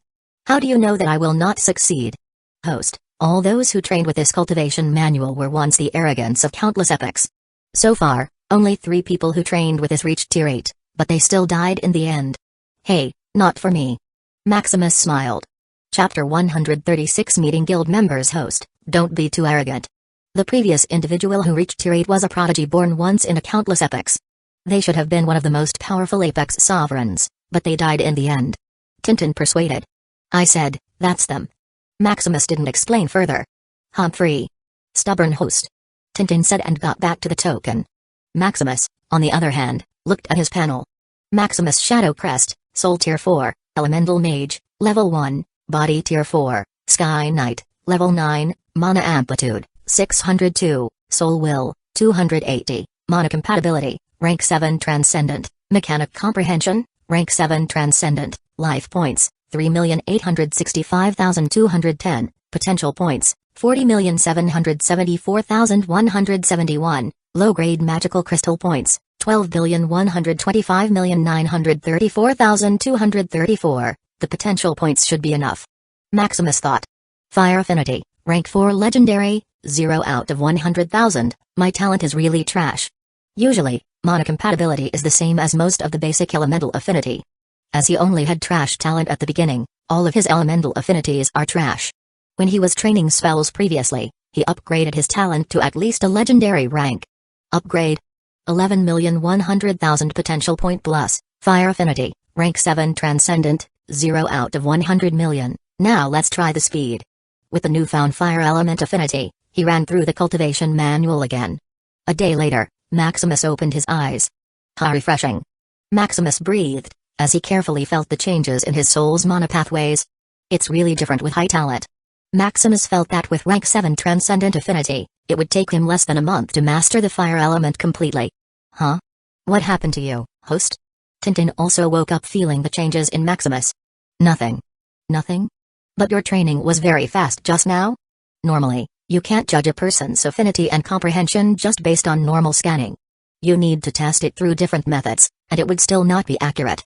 The only thing that can easily be scanned is mana compatibility, which is the affinity to the world. Tintin knew of Maximus's mana compatibility of transcendent rank, so she assumed that his elemental affinity was also transcendent rank. She was sure of this because Maximus's training earlier was super fast. But what he didn't know is that Maximus relied on his transcendent mastery of Gaia's primal genesis. This made his training speed fast, without any disturbance, like pouring water into a cup. I'm just warming up earlier. Maximus lied. Although Tintin is his, this elemental world is not. Who knows, maybe someone is spying on him now. Anyway, there are many things that can increase potential. He is not worried that someone will carefully check him and notice a difference. How about now? Do I have a chance, right? No, it's still impossible. The Gaia's primal genesis is not just about talent or comprehension, it's about time. Tintin explained. Time? Like the passing of time? Maximus asked. After all, he only had up to the tier 6 chapter of the manual. He didn't have time to get the whole manual. No, it's the literal time. To reach tier 7, you need to combine the soul, physical body, and the branch of the Chaos World Tree. This Chaos World Tree is not from this realm. Even those apex sovereigns didn't know the whole depth of this thing. Anyway, once you reach tier 7, This branch of the Chaos World tree will absorb your time. It's literal time, not just vitality. Various life-extending elixirs and treasures will not work. Unless it's a treasure blessed with the law of time, it's useless. This Maximus didn't know what expression to make. He only knew that Gaia's primal genesis needed time. He thought that it was hard to train or that it required the passing of time. Who knew that it literally devoured your time? You should change quickly, host. No, I think this is very suitable. Maximus smiled confidently. Time? What is that? Now he can have 266 years worth of time every day. Once he reaches tier 7, his wives should also become stronger. By then, the time he would get would be enormous, to the point where the Chaos World tree might choke devouring his time. I think you're daydreaming, host. Tintin rolled her eyes. I've got this. Maximus said as he returned to training. Oh. Tintin didn't bother further and returned to the token. 2 weeks later, Maximus woke up from his training. It's time to meet my guild members. Maximus muttered. Opening up his token, he accessed the Shadow Hunter Guild panel and sent a message. Meet me at the Tower of Arcana, World of Fantasia. Wow, the leader is alive. The leader finally showed up. The leader is on time as always. Nice. I will finally meet the leader personally. I miss you, boss. Leader, I don't have money to go to the World of Fantasia. I'm broke. Yes, leader. I spent all my money on my experiment. Leader, please forgive me for my absence. After they greeted Maximus, they told him about their grievances of being poor. It's not that they can't afford money, but the World of Fantasia, like the elemental world he is in, costs an enormous amount of money. Although not as expensive as the elemental world, which is 100 billion low-grade magical crystals. The World of Fantasia still costs a billion low-grade magical crystals per entry. Maximus, don't worry, I will treat this time. Wow, the leader is generous. I can take advantage of the leader this time. I wonder how prosperous the World of Fantasia is. I heard there are many beauties there. I will enjoy myself until the leader is bankrupt. Maximus, go, don't dawdle. Yes, leader. Tintin, wake up, take me to the World of Fantasia. Maximus urged. He came to know that Tintin has this function. Tintin can partially access the Tower of Arcana to teleport anywhere. World of Fantasia. Tintin looked at him strangely, as if he were some scumbag. Let's go. Also, lock my guild members in, pay for their entries later, just deduct it from my credits. Fine. Tintin said and operated the token. In the Tower of Arcana, World of Fantasia, the World of Fantasia, as the name suggests, is the world of paradise. It's the largest entertainment place in the entire Ethereum realm. From the simplest food and drinks to the largest gambling establishments in the world. It is said that you can do whatever your heart desires here, as long as you have money. I didn't know that there is such a place in the most prestigious organization in the world. Maximus remarked. Just by feeling the atmosphere, he felt himself becoming energetic and happy. This is for the students to relax and bond with each other. Tintin explained. It's also a training site for overcoming any addiction. It is said that countless epochs ago, there was a man who was addicted to copulation with the opposite sex. Then what happened? Because he couldn't advance to tier 9 due to his addiction to women, he came here and spent all his life's property indulging in it. He spent millions of years spending day and night with different women. What do you think happened? He lost his money and quit? No, he was traumatized. After the ordeal, whenever he saw a woman, he would vomit. Fortunately, he achieved his wish and reached tier 9. However, he also became the purest apex sovereign there is. His domain is only filled with different kinds of plants. There wasn't even an animal. He said the mere thought of seeing animals copulating reminded him of his dark years. Tintin said, laughing as she told the story. What a pitiful man. Spending millions of years copulating with different kinds of women just to advance to tier 9. Maximus didn't know if it was worth it or not. While Maximus and Tintin were talking, members of the Shadow Hunters Guild teleported beside him. With Tintin locking them, teleporting them beside him was easy. We've met the guild leader. Alright, let's wait for the others. Yes, leader. Soon, all the guild members arrived. Boss, I finally saw you. Andrew said with fake tears. Maximus. Silas nodded to him. Leader, where shall we go? One of the guild members said, looking excitedly at the place. Since they were here, they should play, right? Although the entrance fee only provided basic things, it was enough for them to enjoy for a while. Let's book a room first and discuss the development of the guild. Tintin, book us a room. Yes, host. Is that the spirit of a tier 9 token? Leader is a core student, a tier 9 token is a basic configuration. Bathing in the leader's light is really good. They already knew that Maximus had been promoted to a core student. This is also why they were not embarrassed even if their leader treated them to things.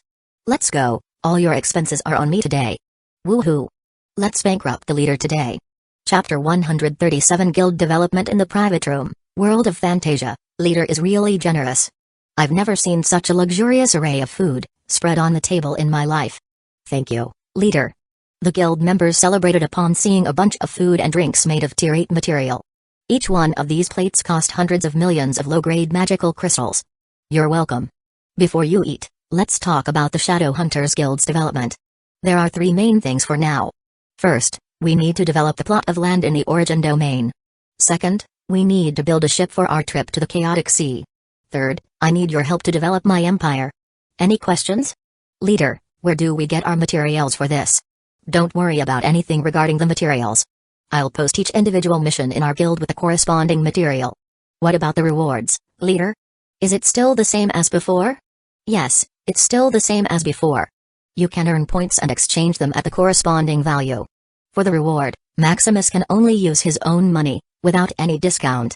His 99.9% discount works only for himself.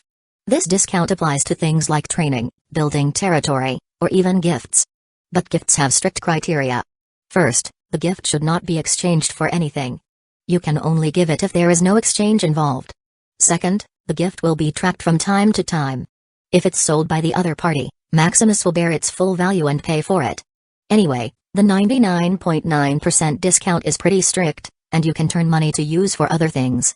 Buying cheap material and then selling it is also banned. The Institute will ensure that you only use the money for yourself and not for anyone else. Anyway, just do these 3 tasks for now. After we finish building our ship, we can set sail to the Chaotic Ocean. Alright, let's eat. The food is going to get cold. Maximus said as he got the food. Wow, finally, it's time to eat. I don't know which mission I should choose this time. Of course, it's the shipbuilding mission. Why is that? It will be our home in the Chaotic Sea in the future, so we need to prioritize it. But I want to manage our guild's land. Indeed, as our base, it should be the most prosperous place in the world. Aren't you curious about the territory of the guild leader? Do you want to do a mission there? Yes, I'm quite curious about the guild leader's place. Anyway, I can earn points wherever. Let's just eat this time, we want to leave the guild leader broke this time. Hahaha, you're right. Cheers. Soon, they finished their food. After that, they explored the legendary world of Fantasia, indulging in all kinds of things. There was gambling, fighting, pleasure, drinking, whatever you could think of. Anyway, they did all they could to bankrupt their leader. Of course, they were still somewhat sensible, not spending indiscriminately and throwing the guild leader's money into a ditch. Maximus also enjoyed his time, experiencing all kinds of enjoyment. But he quit in just a few hours. It was such a sinful place, Maximus would get corrupted sooner or later. He just let Tintin handle all their expenses and came back to training. 2 weeks later, in the elemental world, finally mastered the fire element.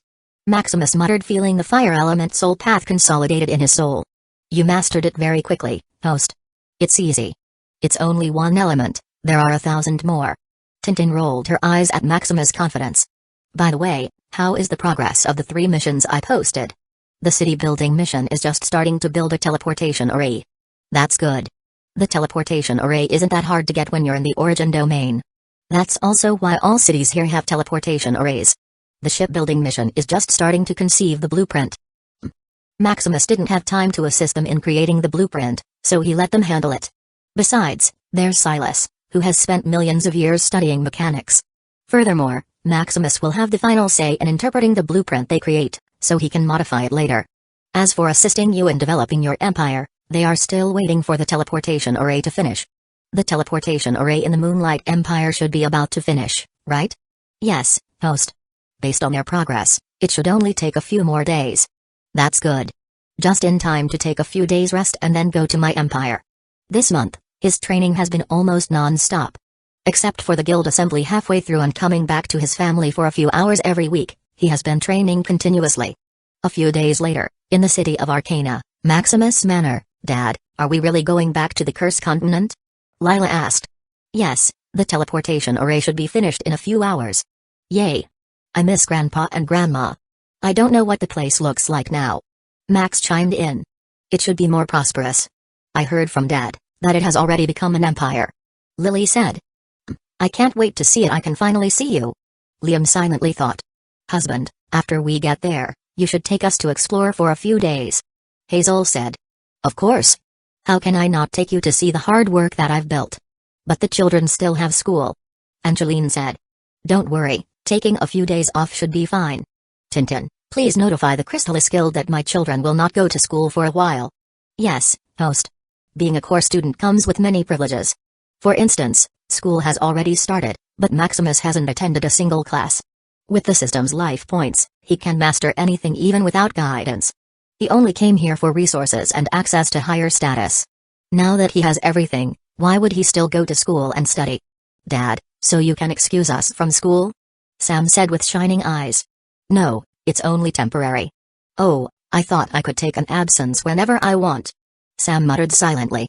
Yeah, school is boring. Luke muttered to the side. Study well. I heard your graduation is in 4 months. If you do well, there's a reward. Really? Can we ask for anything? Sam and Luke were energized and looked at him intently. His other children also gazed at him, thinking about the rewards they could receive. Yes, as long as I'm satisfied, you can ask for anything. Humphrey, it's just school. What's so hard? Sam said. It's a piece of cake. Luke added.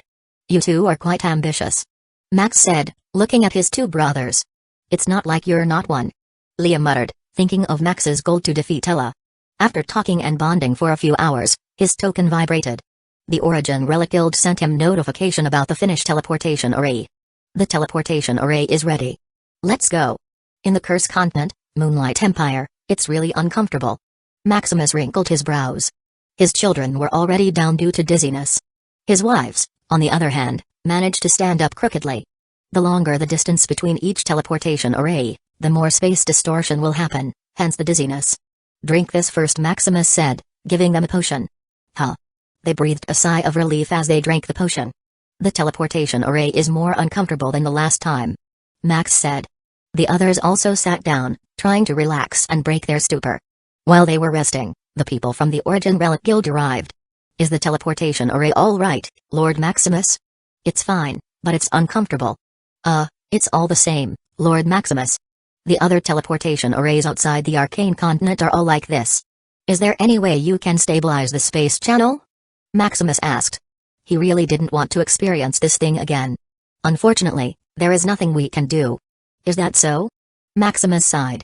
He thought of looking for an item that can stabilize the space channel in the system later. That, Lord Maximus, we are here to confirm the handing over of the teleportation array, as well as to tell you its precautions. Each time it's activated, it will use 1 top-grade magical crystal per second. We already supplied the teleportation array for 24 hours of opening time. As for others, Lord Maximus' token spirit should know what to do. Alright. Then we will leave. The people from the Origin Relic Guild left. Tintin, do what you have to do. Yes, host. Tintin flew toward the teleportation array, binding Maximus' soul and magic signature. After that was done, Tintin changed its array code and various permissions. It's done, host. Are you feeling better now? Maximus said, looking at his wives and children. We're fine, husband. We're fine, dad. Then let's go. Let's see the changes that have happened in the Moonlight Empire. Chapter 138. Back to home. In the castle, in Shadow City. At night, after Maximus and his family returned to Moonlight Empire, a banquet was held. Maximus, you're finally back. Francis, the father of Erica, said. How are you, father-in-law? You seem quite comfortable. Ha, it's really comfortable. Francis laughed as his belly jiggled. The previous thin man suddenly became a giant. It looks like the food of the Moonlight Empire didn't disappoint you. Indeed, I don't have anything to do besides eating and drinking. Francis said. Because of Maximus's support, his restaurant became famous, and set up multiple chains across the empire. Now, Francis had become a food guru, just like the shape of his body. Where is the boy Liam? I don't seem to see him. Francis asked. He is busy with something. Maximus accessed the array and saw Liam doing his business. Hey, kids really grow up. I still remember Liam being very clingy to his grandpa like yesterday. Francis reminisced, remembering his grandson. There is Max and Sam to accompany you. Maximus pointed to the grandpa. You're so fat. Sam remarked. 2 sons. That's right, Max, Sam came here. This grandpa misses you.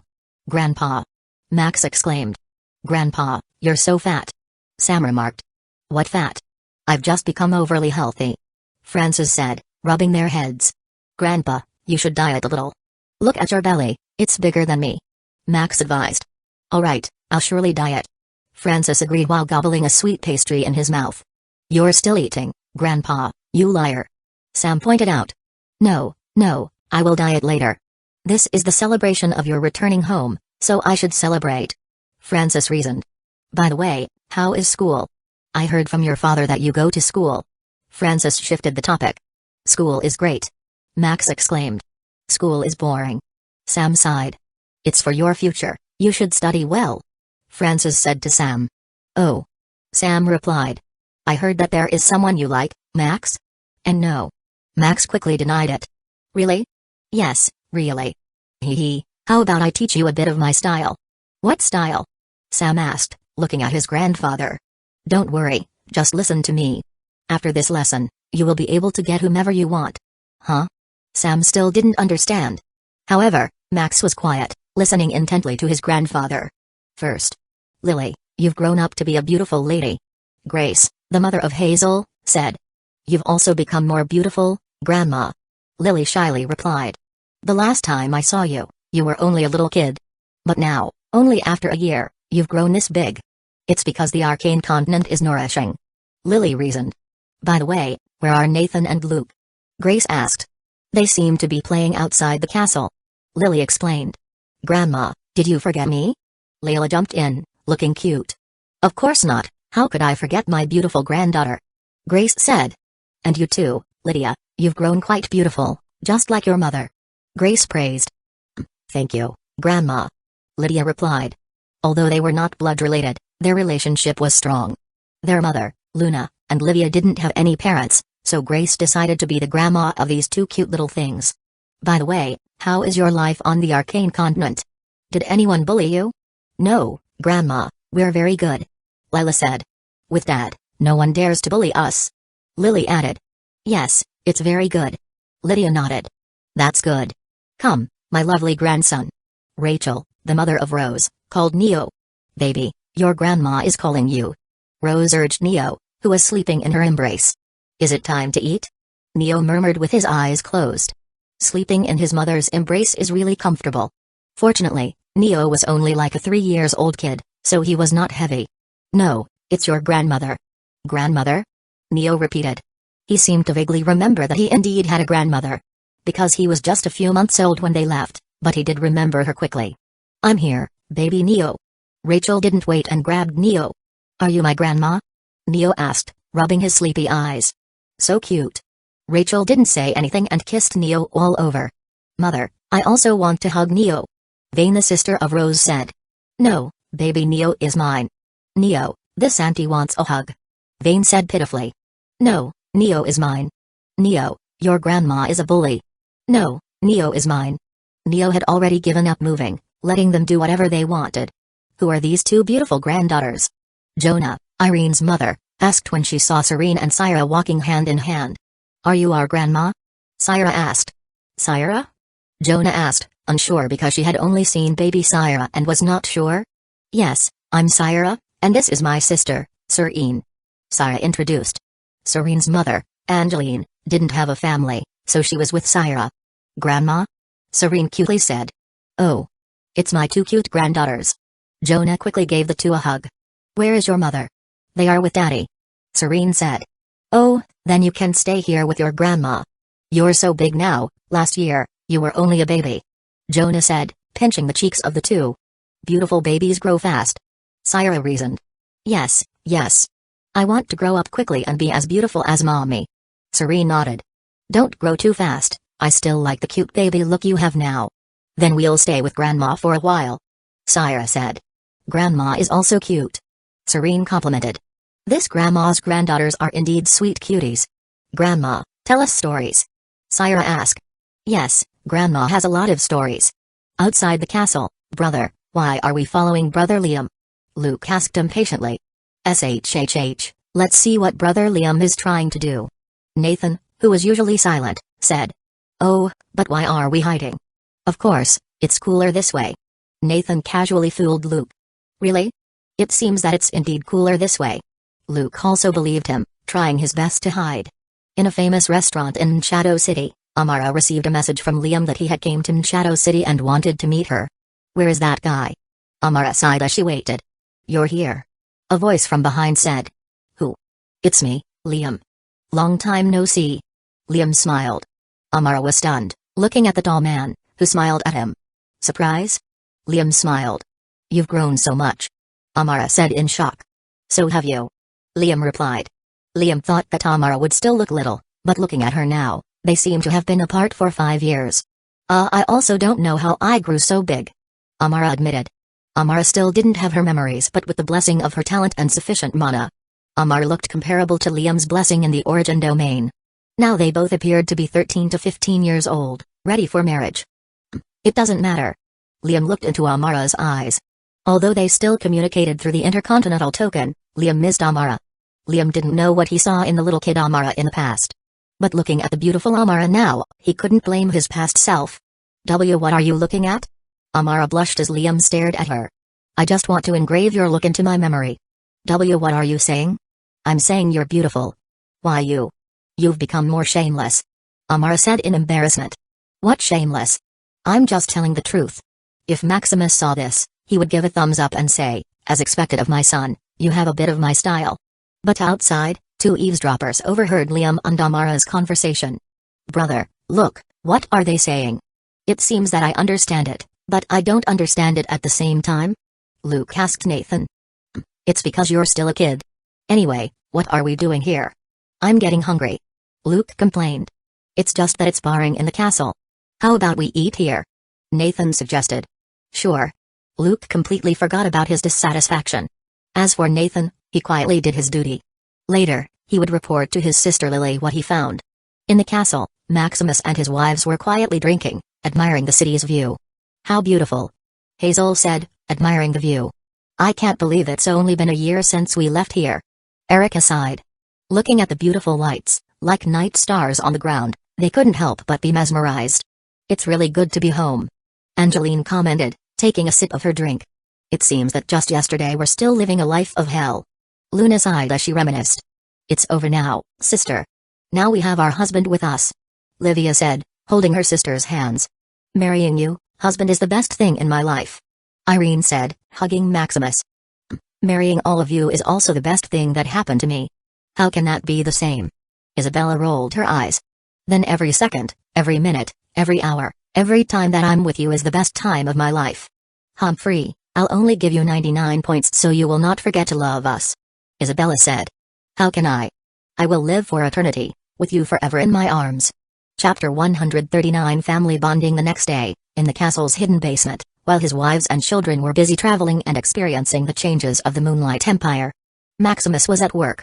Let's finish this quickly so I can join them. Maximus was here to replace the Tier 3 Ethercore Nexus. Now, let's see what the Tier 5 Ethercore Nexus is capable of. Maximus muttered. This Tier 5 Ethercore Nexus had cost 1 trillion low-grade magical crystals at the Origin Arcana Institute. With his discount, it cost him 1 billion low-grade magical crystals. Unfortunately, I still don't have enough money. Originally, Maximus planned to revamp the entire empire to Tier 7. But his current income plus the discount couldn't make that happen. Let's start. At the teleportation array, in Shadow City, while Maximus was changing the Ethercore Nexus, the main core of the Empire's array. The guild members who took on the mission to develop the Empire appeared in the teleportation array. It's really a barren land. The guild leader's territory is already good, you know. Yeah, this is the Curse Continent, most of the land here didn't even have Tier 1 mana density. Why do you think the leader still needs to develop this barren territory? Yeah, why is that? The guild leader spent 10 trillion low-grade magical crystals just to develop this place. Yes, even our territory in the Origin domain only had 1 trillion low-grade magical crystals budget. A bunch of guild members talked about Maximus's lavish expenses. Humphrey, that's why you're not the guild leader. Sareb, who idolized Maximus, refuted. Oh? Don't you know that in the Cursed Continent, the era of imperial domination has begun? What? The era of imperial domination? The guild members were shocked. They had been busy with their tasks and hadn't heard about events in other places. However, they still know of the era of imperial domination. It was the most brutal battle, where only one empire would survive and conquer. Does this mean that the guild leader has the chance to dominate the entire Curse Continent? It's possible, with the guild leader's capabilities, he still has a huge chance of success. However, it's also dangerous. Don't worry, with the teleportation array here, the guild leader can escape anytime. Anyway, we will do our task. It's up to the guild leader to worry about these things. Let's go. Setting up a tier 5 array this big will take us some time. The guild members began their work. Their mission this time was to assist Maximus in setting up a tier 5 array. According to the framework that Maximus had given them, this array occupied 100 million kilometers of land. This was 10 times the size of the previous tier 3 array. Outside in Shadow City, Maximus' wives, children, and their extended family were on a private flying boat, waiting for someone. This time, they were going on a vacation to visit all the attractions in the Moonlight Empire. Where is your brother Liam? Erica asked Max. I don't know where he is. He said he is nearby. Max replied. I didn't see your brother yesterday, and now he's even late. Did your brother's wings harden? Going anywhere without telling us? Erica asked, looking at her son Max. Don't worry, Liam is already so grown up, he should have his own life. Hazel said. Although Liam was not Hazel's biological son, she treated all of Maximus's children without any bias. Humphrey, that boy has been acting strange since we came here. Erica sighed. While they were talking with each other, the door suddenly opened, grabbing their attention. Hello, aunties, grandma, and grandpa. Amara said politely. The group stared wide-eyed, looking at the two who were blushing. Is this your friend? Erica asked. It's Amara. Liam said seriously. Good, so it's your friend. Come here, Amara. Erica said joyfully. You're quite beautiful, like my girls. Hazel added. Thank you, Auntie. Amara smiled shyly and seated herself beside them. Liam, who saw this, didn't know what to do and found a spot to sit. Hey, grandson. Good job. Francis patted Liam's shoulders. Oh. Liam just nodded. But you're still too young. You should restrain yourself a little. Francis advised. What are you saying, Grandpa? We're only friends. Liam blushed as he refuted. That's good, it's good to be friends first. Brother, you're really good. Lily said, looking at Liam slyly. Mind your own business. Oh, then I'll tell Sister Amara that you bullied me. Lily smiled, going to Amara. This is really... Liam sighed at Lily's antics. Soon, the flying boat started taking them around the Moonlight Empire. A few days later, in the castle's hidden basement, finally, it's done. Replacing the Ether Core Nexus was harder than simply setting it. Now that it's done, should I join my family? Maximus muttered. The reason why he was in a hurry to replace the Ether Core Nexus was that his guild members were already reinforcing the array.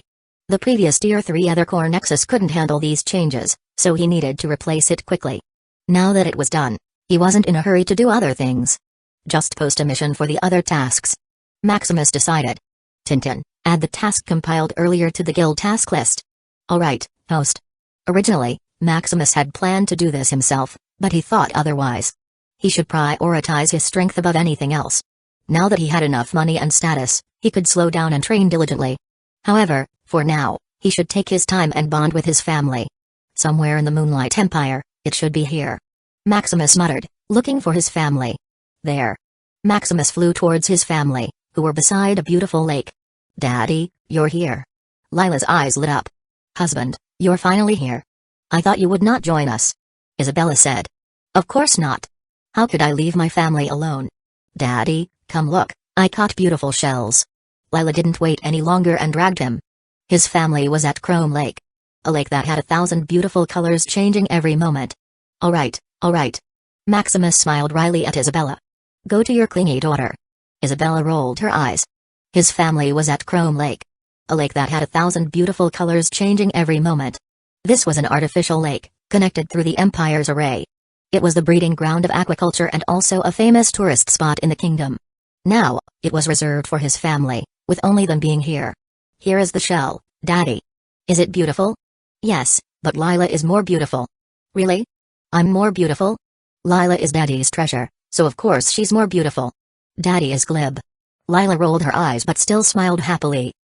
How about we swim with your mothers? Maximus said. Looking at his beautiful wives showing off their swimsuits, he felt a bit parched for a moment. Then let's swim. Maximus came to his wives with Lily. How about we swim for a while? Maximus asked his wives. Sure. Here, wear these first. Maximus said, handing them armbands. What are these? Rose asked. Just put them on. His wives nodded and wore the armbands. Soon, all the mana in their bodies was drained. Even their physical strength lowered to that of a mortal human. This. His wives looked at him with curiosity. This is to let loose and enjoy ourselves. Maximus smiled. With their strength, swimming would undoubtedly be boring. Come. Maximus hugged Luna, who was closest to him, and jumped into the lake. Splash, husband. Luna clung to Maximus as she didn't know how to swim.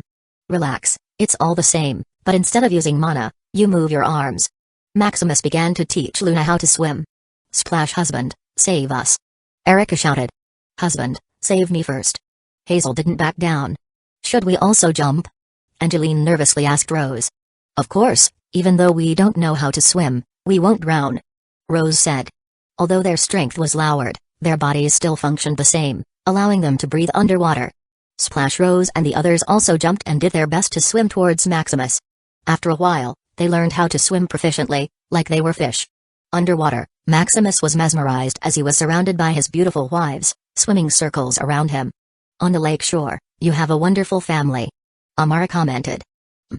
Liam just nodded. But inwardly, he wanted to say, I really have a wonderful family. Why don't you join us? Of course, Liam didn't have the guts to say that. Furthermore, they're still relatively young. By the way, where is your brother? Brother? He is training in the Arcane Continent. Amara sighed, missing her brother. So you're all alone here? Liam asked. Yes, but I'm in the Moonlight Academy, so it doesn't bother me much. Is that so? Liam asked, looking at Amara's lonely figure. After all, Amara was still a child, and there was no one beside her.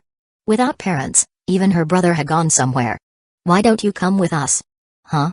I mean, come with us to the Origin Domain. Is that possible? Of course, with my father, everything is possible. But no buts. I will talk to my father about this later. Liam interrupted, putting his finger on her lips. Okay.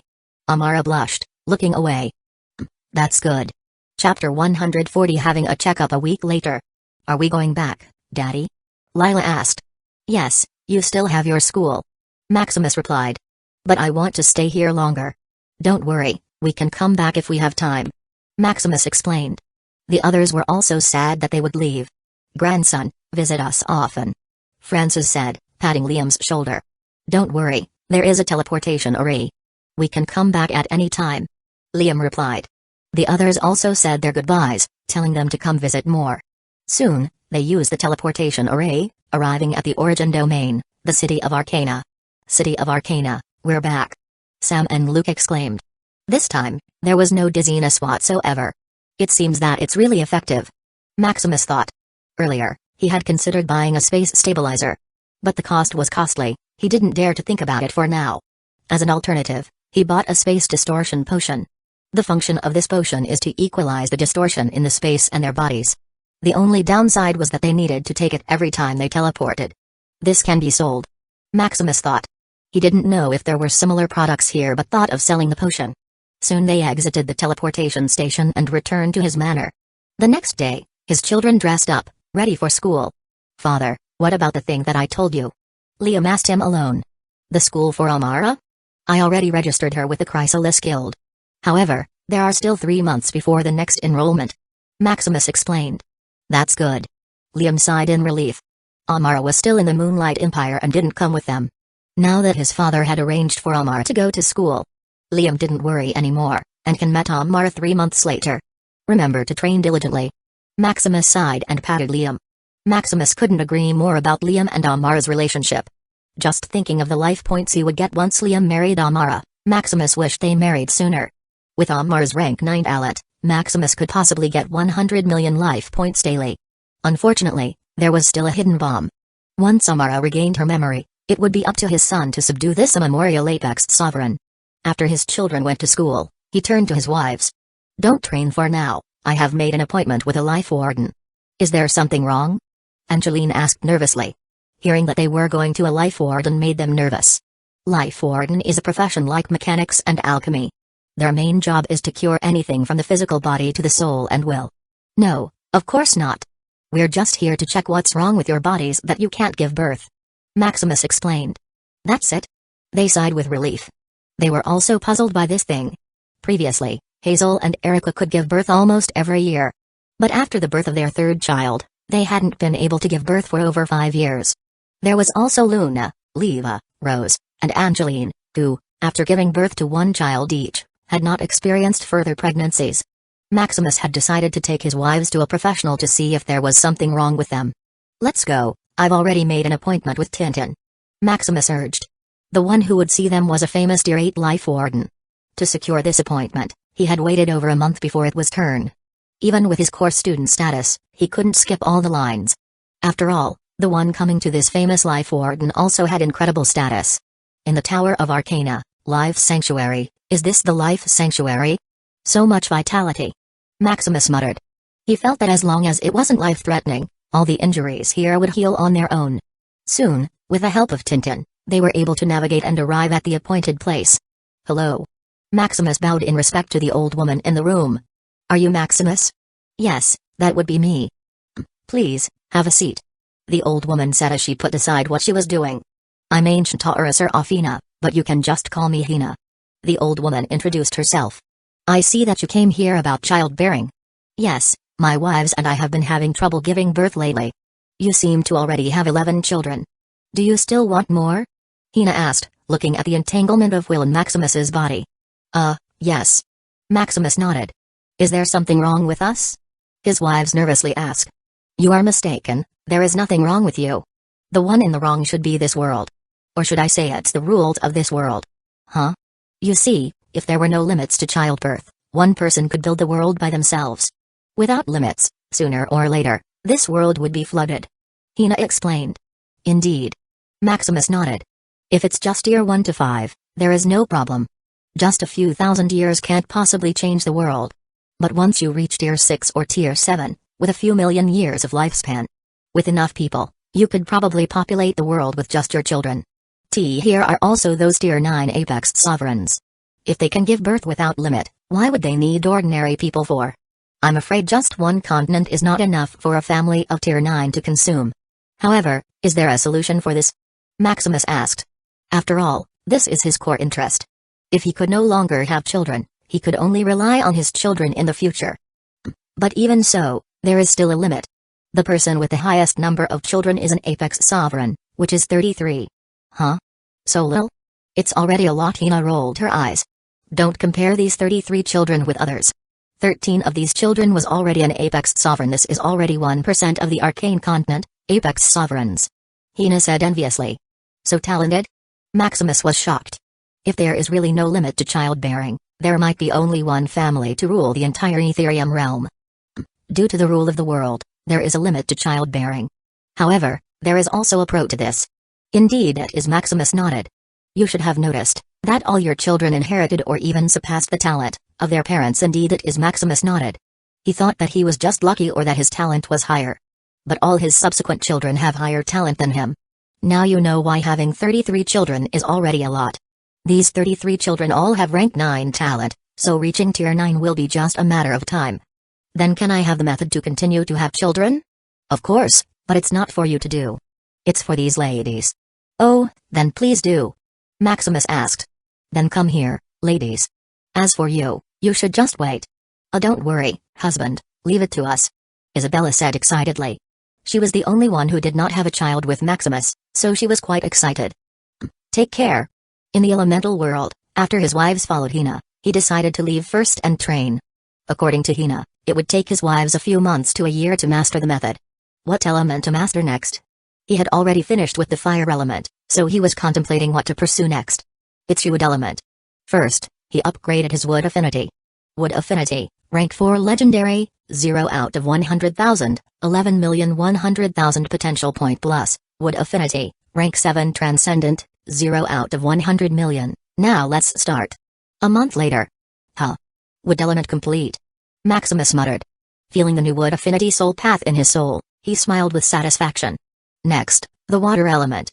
Water affinity, rank 4 legendary, 0 out of 100,000, 11,100,000 potential point plus. Water affinity, rank 7 transcendent, 0 out of 100 million, begin.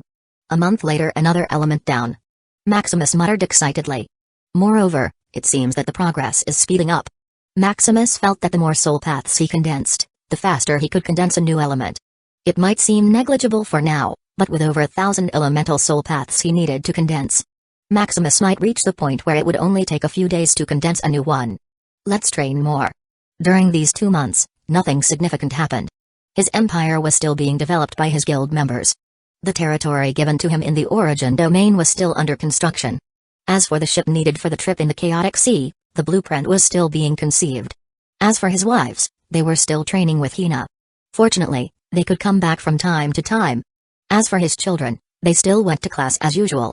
It seems that the kids are having the final test in a month. Maximus muttered. Just right, I can train another element. First, he upgraded another element.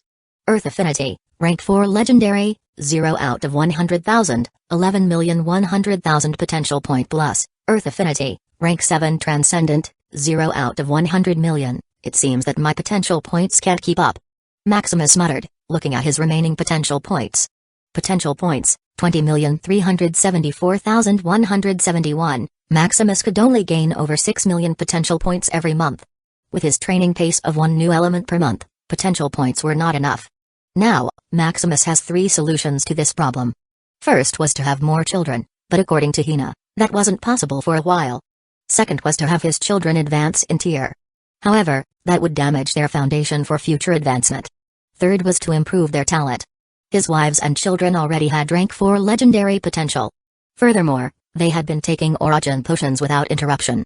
However, Maximus estimated that it would take 1 or 2 years for them to upgrade their talent. I guess I still have to wait. Maximus sighed. Let's train first. Chapter 141 Children's Test a month later. Tower of Arcana, Elemental World, another element down. Maximus exclaimed. Maximus had now mastered 4 elemental soul paths. Tintin, did the graduation of the kids start? Maximus inquired. Not yet, host. There are still a few hours before the test begins, came the response. Fortunately, I'm not late. Without any delay, Maximus left the elemental world and returned to his manor. Maximus's manor. Dad, you're finally here. Lila said excitedly. Of course, how can I miss the big day of my kids? How are you? Are you ready for your final test? Maximus asked. We're ready, Dad. Max said. Yes, don't forget the reward you promised us, Daddy. Sam reminded.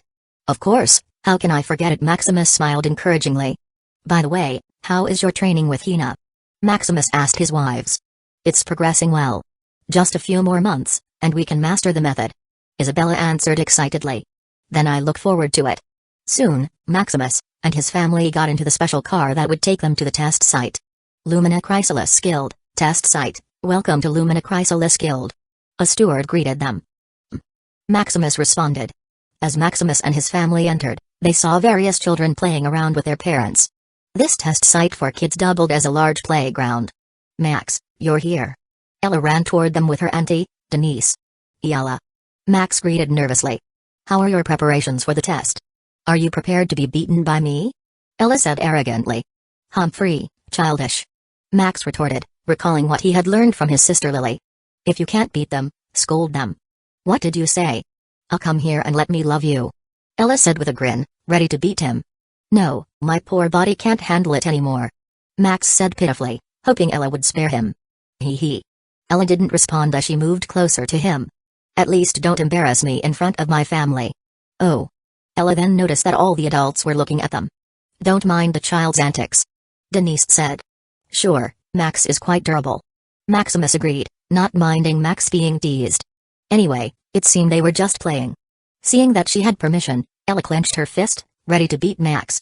Dad, help me. Max cried out. Maximus didn't seem to hear Max as he continued to talk to his wives and Denise. No. Realizing no one was going to help him and that Ella was getting closer and closer, Max ran to escape. You can't run. Ella smiled wickedly. Hey, the kids can really play. Erica said. It's alright, there's still time before the test, they should relax a little. Maximus said. I heard you became a core student, congratulations. Denise said with envy. If Denise had known that Maximus had the potential to be a core student, Denise would have done her best to recruit this man to her guild. Unfortunately, it's too late now. Denise also heard that Maximus had already set up his own guild, so there was nothing she could do. Thank you. How about cooperating with our guild? What kind of cooperation? Our guild has just been established, we're only newbies. Compared to a senior sister rank 9 guild, We're just a pebble on the side of the road and don't deserve cooperation. I'm interested in the potential of your guild, not the current situation. Furthermore, I think there is a chance that your guild will also reach rank 9. Can I think this through? Maximus hesitated. If he can get a cooperation with the Lore Keeper Guild, his guild's development will be accelerated. Sure, you can just tell me after you've decided. Denise smiled wildly. Soon, all the participants arrived one after another. Now the place was filled with children and adults. Ahem, children. Parents. A voice spoke, capturing everyone's attention. It's Teacher Ilara. Syra muttered. Is that your teacher? Maximus asked. Yes, Teacher Ilara was very gentle, like a mother. Syra said softly. Ilara Fonshade, one of the vice presidents of the Crystals Guild. Denise added. Do you know her? More than knowing. Denise didn't explain, but there was a fierce light hidden in her eyes. For our test this year, we will begin with grade 1 students. Please come to the stage. Ilara explained. Daddy, it's our turn first. Serene said. Daddy, watch us carefully. Syra added. Then be careful. Maximus said, patting their heads. And you boys, good luck. Don't worry, Daddy, just watch us crush this test. Luke said arrogantly. Humphrey, this test is easy. Sam added. Just don't overdo it. Come on, Neo, we'll be late. Luke dragged the lazy Neo onto his shoulder. Seeing that others were also coming to the stage, the 5 kids hurried. Maximus also came back to their private spot, where you can see the whole place. Thanks to his core student status, they were able to secure a good spot. Soon, all the grade 1 students assembled. For the grade 1 students, the test will be an escape challenge. Ilara announced. The whole place suddenly began to morph. The parents' seats detached from the floor and floated up. The stage where the grade 1 students stood also changed. It was like a complex parkour course with different heights and terrain. Below is a bottomless drop, that made the course seem like floating. Grade 1 students, you need to survive 60 minutes as the whole course collapses. If you fall within the time limit, you're out. Begin. Soon, the place began to collapse as the children found their way to a safe spot. Sisters, come here, we'll protect you. Luke said, looking at the collapsing area. Although they were confident in their capabilities, Serene and Syra were still obedient and came near their 2 brothers. Neo. Wake up. Luke urged Neo on his shoulder. Is the test finished? Neo said, rubbing his sleepy eyes. No, but we need your help. Luke said, looking at Sam. What help? Before Neo could finish speaking, Luke and Sam threw him into the air. What kind of crazy thing did my big brothers think of again? Neo sighed. But Neo knew his brother's purpose. As he began to fall, his brain quickly analyzed the most vulnerable place, possible scenarios, and picked the most favorable spot for them. How is it? Sam asked, catching Neo. It's there. Neo pointed at a location. Nice one, brother. Luke gave a thumbs up. Be careful, there are a few vulnerable places on the way. Neo said as he continued to lie in his brother's arms. The quick analysis earlier drained his negligible energy, and now he only wanted to sleep. Don't worry, leave it to us. Luke said. Knowing their goal, the brothers and sisters sprinted at a fast speed. With Neo's guidance from time to time, they arrived at the chosen location without encountering any dangers. We're here. Sam exclaimed excitedly. The place chosen by Neo was a high place with a peculiar structure. The structure here can resist more damage. Based on my deduction, this course followed a certain logic to when a place collapses. Neo explained. Oh, I see. Luke nodded. What do we do now? Do we wait? Syra asked. Of course not. The course will shrink sooner or later, we need to prepare. Luke said with a grin, looking at the pile of materials lying around. You mean reinforce the place? Syra asked. You indeed have the same mind as me, sister. Luke said, rubbing her hair. Not possible. Syra said, rolling her eyes. Anyway, let's begin the work. Sam said. Then you go. I'll rest for a while. Without waiting for them, Neo found a place and lay down. Lazy brother. Serene said, pinching Neo's cheeks. Seeing no response, the 4 began to reinforce the place. 50 minutes later, less than 10 minutes before the end of the trial. By now, the place had crumbled to pieces, with only a few fragmented areas still standing. Neo, wake up. The course is about to collapse. Luke urged. Huh? Neo slowly woke up and looked at the surroundings. Oh, it's the test. We've already reinforced the place. What do you think we should do? Sam asked Neo. Although Neo was the laziest among them, he was also the smartest. Just don't let people come within a 10-meter radius of us. Neo instructed. Roger that.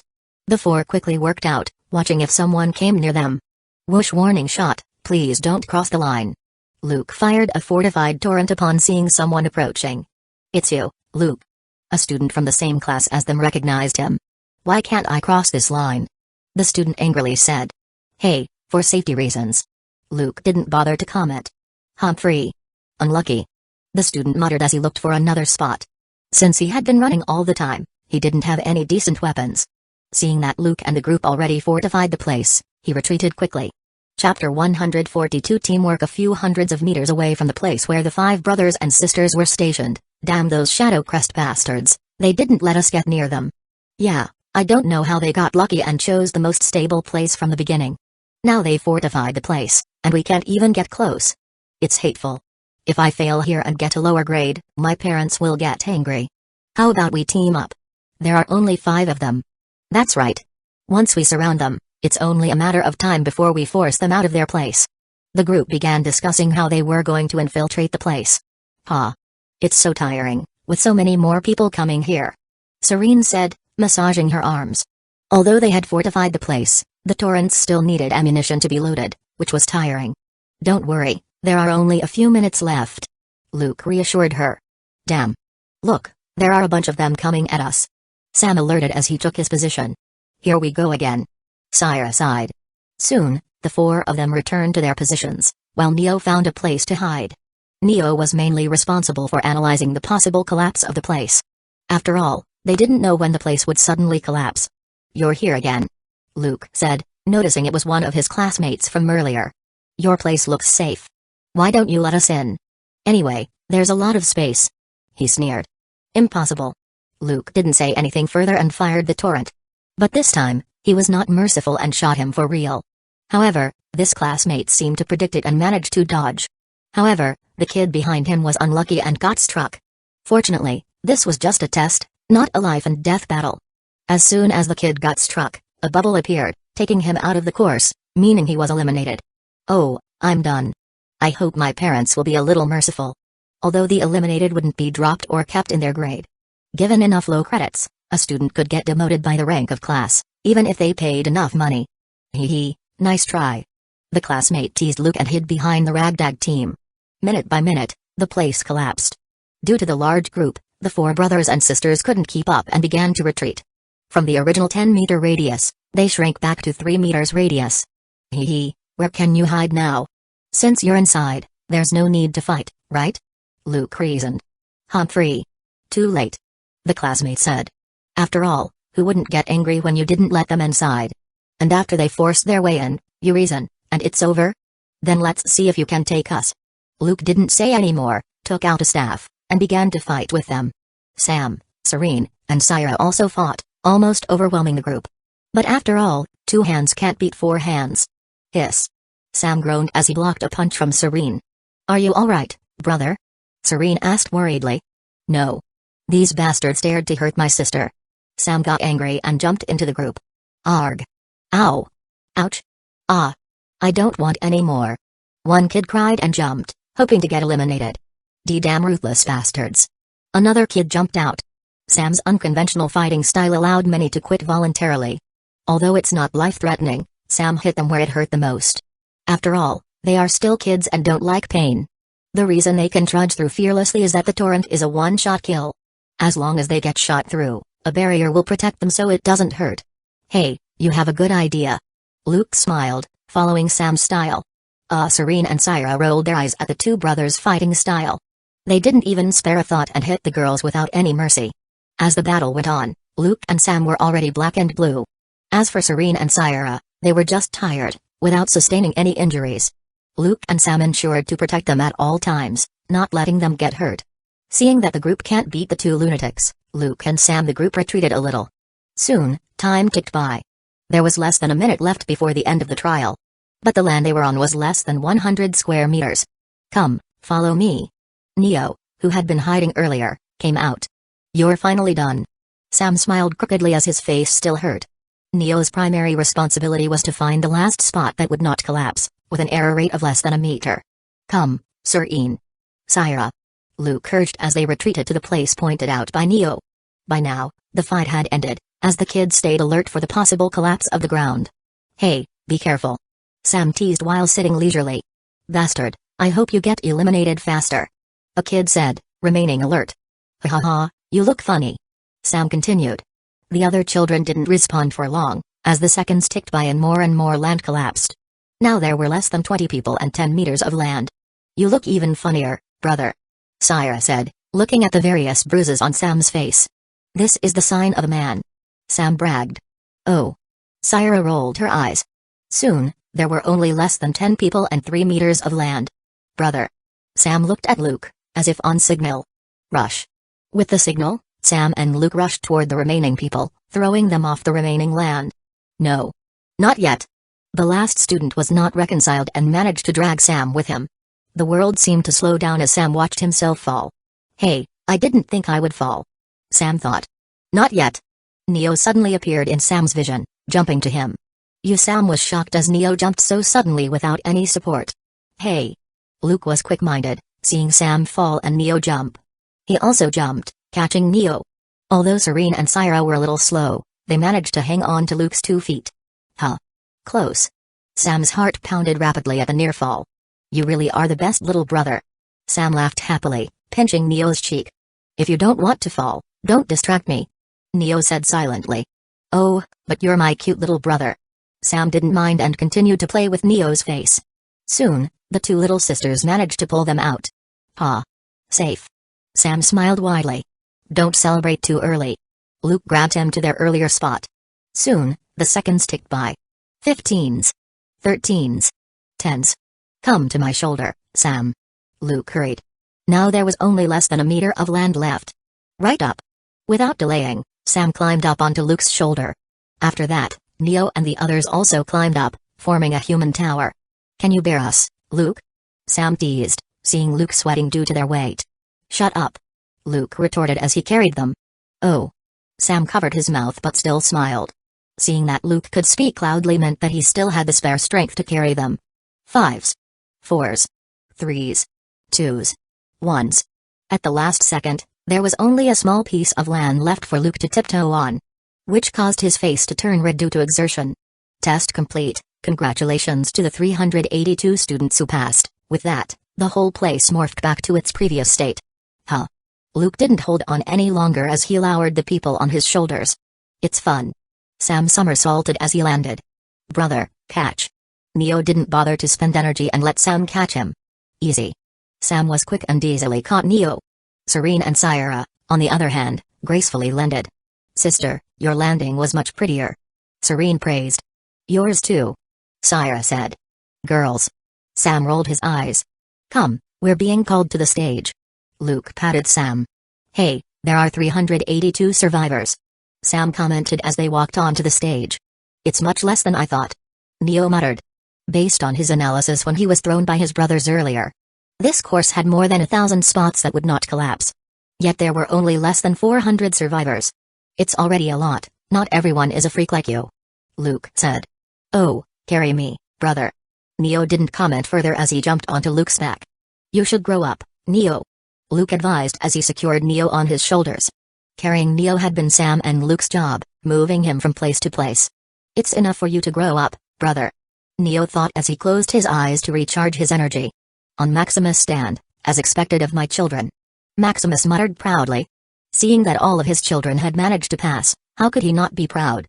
"It seems that teamwork is the best," Liam said, looking at his brothers and sisters. "Unfortunately, we don't know what our tests are," Lily said. "We can only adapt as they come." Liam sighed, getting a little nervous as they waited for their turn. Chapter 143 Hell Maze on Maximus' stand, the 382 Grade 1 student received their reward medal and returned to their parents. Soon, Luke and his siblings returned to their stand. "Congratulations on passing," Maximus said, seeing his children come. "Brother, you're awesome," Max praised Luke and Sam. "It's all thanks to Neo," Luke said, patting Neo on the shoulders.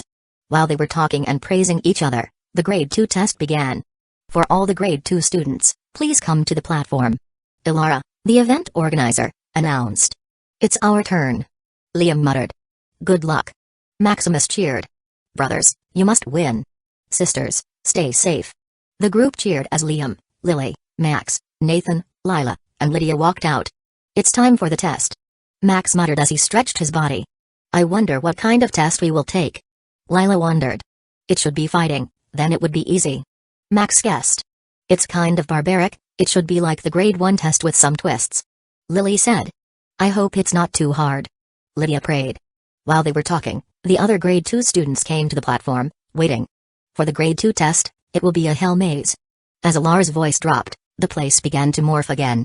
Towering walls appeared, forming a complex maze. Inside, all kinds of monsters appeared beside a chest.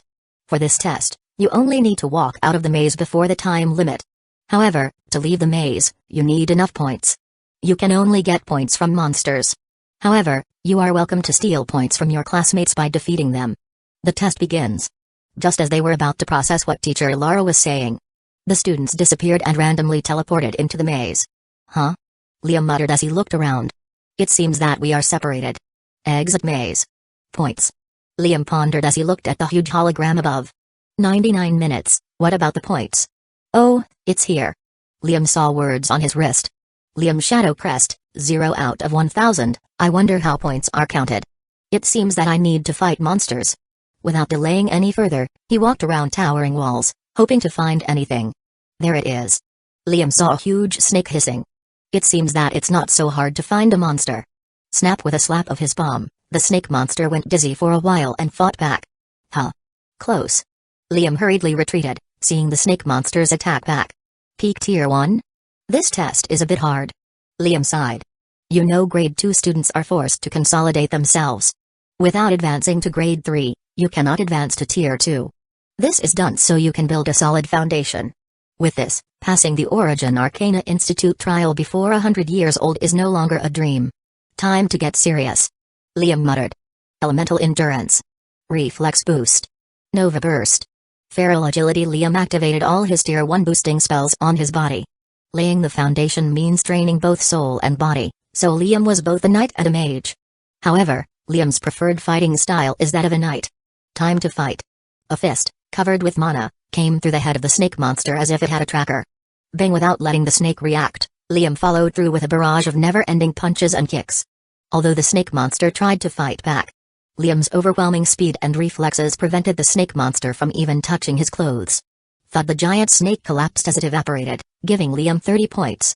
Ha! Ha! Ha! The burden on my body is not small. Liam muttered, catching his breath. It's too little. After a while, seeing he only got 30 points, he smiled wryly. Huh? What is this? A treasure chest? Curious, he opened the treasure chest that spawned after he defeated the monster. Glitter! The treasure chest shone, revealing a breastplate. Armor? After Liam tried on that armor, he felt mana pervading his body, strengthening it. A Tier 1 armor? This should be a way to pass this trial. Liam muttered with a gleam in his eyes. Liam noticed earlier that he was only a virtual body, meaning all his belongings are pretty much useless. But now, with the treasure, his chance of passing the test has gone up by a few %. There should be more. Liam thought as he began finding monsters. 65 minutes, Lily shadow pressed, 195 out of 1000, sigh, I wonder if I can pass this test. Lily had been unlucky from the beginning, she could hardly find any monsters. Hee, what an unlucky beauty. A man laughed lewdly. It's just a little girl. His partner said. What do you know? You don't have any aesthetics. TSK, surrender now, and give us your points if you don't want to get hurt. Oh, another prey. Lily muttered, rolling her eyes. Although I can't find monsters, you will suffice. Lily laughed a little. She had truly been unlucky, she had only found one monster so far. But the rate of other students passing by her was so frequent that she had nearly reached 200 points. I wonder how many points you have. Lily licked her lips. The student earlier only had tens of points, so she didn't earn much. Now over half an hour had passed by, there should be more points. Little beauty, your craz. Before one of them finished speaking, Lily lunged forward. TSK, a little tender. One of the two mocked. Lily didn't hear what they were saying as she was preparing to cast a spell. Ice Lance. Lily cast silently.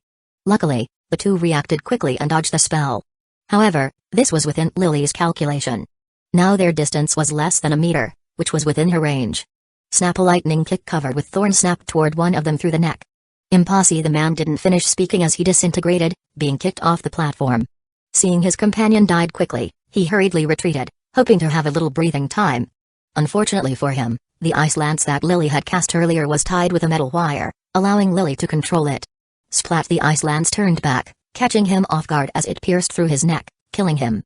Thank you for the points. Lily smiled innocently as the student disintegrated. 50 minutes, Lila Shadow Crest, 350 out of 1000 points, Lydia Shadow Crest, 350 out of 1000 points. Sister, we can't pass the test like this, Lydia said to Lila. The two were lucky as they met within the first few minutes. With their teamwork, they bulldozed all the monsters they found. How about we find other students for points? Lila suggested. But that's bad. How can that be bad? We're just borrowing points, Lila reasoned. Borrowing? How is it borrowing? We are going to borrow and never pay it back. Lila grinned. Isn't that just robbing? Hee hee, quit asking and get to work. Alright. Without delay, the two sisters geared up and scoured the maze looking for a target. 40 minutes, Nathan Shadow Crest, 750 out of 1000, a student disappeared as he held his neck from being slashed. Another point. Nathan muttered as he disappeared into the shadows. It's really efficient to hunt students. Nathan didn't bother hunting any monsters since he arrived here. Hunting monsters is tiring and prone to ambush and danger. Assassinating students, on the other hand, is safe and efficient. Another one and I could get out of this maze. Looking at his points, Nathan thought of the next plan. Nathan Shadow Crest, 950 out of 1000, I should find the exit while I hunt. 35 minutes, Max Shadow Crest, 550 out of 1000, hey, another monster. Max smiled happily as he spotted an alligator monster. Without wasting time, Max blessed himself with a spell as he clashed with the monster using his pure body. As for the armor he got from the treasure chest or something, they were all thrown out. Max didn't treat this as a test at all, but instead, a training ground to refine his fighting skills. Bam! After less than a minute of fighting, the alligator monster disintegrated like smoke. Ha! Not enough. I can't defeat that witchella like this. Max turned serious as he thought of his ultimate rival. All this suffering is so that one day he can defeat Ella. What witch? Like a time spell, Max's face froze as he slowly turned to his back. Why you? Max nervously said. What, me? The witch? Ella's smile sent shivers down Max's spine. And no, this is a misunderstanding. Max hurriedly apologized. What misunderstanding? Ella still smiled. This, I didn't say anything. Max quickly shut his mouth. Humphrey, I forgive you this time. Ella didn't pursue it any further. By the way, what are you doing here? Max asked. I'm just wondering, and I saw you. How about your points? Oh, it's alright, 1000 points. Ella said proudly. What? So fast? Hee hee, with this little lady, nothing is impossible. Then you should find the exit quickly. Bye. Max hurriedly said, hoping to escape. Wait. Ella held on to Max's clothes. What? Elle, let me join you. Ella said with a blush. Are you sure? But you already finished collecting points. Don't you want to be with this lady? Ella said, making a pitiful expression. That's fine. But don't hold me back. Who are you looking down on? Come, let's go. Chapter 144 Mesa's Exit, 25 minutes, Liam Shadow Crest, 1000 out of 1000, huh? Liam caught his breath as he watched his points reach 1000. Finally, I have enough points.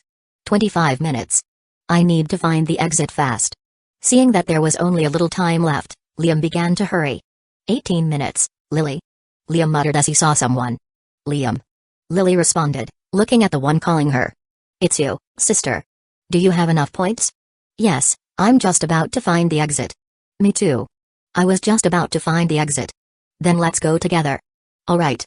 15 minutes, just as Liam and Lily were running at full speed to find the exit, a man suddenly appeared in front of them. Liam and Lily got into their fighting state, ready to fight. Brother, sister, it's me. Nathan? You scared me to death.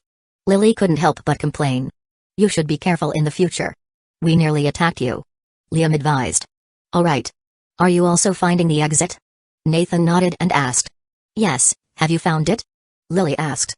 I already found it, but there is an obstruction. Obstruction? I don't have time to explain. Follow me. 10 minutes, it's here? Liam muttered, looking at the familiar place. Yes, the entrance is hidden by a mechanism. Nathan nodded. Nathan manipulated some parts, and a small entrance opened in the wall. It's quite hidden. Lily said. Let's go. After they came in, they realized what obstruction Nathan was talking about. An ambush? Liam muttered. They looked at a group of more than 100 students standing in front of the huge door. These guys didn't hunt monsters at the beginning and found the exit early on. Hateful. Lily said coldly. TSK, your entrance is really hidden. Liam commented. The people lying in the ambush didn't even notice them talking loudly. I reinforced this place with hidden runes. You're getting better and better. Liam praised. Anyway, where are the others? Could it be that they were already eliminated? Lily asked about her other siblings. I don't know. You're the first one I saw. Anyway, what's the plan? Nathan asked. Of course, we fight. Lily clenched her fist, ready for battle. Don't be too hasty, we're no match for them. Liam held his sister back. Oh, what plan do you have? We only have 10 minutes. Lily complained. Waiting for someone. That's a great idea. Lily quickly agreed. Their plan is to wait for a group or a strong student to occupy the group, then attack from behind. 9 minutes, 7 minutes, 6 minutes, 3 minutes, what do we do? Only a bunch of weaklings came here. Lily said worriedly. These few minutes seemed like an eternity as they waited for someone to come. Unfortunately, there were only 1 or 2, and they were quickly resolved. Just wait. We only need a few seconds to rush to the exit. Liam said. Even if no one comes in, they can still exit at the last minute. After all, the people lying in ambush also needed to get out of here. Fine. Just when Lily was speaking, a commotion attracted their attention. Max? Lila? There is also Ella and Lydia. They were shocked as their siblings just bulldozed into the group like a bowling ball. Come, let's help. Liam said. A little earlier. So what's your plan? Ella asked, looking at the people in the ambush. Of course, we fight them with our fists. Max said without hesitation. Max didn't care if he failed this test. Moreover, there is not much time. Instead of waiting, it's better to push through. Maybe his sisters and Ella can pass through thanks to his sacrifice. These bastards are getting in our way, they need a beating. Lila quickly agreed. Lila, on the other hand, just likes to fight. As for the test or whatever, she doesn't care.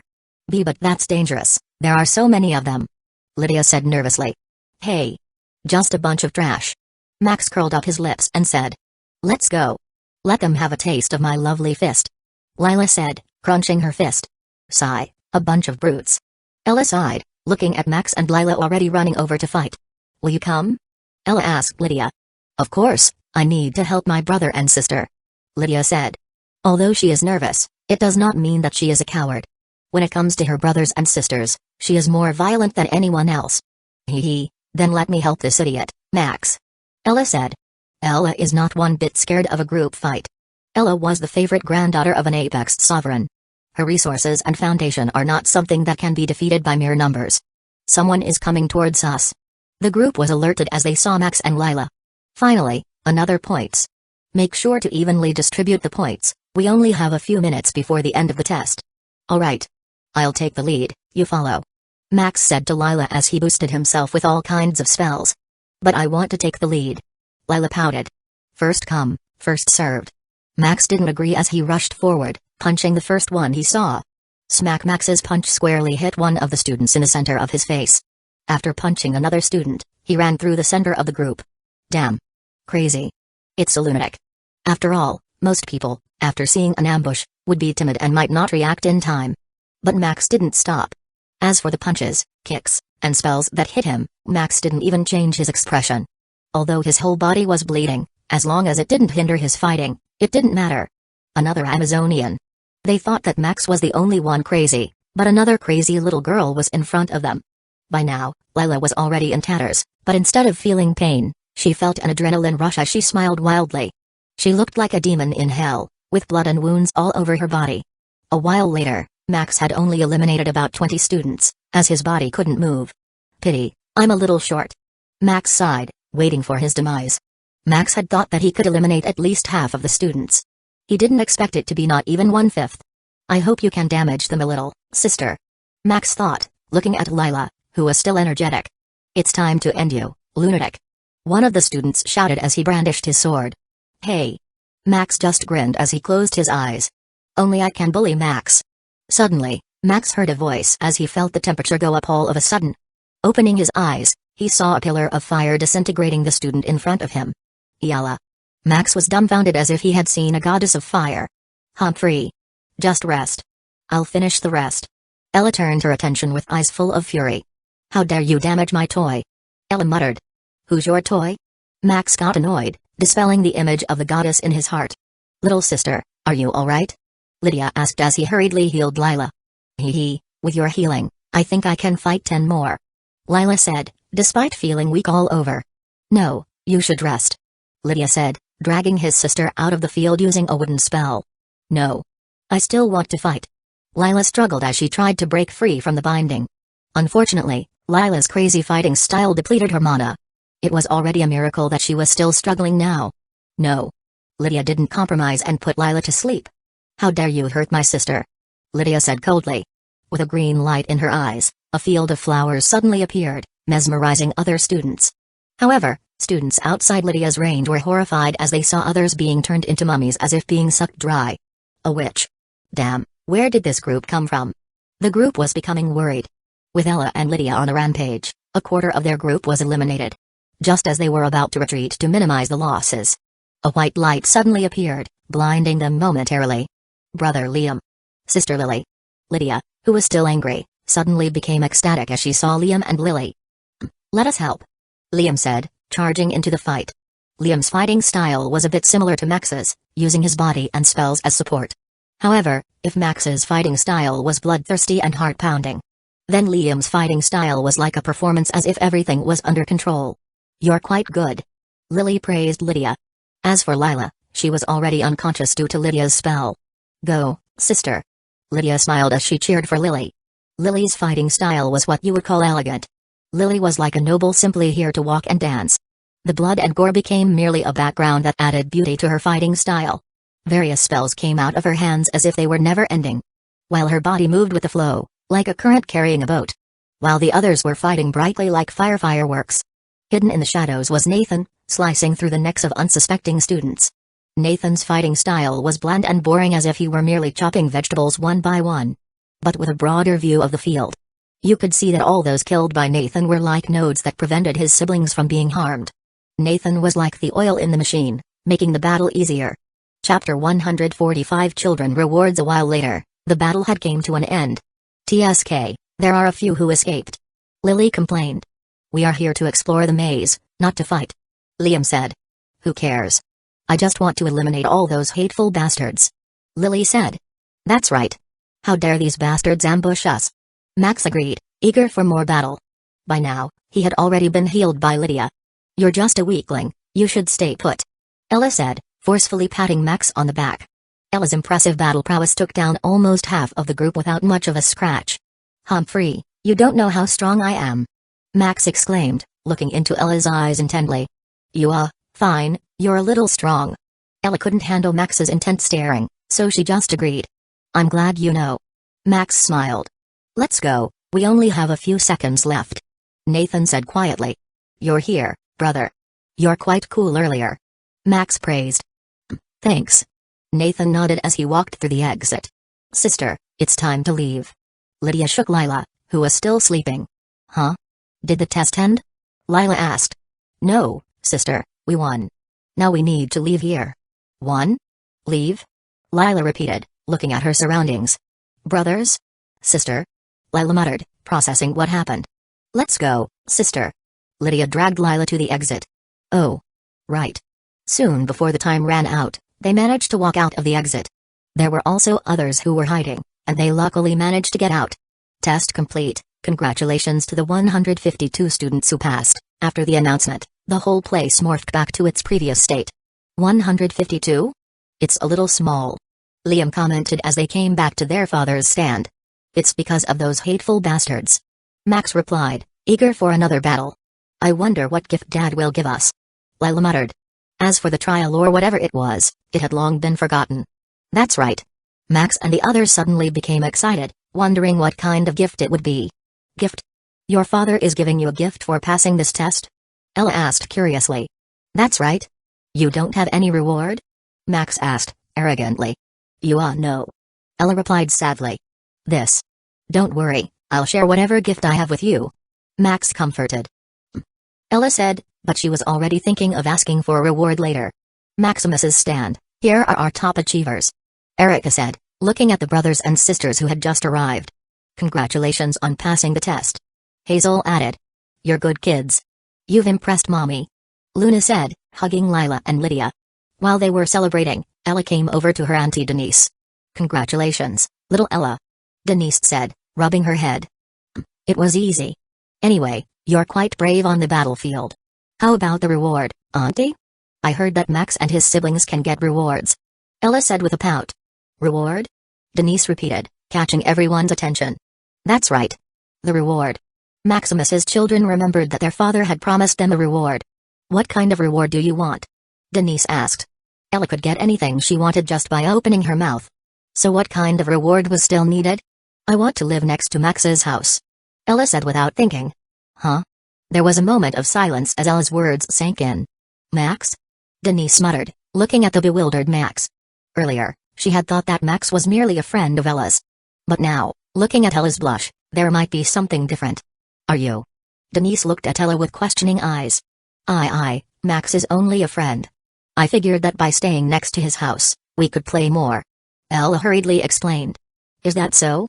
Denise momentarily believed it but decided to keep an eye on Ella from now on. It's not that she was against it. After all, Maximus was a core student, and there was a high chance that he would reach Tier 9 and become one of the Apex Sovereigns. So in terms of status, there wasn't much difference. The only worry she had was Ella's so-called grandfather. That old man was quite difficult to deal with. Looking at Max, who was still growing up and acting like a brat, Denise silently wished the little kid good luck. Alright, I'll rent a place near their house. Really? Thank you, Auntie. Ella jumped in happiness. By the way, where is your house? Denise asked. Although she could investigate it, since Maximus was here, it was easier just to ask. About that, why not come with us? I will also show my gift to them. Maximus suggested. As for the test, it had already finished. This venue was only for grade 1 and grade 2, as other grades required a larger space. As for the rewards, in addition to school credits and recognition, there weren't any other rewards. However, if you accumulated 10 passes, you could automatically enroll in the Origin Arcana Institute. Near the center of the city of Arcana, is the reward here?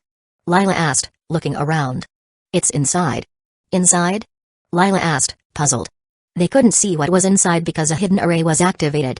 This will be our new home. Maximus said, operating the array. It's one of the privileges of a core student. New home? Lila repeated, following Maximus inside. Wow. It's much more beautiful than the previous house. Lila exclaimed. It's also much bigger. Max added. Is this the reward, Daddy? Sam said in disappointment. He thought it would be much cooler. Close, but it's not. Maximus smiled mysteriously. Come with me, to Liam's place. Liam's place? With puzzled expressions, they followed Maximus to Liam's place. This is a training field? Liam said in surprise. In front of them was an advanced training field with the highest specification devices. Indeed. Also, here. Maximus tossed a device. What is this? It's a control device for this place. You can modify it accordingly, except for the training devices. Maximus explained. Liam tried various layouts until he was satisfied. Thank you, Father. Liam said. It might not seem like it, but Liam was quite obsessed with training. Getting advanced equipment could help him achieve more detailed results. Then let's go to Lily's. I wonder what kind of place your sister Lily has? Lila said, excited to see her own. A laboratory? Lily muttered excitedly. The whole place was filled with various advanced instruments that she didn't even know the function of. Are you satisfied? Maximus asked. I like it very much, Dad. Lily's hobby is to create and study, whether it's weapon making, human anatomy, or plant uses. Anything that interests her will be studied. I'm glad you like it. Maximus said, giving her the control device for the place. Then let's go to Max's. Wow, brother, your place looks so cool. Sam said excitedly. Brother, you should let us play here sometime. Luke added. Hee, I'll let you play here if you want. Max smiled happily. I'll play here later. Ella chipped in. Sure, you're welcome anytime. The place was like his dream come true, filled with various weapons like an arsenal. From alchemy swords to mechanical guns, any weapon you could think of was there. Although they were low-tiered weapons, the variety was impressive. How is it? It's awesome, Dad. You're the best ever. Although Max didn't use weapons in fights, he still liked showing them off or playing with them. After all, a bare body wasn't cool or handsome enough. Alright, then let's go to Nathan's next. Huh, Why is it so peaceful here? Hazel muttered. It really is. I feel like all the troubles I'm thinking of are gone. Rose agreed. The others also noticed this. As for the children, they suddenly felt sleepy and relaxed. What is this, Dad? Nathan asked. The place had towering pillars with various runic formations. It seemed simple compared to the others, but Nathan felt peaceful as if he wanted to live here all the time. These pillars are filled with various formations. The surface level can calm you down, but the higher it is the more distracting thought there will be if you can climb above. You can manifest illusions to your liking to fight. Maximus explained. Oh, thank you, Dad. Nathan said sincerely. Nathan aspired to become an assassin. However, as he was still a child, many distracting thoughts came to his mind. But staying here calmed all of that down.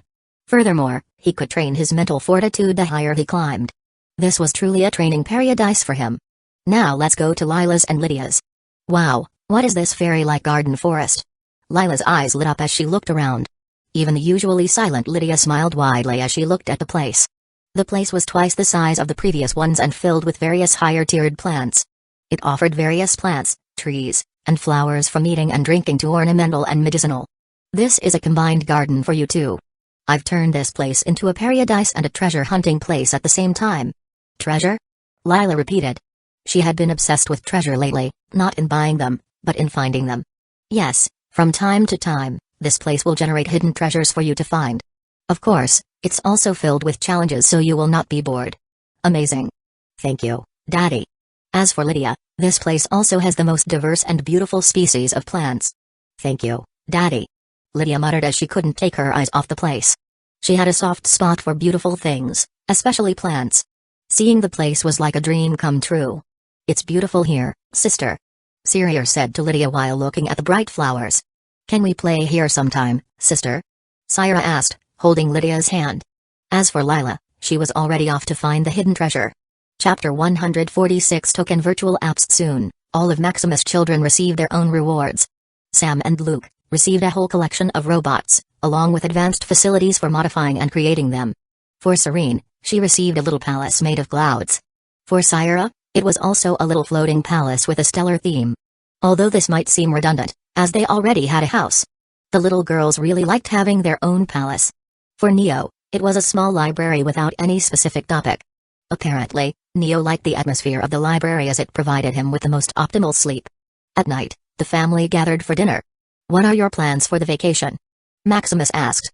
Students in the Lumina Chrysalis Guild have a month of vacation. Just play at home? Lily said. It's boring. Why don't you take us out for a fight or something, Daddy? Lila asked, as she really enjoyed the feeling of fighting.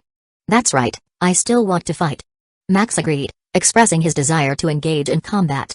We're okay at home. Sam said, still excited to play with their machines. That's right, it's boring outside anyway. Luke agreed. Seeing that all of his children would like to stay at home, except for Lila and Max. Then you can stay at home. Maximus said. Oh. Max and Lila were a little disappointed but still agreed. Don't worry, you can fight while you're at home. I'll activate the Virtual Worlds app in your tokens. Maximus said. Due to all the training, he had forgotten that his tokens had virtual world applications. Is it possible to activate it when you're not an official student? Isabella asked in surprise. The others were also surprised, unlike their husband, who didn't even bother to try these virtual worlds. They had heard a lot about them. For example, there was a virtual world where you could buy all known materials in the world at a very cheap price. Although they were virtual, you could still train yourself without wasting anything. It should be possible, right, Tintin? Yes, host, but please don't abuse this function, otherwise, the Institute will issue you a punishment. Tintin reminded. According to its database, there was once a core student who had abused this function. He had conducted a private business, offering to open various functions to Seeker's token for money. Unfortunately, he was soon caught and heavily punished. Then activate all the permissions eligible for my family. Yes, host, please wait. Finish eating first, and we can look at it later. He reminded his wives and children. After dinner, each of them went to their respective places and accessed their tokens for new functions. Maximus was also curious as he opened his. Tintin, recommend me a few virtual worlds. Right away, host. Virtual World, Ethereum Realm 2.0 Ancient Battlefield Abyss Escape World Trade Realm World Myriad Trials, these are the top virtual worlds, host. Ethereum Realm 2.0? What is that? It's the exact replica of the Ethereum realm, without any living beings. So it's just land and the chaotic sea? Yes, host. Then how did it reach the top of virtual worlds? It's because you can buy all the materials known to the Ethereum realm. It's also known as the testing ground. All the laws and rules of this virtual world are the same as reality. Oh, it's kind of interesting. What about the others? The ancient battlefield is the largest and most comprehensive battle venue in the token. The Abyss Escape is a simulation of the Abyss world to prepare for its invasion. World Trade Realm is the biggest trade world, where 99% of the Ethereum realm's merchants can trade. Oh? Why doesn't my shop in the Silver Leaf Floating City have this? Are you talking about the Jewel Crown Pavilion, host? Yes, that's the one. Maximus nodded. He didn't need to hide this from Tintin, as she was bound to his soul. Anyway, those interested could see that he was the real owner after looking at the shop's bank transfers. However, the alchemist Edward and the source of the potion were hidden. So the possible exposure of the system was negligible. The only thing that didn't make much sense was why a Tier 6 alchemist worked for him. But with his status as a core student, everything made sense. Maybe Edward had noticed Maximus's talent and invested early on. Host, according to data, the shop alchemist personally declined the admission to the World Trade Realm. The reason is there is not enough stock of potions. Tintin said after some searching. Tintin had a huge amount of authority, so she could search these things arbitrarily. As long as they didn't infringe on anyone's interests, it was fine, otherwise, Maximus would be held accountable. Indeed, there is not enough potion. Maximus was speechless. There was indeed not enough potion, as Edward was the only capable, fake, alchemist. Looks like it's time to sell Tier 6 potions, and there are also those wild alchemists. Maximus thought, planning to visit the shop when he had free time. Anyway, what about the World Myriad trials? It's all the worlds saved and retained from all the official student trials that have happened since the beginning. That must mean there are countless worlds there? Yes, host. This got Maximus thinking about the wasteland world where he underwent his trial. By the way, how are these trial worlds generated? I heard that every official student trial needed a new world. That must be a lot of work. S-list, confidential information, please don't spread. Tintin's voice changed and became more solemn. What happened? Host, it's from the main core token. When I tried to access this information, it warned me. Tintin said with a pout. Can you do anything about this? Maximus grew worried. After all, there are many things Tintin will do in the future. If something can control it at any time, then it's not very safe. Don't worry, host. This is just some procedure, and I can cut the connection with it. Nothing will happen. Is that so? Maximus just nodded but decided to keep an eye on Tintin. Anyway, to get the information you asked for, the host is required to give an oath not to tell this information to anybody. Alright. Maximus understood and gave an oath of confidentiality. Of course, it had a very hidden loophole that he could take advantage of whenever he wanted. This is what he learned when he mastered the oath knowledge to transcendent mastery. Done, tell me what this is about. First, the normal official student trial is just randomly generated by the main core token, which is not that important. However, the core student trial is a real world. Basically, you who are undergoing the trial are a soul projected by the main core token, that's why you die if you die in the trial. This a real world? Does it mean that the Ethereum realm is capable of communicating with other dimensions? Maximus was shocked as he thought of various possibilities. By the way, Wanderer. Maximus muttered. Wanderer? Is that the artificial world you left in the trial world, host? Yes. Maximus sighed, thinking of the poor artificial intelligence he left in the trial. Don't worry too much, host. Without any real intelligence, that thing you created will be erased by time. Hey, you don't know how advanced the self-coding I created is. Maximus silently thought. Because he was always busy with things, he programmed Wanderer to upgrade itself. Although there might not be results in a short time, given enough resources and time, Wanderer's growth is almost limitless. By the way, how is the time dilation between that world and this? Is it still a year to a day? No, the previous trial was powered using this world's energy, so it could be sped up to that degree. Now that everything is back to normal, that world will only be 50 to 100 times faster than us. Is that so? Maximus thought that if he were strong enough and could travel through dimensions, he could visit that world and see what Wanderer was doing. In an unknown dimension, after an unknown time, damn, these machine plagues are here to plunder our planet. Defenses. Our planet is losing all its resources. Sigh, when will this end? A group of soldiers and citizens from an unknown planet were talking as they witnessed mechanical machines raining down on their planet. They referred to this as the Doomsday Machine or Machine Plague. It started decades of years ago when an autonomous spaceship began stripping a planet of its resources without leaving anything. Now, that planet had regressed to a primitive state, without any minerals and materials to create tools. All that remained were worthless plants, rocks, land, and water. Strangely enough, this autonomous spaceship didn't harm a single living being directly, though many had died due to misfires and retaliation by the planet's natives. Some more advanced civilizations had attempted to eradicate this autonomous spaceship. However, it appeared to possess the most advanced reconnaissance and anti-reconnaissance capabilities. Before anything could threaten it, it would escape without a trace. Wanderer, not enough. Find host, Chapter 147 Ancient Battlefield. You said that the special student trial is real world. Can you elaborate on that? Does that mean the Ethereum realm can traverse other dimensions and collect resources? No, host, the Ethereum realm can barely interfere with other dimensions, let alone collect resources within them. Furthermore, you can't survive in the void without strength surpassing tier 9. But since you can send your soul, why can't you transport resources? Maximus asked. Although it has nothing to do with him, it's better to know more.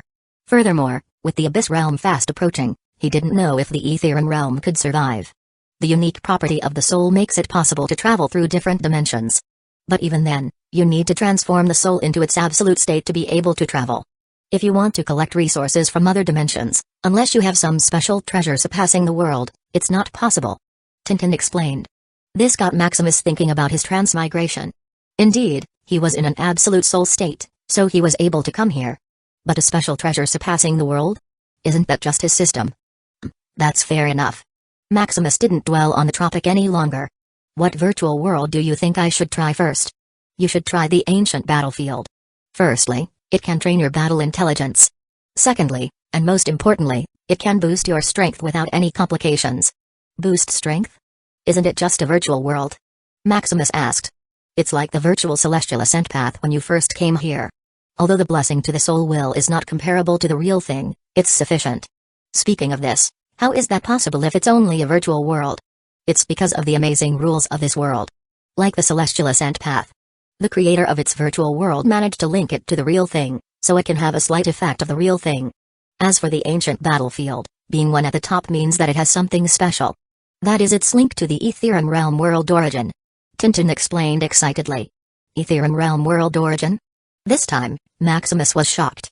Ethereum realm world origin means the source of everything, the very mana, every law that regulates the world, every particle of the world. Without it, there wouldn't be an Ethereum realm. How is it possible that they were able to link a virtual world to the world origin? Wouldn't it be better to absorb it themselves? Maximus asked. It's because the world origin voluntarily connected to the virtual world. As for the cause, there are no definite studies yet. It may be because the Abyss realm is near that it felt treatment. Or it might be because it's helpful for the Ethereum realm's advancement. Anyway, the only thing known is that any created virtual world that is beneficial to the world has the possibility of having the world origin recognize it. Does that mean all the top have the world origin as their backing? Of course. Duh. Tintin rolled her eyes. The Ethereum realm 2.0 can have all the materials with perfect rules because of the blessing of the world origin. Otherwise, who in the world has enough time and patience to study all material to perfection after that? You still need to input it into the virtual world piece by piece. Even if this task is distributed, and is done, it would still not be perfect? Tintin explained. The ancient battlefield, on the other hand, the winner receives a reward of pure energy suitable for mages and knights. The Abyss Scape also has rewards of pure energy. In the world trade realm, the world origin becomes the middleman, mediating all of its transactions like contracts, authenticity, and delivery. Would that mean that anything you buy in it will be teleported directly to you? Otherwise? How can it become the biggest trading platform if it didn't even have this function? Tintin rolled her eyes. It seems that Tintin is becoming more humane but also more annoying. Anyway, the world myriad trials are only made possible with the world origin as an anchor point and power source. As for the other virtual worlds, the blessing is roughly the same, but it's not that strong. So that's it. Then let me get to this ancient battlefield. Maximus muttered as he tapped through the token. Let's see how my transcendent mastery in battle intelligence fares against others. Maximus thought. Ancient battlefield, input nickname, Lord Grim, Maximus typed. Lord Grim was the battle god in his previous world, proficient in all weapons and techniques. Please select battle mode, group battle.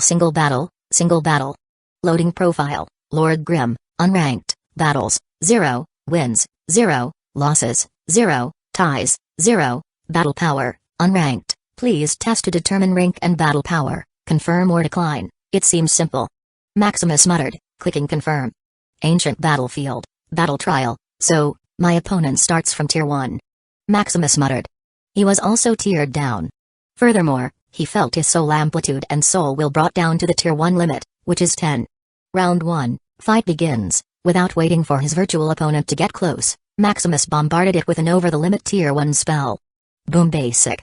Round 2, fight begins. Just like the previous one, he was tiered down to 2, with soul amplitude and will limit of 100.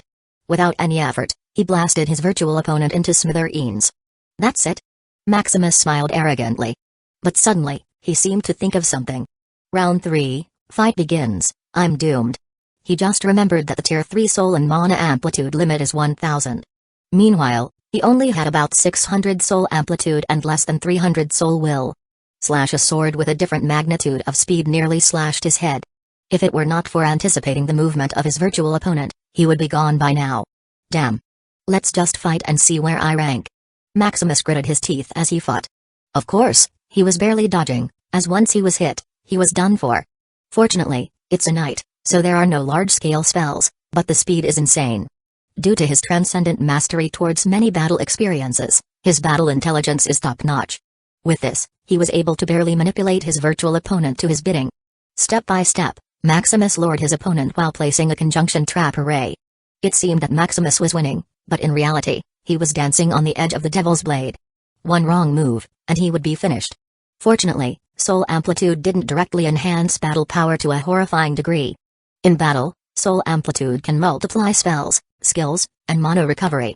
Soul will, on the other hand, can multiply senses, brain capacity, and reaction time. With the difference in their tiers and without a weapon as an advantage, Maximus could only pray that his plan would work. As the seconds ticked by, the trap that Maximus had set up was finished. Chance.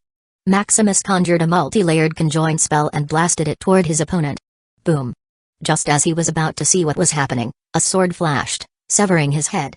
What Maximus didn't finish speaking as he returned to the interface stage. Ancient battlefield, cough. Cough. It's not a good experience. Maximus coughed in discomfort.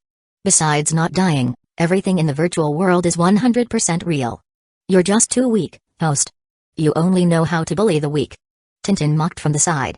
TSK, that was some overpowered monster. I already did my best, how could it still survive? Maximus got curious and clicked on the preview. So that's it. Maximus found the answer.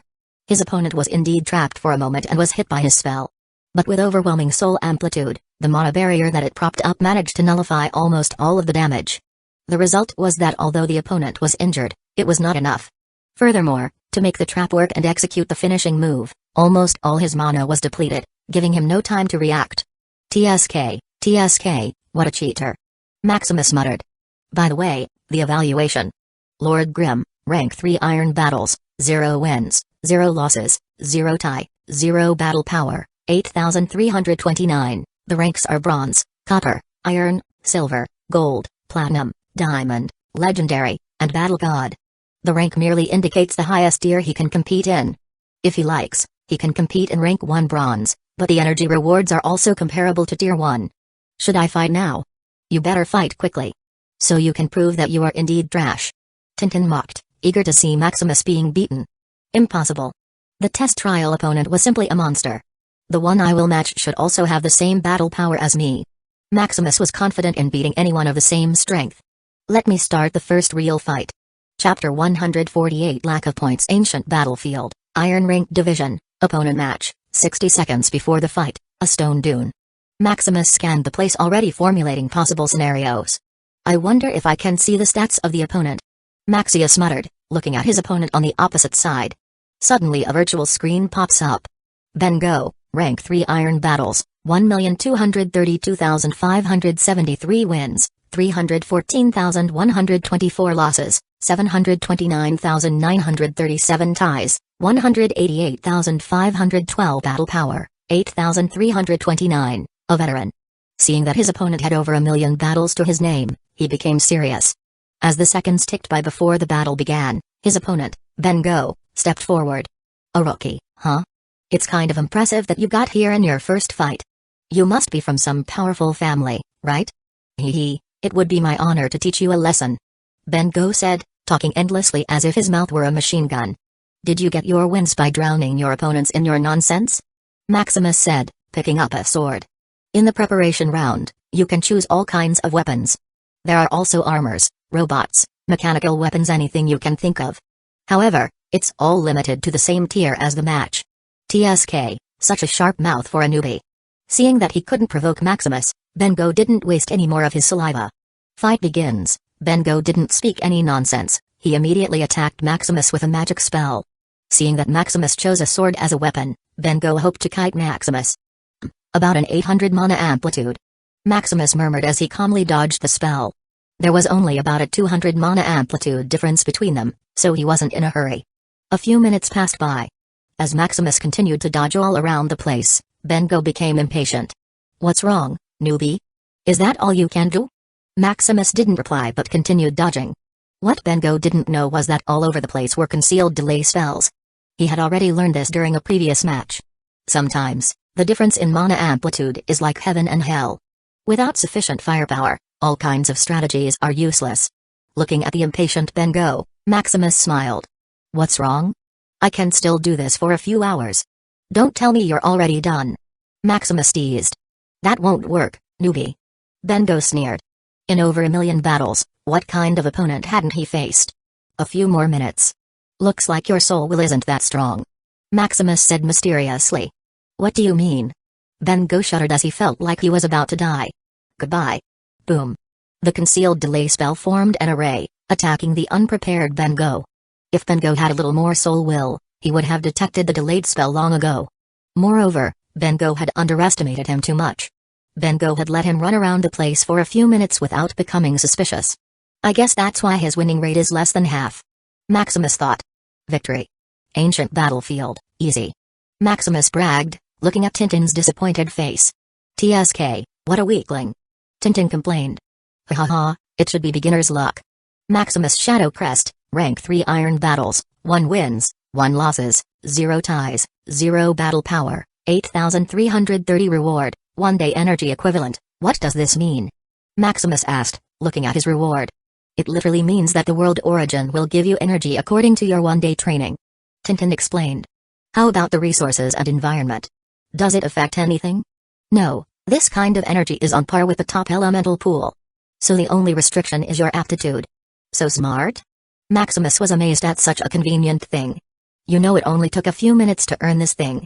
29 more fights, and he can master another elemental soul path. Don't be so excited, host. After you lose, you will get a cooldown before you can fight again. Oh, fair enough. But how long? It depends on what rank you lose at. For rank 3, there is a cooldown of 1 day. That's enough. Although he was not sure he would win every fight, he was still confident in his winning rate. Then another fight. 12 hours later. Maximus Shadow Crest, rank 3 iron battles, 345 wins, 344 losses, 1 ties, 0 battle power, 8,673 reward, 344 day energy equivalent, TSK, a pity. Looking at his winning streak, he sighed. Each match he won added points to his battle power stat, which meant that each match was stronger. But this is equivalent to over 11 months or 11 elemental soul paths. Maximus suddenly got excited. Maximus thought that he would get stuck in the tier 4 elemental mage for at least 100 years. But with plucking the wool of the world's origin, it's much easier. Let's convert the energy first, then wait for the cooldown. Maximus manner. Maximus slowly opened his eyes. Spreading his consciousness, he saw his wives and children still busy with their tokens. It looks like the virtual world is a little addicting. Thinking about it, if he hadn't lost, he would still be fighting right now. Shaking his head, his thought came back to absorbing the energy reward. First, upgrade affinity. The energy reward is equivalent to individual training, so if he had low talent, it would be useless. Potential points, 20,572,171, a little less. Upgrading affinity from legendary to transcendent required at least 11 million. Just upgrade to divine. Maximus compromised. Metal affinity, rank 4 legendary, 0 out of 100,000, 1.1 million potential point plus. Metal affinity, rank 6 divine, 0 out of 10 million. After he upgraded his affinity to metal, he proceeded to use the reward. Soon, otherworldly energy descended into him. The energy was very pure and neutral, making it suitable for any element. Maximus began to manipulate this energy as he constructed the metal element soul path. 1 day of energy. 10 days of energy. 30 days of energy. 50 days of energy. 100 days of energy. Huh. Maximus opened his eyes, looking at the newly constructed soul path. It took 100 days. A pity. Maximus thought that he could master 11 new elemental soul paths today. But without enough potential points, he could only use 100 days worth of energy for one instead of 30. Next element. Wind affinity, rank 4 legendary, 0 out of 100,000, 1.1 million potential point plus. Wind affinity, rank 6 divine, 0 out of 10 million. Using the 100 days worth of energy, he was able to construct the wind elemental soul path. Ice affinity, rank 4 legendary, 0 out of 150,000, 1.65 million potential point plus. Ice affinity, rank 6 divine, 0 out of 15 million, 1 day of energy. 10 days of energy. 70 days of energy. Huh, only 70? Maximus muttered, feeling the ice elemental being constructed using only 70 days worth of energy. It should be because I already have the water element. Then can I master another element? Maximus thought as he still had 74 days worth of energy. Maximus already had the fire and earth elements. So he wanted to try how much it would take to master the lava element. Lava affinity, rank 4 legendary, 0 out of 200,000, 2.2 million potential point plus. Lava affinity, rank 6 divine, 0 out of 20 million. Soon, 60 days worth of energy was consumed as he constructed the lava elemental soul path. Nice, another element. Maximus smiled. Now he only needed to fight a few more times to accumulate energy reward. But it seems to be short in potential points again. Maximus couldn't help but sigh at this problem. It's always short, halting his progress. Just fight more. Maximus got determined. Although he can't do anything about the potential points, he can accumulate more energy through grinding. It's just that I'm too weak.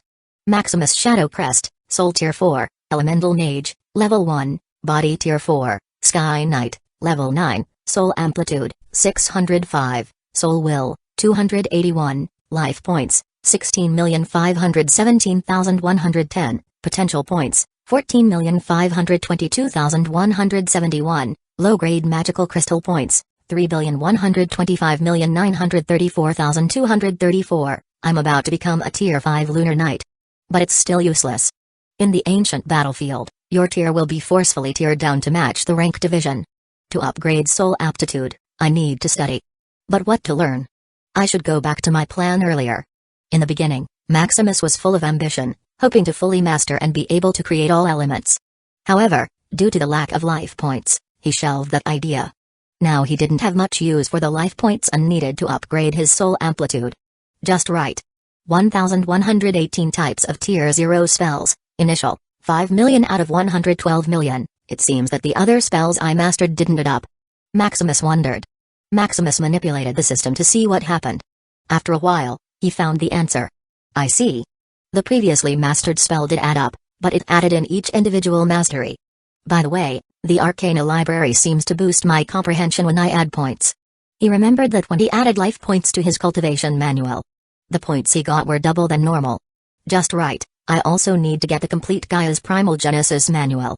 Chapter 149 Mastering All Elements spell in the Arcana library, on the 10th floor, the top floor is in another dimension. I feel that my comprehension is at least 10 times better. Maximus commented as he observed the surroundings. Arcana library isn't considered a world wonder for nothing. Tintin said. Could it also be influenced by the Ethereum realm world origin? Yes, as the gathering place for almost all the knowledge of the world, it was also blessed with the world origin. Each corresponding floor can multiply your comprehension, as long as you're in it. It's really amazing. The price to enter is also astounding. Although he was free to enter, for others to come to the top floor, they needed 100 billion low-grade magical crystals per day. Are the books here different from the lower floors? The books on the 10th floor are a collection of books from the 1st to the 9th floor. However, what's different is that each book has its own world. Own world? That's right, although it's only an illusion. That's enough. Maximus didn't bother and found a place to sit. Maximus Shadow Crest, Soul Tier 4, Elemental Mage, Level 1, Body Tier 4, Sky Knight, Level 9, Soul Amplitude, 605, Soul Will, 281, Life Points, 16,517,110, Potential Points, 14,522,171, Low-grade magical crystal points, 6,125,934,234. Looking at his panel, he thought of first upgrading his affinity. After all, his affinity to most elements is trash, only his most used element has at least a legendary rank. 1118 element affinity, trash, 260 out of 100,000, 100,000 potential point plus, 1118 element affinity, common, 2260 out of 1 million, 1 million potential point plus, 1118 element affinity, uncommon, 28,260 out of 10 million, 10 million potential point plus, 1118 element affinity, rare, 288,260 out of 100 million, only rare affinity. It should be enough. After he was done upgrading his affinity, he returned to mastering the spells. 1118 types of Tier 0 spells, initial, 5 million out of 112 million, let's see how much one life point is.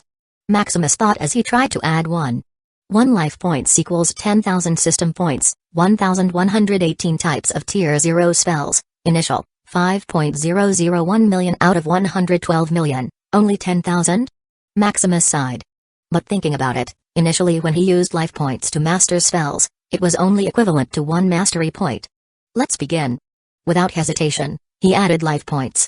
167,500 life point plus, 1,118 types of Tier 0 spells, transcendent, max. A rush of knowledge came through his mind, detailing the very origins of all 1,118 element Tier 0 spells. Huh, comfortable. Maximus muttered. The feeling of controlling every part of the element in the world, as if it were your second nature, was an otherworldly experience. Although it was only Tier 0, he felt that everything in his perspective was different. What's wrong, host? Tintin suddenly noticed Maximus's change, as if everything in his eyes had become scalable. Nothing. Maximus said. But as he looked at Tintin, Maximus could perceive something without relying on the system. Truly amazing. Soon he opened his panel to see how many points had been added to his soul aptitude. Soul amplitude, 614, only 9? Maximus still didn't understand the mechanism of soul amplitude. He only knew that the longer and the more he studied, the more points it would add. Let's add more points. Maximus proceeded with his next plan. Without the subsequent spell knowledge, he still needed to buy it in the system.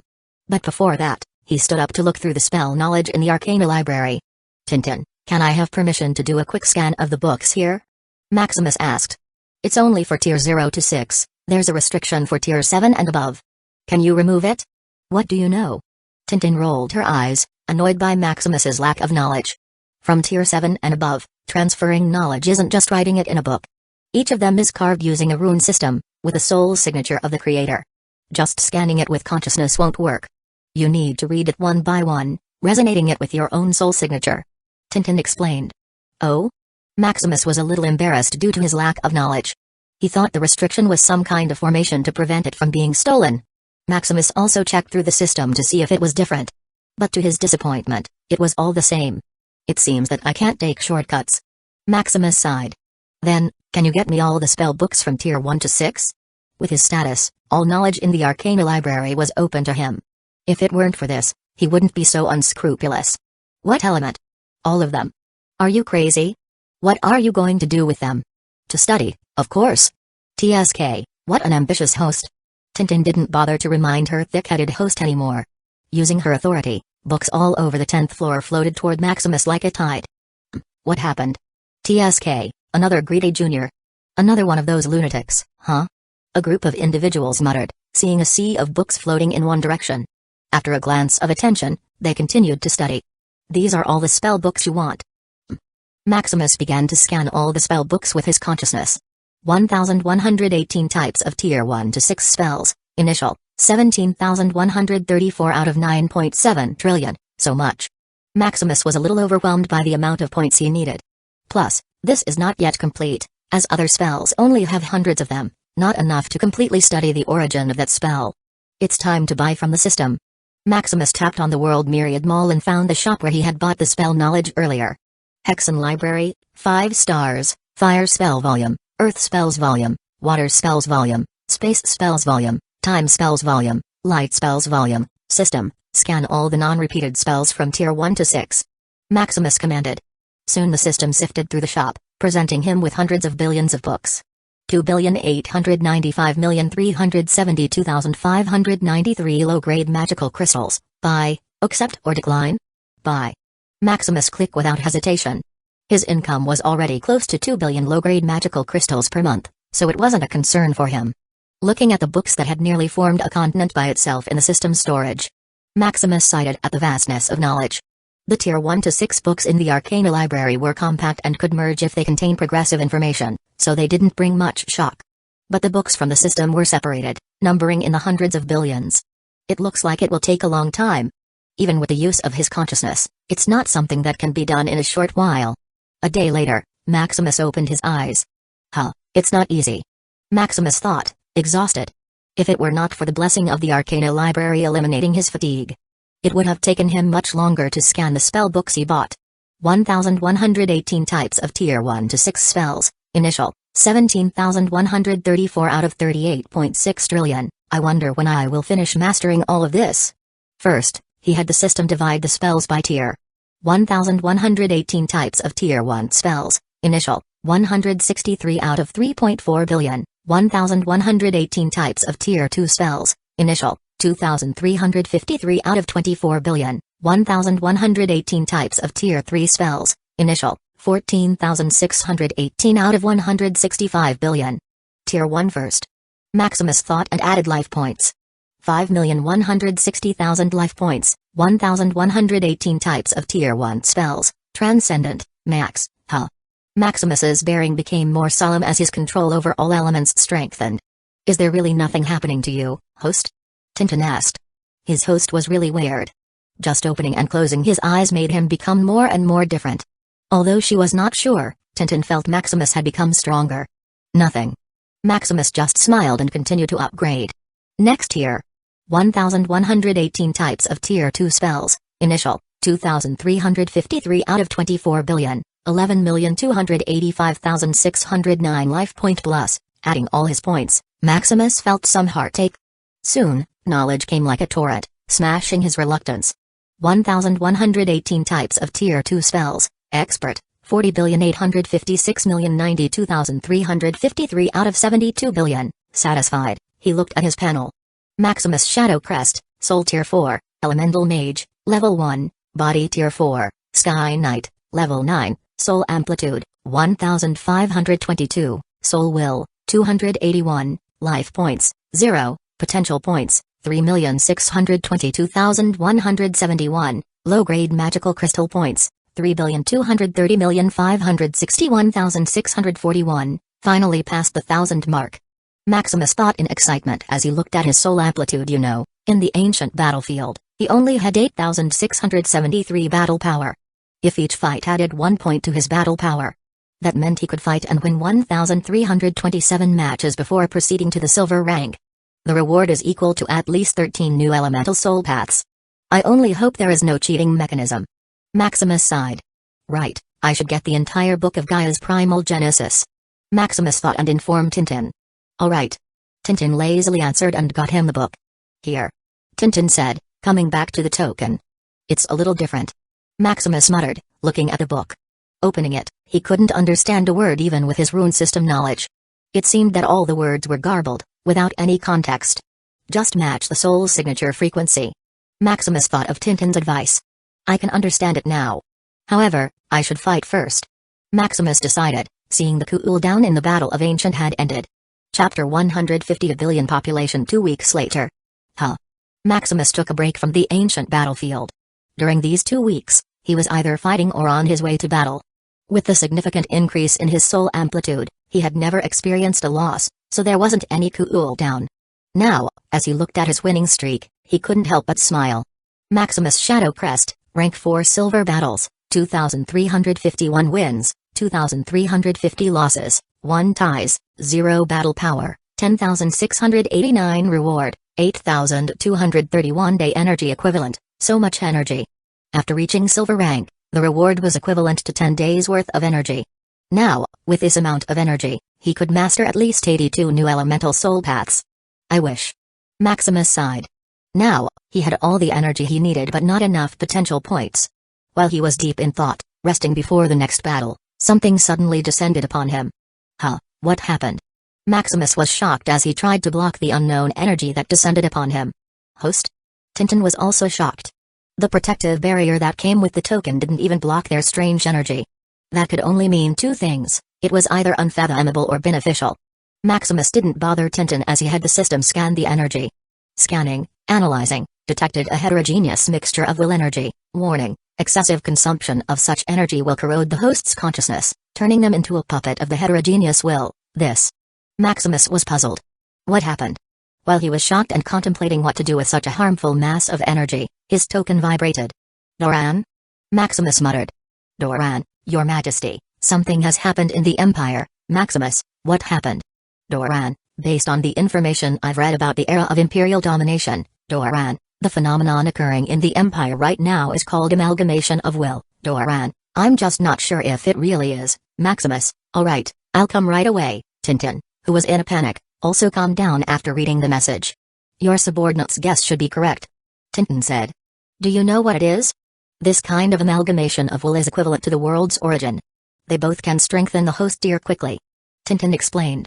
However, because this kind of energy comes from the condensation of the will of the people, it's a little weaker than world's origin energy. Is that it?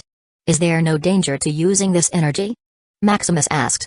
Oh, because it's energy from the will of a massive number of individuals, excessive use of it can influence your soul. However, with host tier, there is no need to worry. Even if you absorb this kind of energy until you reach tier 7 or 8, there is no problem. Tintin explained. Maximus just nodded. As for using such energy to strengthen his tier, he never considered that. Just its influence on his soul was already a deal-breaker for him. Moreover, since there was already a world's origin open to him, why use such inconvenient energy? Let's go to the Empire first. In Shadow City, at the teleportation array, Your Majesty, you're here. Doran and other officials greeted. At ease. Let's go to the castle first. As they were heading back, Maximus took his time to observe his territory. Besides the usual prosperity, there was also an increase in population. Usually, there was almost no crowding phenomenon in his empire. But now, looking at Shadow City, the population has almost tripled compared to before. Furthermore, he observed that the amalgamation of will was gradually being absorbed by the citizens. It seemed to be enhancing their talents, strengths, and various abilities. Soon, they arrived at the castle. You may begin, Maximus said, allowing them to speak. Your Majesty, while you were away, we conducted an investigation into why the amalgamation of will occurred. Doran began. Based on history, the amalgamation of will only occurs when something significant happens within the empire. First, there's the qualitative improvement of strength of the empire inhabitants. Second, the expansion of territory. Third, the expansion of the population. Fourth, conquering an empire. These are a few of the reasons for the appearance of will amalgamation. Doran paused, waiting for His Majesty to absorb the information. Continue. Based on this, we were able to quickly investigate what changed within the empire. Just about 2 weeks ago, the Starsea traders transported more than 100 million people into the empire. After 2 weeks of incorporating these people, the amalgamation of will suddenly appeared. What is the total population now? Maximus suddenly asked. Now Maximus barely manages his empire. For the order and development of the empire, millions of officials were hired every month. There were also his guild members diligently completing missions to develop the empire's infrastructure. He only visited once a month to convert the empire's virtual currency into system points. By now, according to the census, it's 1,002,382. Doran said. A billion? Maximus was a little shocked. In just a few months, the population had doubled. Although it seemed small compared to the world's population, which was in the billions of trillions. But being an emperor over a billion people was a little overwhelming. Good work. Tell Cedric to double his efforts. I'm willing to pay double the previous amount if he manages to reach 200 million every month. Triple the price if he reaches 300 every month. You get the gist of it. I'm even willing to pay 10 times the amount if he reaches a billion people every month. Maximus told Doran. As ordered, Your Majesty. Doran, who was stingy with money, resolutely stated. Although it would undoubtedly cost a lot of money, they were not short of it. Furthermore, Doran already felt the benefits of the amalgamation of will. With this kind of energy, in just a few years, Doran was sure to reach tier 4, extending his life to 1,000 years. Soon, all the officials briefly reported what was happening in the empire. From major things to minor things, it took a whole day to finish. In the city of Arcana, at Maximus Manor, Maximus returned home after finishing his business in the empire. Although the amalgamation of will had caused a little stir, it had also brought enormous benefits. Looking at the amalgamation of will's energy in his consciousness, Maximus manipulated the system to see what it could do. He didn't want such weird energy to pollute his soul. Who knows if there is any trap in it?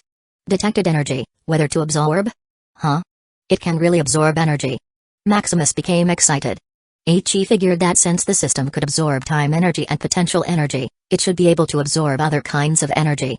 Initially, he tried all kinds of energy, mana, magic crystals, and various processed energies. Unfortunately, nothing worked, so he gave up.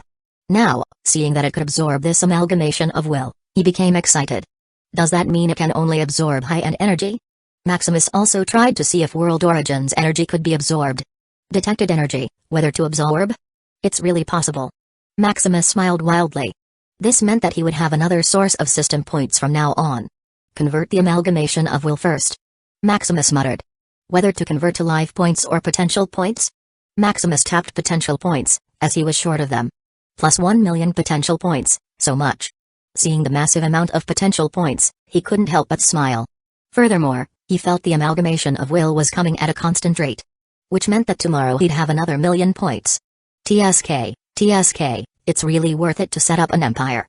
Originally, Maximus had set up his empire to get and nurture money so he could convert it to system currency. Now, there was another benefit, system points. Let's upgrade first to celebrate.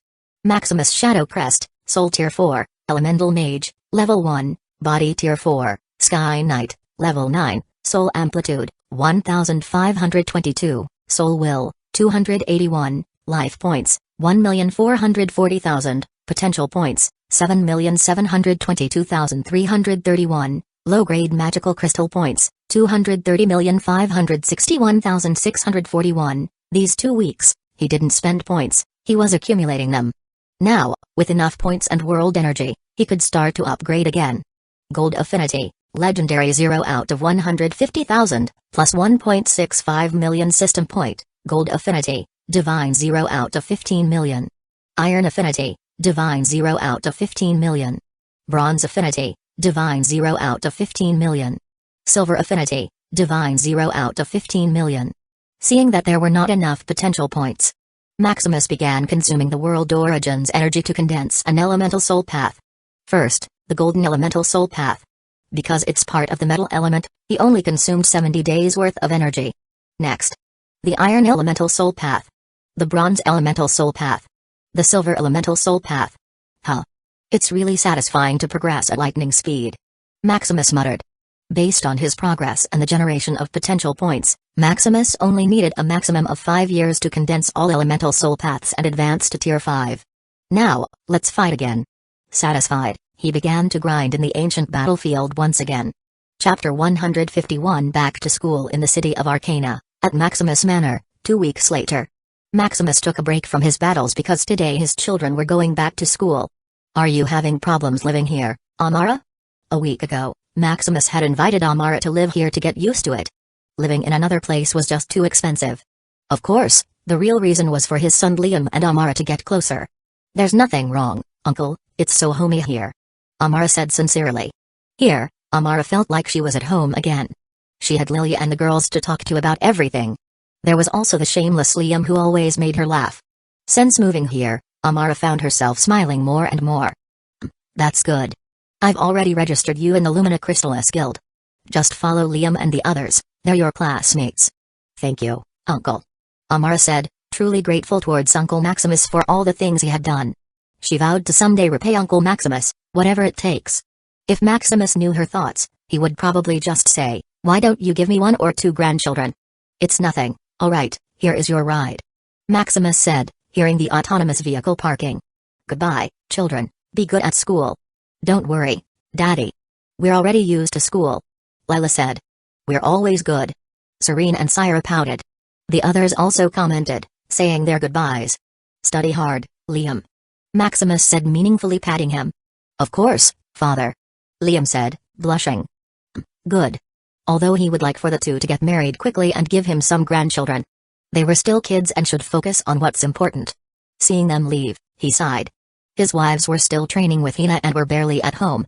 Looking at the empty place, he thought about what to do next. As for fighting on the ancient battlefield, Just the thought of it made his mind numb. Although he won all the fights, it got harder and harder for him to do so. Each fight required his full focus, as one mistake could lead to his defeat.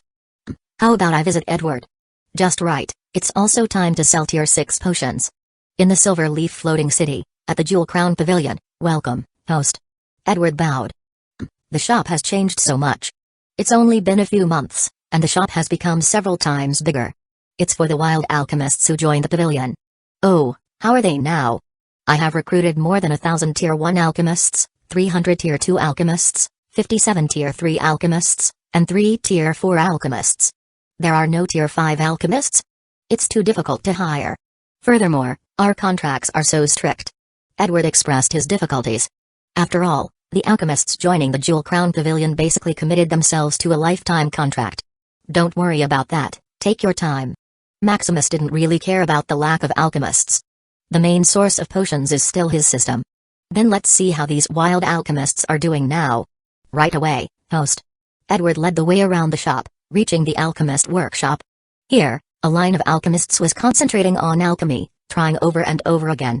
Even in the face of failure, it seemed as if nothing happened as they calmly took out more alchemical materials. Shop owner. A few finally noticed them watching. You're here, shop owner. Continue with your work. Seeing that Edward didn't need anything, they went back to work. They were truly grateful to Edward. Although it seemed that they had signed a slave contract. It was only to prevent them from going to the other workshop, wasting the training the pavilion invested in them. They basically had an unlimited supply of alchemical materials. Potioneering alchemy was not too difficult using a pile of materials. Now, they had become proficient in potioneering alchemy. Sometimes they even managed to create high-quality potions, which they didn't dare to think of previously. Unfortunately, they couldn't achieve the shop owner's skill level, creating top-quality potions at a stable rate. Satisfied with what he saw, Maximus returned to the office to talk to Edward. How much is the profit this month? Maximus inquired. About 1.73 billion low-grade magical crystals. Edward calculated. It's about to reach 2 billion. Maximus nodded, satisfied. Since he upgraded Edward, the amount and variety of potions he provided had tripled. This month, we will begin selling tier 6 synergy potions. Synergy potions are similar to mystic potions and elemental potions, they're cultivation potions. Tier 6 is about merging the soul and body, and synergy potions just hasten that process. Alright, host. Edward just nodded. His disguised identity was already a tier 6 archmage and tier 6 alchemist. After a few months, selling tier 6 potions wasn't considered unusual. Just sell 10,000 high-quality and 100,000 mid-quality ones. Tier 6 synergy potions cost 1,000 low-grade magical crystals in the system. Here, due to demand, they cost 15,000 low-grade magical crystals. As for selling mid-quality potions, it's to show that Edward is not some monster, only selling high-quality potions. Furthermore, you should open a virtual shop in the World Trade Realm. I'm already working on that, host. In the beginning, Edward didn't bother to set up a virtual shop as they were only selling in-demand high-grade potions, which were in short supply. But with the addition of the wild alchemists he recruited, the shop had more access low and medium quality potions. That's good. I'll have my token spirit process it a bit faster. Maximus nodded at Edward's initiative. During their talk, he blocked Tintin from any activity, so he needed to tell it later. Soon, they talked more about various plans and possible improvements to the shop. A month later. In the virtual world, ancient battlefield, I was finally defeated. Instead of being sad about his loss, Maximus was happy. I can finally rest. Maximus muttered happily. That's right, during this month, he had been grinding on the ancient battlefield with only a few hours of rest. But looking at his winning streak, he felt it was worth it. Maximus Shadow Crest, rank 4 silver battles, 6,576 wins, 6,574 losses, 2 ties, 0 battle power, 14,913 reward, 50,191 day energy equivalent. Now it's time for another upgrade. After a month and a half, his potential points had shot through 50 million points. Without hesitation, he started to upgrade. A day later, Maximus's breath caused a little turbulence as the mana suddenly rioted. Calm down. Maximus muttered as the mana suddenly became obedient. Really effective. Gaia's Primus Genesis is like tuning yourself into a world. As he grew in strength, his influence on the world became more significant. Just now, he didn't control himself, and the mana suddenly became turbulent. 41 elemental soul paths. This is what he did in just a day. Maximus didn't think that he could condense all of that in just a day. If it were not for enough potential points, he could still go on. 50,000 days worth of energy is equivalent to at least 500 elements. Another half, and there's no problem condensing all elemental soul paths. Sigh, I need to fight some more. Maximus sighed. While Maximus was desperately fighting in the ancient domain to acquire enough energy, Liam and Amara were having a date. Is it okay to skip class like this? Amara asked nervously. Don't worry, as long as you pass the monthly test, the teacher will not say anything. Liam explained. Oh, then why are we skipping class? Amara asked. During these months, she had been very diligent in class, often gaining the teacher's attention due to her talent and comprehension. She didn't know what had came to Liam's mind suddenly inviting her out. It's to show you around City of Arcana. You've always been studying, and you don't get to see good things. Liam said. Although his father and mothers were busy with their training, they would still travel every month or so. Then show me around. Amar gave a sweet smile that almost melted Liam. Liam was embarrassed but courageous. Holding Amar's hand, they toured around the City of Arcana. In Lumina Chrysalis, Grade 2, PSST, why is your brother not here? Ella poked Max's side. I don't know. Why? Aren't you curious? Why would I be? He's probably with Sister Amara. Max muttered. Liam and Amara were like glued together, so Max guessed that they were together outside. It's not like skipping class was a new thing. From time to time, Max and Nathan would skip too. With the large allowance their father gave them, there were a lot of things they could do. Even his sisters sometimes skipped class to hang out with some friends. TSK, insensitive idiot. Ella muttered silently. Of course, she knew that brother Liam was with Sister Amara. The reason she asked was so that Max could also invite her to skip class. What? Max asked as he didn't hear what she said. I said you should treat me to ice cream. Ella said. Since Max couldn't take the initiative, it was up to her. Alright, I'll treat you after class. No, I want it now. Ella pouted. Fine, should I ask for delivery? Max asked ignorantly. I want Hagel plum ice cream, it's not possible to order takeout. So troublesome. Max complained a little. What, you don't want to? Ella raised her voice a little as if wanting to beat Max. Fine, but you should also treat me later. Max compromised. Hee hee, let's go. Ella grabbed Max and dragged him out. Sigh, kids these days. The teacher sighed, seeing the two skipping class arrogantly. Chapter 152. Emma and Jane visit 3 months later, in Moonlight Empire Port, Brun City, after Maximus became a core student. The Ethereum Embassy and the Ethereum Gold Chamber of Commerce generously handed Brun City over to Maximus. Although it was situated in a barren land, its defensive formation array surpassed that of the Moonlight Empire. With vigorous construction efforts, the city expanded exponentially, drawing visitors from all corners of the world. This was also where newly bought people orderly registered. In the registration building for visitors, name? Emma Arender. Arender? Do you know Magnus Arender? The receptionist couldn't help but inquire. Magnus Arender was the king of the former Fairy Kingdom. The receptionist was familiar with him because they had been one of the palace guards protecting the king. It's my father. Emma sighed. Princess Emma?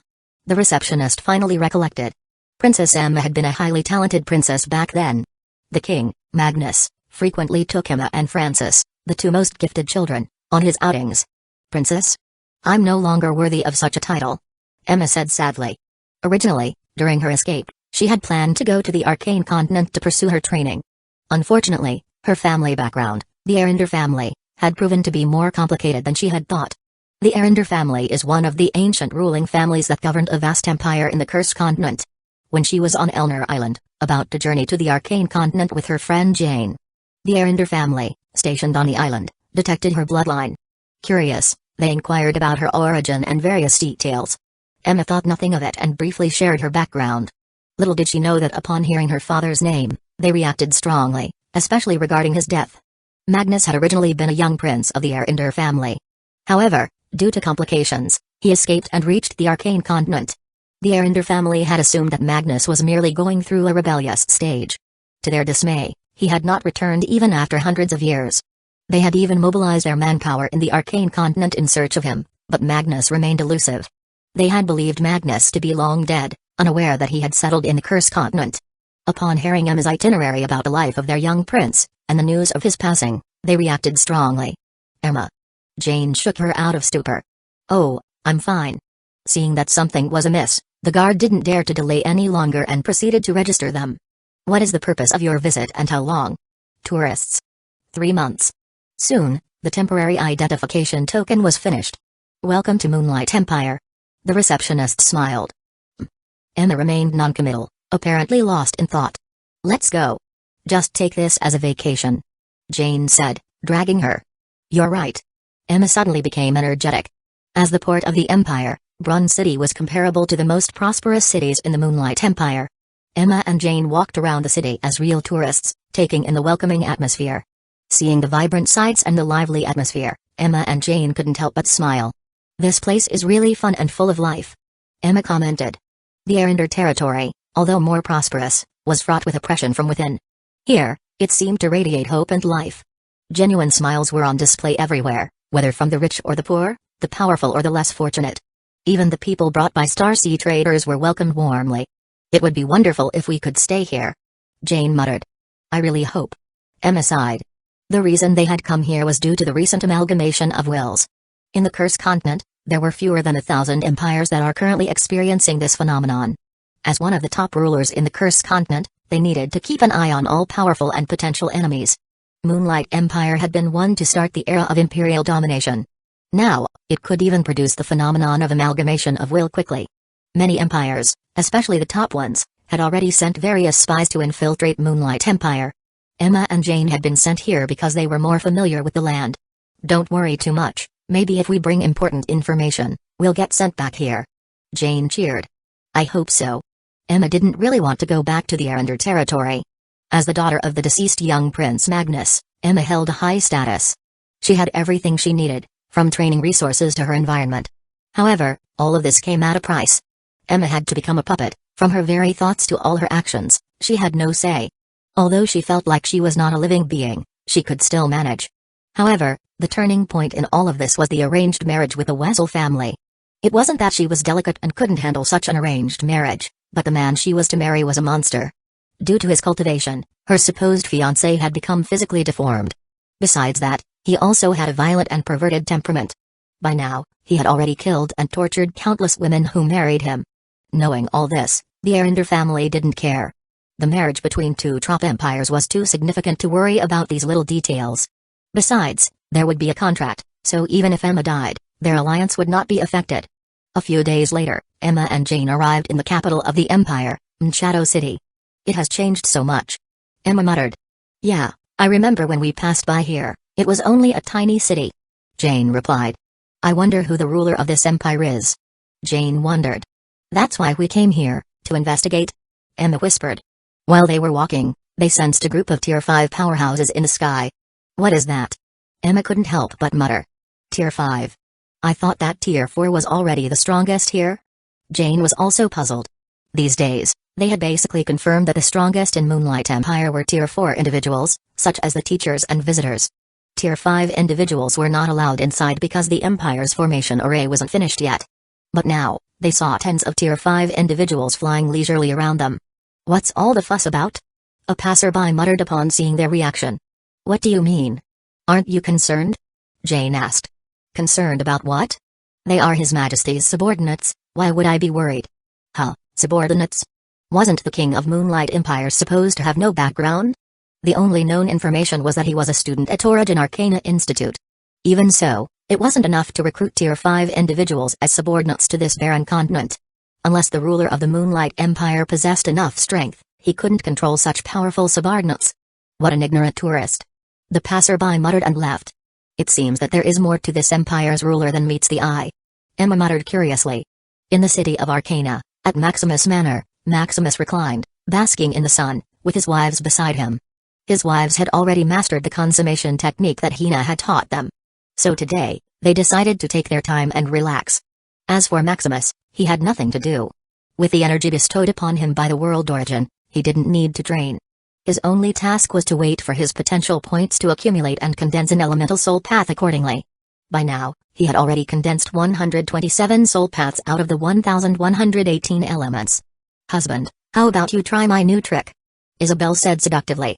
What did you learn? Maximus asked expectantly. Hee, you will see. Isabella said, slowly walking toward him. The others just rolled their eyes. They had hoped that after learning the consumption technique from Hina, they would be able to give birth soon. However, that was wishful thinking. Maximus already had 11 children, so giving birth was becoming increasingly difficult. The more children there were, the more challenging it became. With this information, Hazel and the others had to compromise. They knew that their husband, a beast, would never stop at them. Thus they decided against giving birth. If they gave birth now and maxed the children's quota, what about Maximus's future wives? Although they could be cruel and have Maximus impregnate them and then give birth to stop him from finding another wife. But something inside them prevented them from doing so. Perhaps it was their love for Maximus or something else entirely. In any case, the idea of plotting with their husband to prevent him from seeking other wives was quickly dismissed. The reason they continued to train with Hina, despite their compromise, was because Hina had not only taught them the law of consummation but also the art of it. Seeing Isabella approaching Maximus, they could only think of blessing them, bringing another member into the family. "Let's take this upstairs, it's quite cold here," Maximus suggested, hugging Isabella. "Husband, you're all mine today," Isabella said seductively. "As you wish. Let me see what great thing you've learned." Chapter 153 Influence of Amalgamation of Will. A month later. In the city of Arcana, at Maximus Manor, during this month, not much happened. Maximus was still grinding energy in the ancient battlefield. However, the frequency had been reduced from nearly the entire day to just a few hours. It's not that he was losing, it's that he couldn't handle such a high-intensity battle. Now, after the battle, Maximus would organize his guild and the Empire. Huh? The Empire's array was upgraded to Tier 4? Maximus muttered. Maximus divided all the missions into branches so he could monitor their progress down to the smallest detail. Of course, he only discussed his ideas and had Tintin execute them. As expected of my guild's members' efficiency, Maximus remarked. You know it, Tier 4 array is already a mid-tier array. Furthermore, the array covered the whole empire, making it more time-consuming. Just in time, Cedric should be delivering the people today. Maximus thought as he planned to visit his empire. In the Sunsea region, on the Curse continent, a large number of ships in formation were on their way to the Sunburnt Plateau. Cedric was the leader of the Starsea traders. During these past few months, due to the increase in pay based on the number of people bought, Cedric had gone crazy and borrowed money to expand his sea caravan. After all, for every 100 million people he acquired, their price multiplied.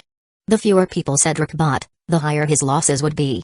Due to the expanding sea caravan, Cedric waged wars on the sea, merging various sea caravans. Now, the Sunsea region, also the place where the Sunburnt Plateau resides, has become his territory. However, as the Starsea Traders Guild sailed towards the Sunburnt Plateau, Cedric had a frown on his face. Even the crewmates, seeing that something was wrong with their boss, hurriedly scattered away. Hey, why is life so hard? Cedric sighed. His business had just been booming, making money as if there were no tomorrow. But the message he received from his token shattered this daydream. What a shit Wessel family. Cedric cursed. The message was not only domineering but also extremely insulting. The Wessel family asked him to be basically their slave. The Wessel family accused him of illegal plundering of the population and then selling it. To this, Cedric just rolled his eyes. Who doesn't know that the Wessel family is the largest slave trader in the Curse continent? Furthermore, he was only providing transportation, moving people from one place to another. Due to his alleged illegal plundering, he needed to hand over all his property. Furthermore, he had to work for them for at least 1,000 years to pay for his crimes. How dare they? Cedric muttered gloomily. The Wessel family navy is one of the most powerful in the Curse continent. Their sea trading business is also extensive, basically occupying one of the top 3 in the continent. The Wessel family didn't care about what Cedric was doing. Furthermore, who were they to impose that someone's actions were illegal? Even the Ethereum embassy didn't say anything about it. All of this was just an excuse. What they really wanted was him and control over the Sunsea region. Cedric occupying the Sunsea region was commendable but also posed a threat. Furthermore, after they have the Sunsea region, the Wessel family will have more control over the Moonlight Empire. It's not that they can't attack and invade the Moonlight Empire, it's just not the right time. The era of imperial domination was still brewing, and the top families hadn't squeezed all the benefits yet. If the Wessel family dared to start a war with another empire and disrupt this false peace, empires all over the Curse continent would besiege them, so overall, the Curse continent is still peaceful. Except for some unlucky kingdoms that are too close to an empire, basically, no one is affected. As for the benefits of not starting a war, it's the amalgamation of will. Faster training speed, talent nourishing, faster growth of treasure. There are many benefits. It can be said that the amalgamation of will has omnipotent uses. The only limiting factor is its quantity. Thinking of the power of the Wessel family, Cedric couldn't help but sigh. What can I do? Looking at the vast sea, Cedric thought of escaping. After all, the sea is vast, and who can find him if he hides? But when he thought of all the profits he would lose, the foundation that took him thousands of years to build, and the territory he had just conquered, Cedric is unwilling. So hateful. Cedric clenched his fist. What about deepening the cooperation with Maximus? Cedric couldn't help but think. The banner of an empire is enough. Cedric read about various histories pertaining to the era of imperial domination. Basically, in the beginning stage, no one dared to touch anything related to an empire. Once this terrifying whisker of disaster is touched, the possibility of complete destruction is certain. This is feasible. Thinking of this, Cedric relaxed. I hope everything goes well. In Shadow City, at the teleportation array, Maximus slowly walked out, seeing members of the Shadow Hunters Guild lining up. Welcome, Guild Leader. What's with this ceremony? I just came to visit. They just can't help but suck up to you, boss. Andrew said, rolling his eyes at these slick people. As the first subordinate of Maximus, Andrew became the vice president of the guild. As for Silas, he was too lazy. Managing the guild was cumbersome and a waste of time. Don't listen to him, boss, we're sincere. We just want to welcome the guild leader. All right, the contribution that you will get this time will be tripled. Hee, the leader is indeed mighty. They praised. They only came here to show their faces to their guild leader. Who knew that Maximus would triple their contribution points? Just work hard, the future of the guild is up to you. Maximus encouraged. After the formation of the guild, aside from them, there were no other people who joined the guild. Ragnar didn't join the guild as promised, as his father dragged Ragnar to join his own guild. As for Lilith, it's been a few months since they last met. Maximus heard from Ragnar that Lilith was in a special domain, training with her sister. Apparently, joining the Origin Arcana Institute was just to show the Dean, Felon, some respect. The other reason was to have Lilith's name recorded in the Institute's records. As for why? Maximus asked Tintin this and was told that the Origin Arcana Institute had the world's origin blessing. All of its students, from seekers to official students, special students, core students, and even professors and teachers, have different tiers of protection. This protection isn't within the Ethereum realm but safeguards against external threats, such as the impending Abyss realm. Maximus flew around the empire, taking notes of various changes. From the people, land, architecture, formations, and even the forests that are home to wild beasts. The forest is the main hunting and training ground for his people. Especially during this time, though it may seem peaceful for a moment. Who knew when the world-shaking war would erupt? While pondering, he unknowingly flew to Crescent Blade City. This is the city designated for the Moonlight Empire Army, where only soldiers are allowed to reside. It's also one of the most advanced cities in terms of warfare and army training. Looking at the tens of millions of soldiers diligently training, he couldn't help but smile. Your Majesty, you're here? Johnson and Smith greeted Maximus.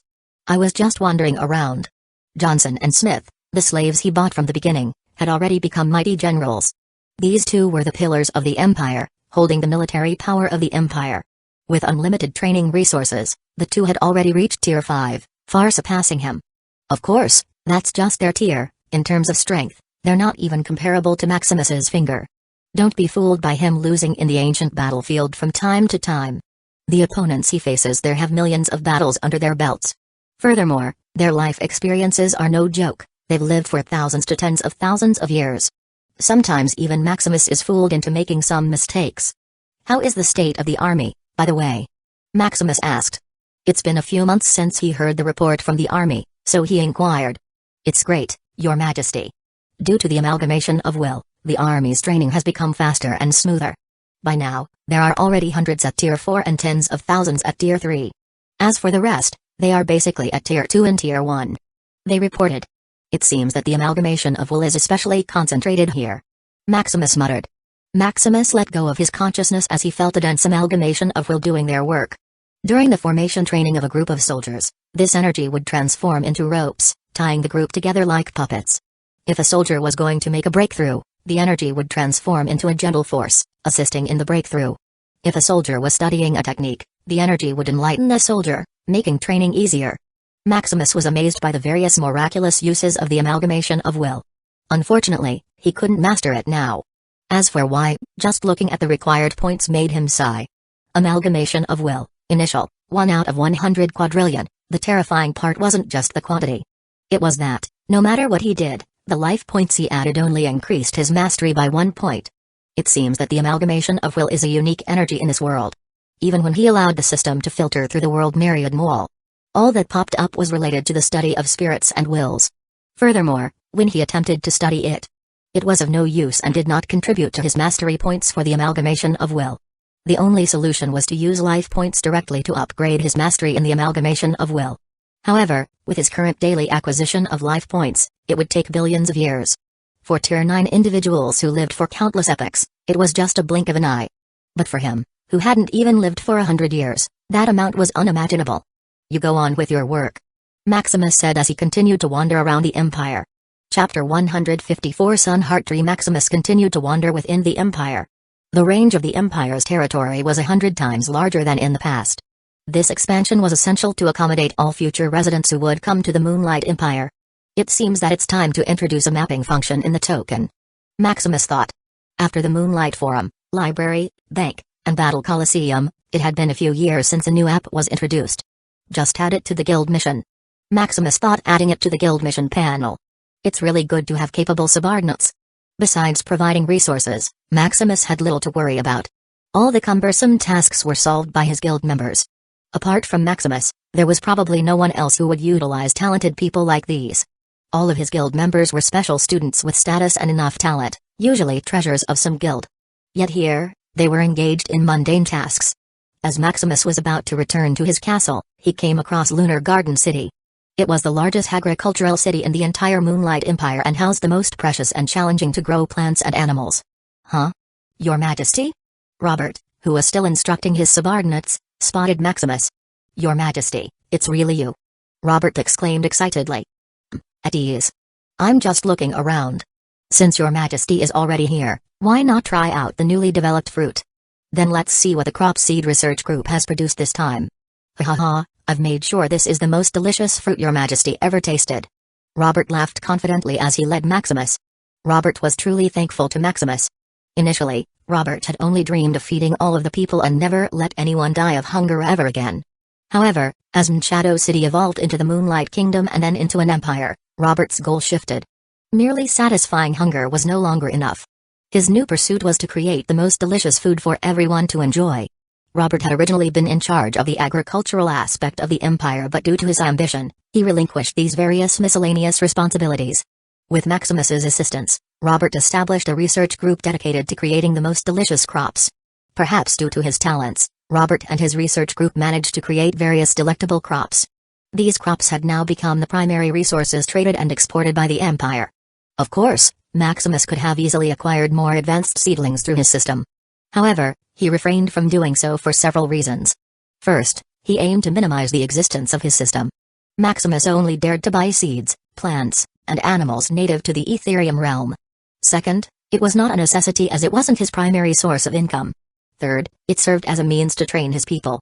After all, he couldn't solely depend on the system for everything. In the future, he still plans to set up a shop in the World Myriad Mall by himself. If there's nothing unique in the shop he creates, it would be useless, and he wouldn't earn much. So far, the only thing unique in this world that he can't buy in the World Myriad Mall is the amalgamation of will. This energy seems to be able to do anything. Although it's lower in quality than the world's original energy, it has more wonderful uses in some aspects. Unfortunately, for now, he can only dream of using it. He can only let the system absorb it and convert it to points. Soon, Maximus was led to the orchard garden. Looking at the various unique trees that he didn't know, Maximus marveled at the crop seed research group's efficiency. How is it, Your Majesty? Robert smiled upon seeing Maximus looking around. Unfortunately, this is only a prototype. Robert sighed. But lately, it seems that we have been blessed by heaven. All our research is progressing at an incredible speed. I heard, Doran said something about it being the amalgamation of will. Robert continued to chatter non-stop. Robert no longer attended official meetings and focused solely on research. After all, there were more capable people than him. He could also concentrate on pursuing his dreams. Soon they reached the center. What is that? Maximus asked, looking at the strange fruit tree in front of him. This tree is unique as it only has one fruit. Furthermore, it seems that the tree is absorbing all the mana in the surroundings. This is the Sun Heart tree, bearing the fruit of the Sun Heart fruit. Robert explained. Your Majesty should have felt that the tree is absorbing all the mana. Originally, This thing was only tier 1, but as it absorbed mana, it became tier 4. It seems that there is no end to its growth. Robert said excitedly. How were you able to create this? Maximus asked curiously. This thing is genuinely unique. Maximus had let the system scan its properties. According to the system, given enough mana, it can even reach tier 9. Furthermore, it seems that all the mana is enhancing its taste, which is unusual. Normally, mana enhances the energy in food, making it an essential training resource. Unfortunately, this one didn't have a bit of energy left and can only be treated as a delicacy.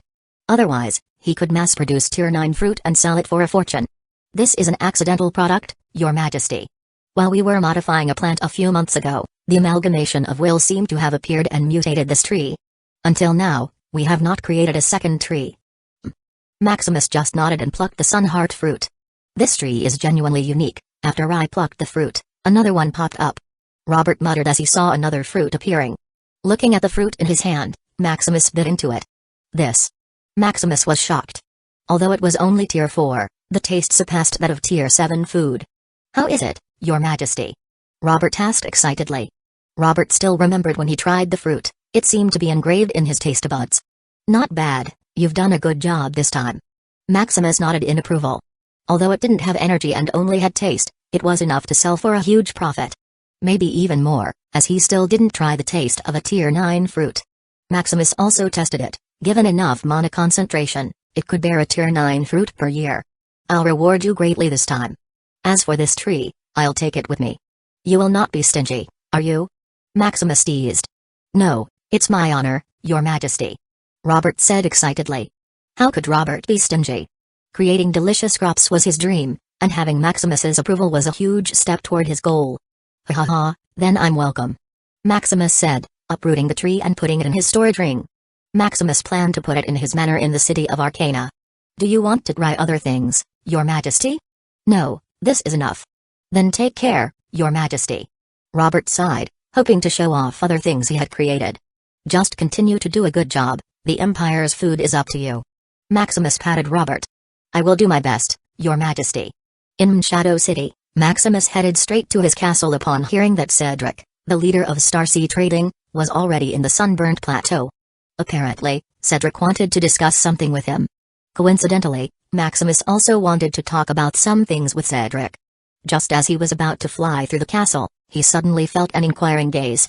Originally, he would have just shrugged it off as some people worshipping their ruler. However, upon closer inspection, he realized that it was someone he knew. Oh, right, Emma Arender and Jane Shadow. Maximus remembered the list of potential wives he had asked the Phantom group to compile.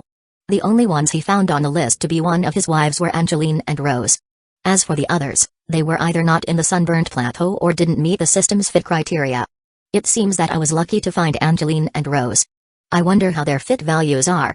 Maximus thought. Although he already stopped actively searching for wives, he couldn't help but be curious. Since he was a few kilometers above, the system could scan them, so he descended to meet them directly. Emma and Jane returned to Shadow City upon hearing that the ruler of the kingdom was in the Sunburnt Plateau. They hoped to catch a glimpse of this mysterious figure. After a few days of waiting, just as they were about to give up, they heard a commotion outside. Your Majesty. It's Your Majesty in the flesh. Wow, so handsome. The people chattered excitedly. Maximus's image was not easily disseminated. By now, they had only seen Maximus when he announced the establishment of the Empire. The vast majority had only heard about Maximus's legends and stature through various stories. Chapter 155 Becoming a Mage. So many people. Maximus sighed. This is why Maximus didn't want his image to be known. Unfortunately, Shadow City is the capital of the Moonlight Kingdom. Almost all of its citizens here knew how he looked. At ease. Maximus commanded. Your Majesty. The people showed respect and bowed. Just go on your way, I have something to do. Yes, Your Majesty. The pressure, excluding Maximus, made it hard to breathe. The crowd dispersed, but they were still excited about meeting their Majesty up close. As for the people far away, they were prevented by guards who finally arrived. What did Your Majesty want? Emma said timidly. Maximus sent a telepathy message to them, telling them to stay. Although they were nervous, they still complied. Follow me to the castle.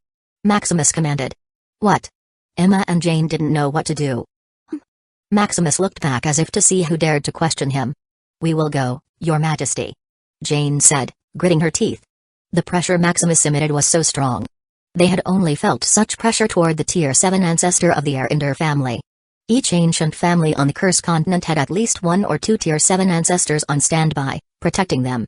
However, this is just the tip of the iceberg. The main operation of these ancient families was on the Arcane Continent, where at least one Tier 8 individual was in charge. Fortunately, there were no Tier 9 apex sovereigns born in these ancient families. Otherwise, the Cursed Continent would have long been conquered. It seemed like the people on the Cursed Continent were truly cursed. No matter what they did, it seemed like Tier 8 was already their limit. With the fear from the pressure that Maximus emitted, they obediently followed. In Castle pre-interrogation room, the place looked cozy. It didn't seem like an interrogation room. Take a seat. Why yes. The two were nervous. Thinking until now, they didn't seem to have done anything wrong. Emma Arender, Jane Shadow. Maximus read their names seriously. It seems that the two of you are the spies sent by the Arender family. Maximus said, scaring them. What? Emma and Jane didn't expect Maximus to know them. It seems that I was right. Maximus said, concealing a smile. Earlier, when he scanned them with his system, he was a little shocked by Emma's potential. Emma Arender, Fit 102, Potential, Rank 7 Transcendence, Strength, Tier 4 Elemental Mage. Jane Shadow, Fit 97, Potential, Rank 4 Legendary, Strength, Tier 4 Sky Knight. Although it wasn't the highest he had seen, he was shocked nonetheless. His heart also couldn't help but race. After having Emma as his wife, with her rank 7 potential and the multiplier of her over-the-limit fit value, Maximus could earn at least 30 million daily. Given that he currently had only 96,000 life points per day, how could he not be greedy? As for the students at the Origin Arcana Institute, those truly high in talent and with an over-the-limit fit value either have an apex sovereign in their background or are much stronger than him. As for Jane, it's also decent, with legendary talent, and it's on par with his wives. Furthermore, seeing their friendship is like a buy one, get two deal. The current interrogation is, of course, just routine, to coerce them. Ahem, to get to know them. Knowing that they were spies was just a matter of course. Using the omniscience of the formation array in the kingdom. All their activities, from what they eat to every word they utter, were recorded. This is also why Maximus was not worried about the spies. Every one of their actions was providing him with information instead. Anyway, there are almost no secrets in the Moonlight Empire. The truly powerful secrets are hidden, and only he knows them. Like the Tier 8 puppets spread throughout the Empire. Of course, they only know how to kill and are not as sophisticated as Edward, who was managing his shop in the Arcane Continent. Are you ready for your punishment? Maximus said, holding back his smile. Why, Your Majesty. Emma and Jane were ready to be killed upon being discovered by Maximus. With this, Maximus said, tossing a storage ring. A maid uniform? The contents in the storage ring made their lips twitch. What is this? They were ready to die just now. Seeing the maid's uniform, the only thing on their minds right now is that this ruler is a pervert. That's right. From now on, you two will be the exclusive maids of the Shadow Crest family. That, Your Majesty, what should we do? Emma asked. How about we start by warming the bed? Maximus teased. Why you? Although Emma was prepared to endure some humiliation, she didn't think of this. Although Maximus was the most handsome man she had ever seen, Emma was still not prepared. How dare you? Emma is the young princess of the Arender family. Jane also shouted. She couldn't bear to see her friend being humiliated like this. She revealed some background, hoping to scare Maximus. So what? I'm the ruler of the Moonlight Empire.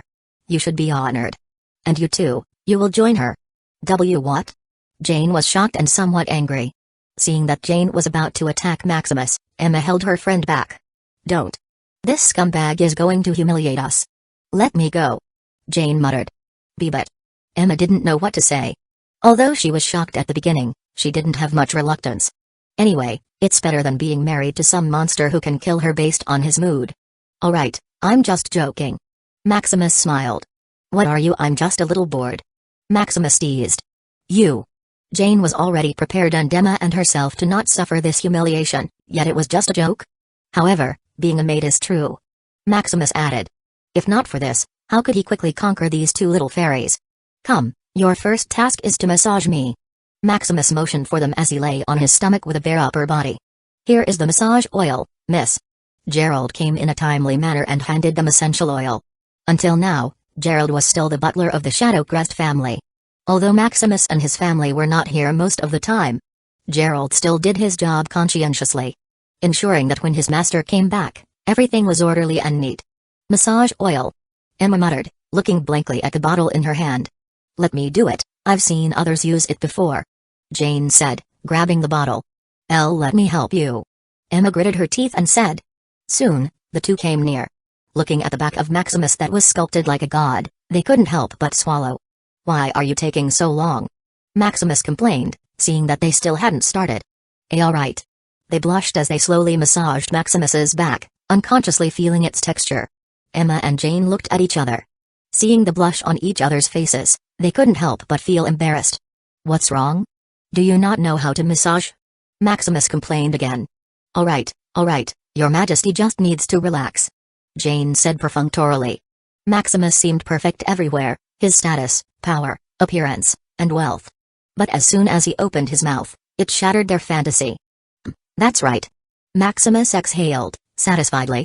Although their service was incomparable to his wives, their inexperienced movements were somewhat new and refreshing.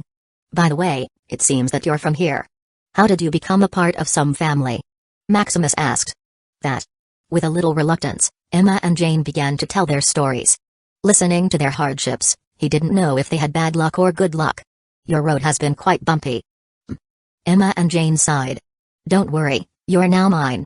Maximus said seriously. Emma didn't answer and just blushed. What do you mean, mine? Jane asked angrily as she exerted more strength in her strokes. Hiss. Maximus faked. What I'm saying is that since you're the exclusive maids of the Shadowcrest family, nothing can touch you without my permission. Maximus said domineeringly. Humphrey, you better be. Jane snorted. In this short while, Jane already got to know the nature of Maximus. He was only greedy for their bodies. But this also gave her a sigh of relief, at least Maximus had some use for them. Furthermore, Maximus was not like some sick perverted people who forced their way in. Are you sure you will protect us? Emma asked nervously. Taking us in will mean making an enemy of the Erinder and Wessel families. She added. Hey, they're just miscellaneous fish. Maximus sneered. He didn't take the various families in the Cursed Continent seriously. If he were not worried about the exposure of the system, Maximus could crush them here and now. As for their Tier 8 power behind them, that was just a bunch of cowards hiding for their lives. The reason these families survived various eras of imperial domination was because they would escape at the slightest danger. Chances upon chances, generation by generation. Their minds had already become numb, without any fighting will. They could only squeeze the benefits brought by the era of imperial domination. Chapter 156 Cedric Surrender Your Majesty, Cedric is already in the castle. Gerald reminded. Maximus nodded and stood up. Put on my clothes. Maximus said, stretching his hands. Emma and Jane looked speechless at Maximus. Looking at the clothes scattered on the ground, they can tell they have automatic wearing capabilities. Faster. He urged. Since they were maids, he would treat them as such. Just wait a second, Your Majesty. Jane said sarcastically. They were already familiar with Maximus, so Jane dared to be presumptuous. Good, follow me. Maximus motioned for the two to follow him. Castle's throne room, you're finally here, Your Majesty. Cedric said excitedly. Although he was already Tier 6, he showed no arrogance towards Maximus. Especially now, he felt the amalgamation of will protecting Maximus. Without overwhelming power or the ability to disrupt the amalgamation of will, Maximus is invincible as long as he is within the Moonlight Empire. At ease. It seems that you have a lot to tell me. Looking at the haggard Cedric who seems to have lost everything, Maximus comforted him. Indeed it is. Cedric can curse those top empires as he wants. But their threat still lingered, making him unable to eat and sleep. Tell me what the problem is. Maximus said, while Emma and Jane served him snacks. It's the Wessel family. Cedric sighed. Wessel family? Maximus raised an eyebrow. He had been hearing a lot about the Wessel family since the beginning of his transmigration. He bought slaves from the Wessel family caravan. He also got into conflict with them when he conquered the entire Sunburned Plateau. There is also an arranged marriage with Emma. Now, Cedric is also facing them. It seems that the Wessel family is quite notorious in this part of the Cursed Continent. Continue. Soon, Cedric began to tell the problems he encountered with the Wessel family, from threats to attacks. Yes, attacks. While Cedric was on his way here, the Wessel family destroyed one of his bases to show that they were serious. I see, that's really a problem. Maximus sighed, sympathizing with Cedric. This Wessel family is really hateful. Emma exclaimed, listening to the story. You should be careful with them. Jane advised. These are? Oh, these are my exclusive maids. Maximus smiled, giving Cedric a knowing glance. I see. Cedric understood. These two beauties really had a different aura. Their movements and temperament didn't resemble those of maids. Cedric thought that they were only playing some games. About your problem, have you thought about what to do? Maximus asked. I'd like to officially work under the Empire. Cedric expressed his thoughts. Oh? Maximus smiled. He had been thinking of a way to persuade Cedric to join his empire. After all, the navy and sea caravans of the Moonlight Empire were still lacking. They could only rely on outsiders for external matters, which posed a risk in the long run. Are you sure? After working with me, there's no turning back. Although Maximus needed Cedric, he's not that desperate. Maximus always prioritizes loyalty above all else. Of course, loyalty here means signing a contract, not relying on feelings. Yes, I'm willing to follow His Majesty for 1,000 years. Cedric said, stating his term. It seems that you misunderstand. What I mean by no backing out is that once you follow me, it will be for a lifetime. Impossible. Cedric hurriedly said. He thought that no backing out meant he would work under Maximus regardless of life and death, not for a lifetime. A lifetime was no joke. He'd rather surrender to the Wessel family than work for Maximus for a lifetime. With his lifespan approaching 1,000,000 years, 1,000 years was just a blink of an eye. If the Wessel family didn't covet his wealth, he was more than willing to work for them. What's wrong? Although working for a lifetime seems like a disadvantage, I'm quite generous. What kind of generosity? Cedric said with a stern tone. First, I will pay 10 times the price for the people you brought here. Pay? I can still be paid? Cedric was shocked. He thought that after working with Maximus, there would be no profit. At most, he would be given a salary. Otherwise, how can you work? Maximus understood that without sufficient rewards, enthusiasm for the work would be low. He could certainly force his subordinates to accept minimum pay. But that would only slow things down and might even cause chaos. Besides, money meant little to him. Second, you can borrow an unlimited amount of money with no interest, as long as it's used reasonably. You can also borrow? Cedric looked at Maximus intently. Although he could borrow money from the Ethereum Gold Chamber of Commerce, the interest rates were painful. Furthermore, there was a limit, which was 100 billion low-grade magical crystals. Third, that is protection. Maximus urged one of the Tier 8 puppets hidden in the castle. Huh, what? The Cedric was dumbfounded looking at the puppet in front of him. Just feeling the pressure made him almost kneel down. Emma and Jane were also dumbfounded, too scared to speak. How is it? Maximus smiled. Each of these puppets cost him 10 billion low-grade magical crystals in the system. These puppets were scattered throughout the kingdom, costing him a few 100 billion low-grade magical crystals. Of course, this was not something he could afford. He borrowed money from the Origin Arcana Institute. As of now, he was 1 trillion low-grade magical crystals in debt. Fortunately, it was interest-free, and he could pay it off any time he wanted. As for the protection of his wives and children, it was also a Tier 8 protection amulet. However, in the future, he planned to buy Tier 9 protection amulets. But that cost at least 10 trillion low-grade magical crystals each. To equip all his wives and children, he needed a few 100 trillion. Unfortunately, the magnitude of a trillion and hundreds of trillions differed vastly. He could still borrow 1 trillion with no effort. But to borrow hundreds of trillions, he needed to pass some trials to prove his worth. Also, the thing with borrowed money was that when you used it, there was no discount. So his 99.9% discount was useless. As for how it was implemented, it was done with just a simple contract. It took a while for the others to calm down. The Tier 8 puppet had already returned to hiding, and they breathed a sigh of relief. Have you decided? Maximus asked, seeing that they had calmed down. That, is your Majesty serious about these benefits? Cedric confirmed. After all, it seemed that Maximus had just offered more benefits to himself, rather than Cedric becoming a subordinate. Of course, it's 100% true. Maximus assured. However, to receive these benefits, you will also have to give up something. What is it? Cedric gulped. Your freedom. From now on, you will follow every word I say without question. You will work as I say. You will eat as I say. Your very life will be mine. Maximus exaggerated. Can I think this through? Cedric asked nervously. He still remembered the Tier 8 puppet that could kill him at any time. What do you think? Maximus gave a smile. After Cedric saw the puppet, his fate was already sealed. He had no choice but either to submit or die. As for the betrayal of Emma and Jane, it wouldn't happen with him watching them all the time. Cedric and the Starsea traders will gladly serve your Majesty. Cedric kneeled on one knee as he proclaimed. Since Cedric had no choice, he would go all out. Anyway, the benefits Maximus offered were very tempting. He would still own the Starsea trading, all the profit and transaction was his. The only difference was that his freedom was gone. That's good. From now on, you and the Starsea traders will officially join the Moonlight Empire, Maximus declared. A few days later, in the Sunsea region, a grand formation of ships was sailing through the currents. I didn't think that I would come here. Cedric sighed as he looked at the sea. From now on, I belong to the Moonlight Empire. Thinking of his first mission, he couldn't help but smile. Maximus asked him to conquer the entire Sunsea region. Cedric needed to transport all the people here into Moonlight Empire. Maximus didn't need these extra land. The sunburnt plateau is more than enough to accommodate such a population. First, expand the caravan. Cedric estimated that there were at least a few trillion people living in the Sunsea region. With the current capacity of his fleet, he could only transport hundreds of millions of people per month. Fortunately, Maximus gave him a 300 billion budget to expand his fleet. Thus, his first destination was Elner Island, which served as the junction between the Cursed Continent and the Arcane Continent.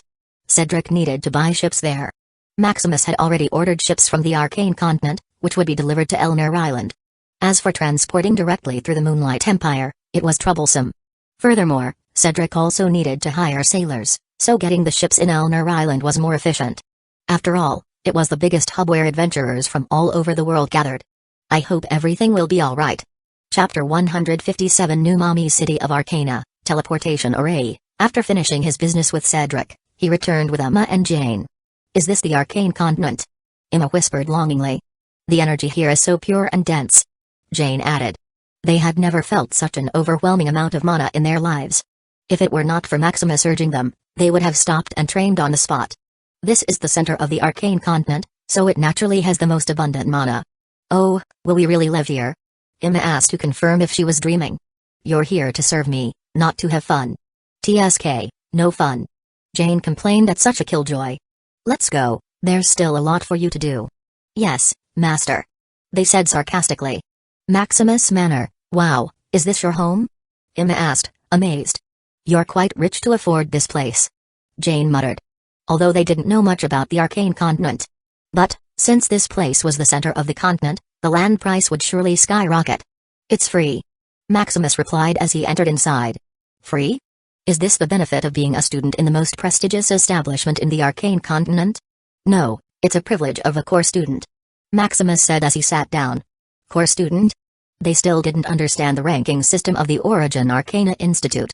Maximus explained the ins and outs of this matter. Awesome, I didn't expect that a pervert like you is so talented. Jane gave a thumbs up. How is it? Not bad for being your master, right? Not bad. Emma unconsciously nodded. No, it's very bad. Emma hurriedly corrected. I didn't expect you to already succumb to your destiny, Emma. Jane teased. Truthfully, they weren't really against being Maximus' maids. In fact, they somehow enjoyed it. I'm glad you like being my maids. What about the thing I mentioned earlier? Have you considered it? Maximus asked. Earlier? What is it? Emma asked. About warming my bed. Aye.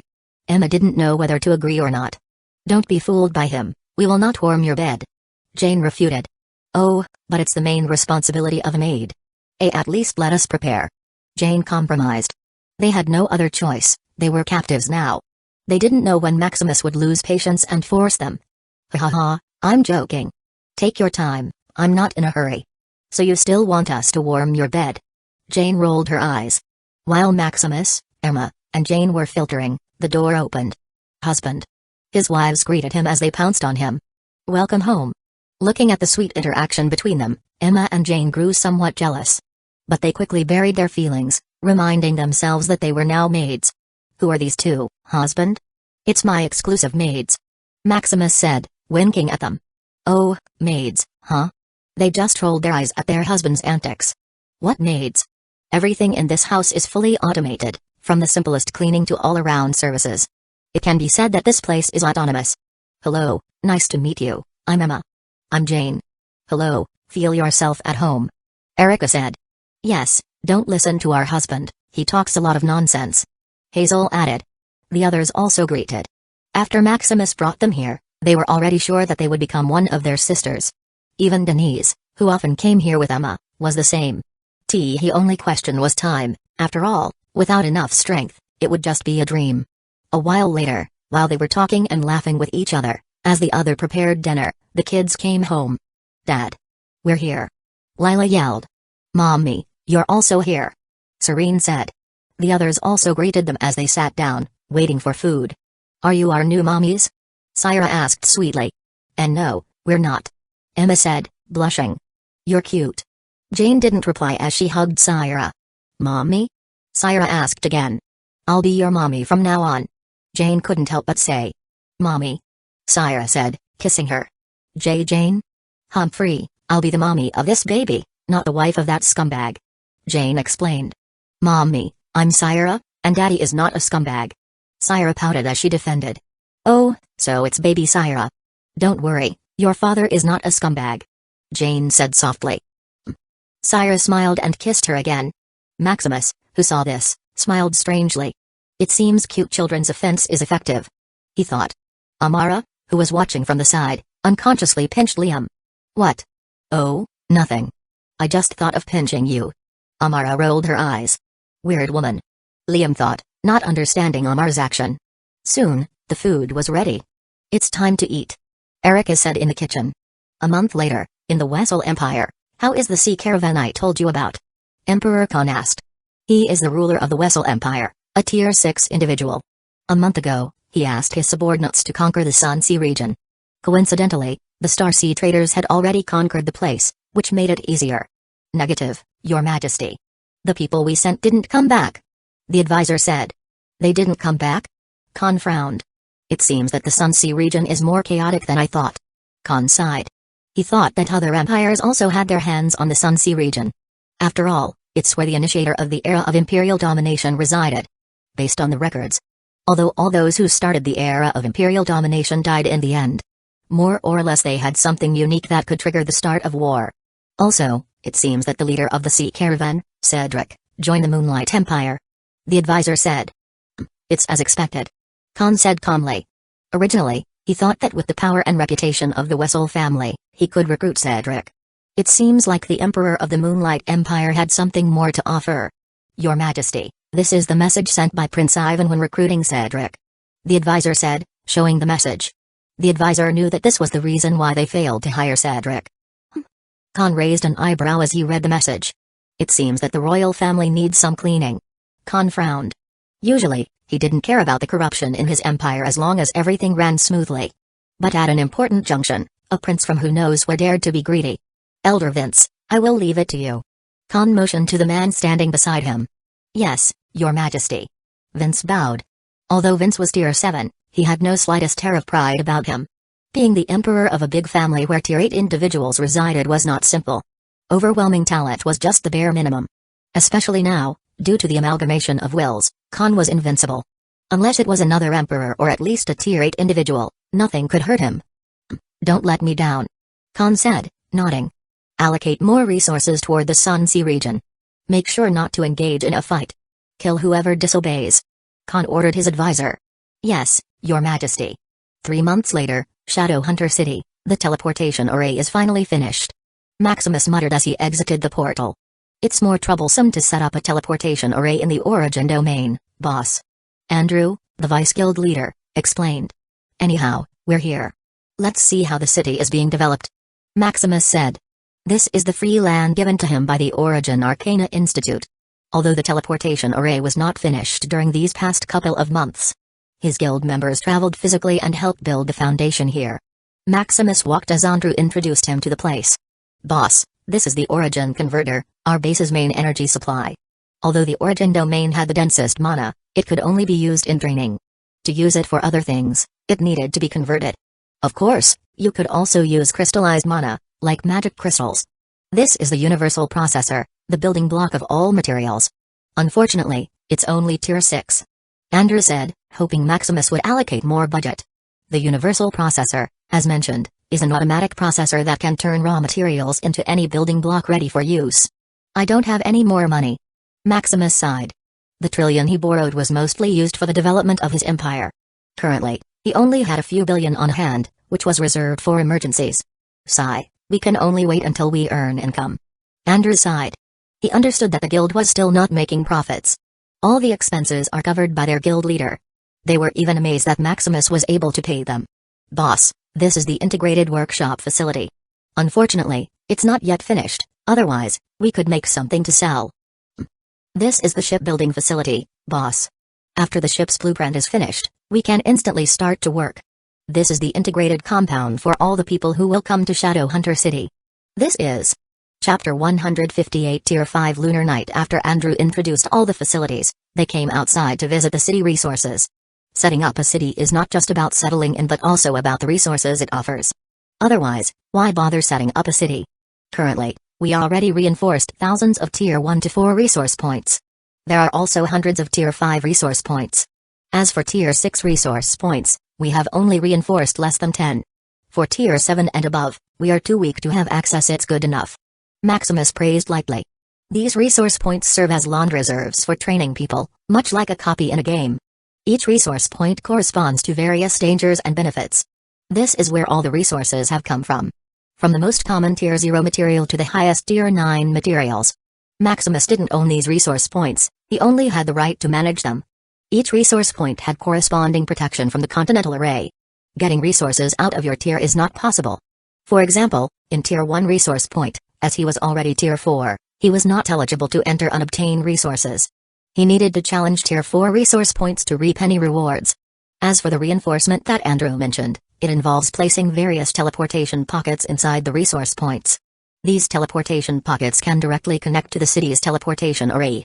It ensures the safety of people who challenge the resource points. Operating these arrays alone is profitable.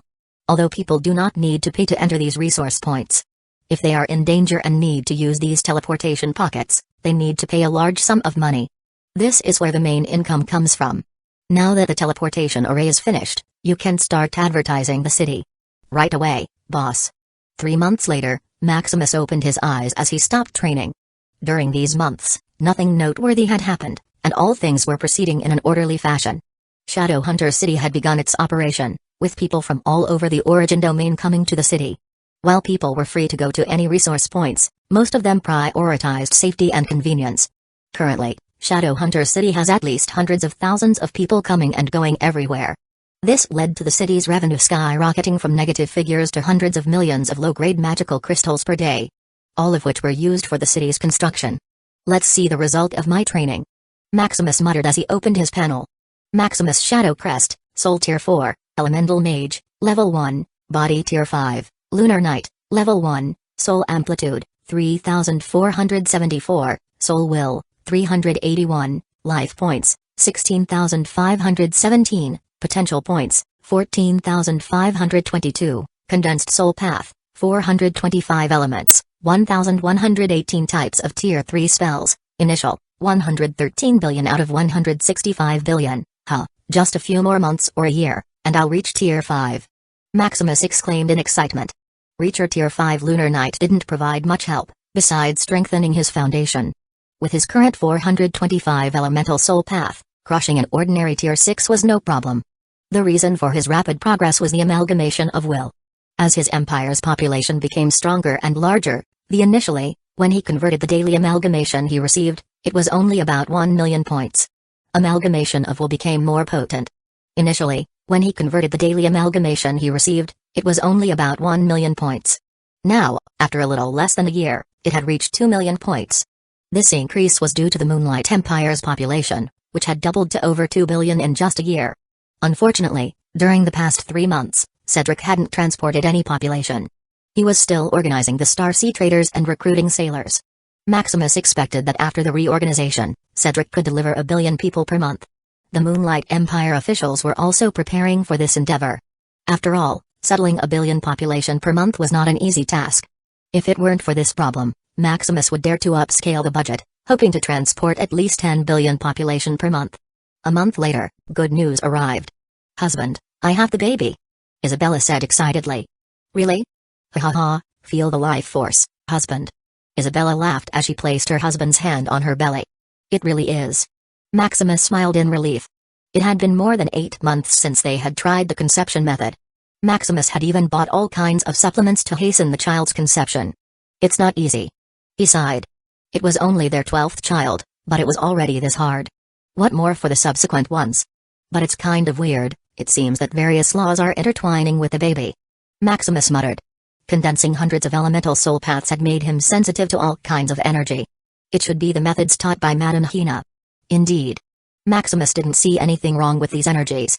Instead, he felt the nurturing, as if conceiving a treasure. However, it seems that we will have to wait at least 3 years before the baby is born. That's fine, I can wait. Isabella said, rubbing her belly. Is it a new sister? Serene asked, touching Isabella's tummy. Yes, it should be a sister. Syra agreed immediately. It must be a brother, sisters are no fun. Sam chimed in. Yeah, sisters are troublesome. Luke said. Sisters are cute too, and silent. Neo, who was half asleep, thought. He didn't like brothers as they were too lively and disturbed his sleep. Emma and Jane, who were watching the scene, looked longingly. They also wanted a warm family. The warm touch and affection seemed to melt them. Looking at Maximus, they couldn't help but be moved. Anyway, staying with this scumbag is fun and reassuring. Jane thought. Maximus should be suitable. Emma thought. Emma and Jane locked eyes, as if seeing each other's thoughts, they blushed, and looked away. By the way, it seems that your graduation test is tomorrow. Maximus remembered. That's right, Dad. Max nodded. How are your preparations? Everything is ready, I just don't know how strong our opponents will be this time. Sam said, clenching his teeth. With all the training in the virtual world, we are already super strong. Luke added. That's good, keep it up. Once you accumulate enough points in the test, you can automatically enroll. That's easy, Dad, just 8 more years, and then we'll be like Mommy. Layla said.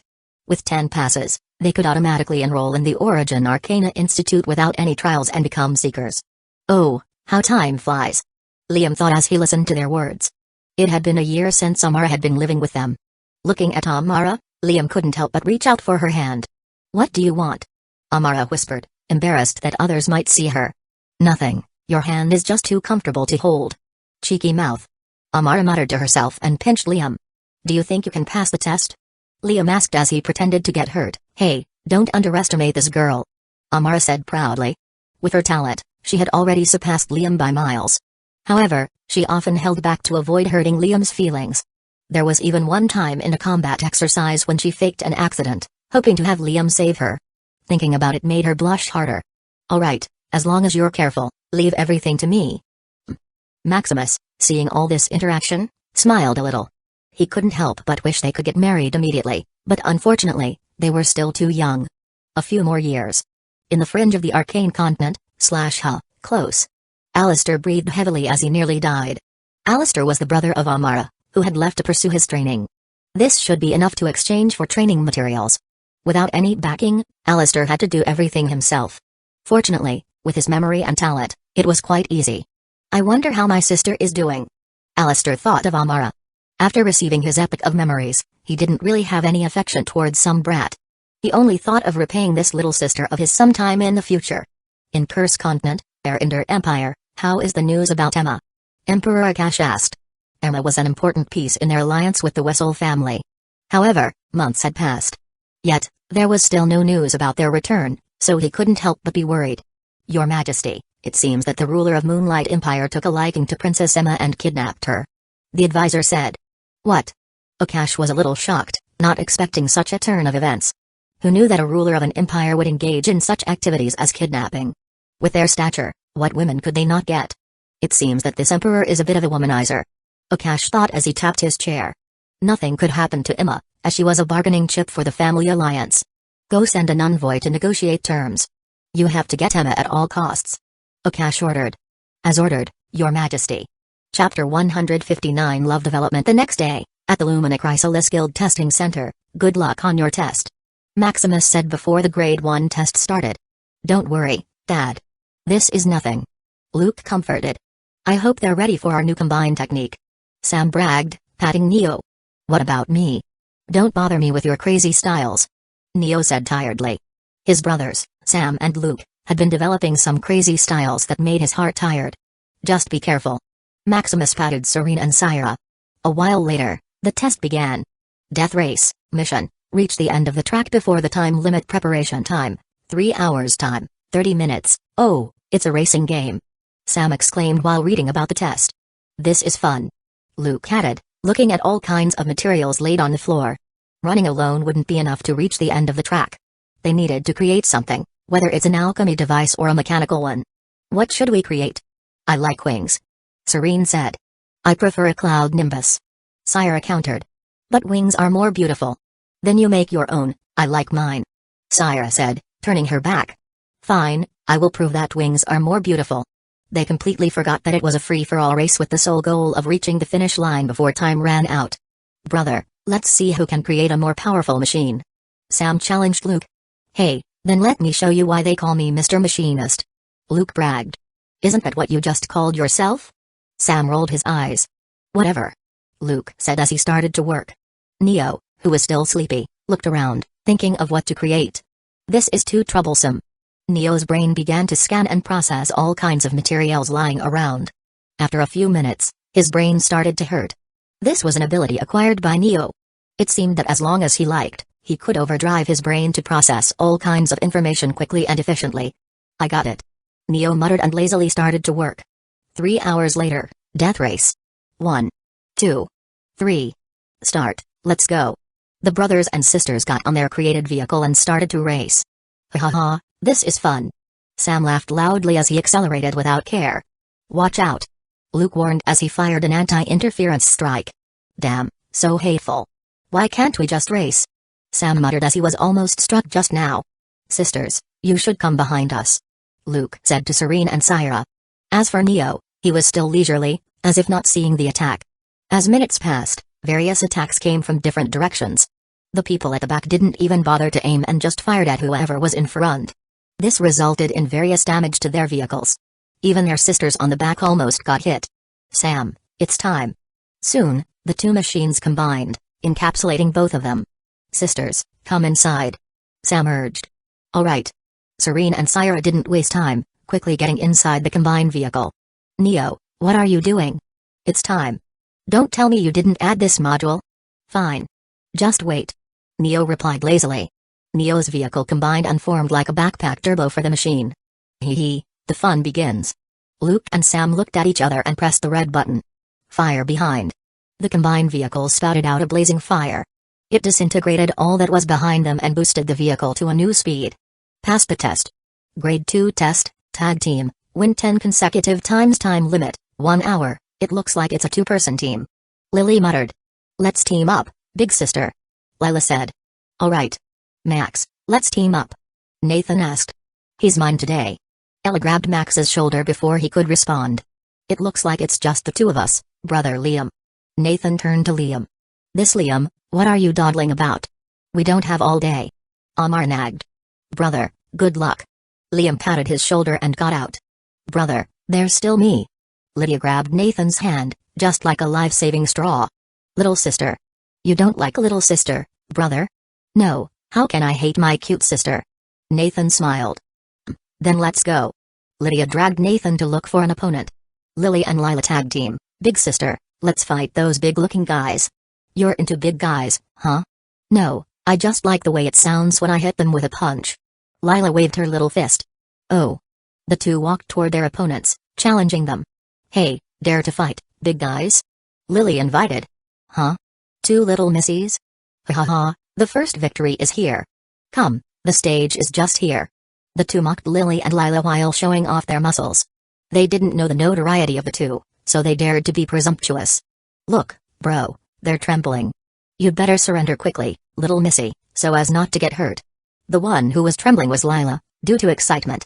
Fight begins. Without saying a word, Lila quickly dashed toward the nearing opponent and sent a punch. Thud. Huh? So weak? Lila looked disappointed as the opponent was quickly sent flying. You're next. Although disappointed, she still fought excitedly. As for Lily, she just watched from the sideline. Lila, finish it quickly, we only have 1 hour. Lily said, yawning out of boredom. You. The remaining opponent looked indignant as he was being played by this little missy. Or a little barbarian, should he say. Unfortunately, there is a time limit. Anyway, bye-bye, little mister. Thud. Nathan and Lydia tag team, who should we fight, brother? Whoever, anyway, it's all the same. Oh? Is it all the same? How about you fight us? You? Sure. Nathan looked bored as he led Lydia to the nearest stage. Hee hee, arrogant kid. PSH, maybe just some spoiled brat? The two left it off and followed them to the stage. Fight begins. As soon as the fight started, Nathan disappeared out of thin air, leaving Lydia alone. Hey, it looks like your brother made you the bait. No. Free Spirit Vine Forest. The stage quickly transformed into a jungle made of vines, suitable for an assassin. It's up to you, brother. Lydia murmured. In the shadows, Nathan looked at Lydia with satisfaction. As expected of my sister. Hiss, close. Be careful, it's an assassin. Huh. A blade gushing with power appeared. A cut to the face. A cut to the back. It seemed like they were dancing on the edge of a blade. As long as their minds wandered even a little, a wound would suddenly appear. Damn. Unfortunately for them, the stage was already set. They were already trapped beasts, ready to be slaughtered. A head fell to the ground. I don't want it anymore, I give up. The remaining opponent, clearly frightened, cried out. Fight 1, let's go, sister. Nathan dragged Lydia away, not even glancing at his terrified opponent. Max and Della tag team, what has gotten into you today? You're so clingy. Max complained, still remembering his embarrassment with Nathan. He and Nathan had been inseparable since they were young. It's only lately that Ella has been pulling him everywhere, causing him to separate from his brother. What do you mean? You don't like me? Ella looked aggrieved. No. Then that's fine. Ella immediately changed her expression faster than flipping a book. Well, look who's here, it's the witch. As they were walking, Ella met her rival in love. What witch? It's you. You always hog my Max. A girl said, grabbing Max's arm. Bertha, stop talking. Max said. This girl had recently become obsessed, always following him everywhere. Let go of my teammate, you witch. Ella said, dragging Max back. Looking at the two fighting, he sighed. Troublesome. What about we fight? The winner gets to own Max? Bertha said excitedly. No, Max is mine alone. Ella quickly defended. But Max isn't yours. No, he is. Then let's fight. If you lose, you are not worthy of Max, and you should leave quickly. Bertha provoked. Fine. Max and Bertha's partner looked at each other with a sigh. A little while later. How about now? As I said, Max is mine. Ella said proudly, looking at the disgraced Bertha. Max, look, that little Amazonian bullied me. Bertha looked at him pitifully. Don't look at that witch anymore, let's go. Ella dragged Max out. I'm sorry. Max apologized, he was no match for this little Amazonian either. Liam and Amara tag team, the two had already won 10 consecutive victories, so they were resting. Liam's strength and Amara's timely assistance made their opponents lose in less than 10 seconds. By the way, Amara, what do you plan to do in the future? Huh? Why ask? I don't know, just asking. Oh, I don't know what I plan to do in the future. I just want to stay with you, I guess? That's a good plan. Liam thought. By the way, do you have any news about your brother? No, there's been no news since he left. Amara said sadly. Don't worry, there's still me. Liam put his hand on her shoulder. Really, will you be here with me all the time? Amara looked expectantly.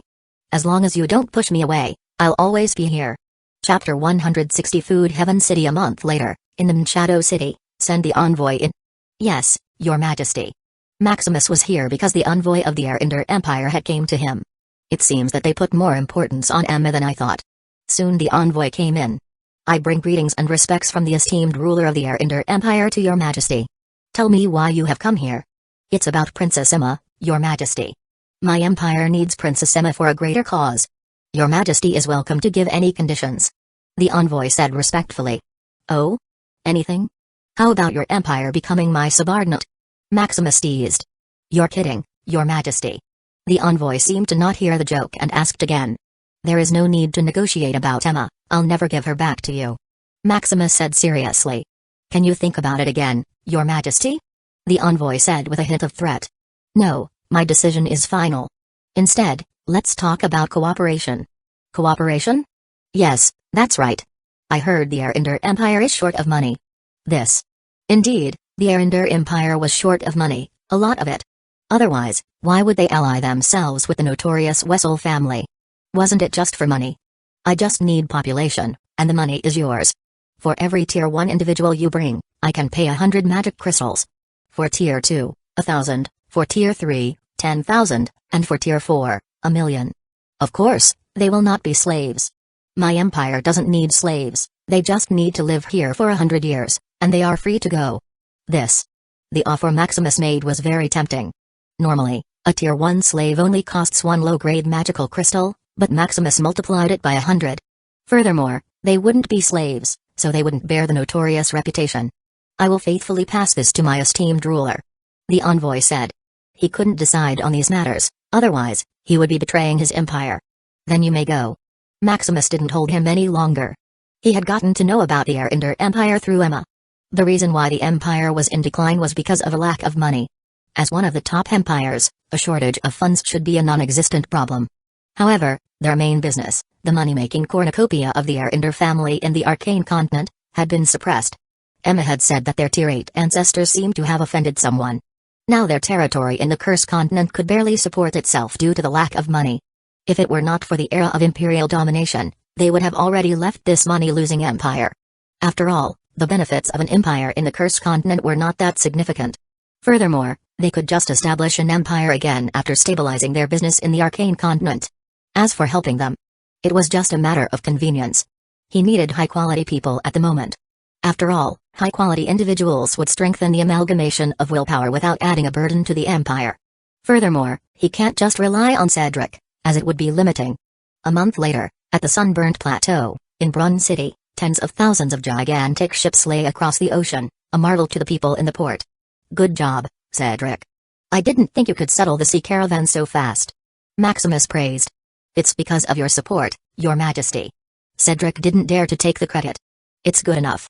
Originally, Maximus thought it would take at least a year for Cedric to settle the sea caravan. This was also the reason he sought cooperation with the Arinder Empire. Who knew that it only took Cedric half a year? Your Majesty, may I request an advance payment? Cedric asked. The 300 billion Maximus gave him was already spent. Expanding the sea caravan to be able to transport 1 billion people per month was not cheap. There were also various wages he needed to consider. Maximus and he only had an employer-employee relationship, meaning all his profits and expenses were his. In exchange, he needed to listen to Maximus and work for him for a lifetime. Sure, I will transfer you some money later. That's good, Your Majesty. I will ensure that 1 billion people come here a month later. The reason he needed the money urgently was that his previous solicitation would not work. This time he planned to throw money to attract people so he could achieve his goal quickly. Otherwise, it would be too slow to reach them one by one. Then I look forward to next month. At the Arinder Empire, how was your trip to the Moonlight Empire? Emperor Akash asked. Your Majesty, I wasn't able to negotiate about Princess Emma. The envoy then began to recount all that had happened. Cooperation? They were really short on money, not for the empire itself but to stabilize their business in the Arcane Continent. Without money, forget about winning in the era of imperial domination. They couldn't even stabilize the empire. It should be feasible. Akash fell into thought. There may not be much money in his empire, but there were a lot of people, especially those from Tier 1 to Tier 2. There were hundreds of billions of them scattered across the empire. As for weakening the influence of the amalgamation of will, Akash didn't worry. The influence of the amalgamation of will was already at its maximum. There were 4 methods of strengthening the amalgamation of will: land, population, overall strength, and war. For land, population, and overall strength, there was a limit, and all of the top empires had already reached it. Then you should start listing people, and remember, it must be voluntary. Akash reminded. Too much dissatisfaction would affect the amalgamation of will or even pollute it. As ordered, Your Majesty. A month later, is this the Moonlight Empire? Stefan muttered. Dad, will we live here in the future? His daughter, Zoe, asked excitedly. Yes, we will live here in the future. Stefan said solemnly. He and his daughter had come here not only to escape the war and chaos caused by the era of imperial domination, but more importantly for his daughter's future. As a Tier 3 mage, he had a private talent detection crystal. After his daughter was born, he quickly tested her talent. To his surprise, his daughter had an overwhelming rank 8 potential. He didn't dare to publicize this matter and quickly hid it. Initially, he had planned to send her quickly to the Arcane Continent. But his wife seemed to have made an enemy in the Arcane Continent and forbade him from going. Now, upon hearing about the Moonlight Empire, he hurriedly registered to come here. He had heard that there was once a student with rank 8 talent who had studied here. Furthermore, the said student was directly sent to the highest establishment in the Arcane Continent. Its Amara, the detection crystal Maximus used, had a hidden program that downgraded detected talent if it reached rank 9. He figured that by sending his daughter to study here, he could send her directly to the Arcane Continent. Dad, hurry, we would be drowned in the crowd. Zoe said hurriedly. Right. Stefan snapped out of his stupor and looked at the sea of people. 1 billion people in one place was no joke. If it weren't for the various people below who kept things orderly, many people would die just from being trampled. Coming down, he was led toward one of the registration booths. Stay in line, follow this mark. Don't be idle, walk orderly. Hey, you! Don't think about stealing, otherwise, you will be downgraded to a paymentless worker. No molesting either, we are civilized people. Don't crowd, keep 1 meter apart. Various shouts filled the air, making the place lively. Soon, Stefan and his daughter quickly registered and escaped the sea of people. Where do we live, Zoe? Stefan asked, looking at the list of cities. Can I choose? Zoe asked excitedly. Of course. Stefan handed her the list. What is this? A city made of food? Zoe quickly spotted an eye-catching city. Food Heaven City? Stefan took a look. Food Heaven City was a tourist city in the Moonlight Empire. The city was filled with various arrays to keep everything hygienic and safe. As for the food, it was created non-stop. Just maintaining such a city required thousands of Tier 3 gastronomists working daily. They were hired by Maximus from the Arcane Continent. Anyway, it was cheap, and his wives and children liked to visit such places.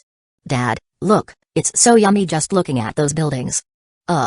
Stefan was a little stumped. Even the entrance fee alone could consume some people's entire budget for a lifetime. Looking at the price for just a day of accommodation made him hesitate. This place wasn't suitable for living at all. Even the entrance fee alone could consume some people's entire budget for a lifetime. Baby, we can't live here, it's too expensive. Furthermore, you'll grow fat if you eat too much. But Zoe's eyes reddened. How about we go there for a day and then choose a place to live? Really? That's right, and we can visit from time to time in the future. Pinky promise. Zoe stretched out her little hand. Pinky promise. Chapter 161. Eating sweet food. A few days later, in Food Heaven City. Dad, hurry. Zoe dragged her father. All right, let me pay the entrance fee. Stefan said helplessly. After paying the money, the guard gave him 2 bracelets. Please wear these at all times. What is this? It's a purifier, it will ensure that you always stay clean. Oh, right. Stefan unconsciously nodded. Dad, hurry. What are you doing? Zoe urged. Just outside the city, she was already salivating. Wear these first. Soon, the two entered. If outside, they could only smell fragrant aromas, then going inside was like a full-blown banquet. Strangely, the various smells didn't overwhelm them. Instead, they seemed to calm them down, making them even hungrier. What is this? Zoe looked at the crystallized chocolate fountain. Zoe imitated someone and broke the cup-like design, scooping up the brown liquid in the fountain. So sweet. Zoe muttered satisfiedly. Is it delicious? The boy she imitated earlier asked. It's so sweet and delicious. Try putting this. The boy said, taking out an embedded crystal in the fountain and putting it in the cup of chocolate. Like magic, the cup of chocolate color seemed to become lighter, emitting steam. Zoe, like a good student, repeated what the boy did. So sweet and creamy. Zoe seemed like she was dreaming. I'm glad you like it. By the way, what's your name? Zoe asked. Nathan, and you? I'm Zoe. Nice name. How about I show you around the place? Sure, but my father. Zoe looked at his father and was speechless. Her father seemed to be smoking some fragrant tree fruit, shaped like a stick. That's a cigarette tree. Although it's fragrant, it's addicting. Oh, I will inform my father first. Zoe said. I'll wait. Dad. I will tour around the place first. Are you alright here? Go on, it seems quite safe here. Stefan nodded, inhaling the cigarette. It seemed to calm him down. Furthermore, it was quite a nice appetizer. Alright. Zoe happily ran toward Nathan. It's your kid? A chubby man next to Stefan asked. That's right. What a cute kid. You must be new here, right? By the way, I'm Francis, the grandfather of the one next to your kid. That's right. I heard that there is a Moonlight Academy here, and I was hoping to enroll my kid. Then yours must be a talented kid. That's right. Stefan smiled proudly. Let's go, it's the kids section here. I'll take you to something more delicious. Francis said, standing up. But my kid, don't worry, see whose kids have parents by their side here? This city is specially made for children. Its safety index is the best in the empire. Francis said, stroking his belly due to hunger. Alright. By the way, what food do you particularly like? Nathan asked. 12:03 I don't know, but I like sweet things. By the way, what food do you particularly like? Nathan asked. I don't know, but I like sweet things. Then it's not far from here, Nathan said, leading Zoe. Earlier, Nathan was with his brother Max, and Ella. However, Ella seemed to like some savory food, so she dragged Max away. Unfortunately, Nathan liked sweet things, so he didn't join in. With nothing to do, he came to the chocolate fountain to get some drink and then met Zoe. Seeing that she also liked sweet things, he couldn't help but invite her. Soon, they came to a gigantic tree. This is the hydrant food source. It's the appetizer if you like sweet things. Wow, it smells so sweet. Zoe unconsciously broke off a branch and put it in her mouth. Huh. So yummy. I could eat this forever. Zoe muttered some words and chewed on barks and leaves like a sheep. I know, right? Nathan nodded and also took a leaf, then dipped it into the sap. What is that? Zoe squinted her eyes, seeing Nathan eating differently. It's the sauce. Without the sap, it would be missing something. Why didn't you tell me sooner? Zoe said and followed Nathan's movements. Wow. It's 10 times better. It's like a dream come true. Is there other delicious food here? There's still a lot. Can you take me around for today? Please. Zoe pleaded. Sure. Nathan unconsciously smiled. You're finally smiling. I thought you had facial paralysis or something. Nathan smiled stiffly and returned to his stoic face. That again. You should smile more, it's more handsome that way. Do you want to eat other things? Yes. Then stop chattering. Yes, sir. 2 months later, in Brun City, a large number of unknown ships approached the port. The city quickly became alert, activating the defense array. Don't get closer. Identify yourself. Landon, who was in charge of the city, asked. Although he was only Tier 3, controlling the city's formation, he wasn't scared unless it was Tier 7 or higher. We have no malicious intentions. We are here for the transaction with your emperor. An envoy said. Transaction? Don't get closer, wait for confirmation, otherwise there will be consequences. Landon warned. Maximus gave the command code, to be activated only in desperate times. As for what it was, Landon didn't know. Landon quickly messaged Maximus and got a reply, saying to wait for him. A while later, I've met your majesty. The envoy from the Arinder Empire greeted. At ease, it seems that Arinder really needs money. Maximus smiled. Coming here, he examined the ship's array and noticed a large number of people with the lowest Tier 1 strength. Indeed it is your majesty. The envoy humbly said. I guess you already know the routine? Before they arrive in the city, they need to sign a contract. It will state that they have to stay here for 100 years. And under no circumstances can they harm anyone in my territory. If they have a problem, they can appeal to my court. Maximus stated domineeringly. They have already been informed, your majesty. The envoy said. Speaking of this, the Arinder Empire went to great lengths to persuade people to come here.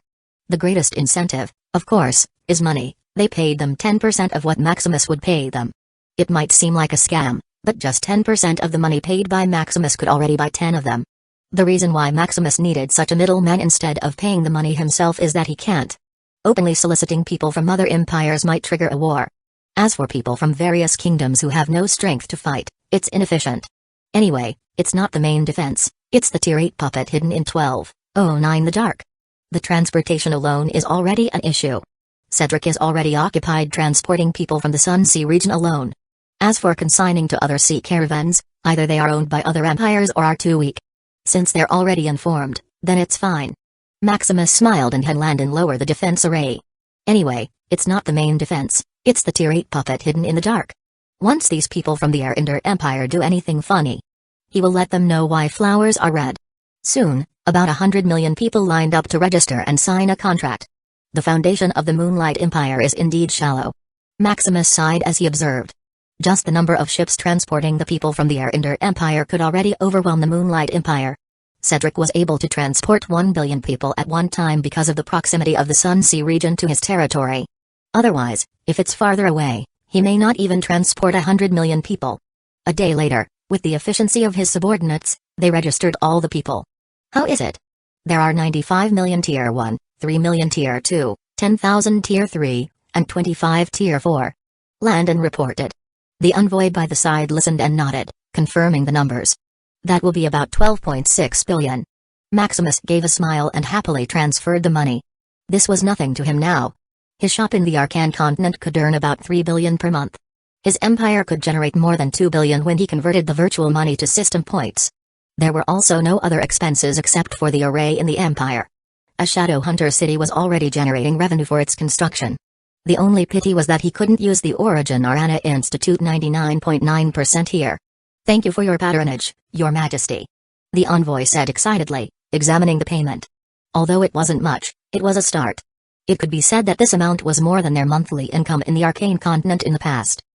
I'm looking forward to our next transaction. Maximus smiled. After the people signed contracts and registered, he felt the amalgamation of will become stronger.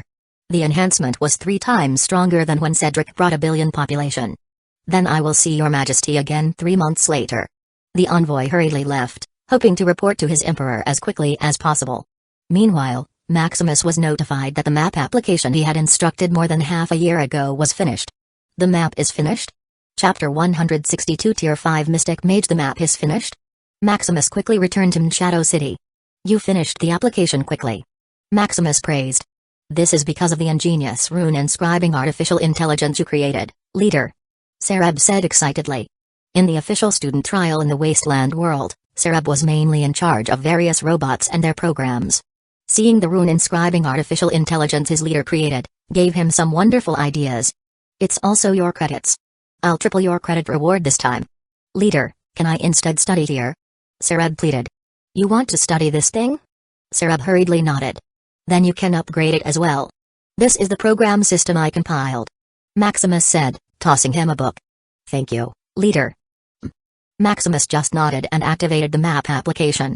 At Moonlight Academy, 2 students were walking leisurely when suddenly their tokens vibrated. Huh? Is there a notification from the school? Timothy muttered, seeing his friend also take out his token. Timothy was the most talented student in the academy after Amara transferred to the Arcane Continent. Unfortunately, it didn't take long. After billions of people came to the Moonlight Empire, the academy was flooded with various talents, forcing them to have stricter criteria. In the past, you could study at the academy if your talent reached rank 3. Now, it needed to be at least rank 4. Furthermore, you needed to pass various tests to be eligible. This?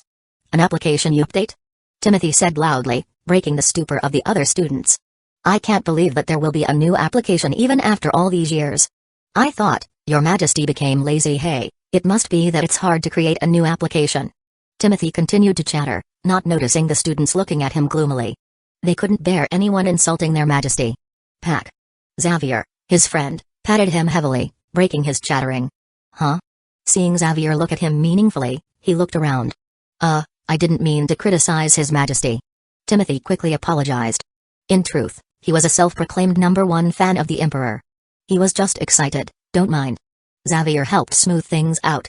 The students also knew the two, so they were lenient. If it was a newcomer who insulted their majesty, then they were in for a beating. The school didn't explicitly prohibit this, as long as there was not much damage. Timothy and Xavier quickly escaped and began to study the new application. Moonlight Map? Clicked through the app. They saw a replica of the Moonlight Empire. Whoa. Wow, is this a real-time map? Timothy muttered, seeing a red dot that represented himself. Is this my home? Looking at his home from the above perspective is somewhat new. Hey, I didn't know Mother created a garden in the backyard. Seeing there was a search function, he tried to search for his hidden rich man friend's properties. Wow, Brother Xavier, you're so rich. Timothy was shocked. Looking at the dots like stars, his mouth salivated, imagining such a huge amount of money. It's nothing. What do you mean, nothing?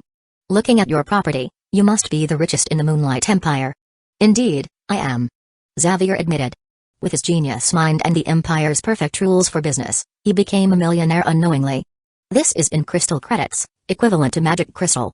It can be said that Xavier's wealth surpasses those tier 4 that just came to Moonlight Empire. What? Why didn't you tell me? Hearing his friend's confirmation, he was still shocked. Furthermore, a few days ago, you asked me to treat you to a meal. How dare you, a rich man, rip me off? Timothy complained endlessly, like a mother-in-law. Alright, I'll treat you the other day. Xavier sighed, covering his ears. Ha ha ha, you should be. I'm your one and only best friend. Timothy laughed happily. 2 months later, Maximus looked at his system panel.